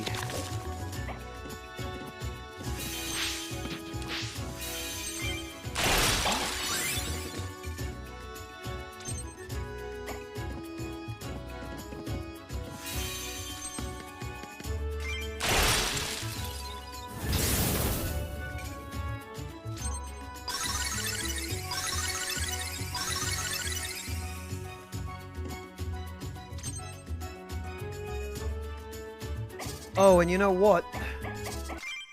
I forgot. I forgot that we should be bringing ice allies.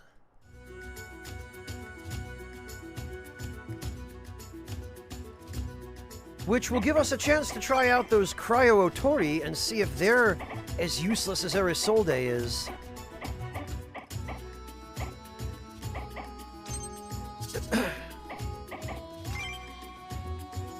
Because you also end up needing the freaking teleport ability for them.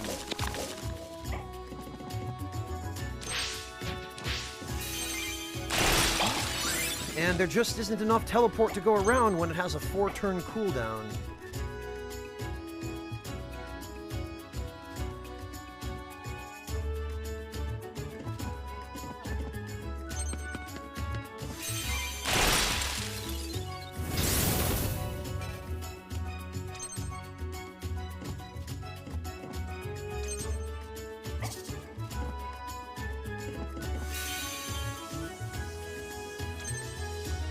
Wait, how much damage would that do? 86. 86. Yeah, see, the problem is, these things are incapable of moving.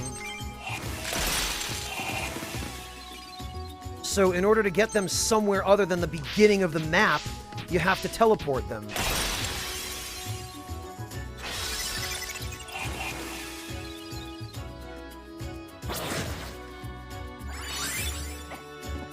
Okay, so that does work with Isolde.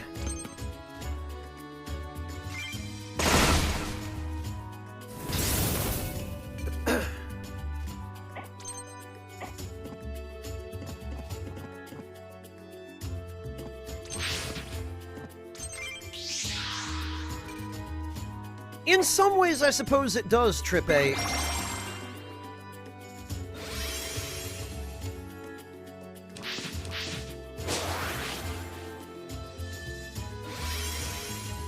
But again, it has a lot in common with quite a few of these types of games from back in the day.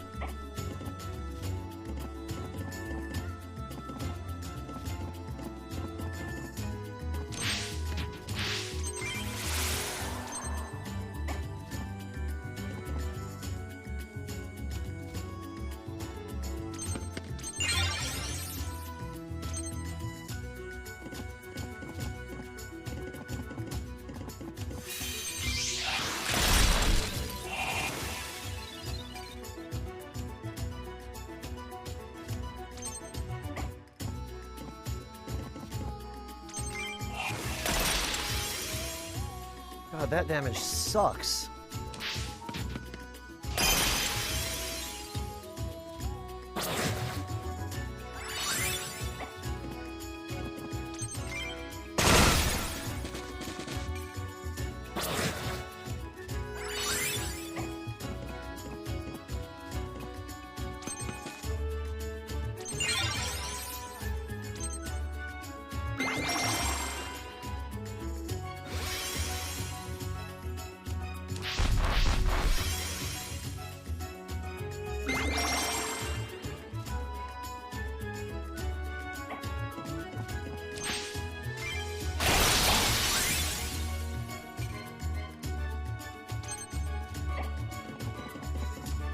Oh, this is an ice one, okay.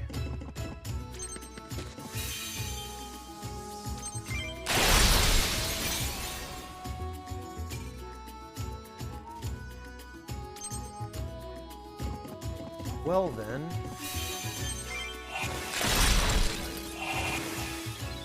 Get him, Peony.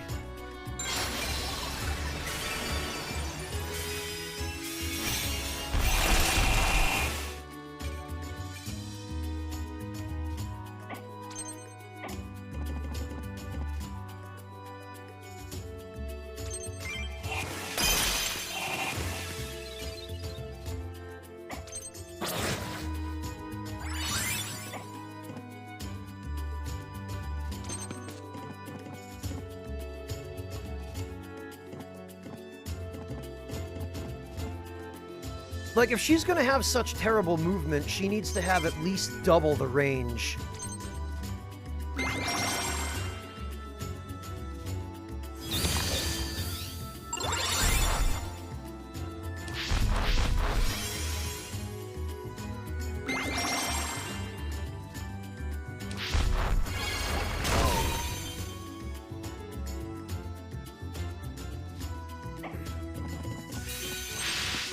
Well... Oh, good, and we froze him. That Ultra's gonna hurt.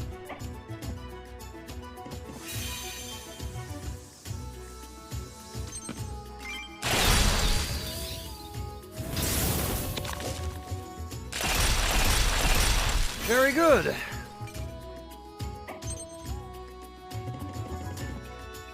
So now, because they can't move, I have 2 useless summons.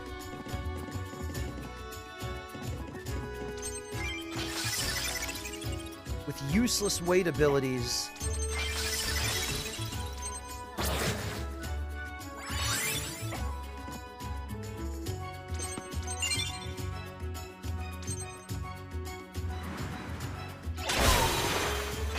Exactly, Monotone.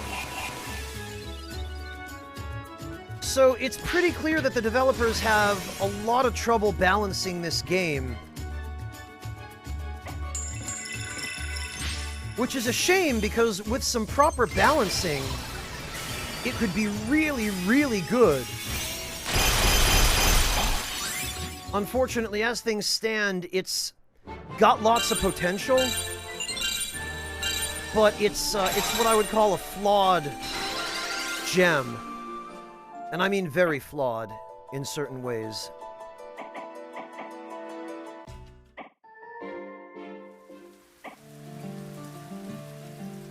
Okay, so this is Ice Day.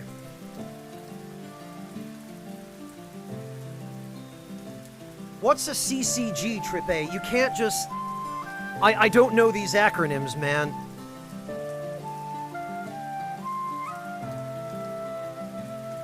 And no, this isn't a card game. The cards are just an aesthetic way of presenting the spells. Each card represents a spell, and each spell has a cooldown, and after that cooldown's number of turns has elapsed in battle, you can then cast the spell. That's just how they handle spells instead of using an MP system. Oh, collector card game. Okay, thank you, Vic Weave. No, this is nothing like that. There are no collection, or no trading card mechanics in this game. And it's not the kind of game like Hearthstone, where you draw cards out of a deck and there's an RNG element, you know exactly what you have going into a battle and when you can use it.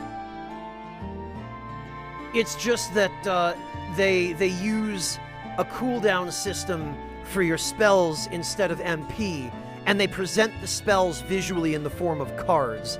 They could just as easily present them from a spell menu, but this game has gone out of its way to completely do away with the use of menus of any kind, which does help with the immersion, but unfortunately it also limits the available abilities and options a character has in battle.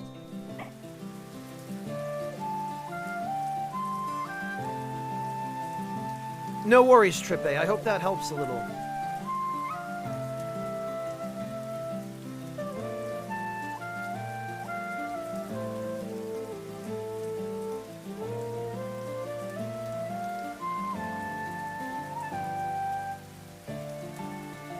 It really basically is a Vandal Hearts type game, just with no MP for the spells, but a cooldown system.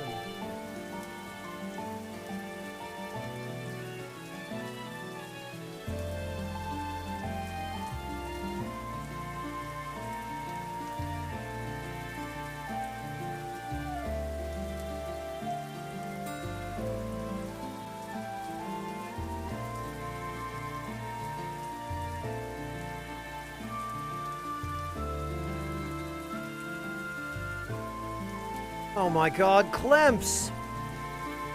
Again, man, thank you so much for the raid. How are you doing? It's good to see you. Welcome, Clemps. Welcome, rats. Mods, can we get a shout out for Clemps? Although I'm sure everybody here already knows him by now because he's here so often. I'm starting to think I'm the only person he even raids anymore.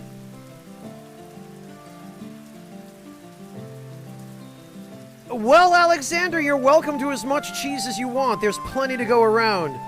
Thank you. How are you doing, Clemps? Are you still working on Drakengard?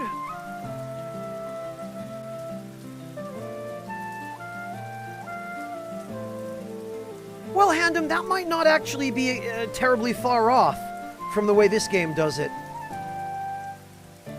Thank you so much for the raid, Clemps. Oh, you're on Drakengard 3 now, so you beat Drakengard 2. Are you just... I mean, clearly you are on a Drakengard bender. I don't know why I even started to ask. You must really love Drakengard, Clemps. What is it about that game, or that series, rather, that keeps you coming back for more?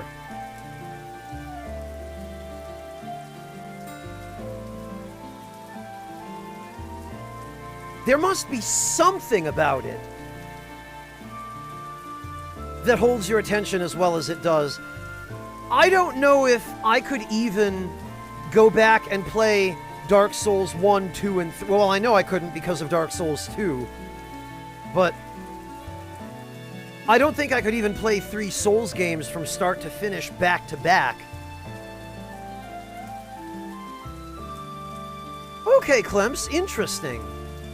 So it's just, for whatever reason, something you really connect with and vibe with.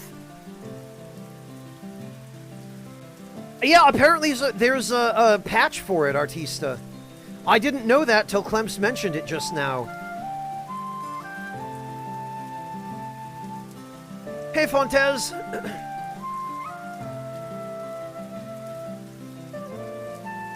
I have heard that about the Drakengard series, Broken Othello. I've heard that absurdity is sort of something it's known for, and that it's kind of self-aware of.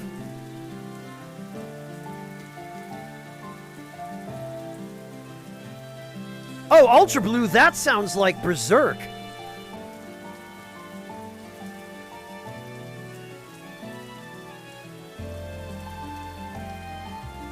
I didn't, Trippe. Mind you, I know very little else about Drakengard, other than that that's the kind of series it is.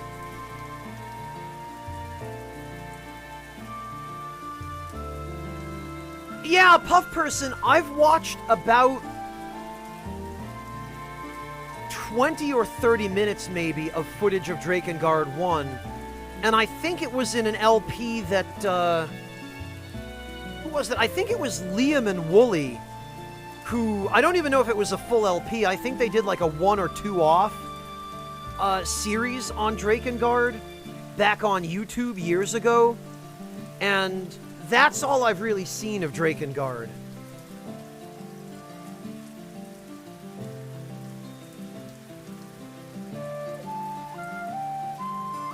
Yeah, Clems, that's consistent with what I remember about it from the little bit of it that I've watched.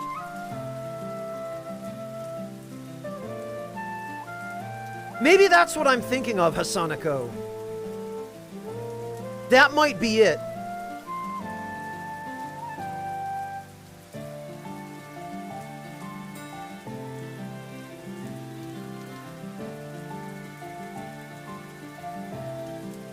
I mean, I've known of it, Trip A. I just never really paid much attention to it. I didn't know what it was until I saw that LP.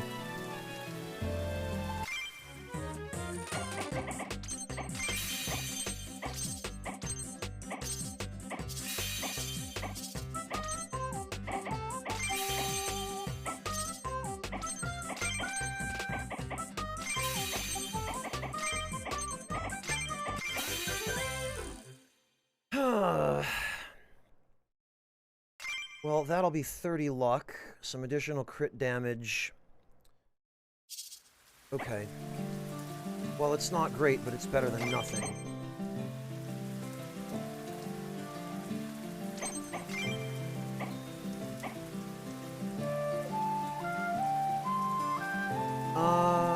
Okay, we want to go on Ice Day.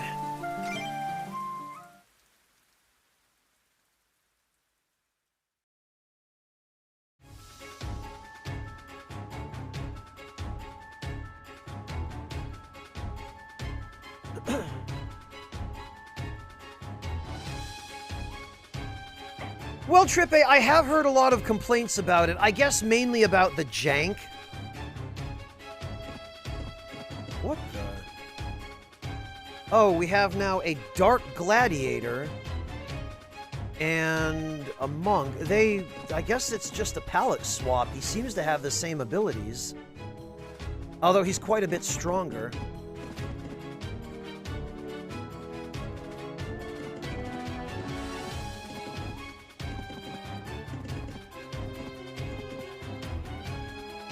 Okay, and I guess there are just a couple of extra bosses here.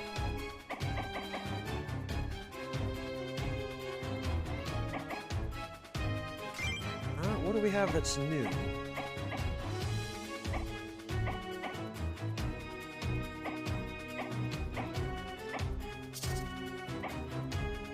Okay, so first of all, we want to swap out Arisolde. Question is, do we want Tom, or do we want... Well, Red probably would be better for damage. Tom is a decent tank, but we don't really need a tank here.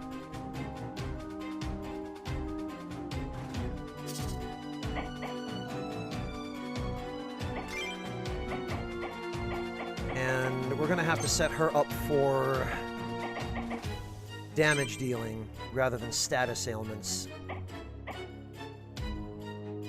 Ice Apex on Peony is probably fine. In fact, we're going to need it anyway. Back attack damage.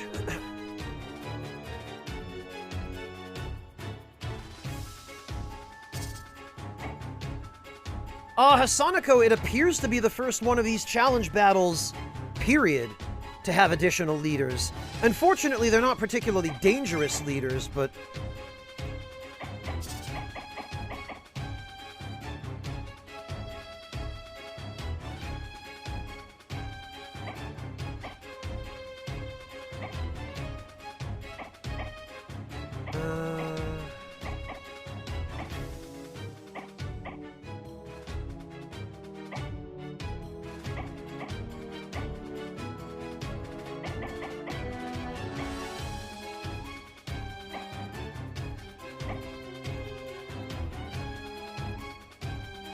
Well, we could bring Piercing Dance, I suppose. But I have a sneaking suspicion we're going to want Acid Rain. Because I bet he's got super ridiculous defense. Yeah, typical stats for these bosses. And aerial, quick, agility. 100% chance to defend. So we're going to have to, first of all, blow away all his defense.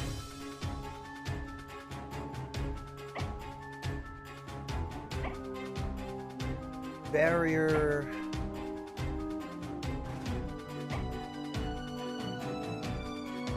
Oh, and he gets the Acid Rain one. Great.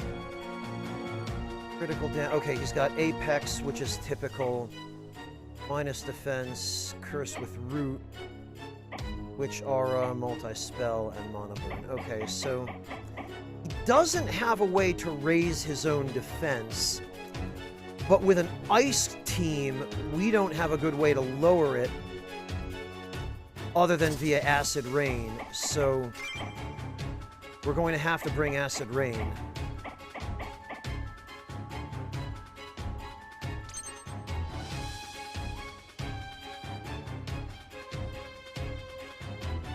It's all right, Trippe. I'm not crazy about it.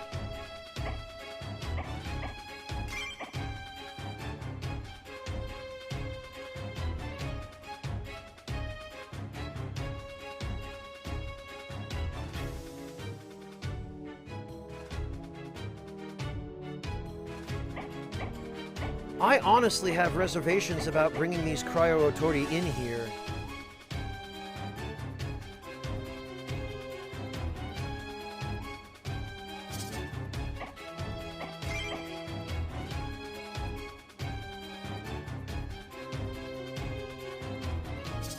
Because, first of all, there's really nowhere for us to teleport them to that they'd be safe. And he's got a range vertically of 1.5. And from the bottoms of these walls to the tops are 2.5. We'd have to get him down. And then these guys would be vulnerable anyways, so...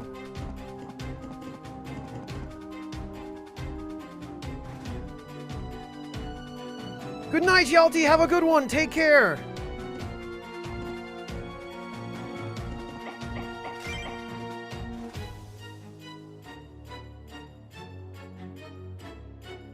As much as I hate to say it, I'm not sure we can afford teleport, because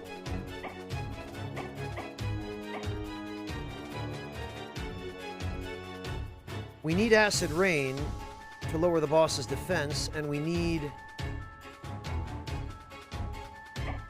the ability to spam ultras.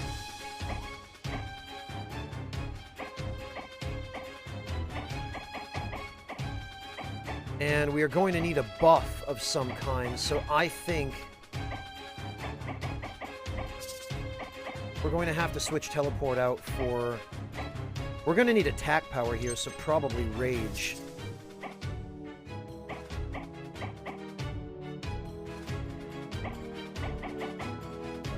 Alright, and let's see how this goes. I don't have my hopes up, frankly. Part of me wishes that we'd been able to come here on Fire Day, but...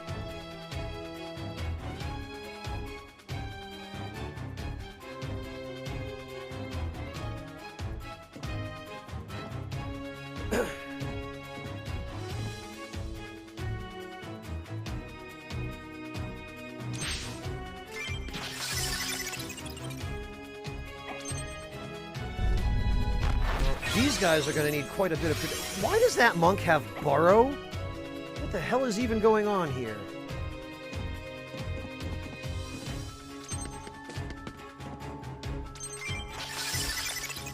They're going to need some protection, because I have a feeling that no matter how tough they are, these bosses have started to get really serious.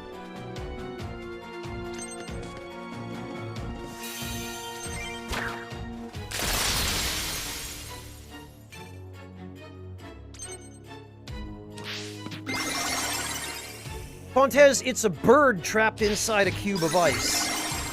I don't know why. It's a tier 6 unit. It has no business being this bad.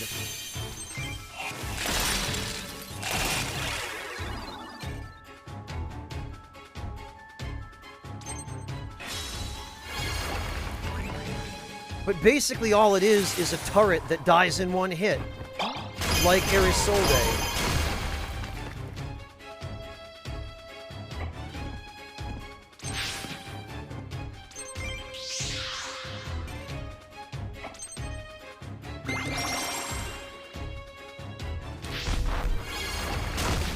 Mel, you were thinking of stir-frying some vegetables.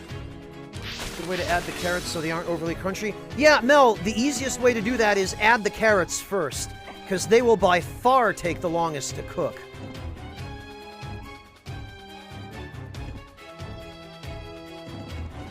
Just add your carrots first, stir-fry them for 3 or 4 minutes by themselves, and then start adding the other stuff.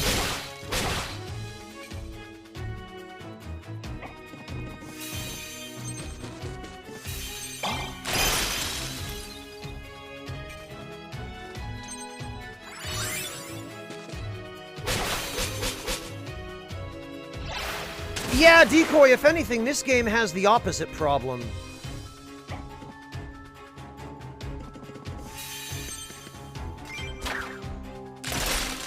Nice, get frozen, loser.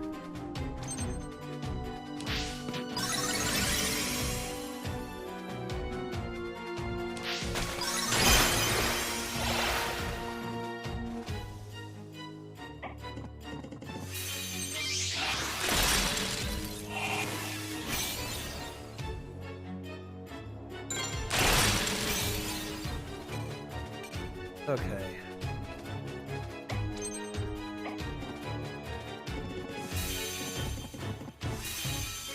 See if we can freeze him. Yes, we can. The insta-kills are nice, at least, but the minute any enemies show up on this side of the battlefield, our 2 Cryo-Otori are dead.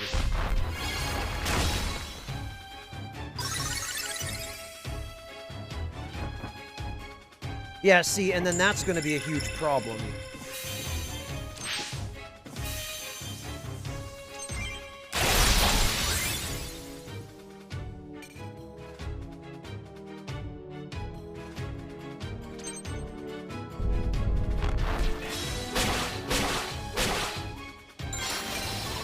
Good, well, at least he's going to finish that Harpy off.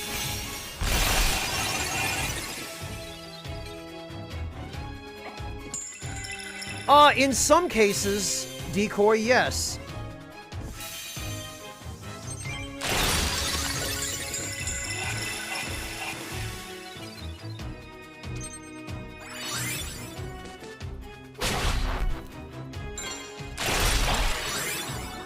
Oh, good, and we froze the troll. Oh, of course, but now he gets rage and unfreezes. Alright, we need to start moving people up, so...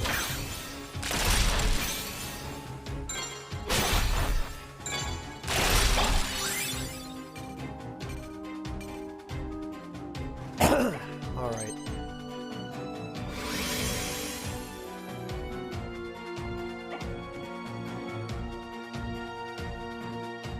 No, Trippe, I don't think I've even heard of it.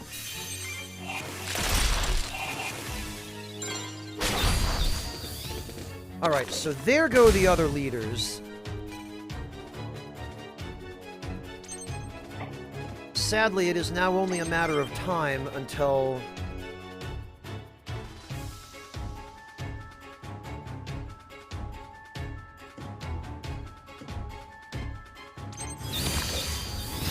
somebody shows up on this end of the battlefield and kills these two.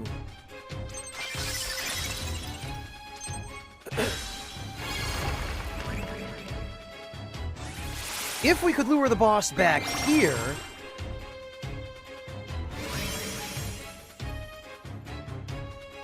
that'd be another story, but...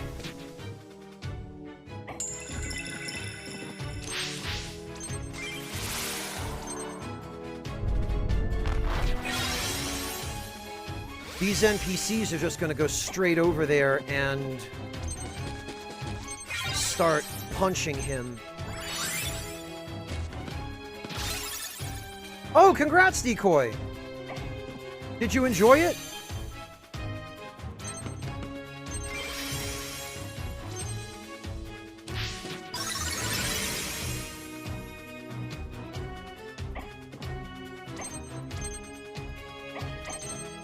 We should have those two wait till the end of the turn to take their actions, I guess.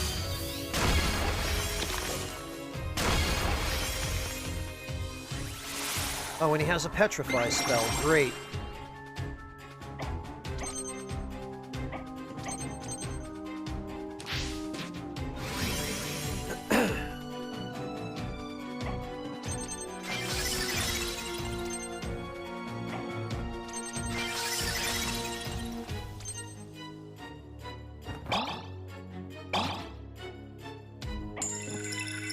Freaking fantastic.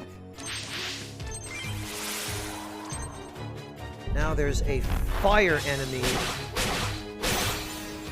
near my two ice units that will die in one hit.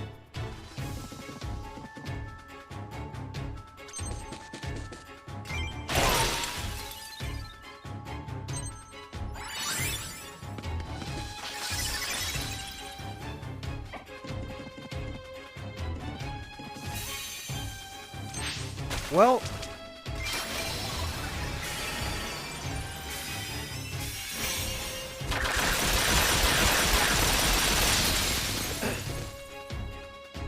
that actually worked out pretty well.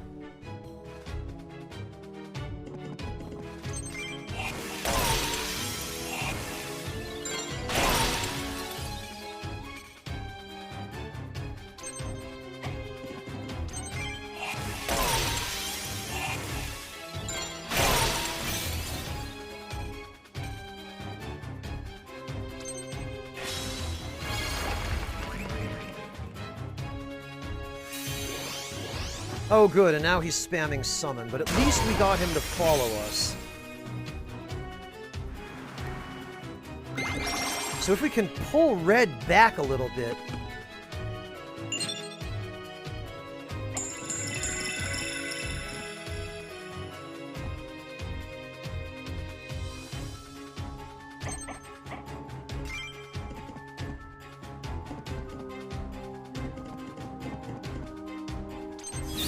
We'll give Peony Rage as well.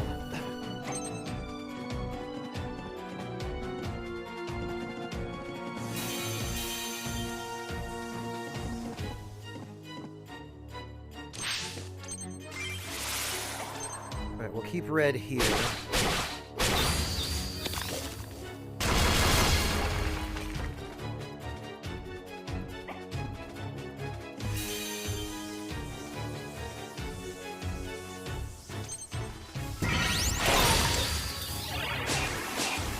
Oh, for goodness sake. Why does that always miss?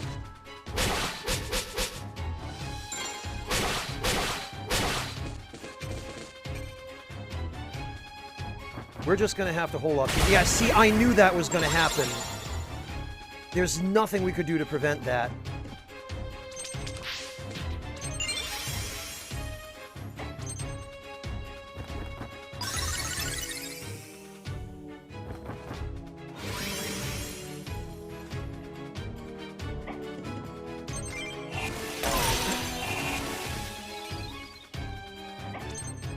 They always go for whatever they know they will kill in one hit.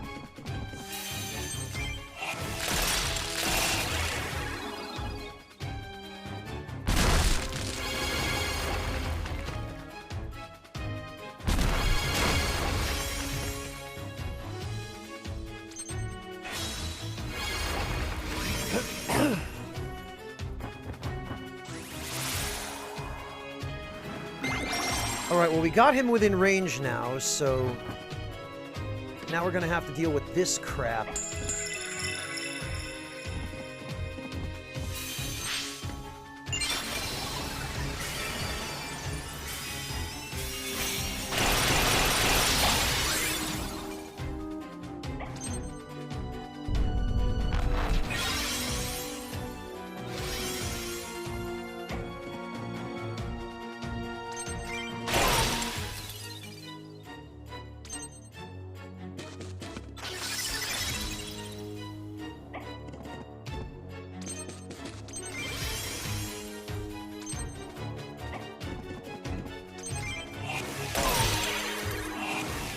We did freeze him, though. Okay. Fine, that works.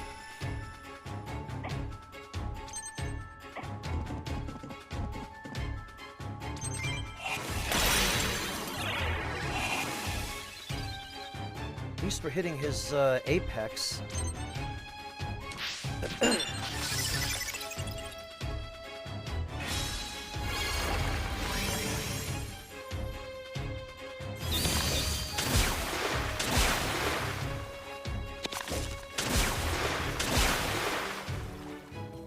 Oh, and he's got AoEs, so he's just gonna kill our, Okay, I guess we have to keep him at about that distance, then. Maybe I should have just brought a couple of, arch-pangolins to this.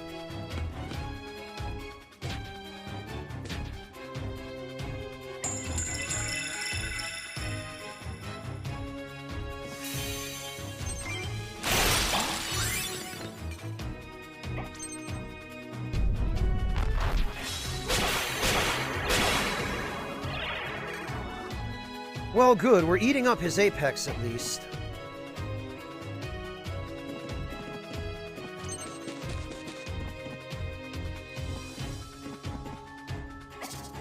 We can't reach.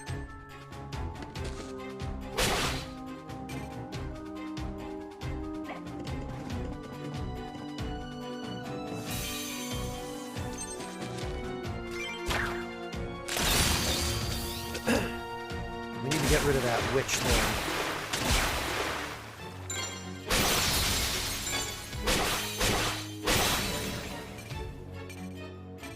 Okay. The boss has no more apex left. I've been wasting turns, honestly. Oh, we need to get rid of some of his defense. Oh, did it not lower his defense?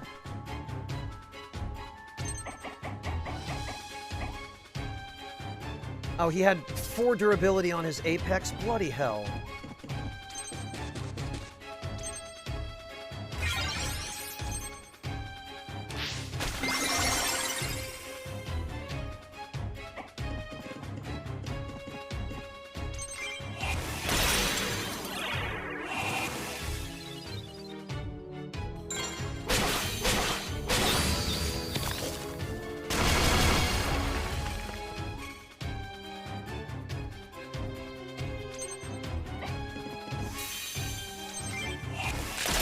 We need to get rid of him.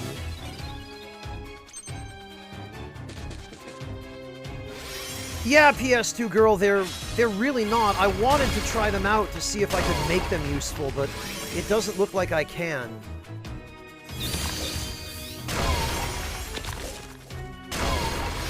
Although I guess he did just waste a spell trying to hit one.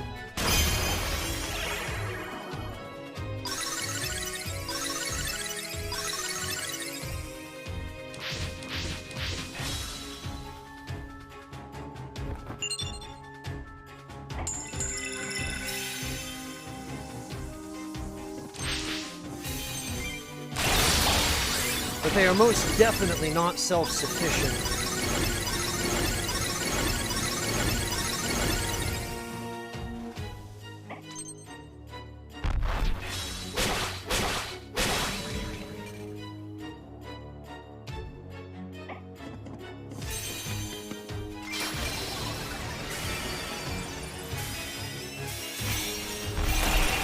Yeah, Hasanako, but that's not going to do a hell of a lot of good.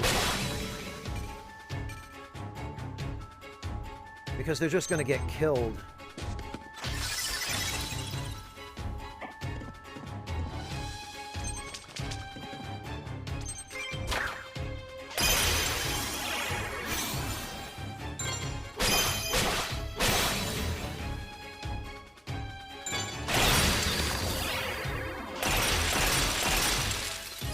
Okay, that should be all of his apex.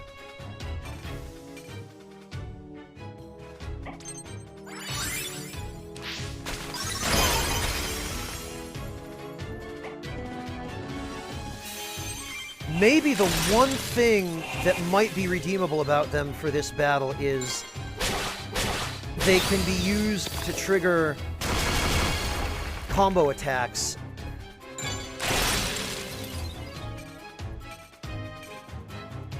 The combo attacks really are not helping us an awful lot.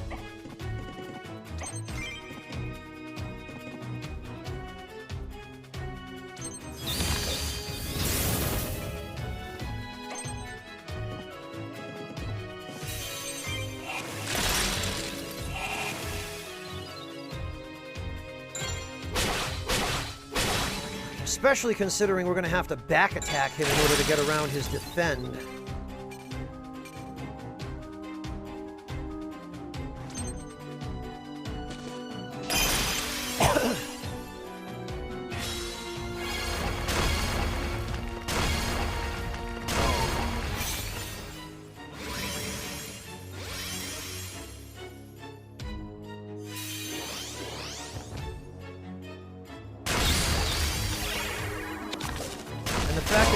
Now standing over the water, or flying over the water, is going to make it very annoying to hit him.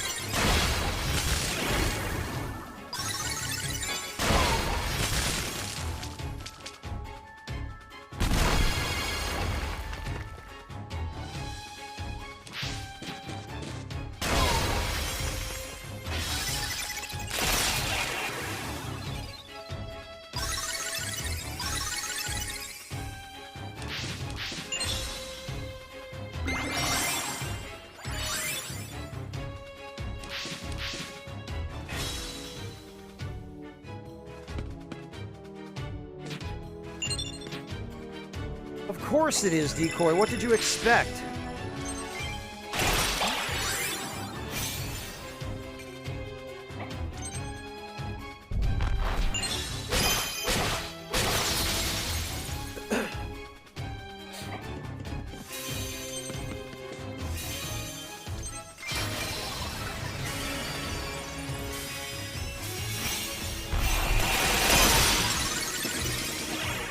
Well, that was nice for getting rid of the ads. Some of them. Okay, most of them.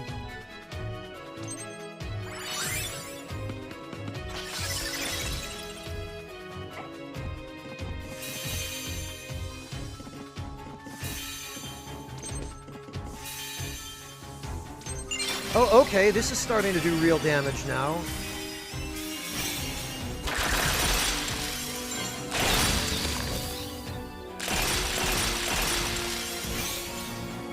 He is getting critted now, at least.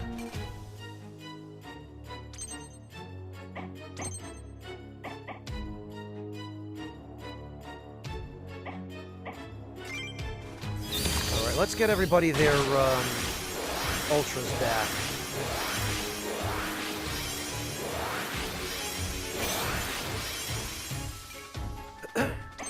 Because now we can probably... Yeah, we can trigger Peony to use hers. And he'll have his back to her.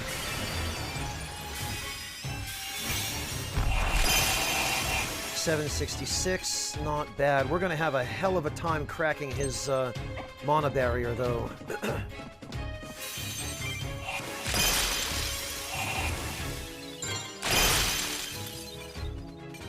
Although at least we're doing real damage to him now.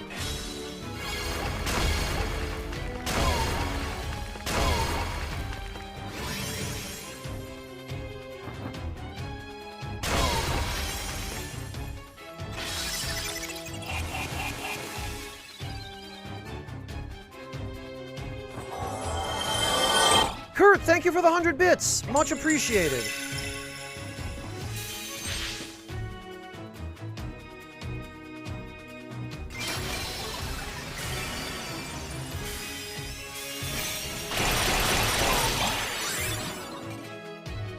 Good, well, we froze him. We're not going to be able to keep that up forever, though. Why are you going up there? That is... Peony will have to wait.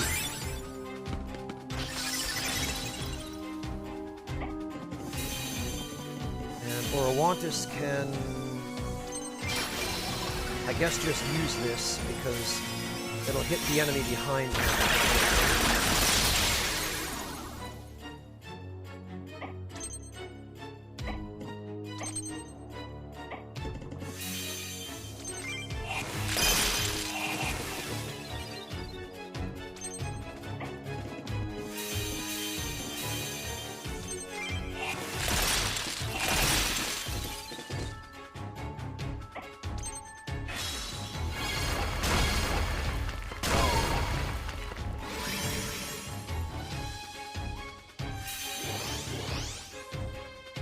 Oh good, more fire enemies. Great, and 2 tier 6 ones as well. This is just ridiculous.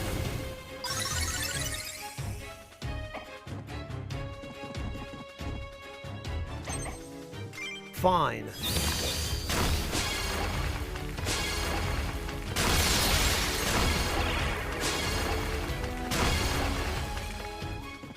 Oh, and it didn't even lower his defense.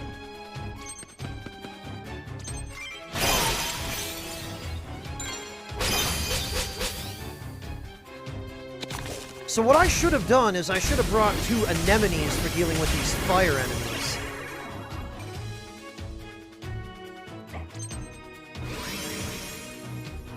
Is what I should have done. Yeah, because now that's gonna keep happening.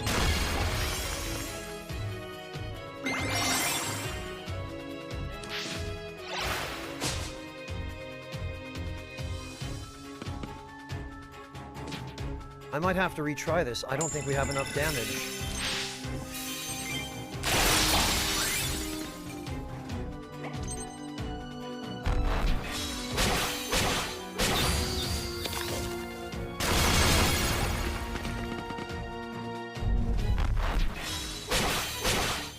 Yeah, Hasanako, and that's another problem is because of that stupid round limit, and only because of it, we're not going to be able to finish this fight in time to avoid the enemies becoming invincible.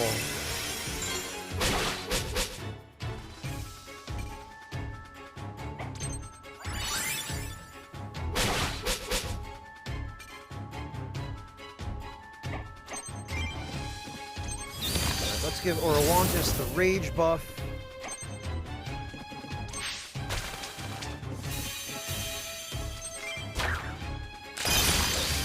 Well, I don't know. Maybe I stand corrected. If we can do that kind of damage to him, we might have a chance.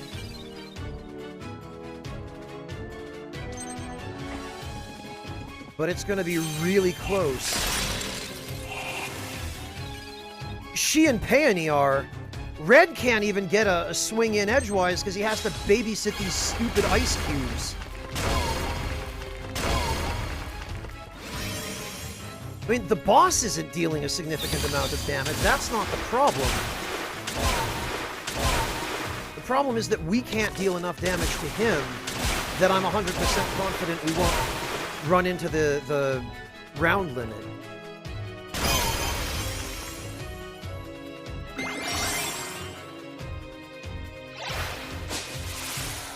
What is that stupid monk doing, even? Oh, good.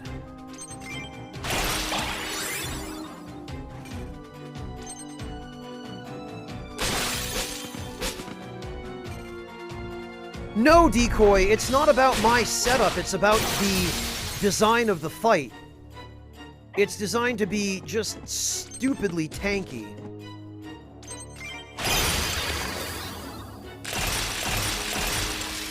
Like, look at how much health and mana barrier the boss has, and look at how little damage we're dealing to it.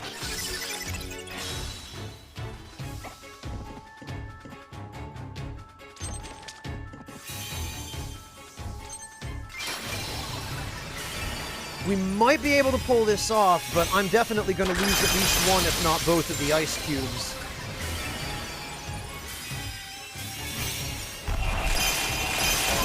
Hasanako, they have, for the most part, at the very least, they've been helpful for triggering combo attacks. But Yeah, see, and now they're... I can't believe there was an enemy like this even designed that's so worthless. Unless we can freeze him. Okay, we can. So they survive one more turn.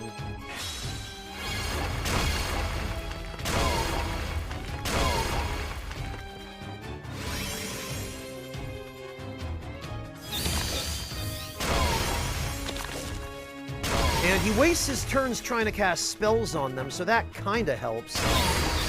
But there were far better units I could have brought.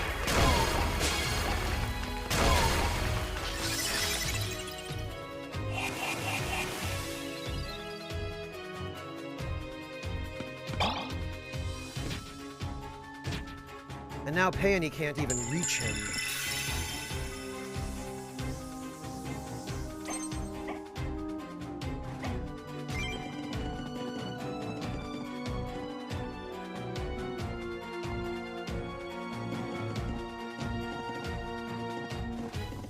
And this, yeah, okay, I guess it can.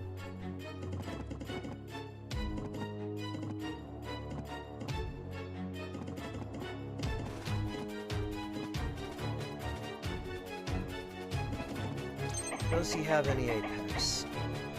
He has one.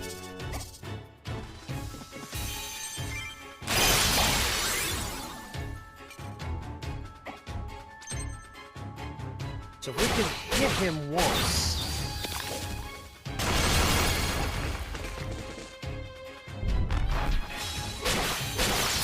Look at all this crap.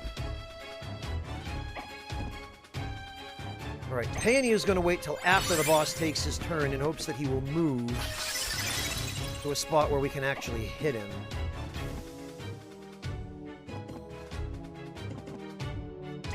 And actually, Orowantis is going to do the same thing.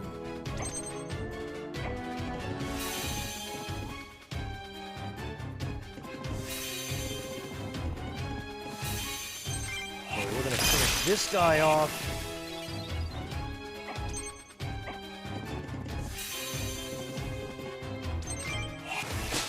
Oh, for goodness sake.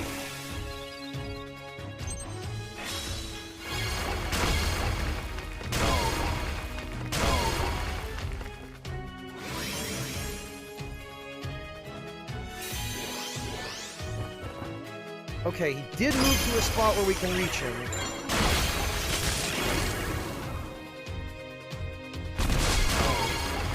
Of course he evades that.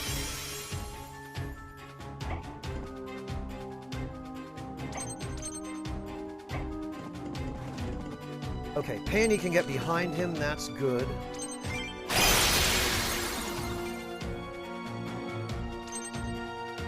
Okay, so he's... Has he lost his charge of Apex? No, he hasn't.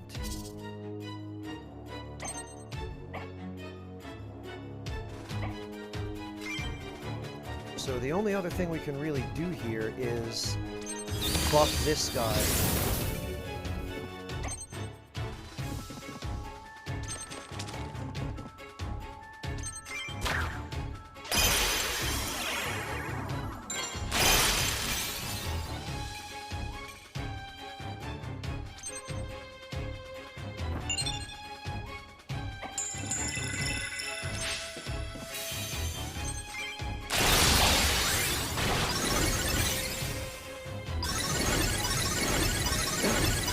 Well, at least Red is helping buff our attack power, even if he can't do anything else.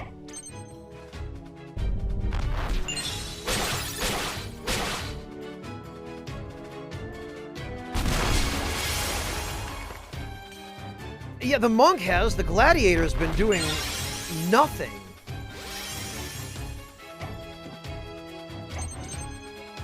Peony can wait.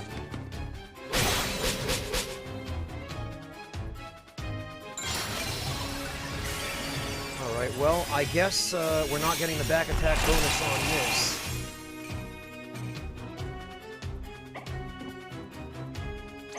However, we can refill everybody's Ultra.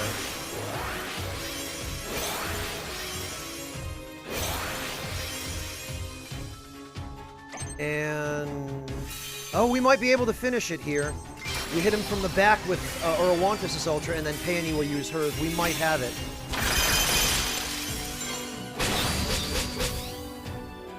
Come on, Peony.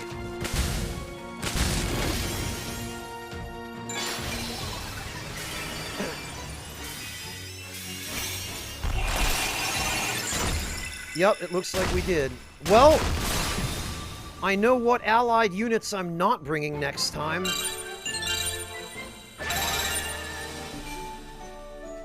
I can't believe both of the ice cubes made it through that.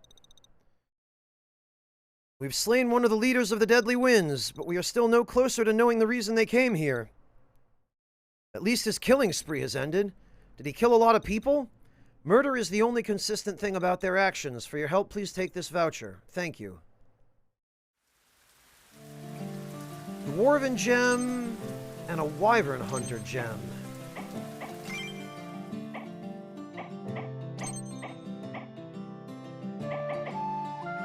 Burrow and Entomb. Okay. Critical damage and volcanic ash.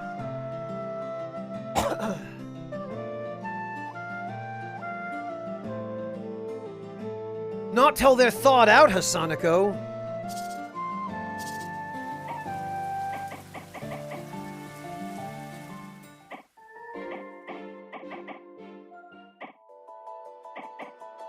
Requires Claudia?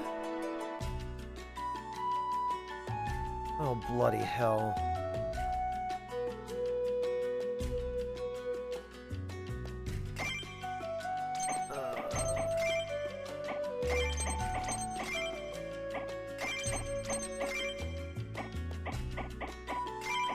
Well, we've saved. Let's go see what it is that requires Claudia. This is gonna suck.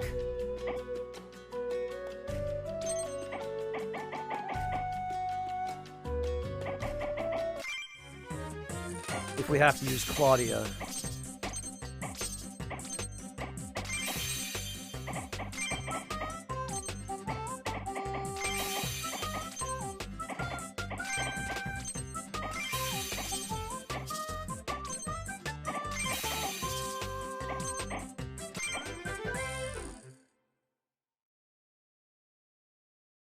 Okay, well, we did get a couple of carrots. That will give us some HP regen.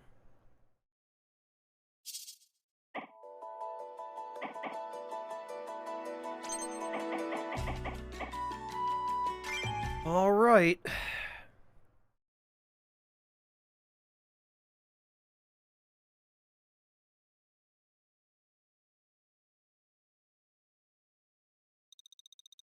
So the Stigender resorted to getting help from a witch.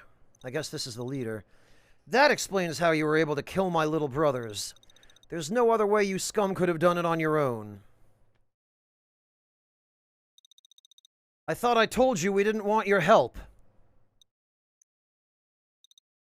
Eyes forward, Dyer. Our target is the Deadly Winds, and we will use any tools at our disposal to finish the mission. You got that?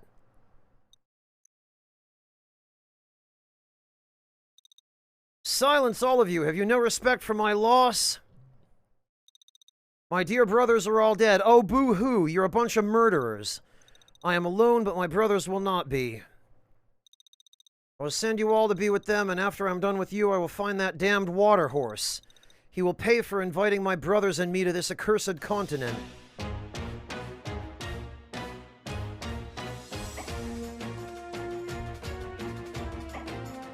Alright, so what are we even dealing with here? All the enemies... Okay, no. Got several wind enemies, a couple of fire enemies, one earth. Oh, and he's wind.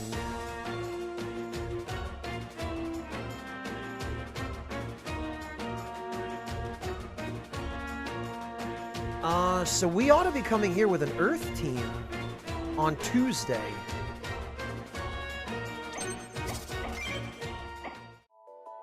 Yeah, it clearly is, Hasanako, because there are only 2 more gem slots left.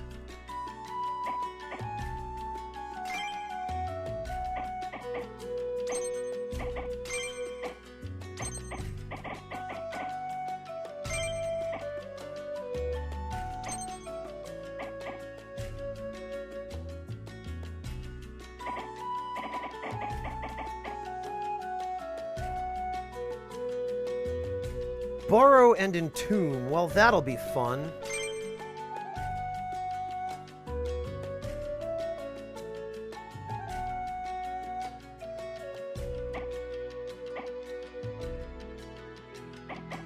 I guess we're gonna have to bring Orowantis' Earth stuff.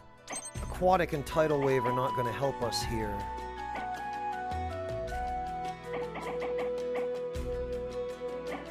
Accuracy and Miasma. Mana Burn and Starfall. Vamp and Silence. Do you know, Silence might be useful for the defense down.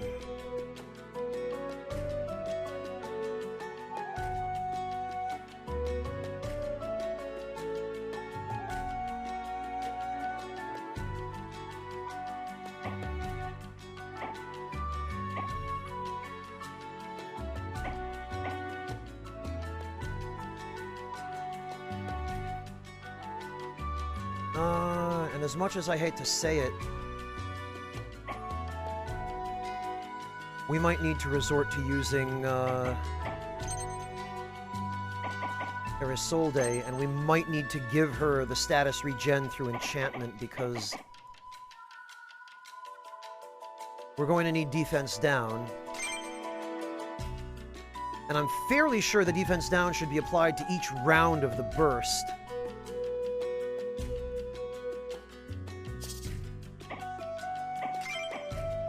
That is, however, going to mean... Actually, it's going to mean we'll be bringing the Arch-Pangolins, so she'll have somebody to babysit her at the very least.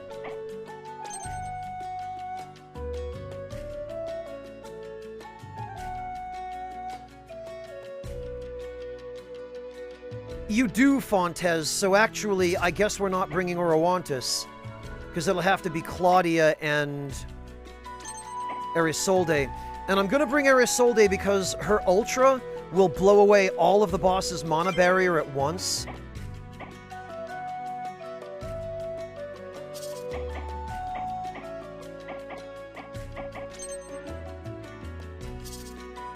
And unfortunately, God, I wish they wouldn't keep giving you this message. I get the idea.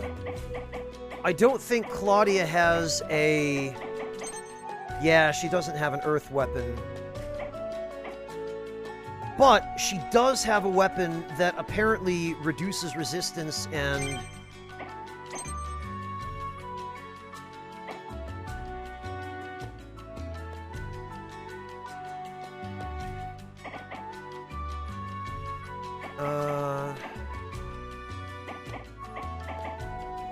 Okay, and we're going to need to give her the damage to enchanted and cursed targets as well.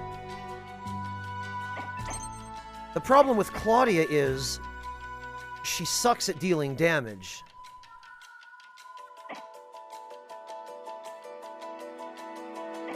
Her damage output is just trash.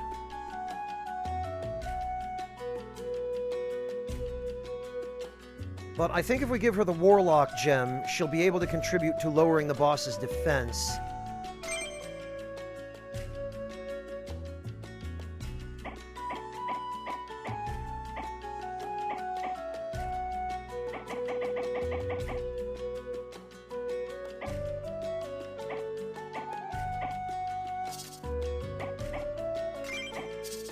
Okay, and if we're gonna do that, then we will need to swap out Rage for Regenerate. And we're gonna need to make damn sure to keep that on Isolde.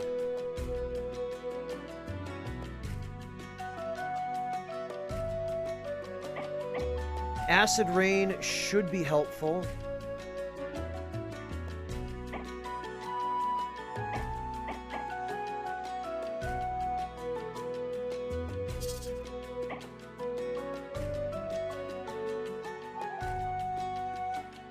And we are going to go on a Monday, so let's get some practice with this setup, and...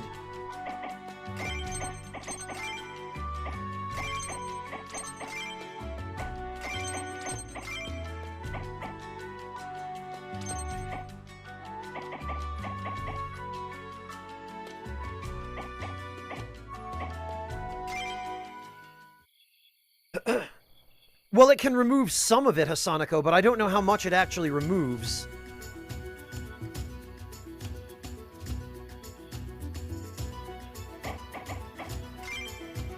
I'll have to play around with this setup and get a little bit of practice with it, get a feel for how it works.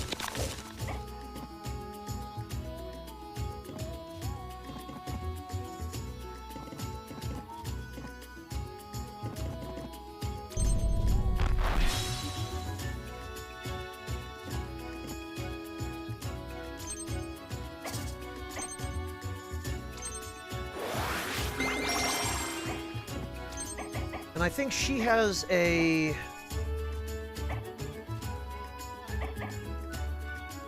yeah, 30 MB regeneration each turn. I wonder if the damage to Erisolde will go through her mana barrier before it goes through her health. If that's the case, we might be better off giving her the mana regeneration scroll than the HP regeneration, because we can give her the regen enchant anyway.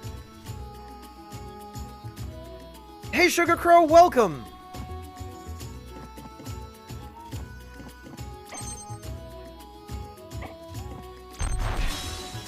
Let's find out, actually. We'll give her some MB.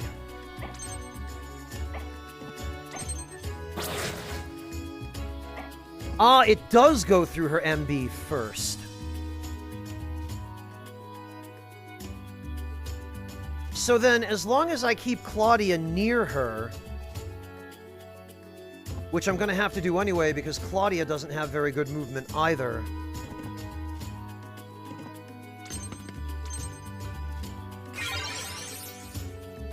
Claudia's MB regeneration will keep Ares' barrier.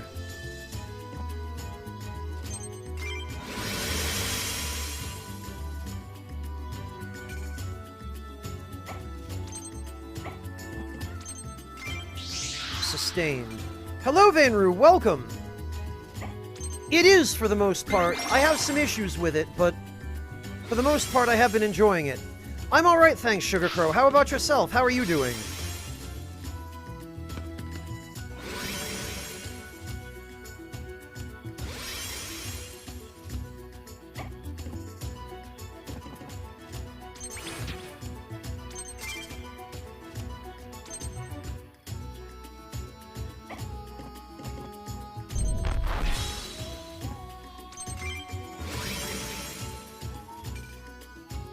Ah, very good, Sugar Crow. I'm glad to hear that.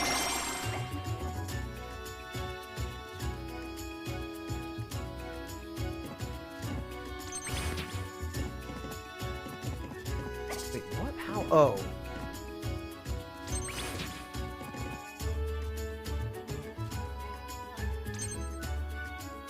Okay, 0 resist, no apex, of course.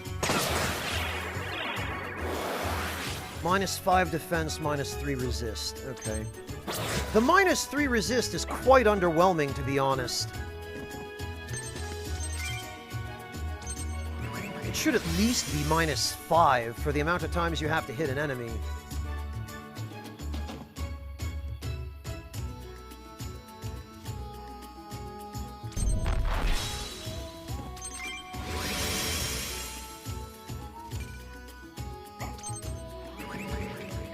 But actually, it looks like this setup will work out fairly well for keeping Eri alive, I hope, because we've got units that can just spam AoE Magic Barrier. Or at least give Magic Barrier to Eri. Really, Sugar Crow? Are you taking a big test soon or something? Oh, very nice, Amateur. Very good. That's a good tea.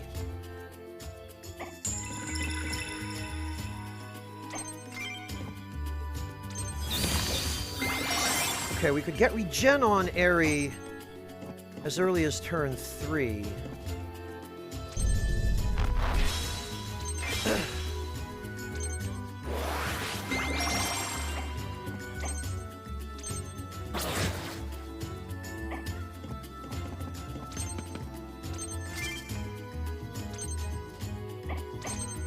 Well, now I'm debating whether or not it would be better to give Aerie regen or possess. Possess decreases her defense, though.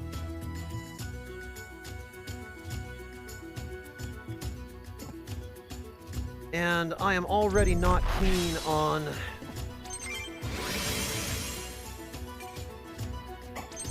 her having so little defense.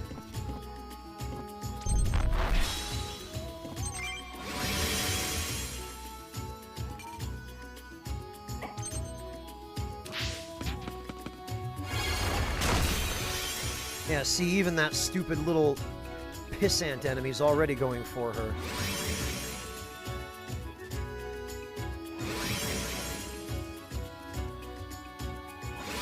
Oh, okay, Sugar Crow. Gotcha. You're just talking about the start of the semester. I see. I'm sorry to hear that. Well, maybe it would be good to start early, Sugar Crow, so that you pace yourself and don't become exhausted too quickly.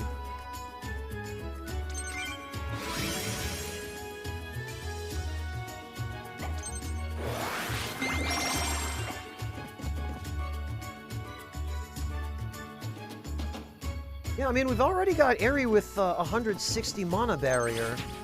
We might be able to make her survivable.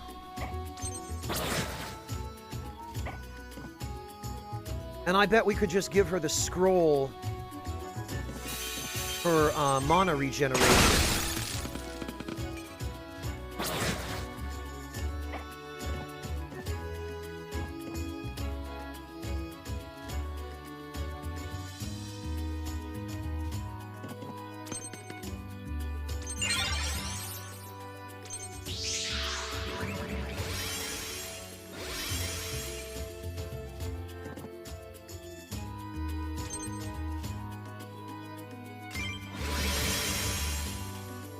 It does, Amateur. It really does, doesn't it? Yeah, 1 to 2 hours a day, Sugar Crow, is a hell of a lot better than rushing to cram for 6 hours a day.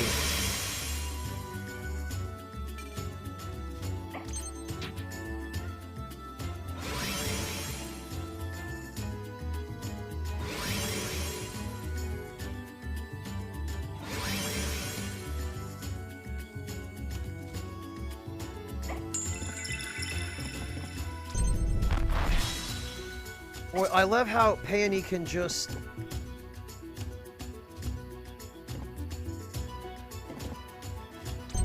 Peekaboo!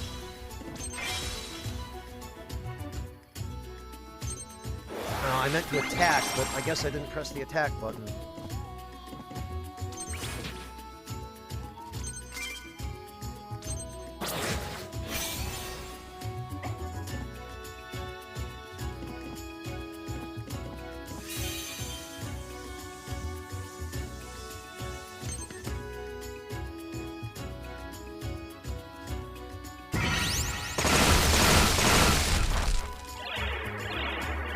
Yeah, see, this, it does take effect on every hit.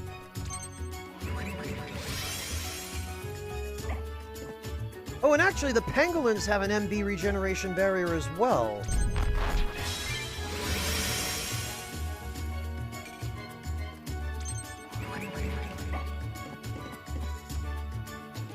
So it might even be that we could get away with giving her the isolated scroll.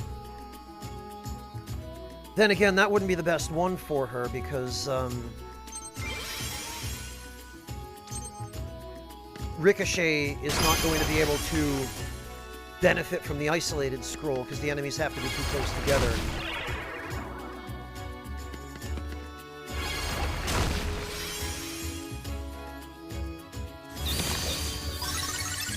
Hey, Zaku!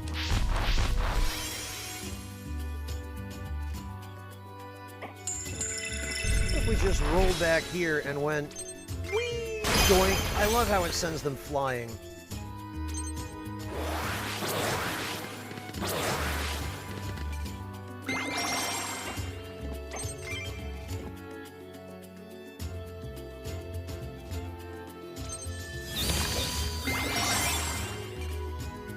And honestly, the regen on the pangolins will be decent insurance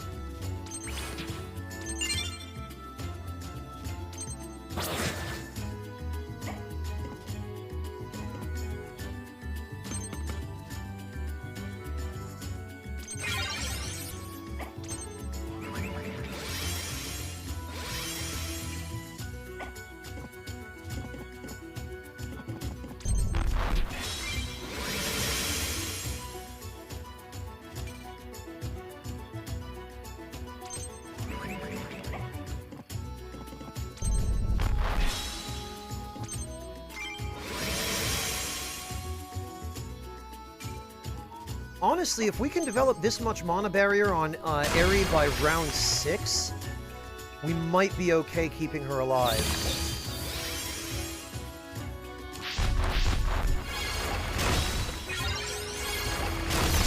Nice! Wow!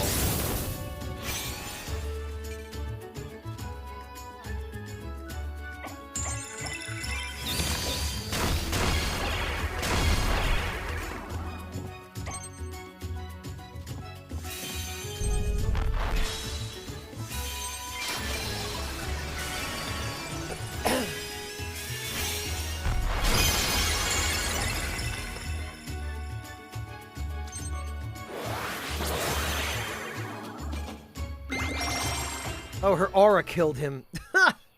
That's silly.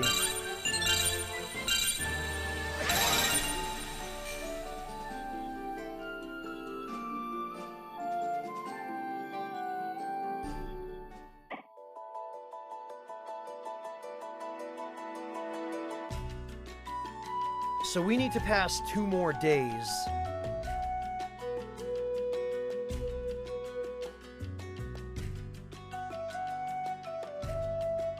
And we still don't have Red's ultimate weapon. I guess we haven't had him kill enough enemies.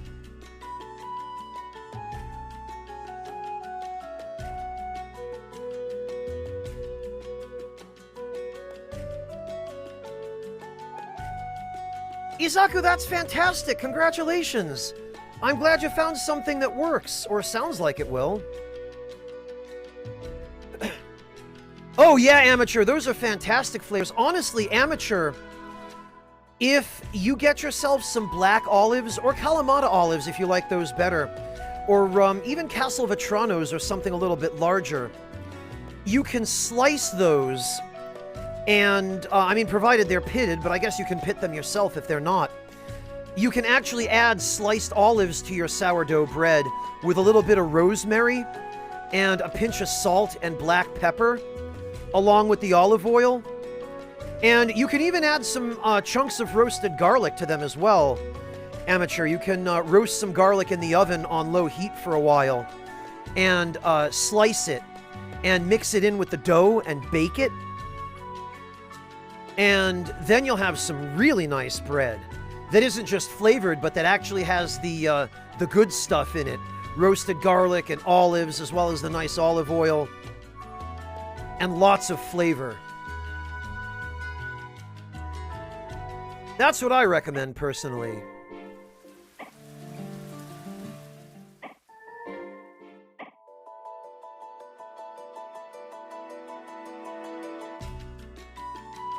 If you really want to up your game, Amateur, you could give that a try. If you decide to, do let me know what your results are. I'm very curious.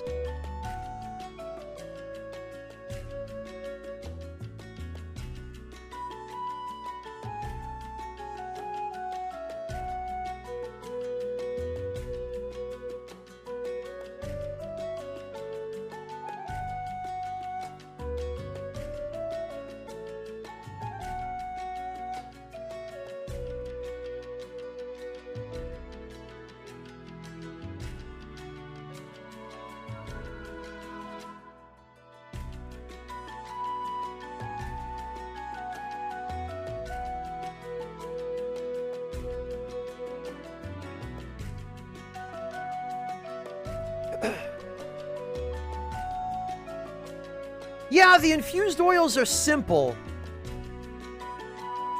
Once you get to the point where you feel like you want to try something a little more complicated, then,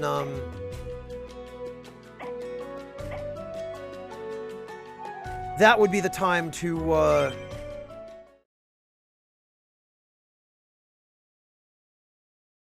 Okay, Amateur, I'm gonna type these out for you so that you have the list.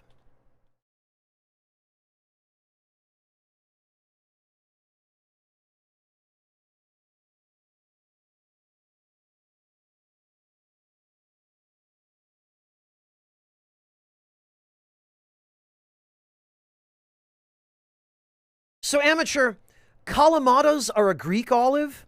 You probably had them before. They usually are added to things like salads at Greek restaurants or restaurants that do a Greek-style salad or an antipasto. You get them at Italian restaurants a fair bit as well. Okay, Kurt, thank you so much for the 100 bits. Have a good time with Fallout 4. Good luck, and thank you for stopping in. Castelvetrano olives, amateur, are kind of a larger green olive. And you usually get those in a jar at a grocery store. I know Stop and Shop carries Castelvetrano olives sometimes. And then standard black olives you can get in a can, packed in water, but you're better off getting them packed in oil. And as a matter of fact, you can sometimes get them dried or preserved in olive oil or salt, or you can get them cured. Like, actually, amateur.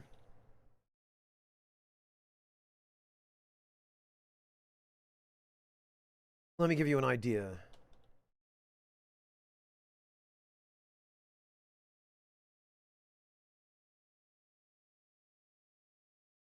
Here we go. Quite a lot of this you can order online as well, so let me give you a couple of listings. Here's one for Castelvetrano olives. Kalamatas tend to have a stronger flavor. They tend to be a little bit sharper, a little bit more acidic, and a little saltier. Castelvetranos have a more mild flavor. They're a juicier olive, sort of.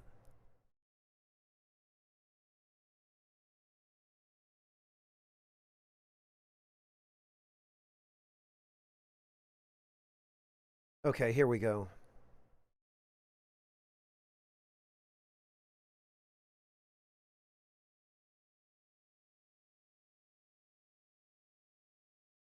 So there are a couple of different types of black olives that you could use.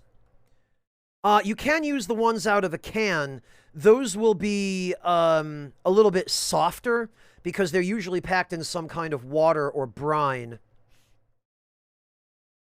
But personally, I prefer a nice salt-cured black olive to go in bread. So I'll give you a couple of links to those.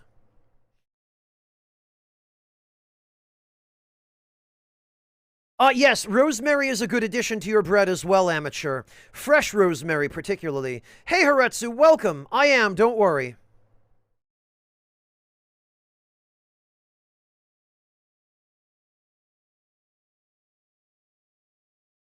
Yeah, amateur, but remember, if you're baking things like olives and rosemary into your bread, the flavors are going to infuse into the bread.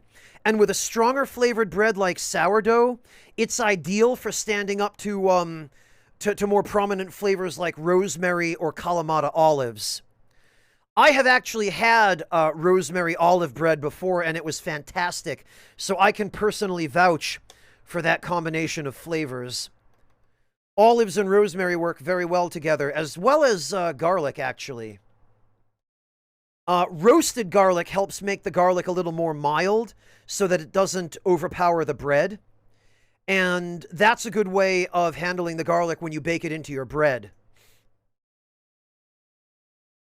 Like, if you were going to do just a baguette or something like that, amateur, that has a much more mild flavor to begin with, then yeah, you would want to avoid adding really strong stuff like Kalamatas. But for a sourdough loaf, that's got more than enough flavor on its own to stand up to things like rosemary or roasted garlic or any different kinds of olives. And if you wanted to put, like, if you wanted to bake some cheese on top of your bread, sourdough is a good candidate for that as well. So here are a few different kinds of olives for you in chat that that you can possibly use, and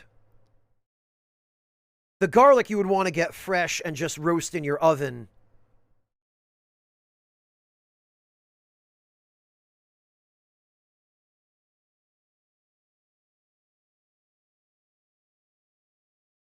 Well, Mel, I guess you'll just have to grapple down that god of fear and throw him into hell's fire.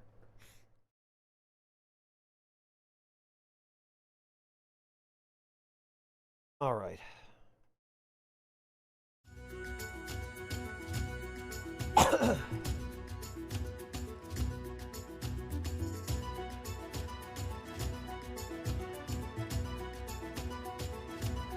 Oh, finally, somebody got the joke. Izaku, I'm proud of you.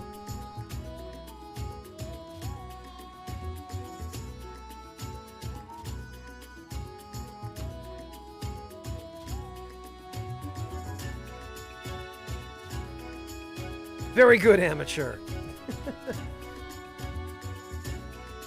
Alright, I think we just need to have Red kill some more enemies here, because I can't think of how else we would...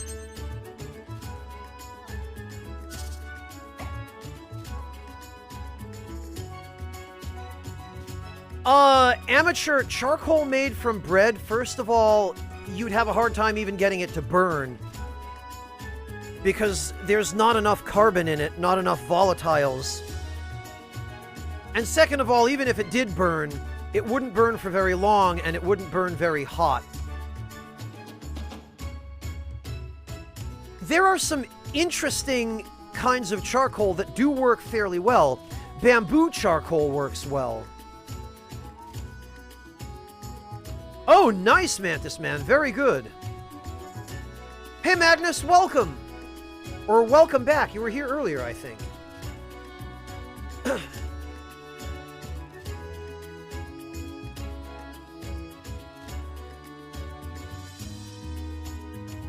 If you were going to fire a bread oven with charcoal, amateur,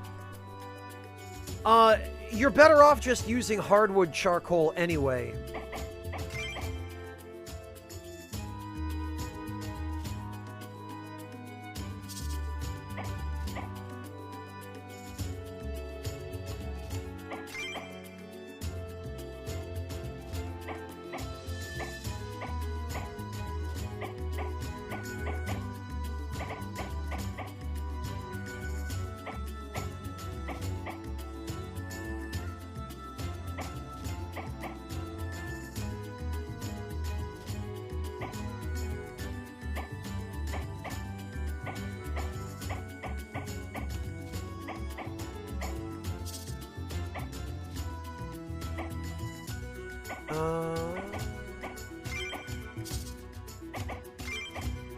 Okay, yeah, we still have this. Okay.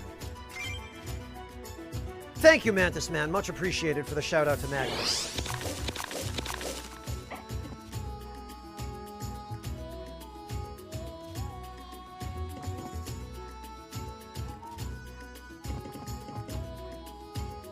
Alright, I guess, Red can head over here.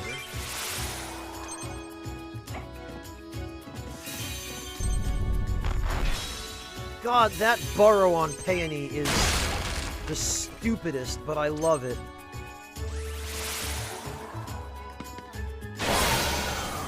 Oh, Axologic Paige is hosting me? I'll have to thank her later. Yeah, I'm talking to Amateur Sniper, Axologic, but yes, I realize that it does, out of context, sound a little weird.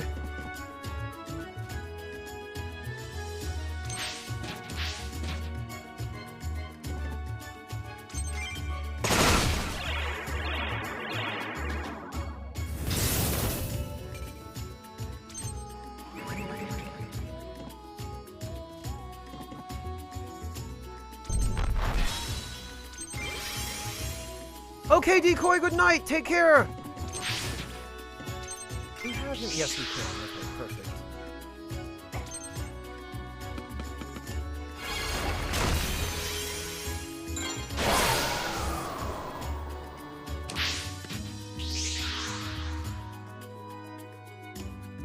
Well, Magnus, in fairness, anything out of context usually sounds pretty weird.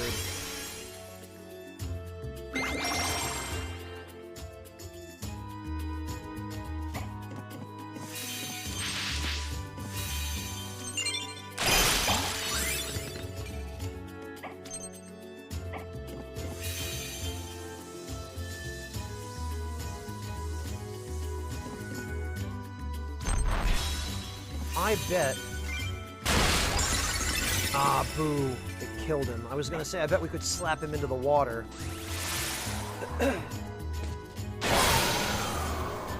That's true, Axologic. It does work the other way around.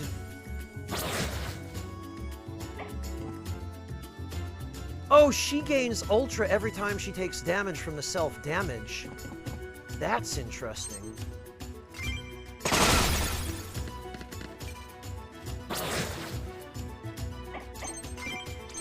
Actually, we could give that... It's available on round 2, huh?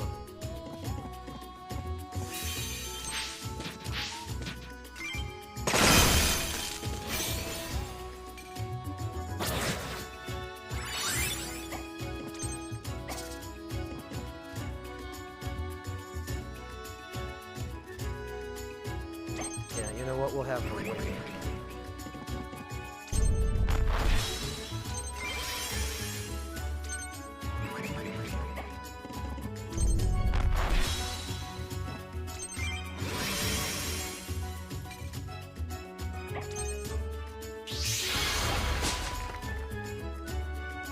Oh, nice, Zyric.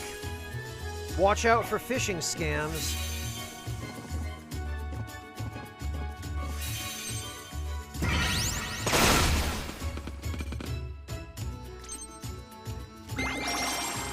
Oh, killing an enemy with her, her EX doesn't count toward her, her ability. That sucks.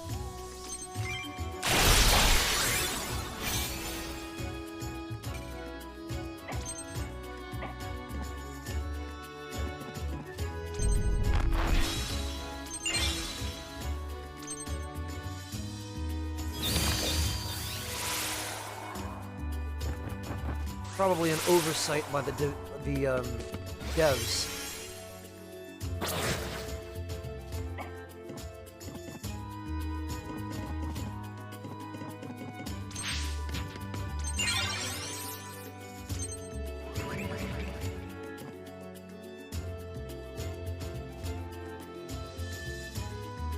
Yeah, Axologic, I had to get used to that too. The whole point of those things being called pot stickers is, yeah, you let them burn onto the pan. That's how they get that nice crispy layer.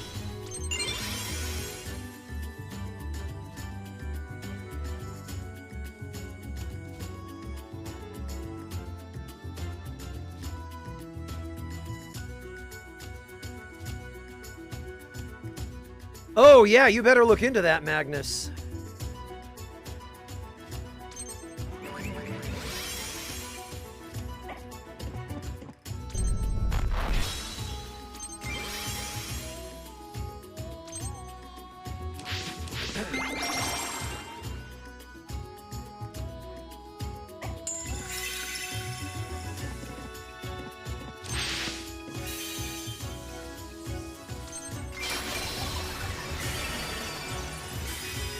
Red is going to have to finish these guys off.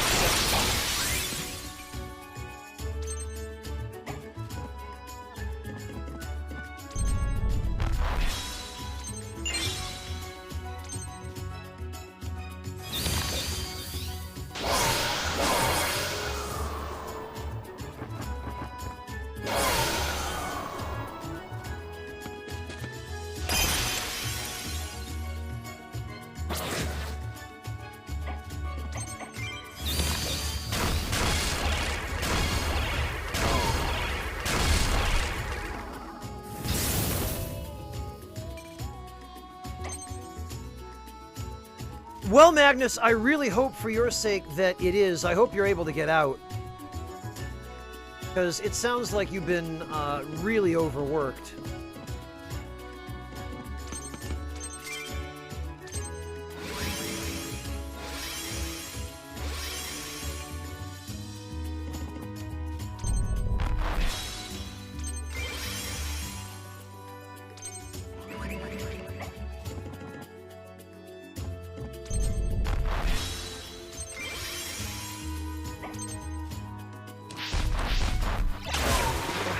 Get free.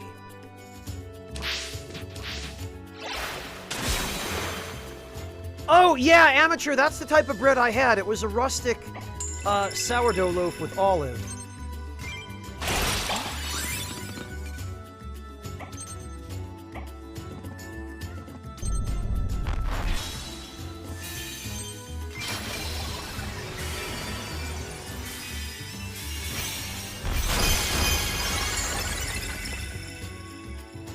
Oh, yeah, I've heard, Magnus.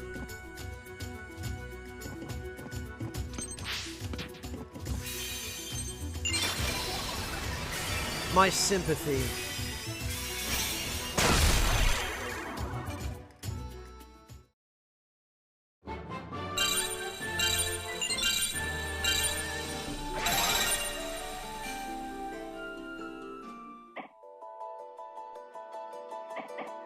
That I'm not sure, Amateur, but you probably don't need it.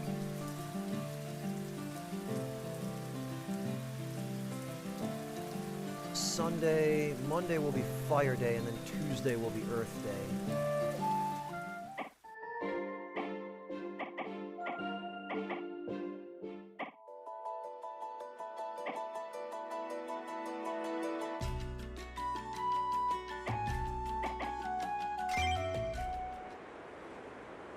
Magnus, red is good.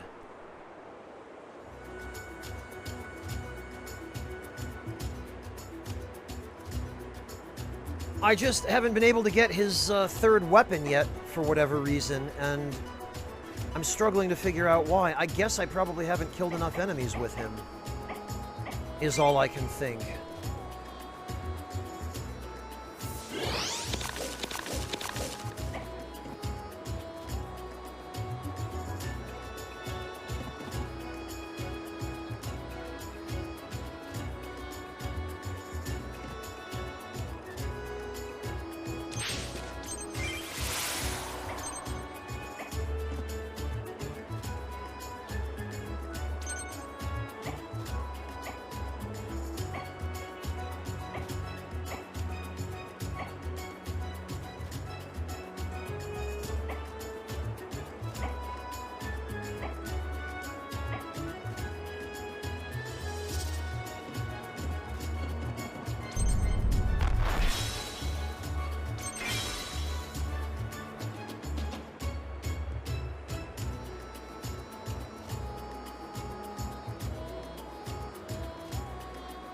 Haretsu, yes, they are, but it's a buff that I have on him that he doesn't start with,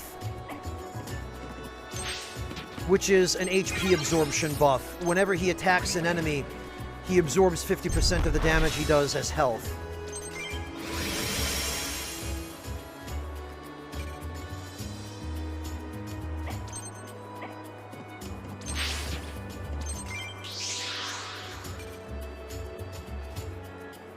Asanico, we can't progress the plot any further without activating the final boss fight. We're as far as we can go, as far as I can tell.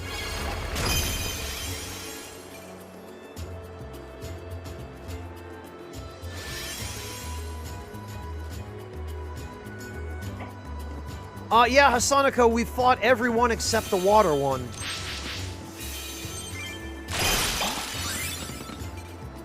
We fought the fire one, I think, before you got here, Hasanako, so... that might be what you were thinking of.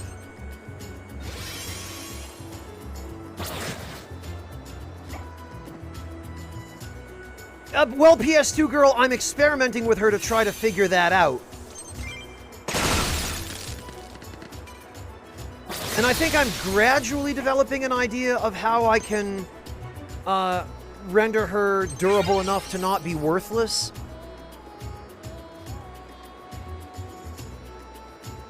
Yeah, Fontez, that's why I think I might not have killed enough enemies with red. Bone Score, hello and welcome. Thank you for the raid. Yeah, apparently Haretsu Dagon was just a chump.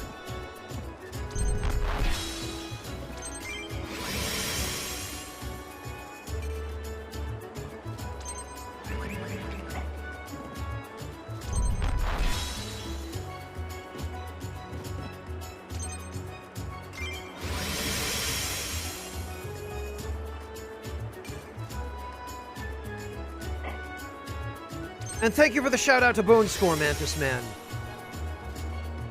I'm alright, thanks, Bone Score. Yeah, the art style is definitely something the game has going for it. Some people don't like it, which I understand, but The sprites are great. It's the character art, I think, that people don't like.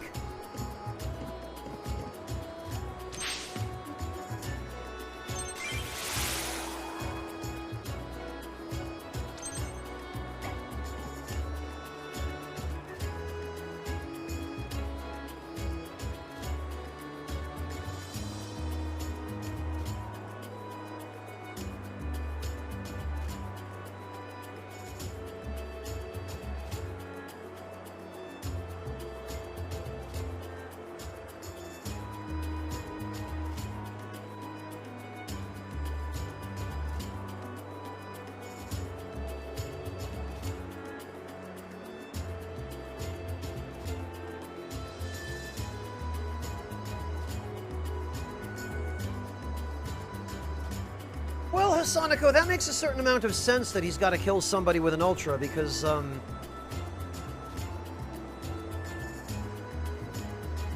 his Ultra, canonically, in terms of the story, is, yeah, he's eating souls.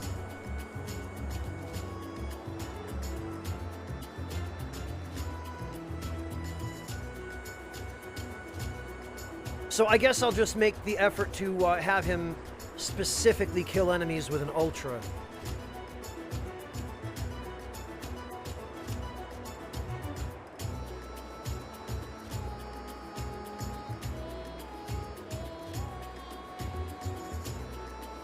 Which he builds up reasonably quickly now.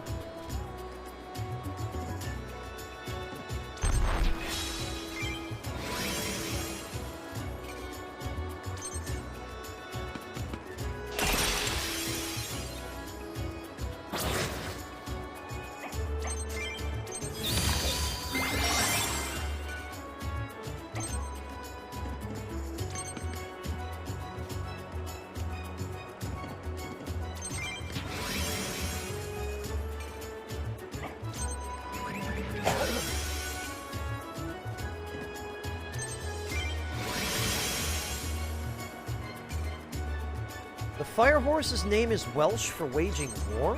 Really? I had no idea those names were Welsh.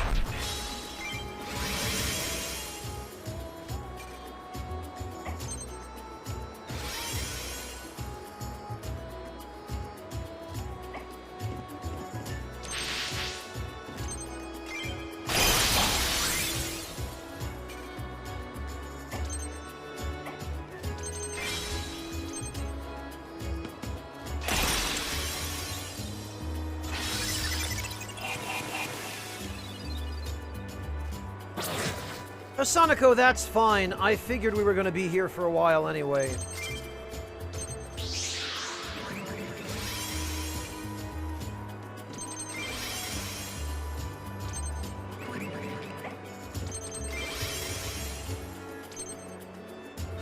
I mean, hopefully it won't be too much longer, but...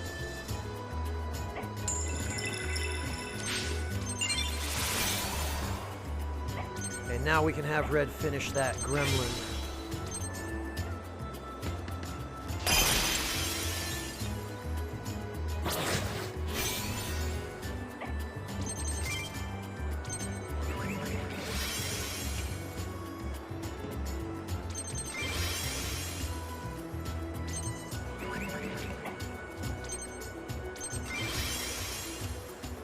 Well, Mantis Man, I recognize the Frost Jack, which I think is just supposed to be Jack Frost.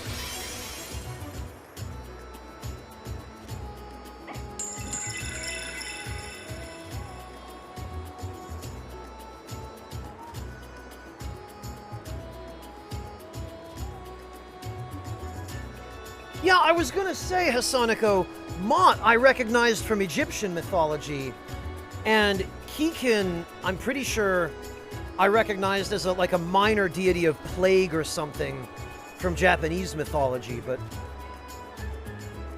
Raifel and Uisuke, never heard of them.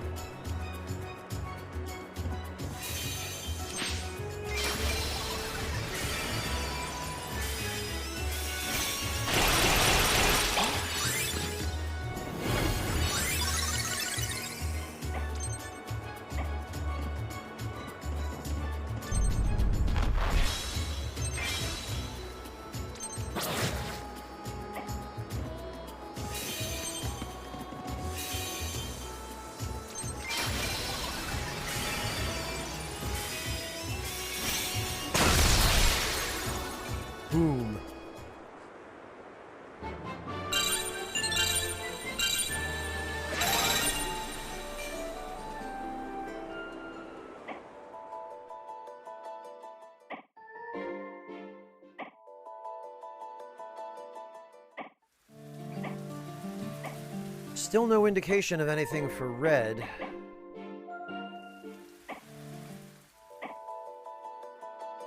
Monday...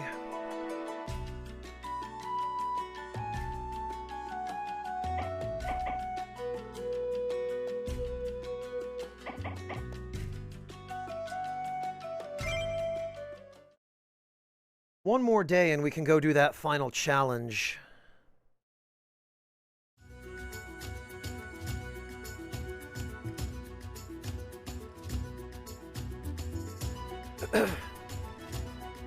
And actually, what I think we're going to do here is... I'm going to temporarily just unsummon these guys so that they don't take turns.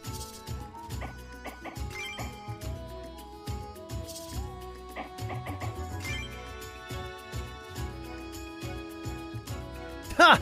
And we still get the little summon artwork, even though... Okay, that's silly.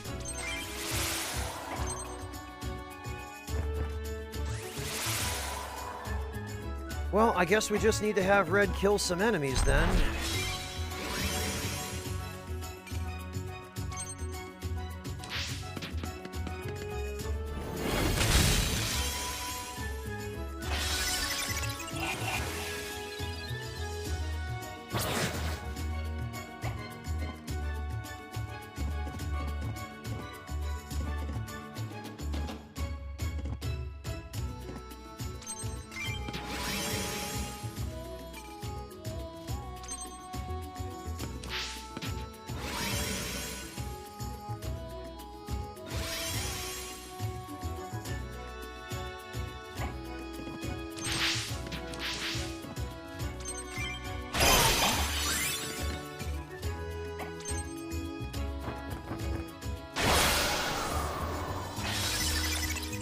I wonder if Peony can protect Erisolde from the... from the M barrier damage.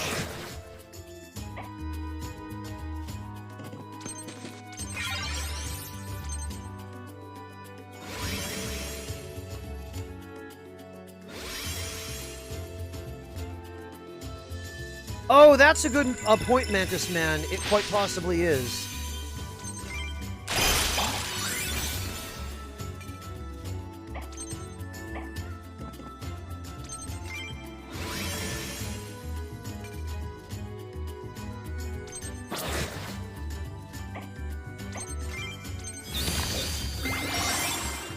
Well, let's give her regen.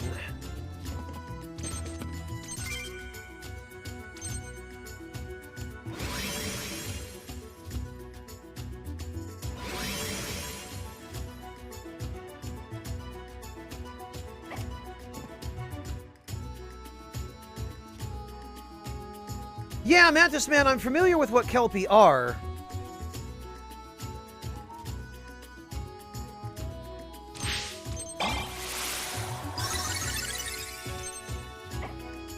I'm not ashamed to say I learned about them through SMT originally.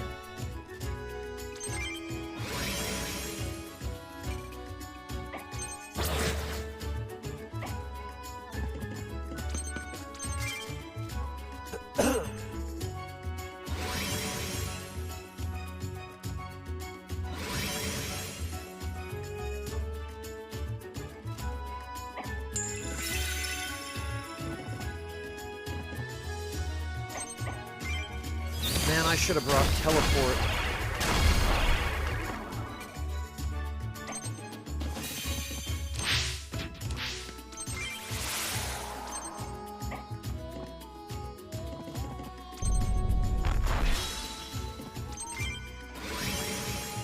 Oh, I have to remember to have Peony protect Erisolde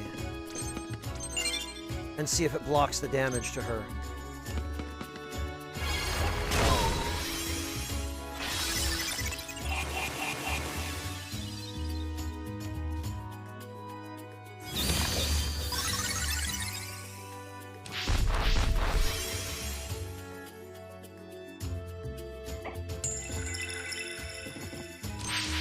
Well, Hopefully this will count. No, that's fine, Mantis Man. You don't have to apologize.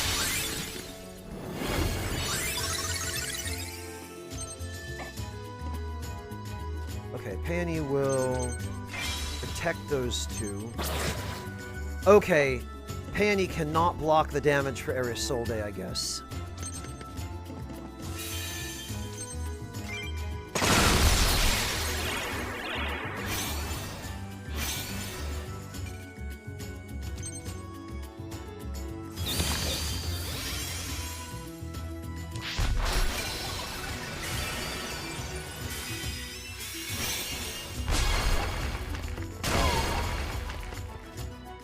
Wow, that was underwhelming.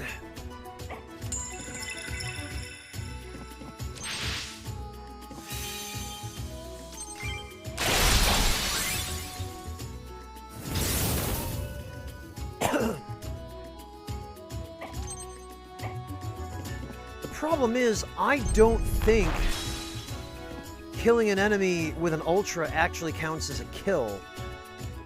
Because if it did, Isolde would get her second turn.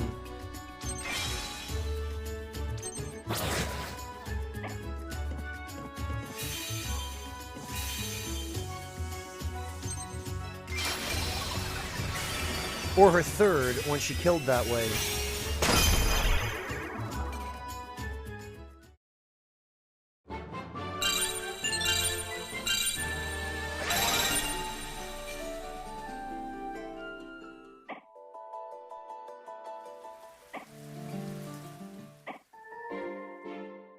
Nothing. Alright, well, it's Earth Day.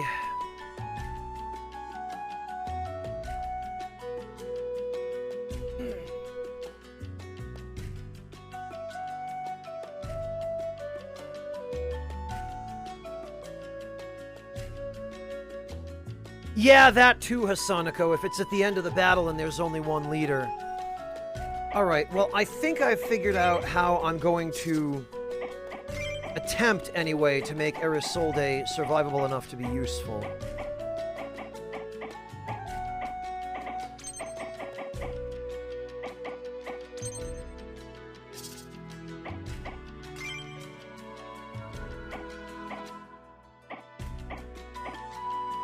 Okay, we are going to give Isolde... Oh no, we can't, because we've got her the defense down scroll. Alright. So we are going to be stuck with regen for her then, and we'll have to rely on the pangolins for... Okay. Well, that's alright. I guess we'll deal with it, and we'll do the best we can.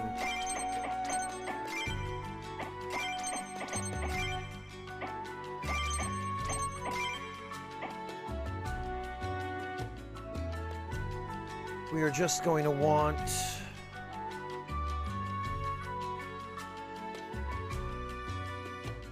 Honestly, I mean, we could just give her...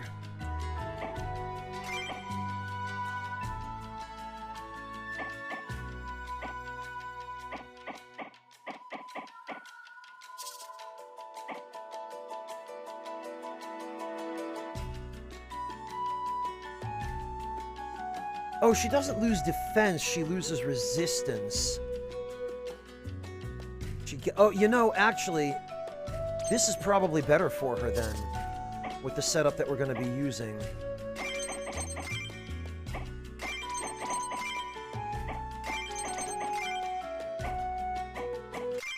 Alright, the question is...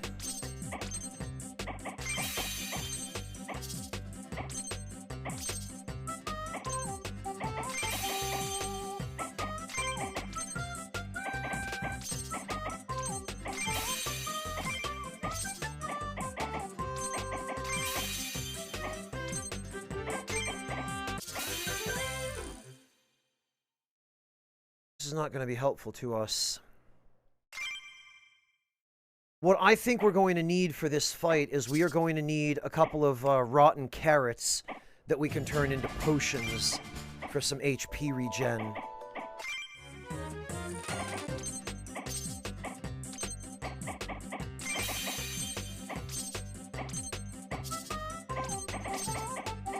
Ah.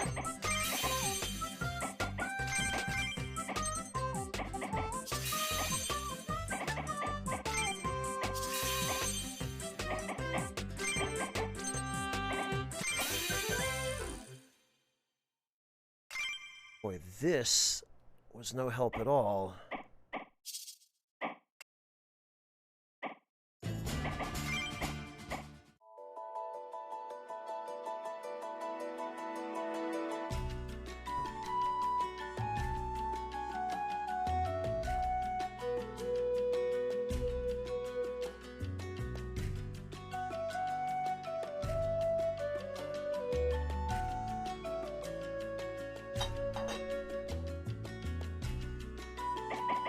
All right, let's try again.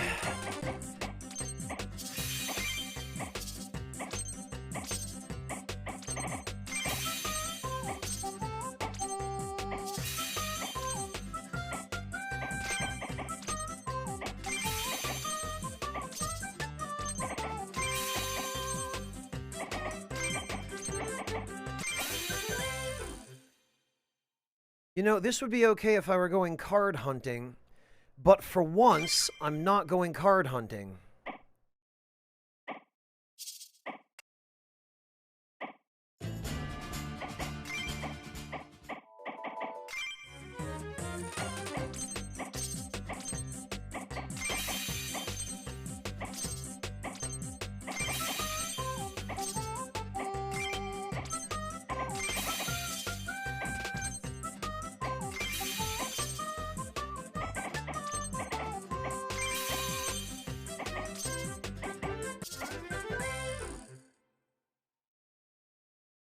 Well,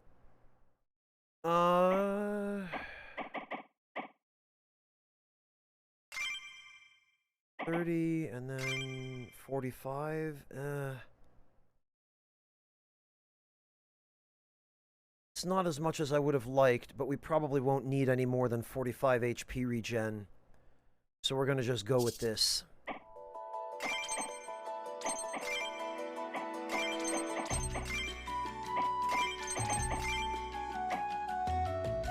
All right.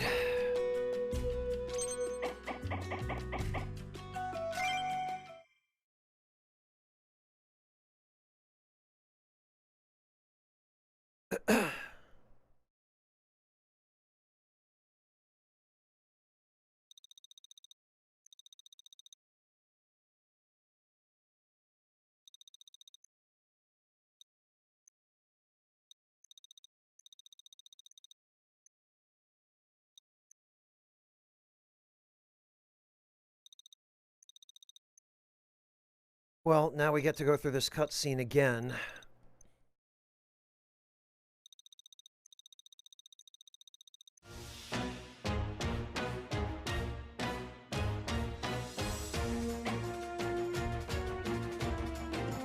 Okay, and what do we have for allies here? Oh, okay, yeah, wow, these guys are badasses. Leap, melee, shadow step, revenge, HP regen. Next attack cast violent gale. Back attack damage, okay.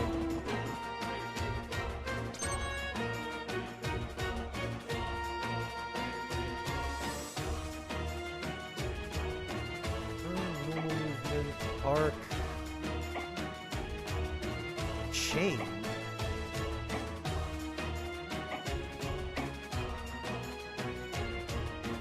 Sun shower.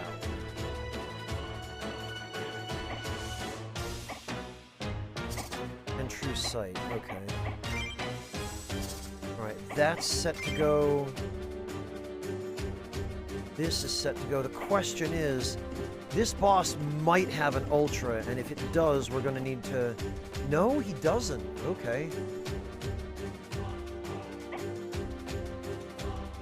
Oh, and he's level 61, so he's a higher level than we can achieve. Granted, he's only one level higher, but still not fair.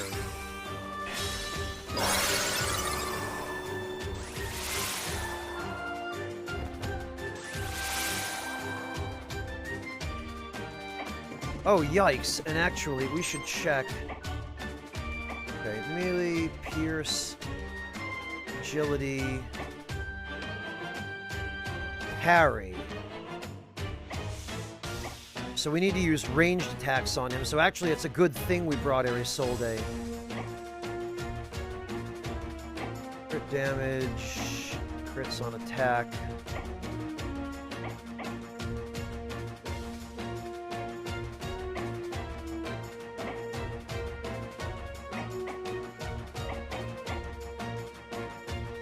Triple, Witch Aura, Blade Aura, Multi-Spell.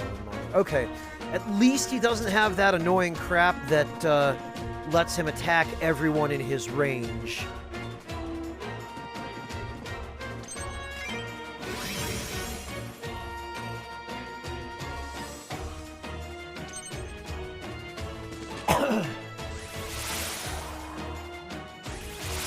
Well, Hasanako, you're going to. That's probably the single biggest reason why I brought Isolde.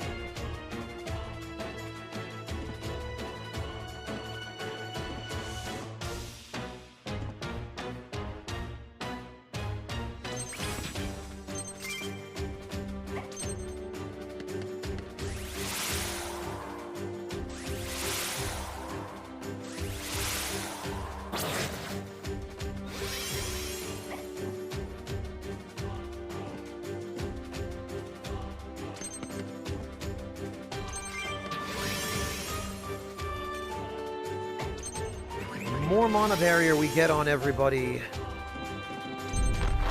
the better off we will all be. And I guess we can keep applying it as we work our way over there.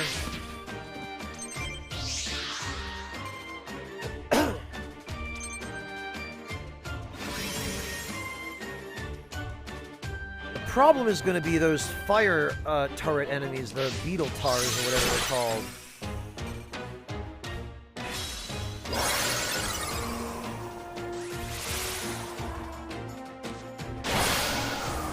I really hope that our two NPC allies are up to the task of taking those things out.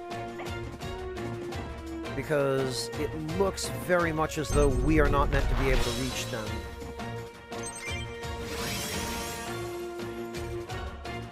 Now, Peony should be able to tank okay. Even against fire enemies, but...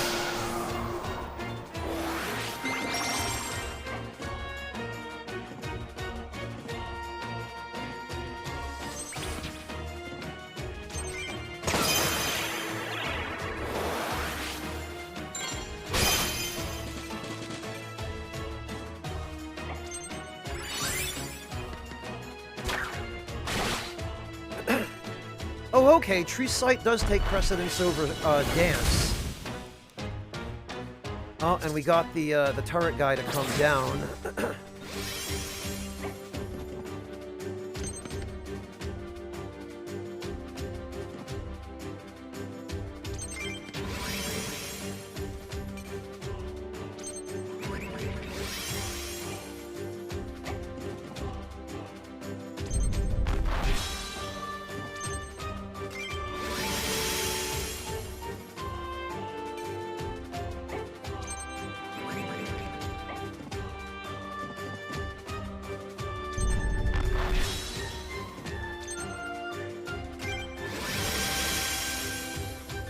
Well, hopefully, our allies, the NPCs, can handle the harpies, because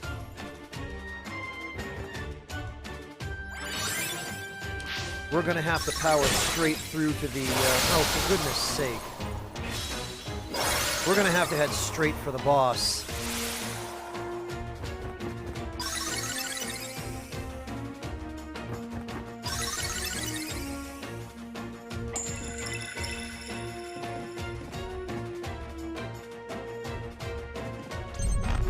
Actually, we might as well grab that and then give her some more mana barrier.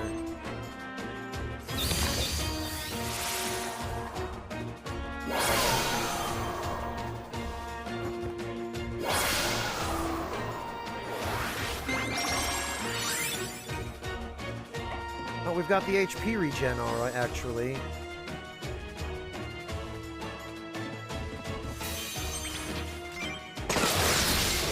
Okay, good. He's out of here.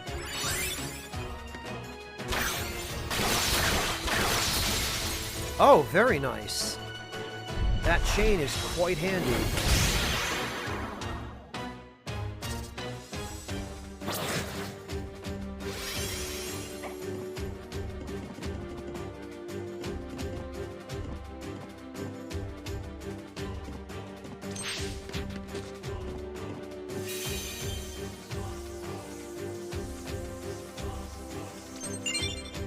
We're just gonna have to, Okay, well, that blew away her, dance, at least.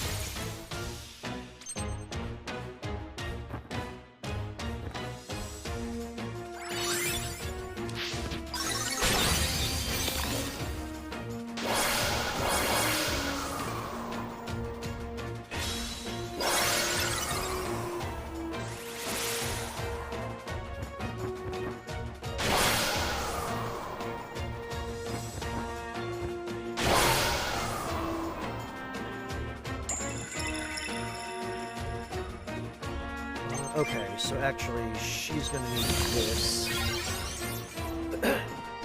Well, now she actually has some real defense.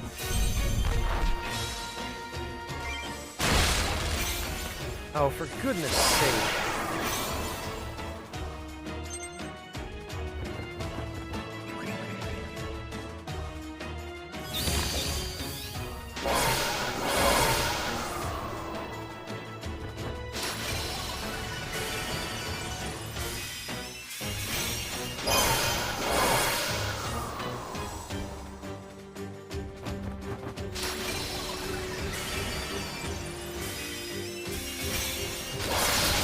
Yeah, and they always have like an 80% chance or something of getting a parry, Mantis Man, so it makes them really annoying and time-consuming to kill.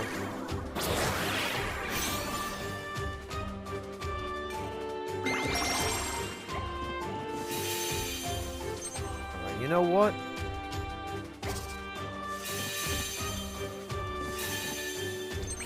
We head over here.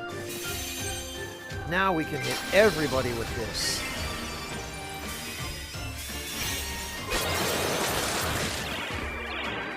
It does garbage damage.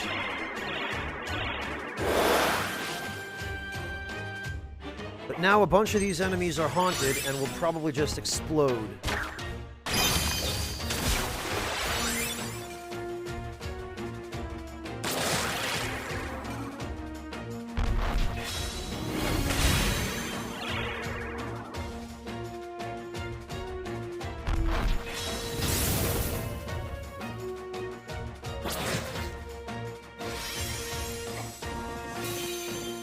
Can we?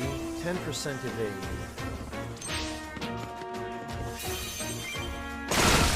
Good riddance. She was flying over a pit when we knocked her out, so...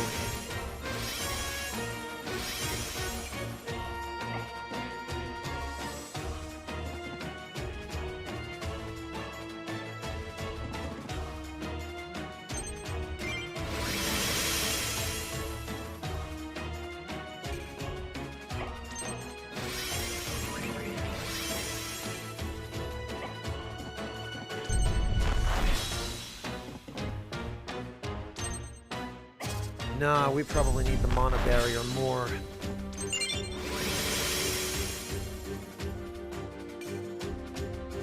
Yeah, that sure was helpful, Hasanako. I hope our buddies here can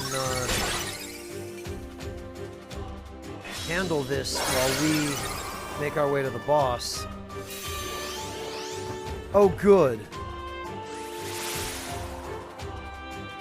Well, now we're really going to need some AoEs.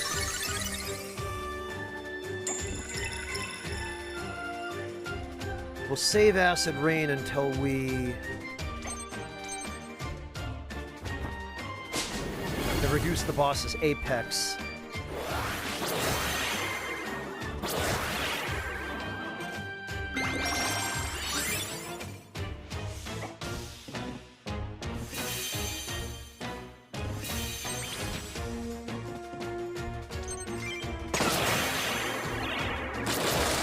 -3 apex, very good.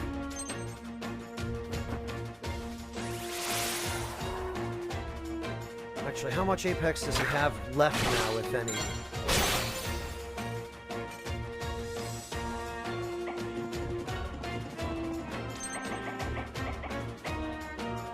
Three durability. Oh, great.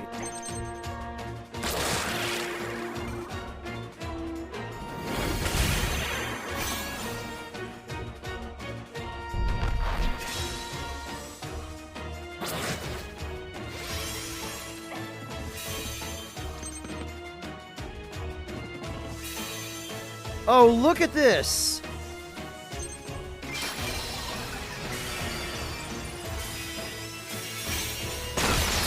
There goes all his mana barrier. And that's pretty much why I brought Erisolde to this.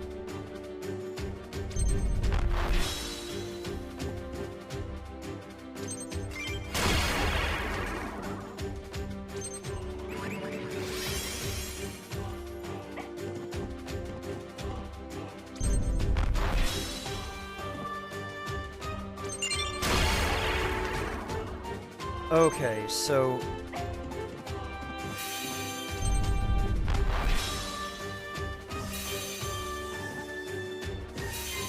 Evade and crit damage, plus 20 max MB. You know what? Let's just protect everyone.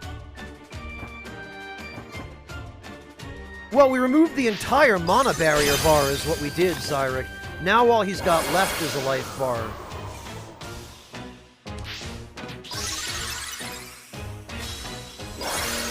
Oh, and now Dire is coming over here. Well, this is going to get real interesting.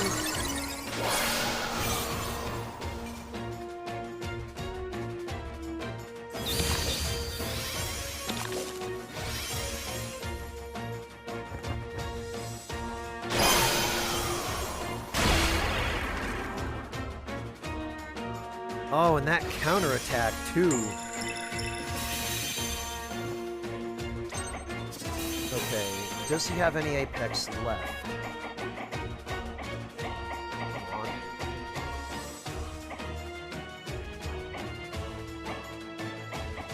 No, he does not, which means...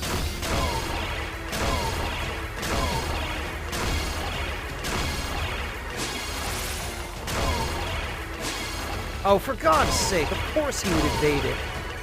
Why do I even bother? Bosses always evade this stuff.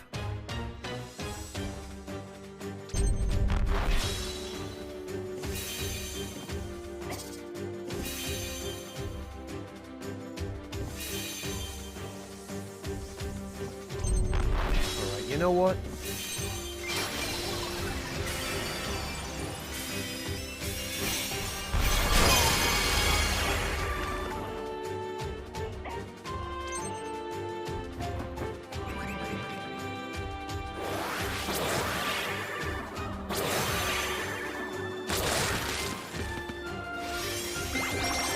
Well, there goes that petrified dude.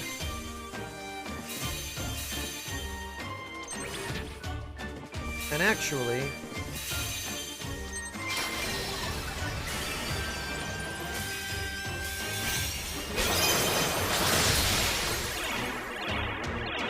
even though it does so little damage... The haunt status ailment is not terrible, and the resistance decrease. Let's see how much that actually decreased the boss's resistance.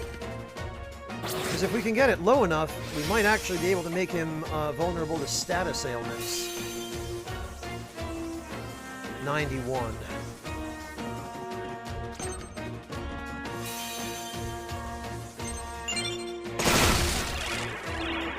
And there goes his defense, or a good chunk of it anyway.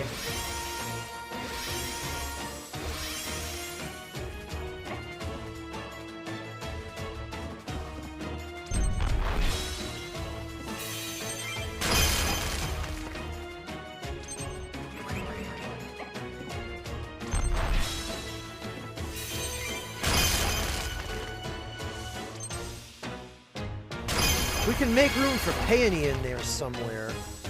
That will be really helpful.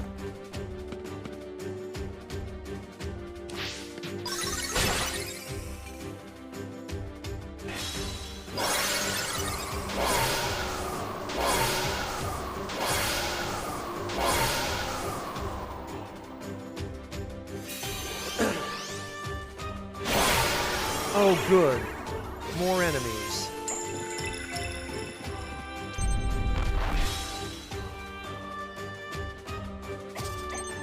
Actually, Peony should have this. Then that way she can get in here, protect everybody, and hopefully counterattack the hell out of everyone who tries to pull this dumb stunt.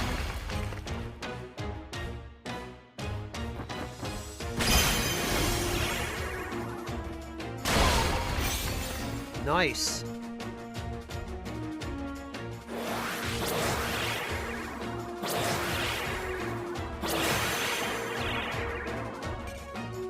I do appreciate how Claudia's aura still has the effect of,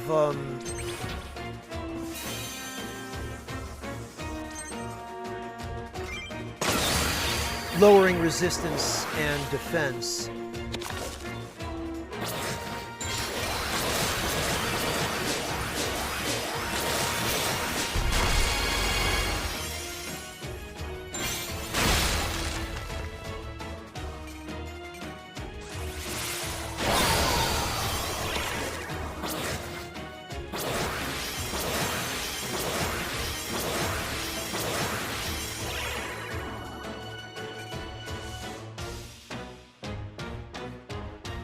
Wait, somebody dropped a card?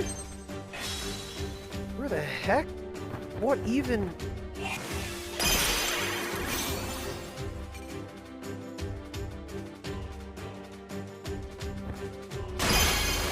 What card is that?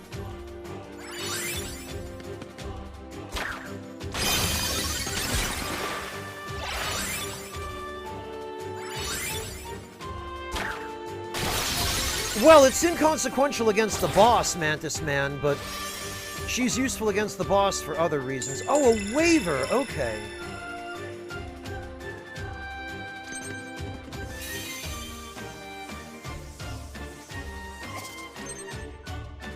Oh, we can't, because we already did this turn. Fine.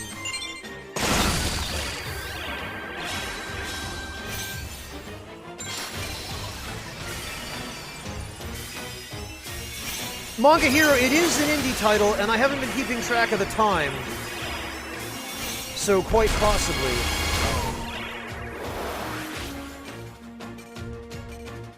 I have to say, as well, I am fond of this AoE spam.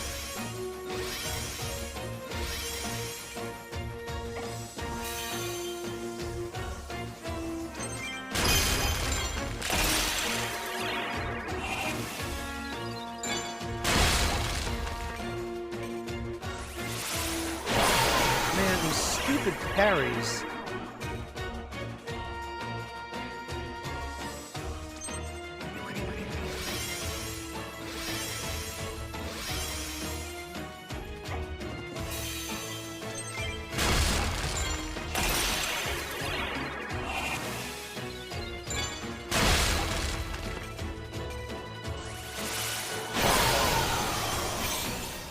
And this boss literally has 100% parry chance.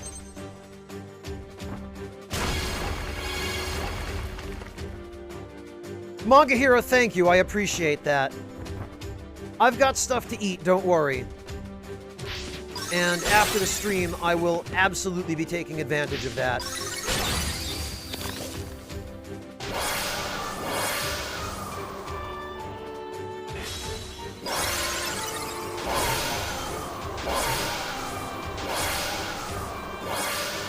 Mantis Man, and it's gonna go a lot lower than that if he survives long enough.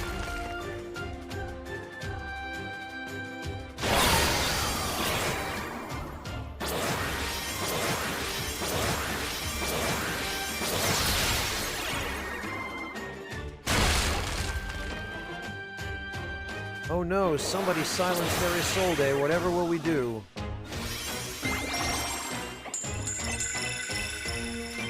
How about that?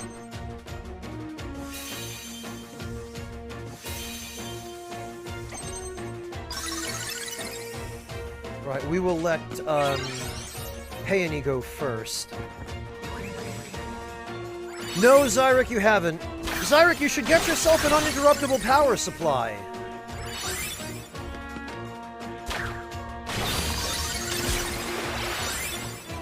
I have to say, these NPCs are at least good at taking out the ads.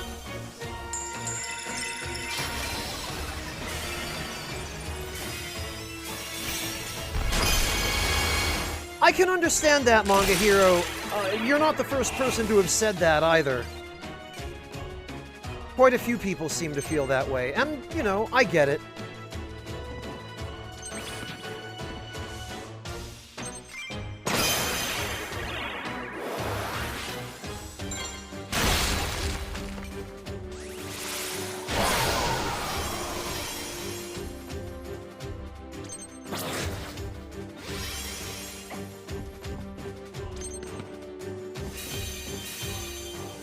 Oh, look at this. 1,085 damage, huh? We might have him right here. I guess we do. Well, there he goes. I thought that would be a lot worse. We even did it quickly enough to get the round bonus. Holy hell. It is finally done.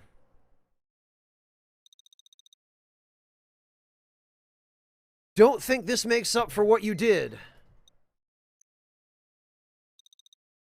When you abandoned us back then, you were supposed to meet up with a group of us in Teirk. A lot of Stigender died on that mission. Sella died there because you didn't show up. Sella, I figured there was no way you two would be working separately. I'm sorry. Sorry? Is that all you have to say for yourself, Witch? For your sake, that could be all I have to say for it. Or I could tell you the truth. Truth? What could you possibly say that would change any of this? There are standard procedures in place for critical missions like the one in Teirk. If all assets don't line up before a big mission, the ranking Stigender is to make the call to abort the mission and regroup.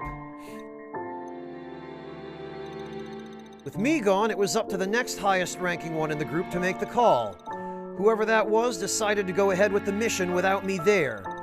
If I was as vital to the mission's success as you seem to believe, clearly they made the wrong choice. So I think you know who is really to blame for Sella's death.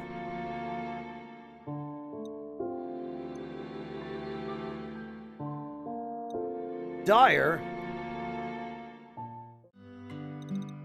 When you report to Hermenegildo, tell him I'm sorry.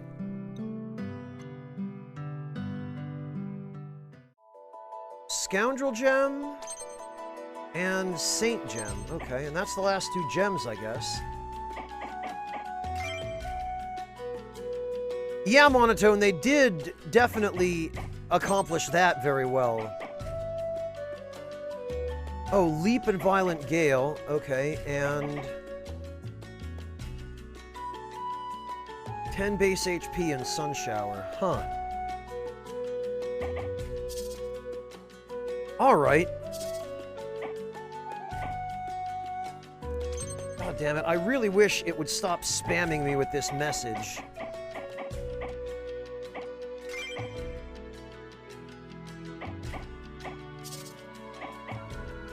And up to this point, we haven't even tried Matilda at all. Like, I have yet to use her even once, and I really would like to.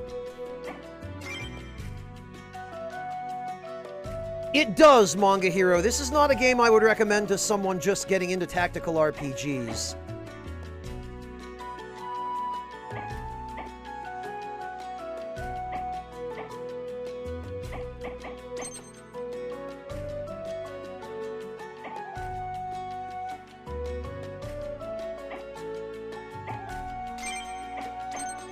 Alright, we'll put that there.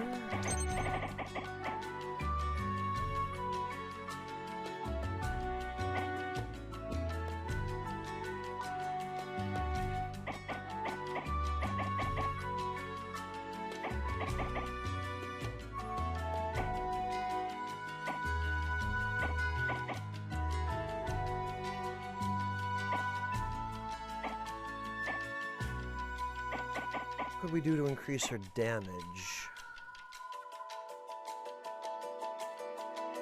20% accurate. Hang on, let's see what she even...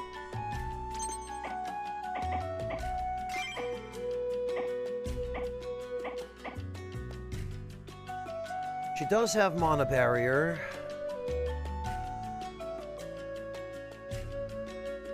Okay, her attack is a beam, 40% crit damage.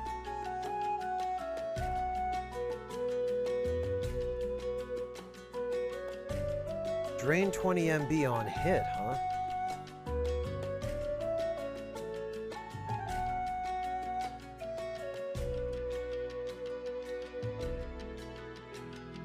Whirlwind, Hex Hunter, Totem, Static Shock, okay.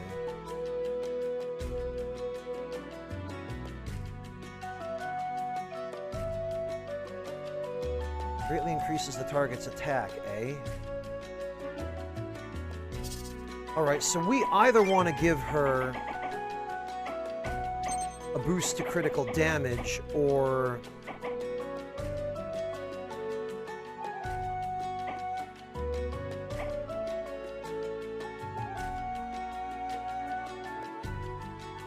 Hey, Tiggles, welcome! Yeah, Mantis Man, but she has a significant amount of mana barrier, and we could give her the ability to drain it on hit, which would restore hers. We could give her the ability to regenerate it, I suppose.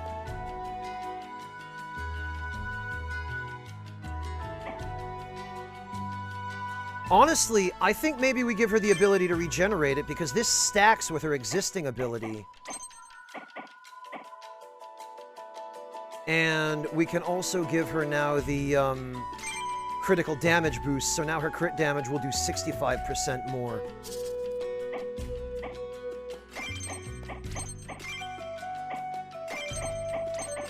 Yeah, understandable, Mantis Man, but one thing it took me a while to realize, because the game does nothing to explain it, is that that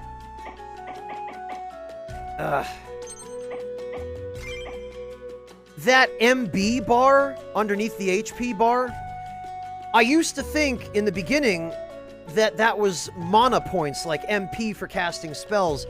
It's not, it's a shield. And it functions the same way as HP, but it depletes before HP does. And it also decreases the damage of non-critical attacks by 50%.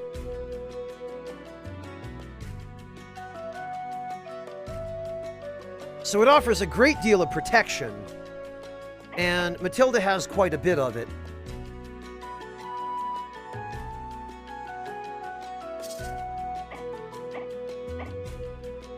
But I hate this message.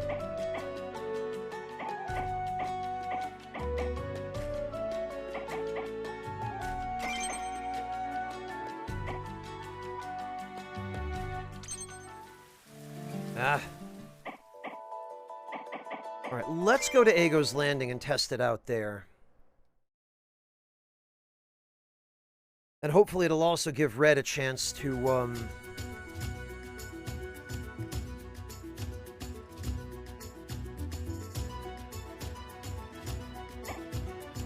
get a few kills.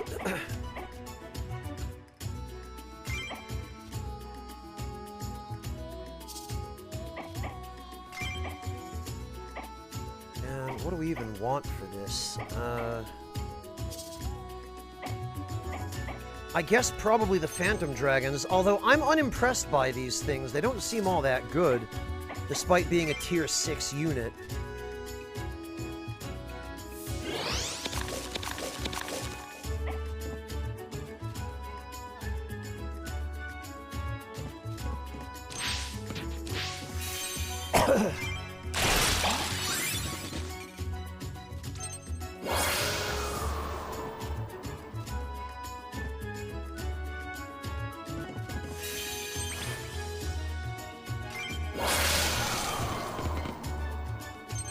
Yeah, their damage is quite unimpressive.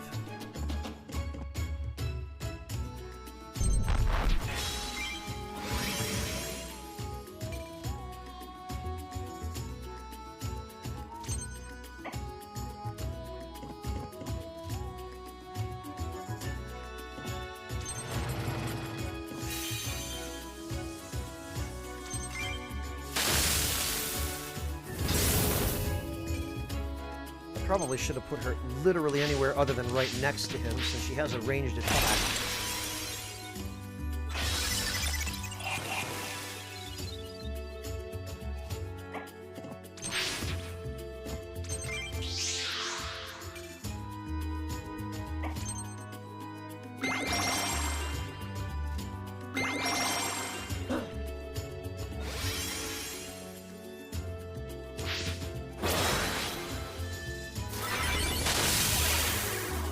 Not bad.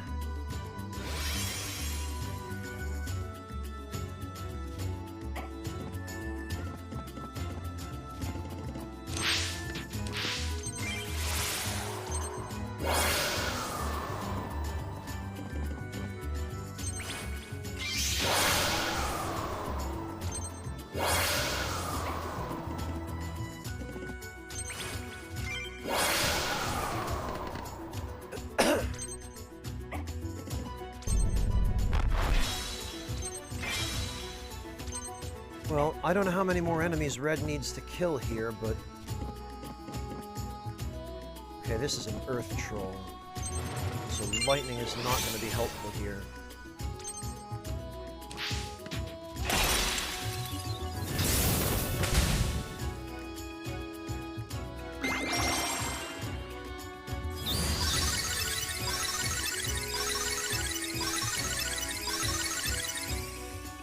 Oh, actually, that's really handy, being able to drop a totem that takes damage for us.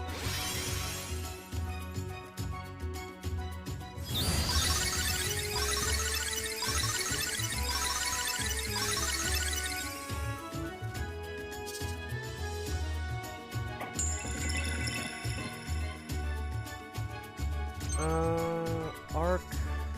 Okay, range 4. This is a fire totem, I guess. Protects all allies from non-critical attacks. +3 attack for all allies each turn. Okay. Can't recover HP, huh?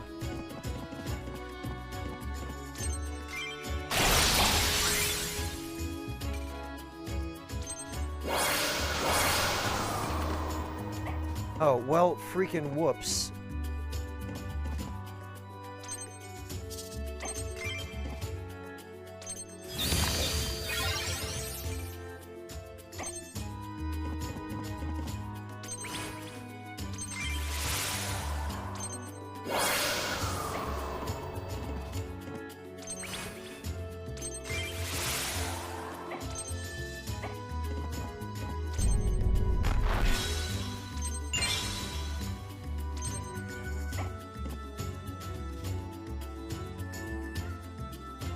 High mana shield, but little to no magic.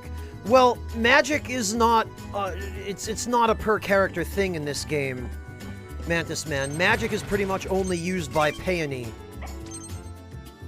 And you can equip accessories on your other leader units that give them the ability to use magic when they've performed enough physical attacks. But it's difficult to control, and it's impossible to target.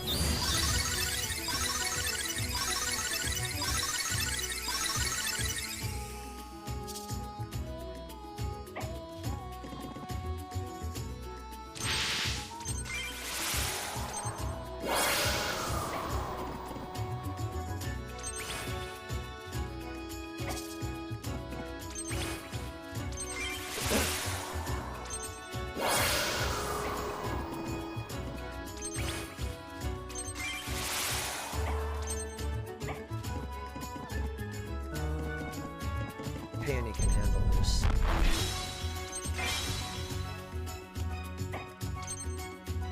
Ah, that's alright, Mantis Man. It's understandable.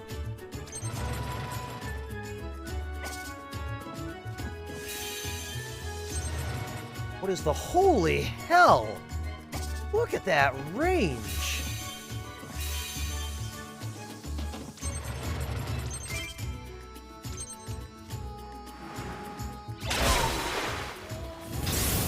I wonder if that attack is actually good.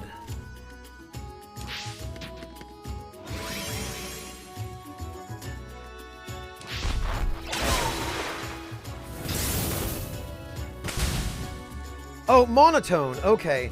I'm sorry. Your name is the exact same color as Mantis Man's. And it's almost the same length. And I glanced over and I thought it was Mantis Man asking that.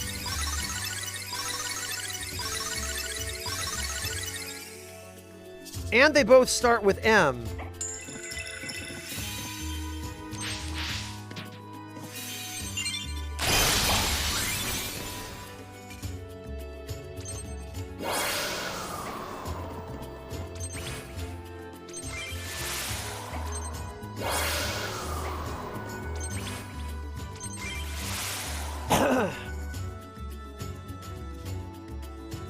No, it's not Hasanako. Actually, can we send this guy flying? Ha! Holy hell, we can! Slap him right into the water. G freaking G. Thank you, Mantis Man, for taking care of that.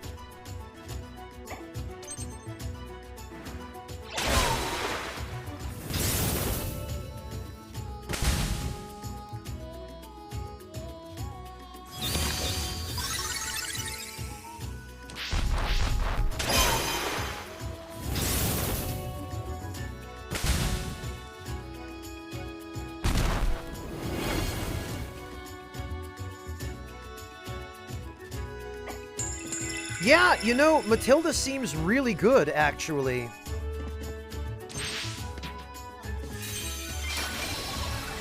The monototem ability alone, that thing just protected us from like 4 or 5 attacks.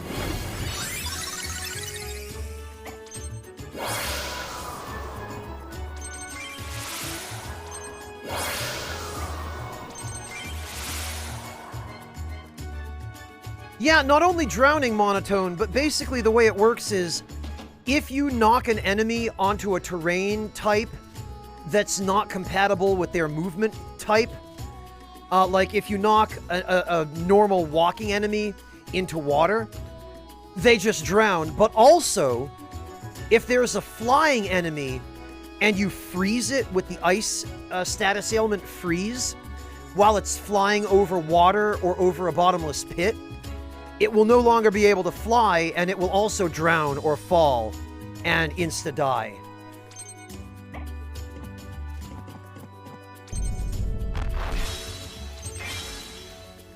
Well, Mantis Man, I'm not trying to say you're exactly the same. There are just, you know, some similarities.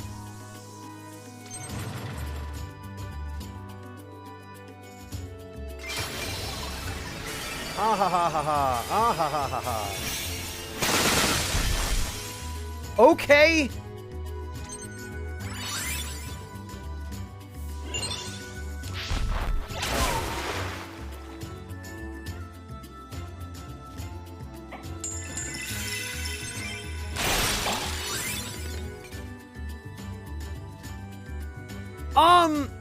You can for certain situations, Monotone.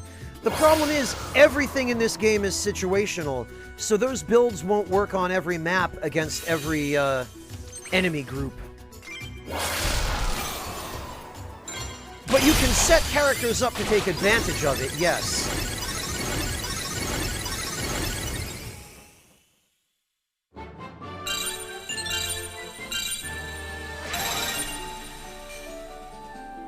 Yeah, Matilda's pretty good.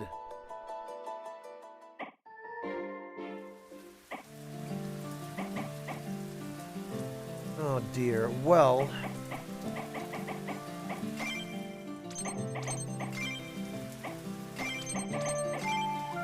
And yes, that's also true as well, Fontes.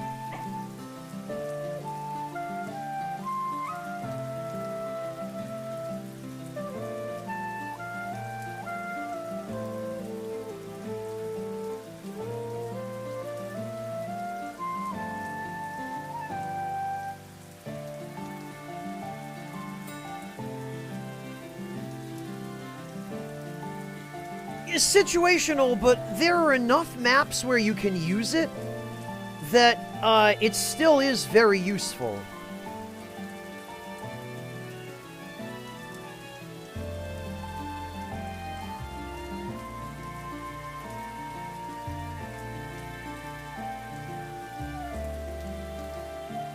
Alright, well...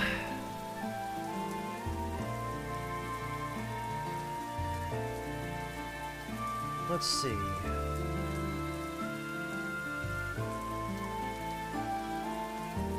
Yes, she does, Fontes, because they're all built into Chariot.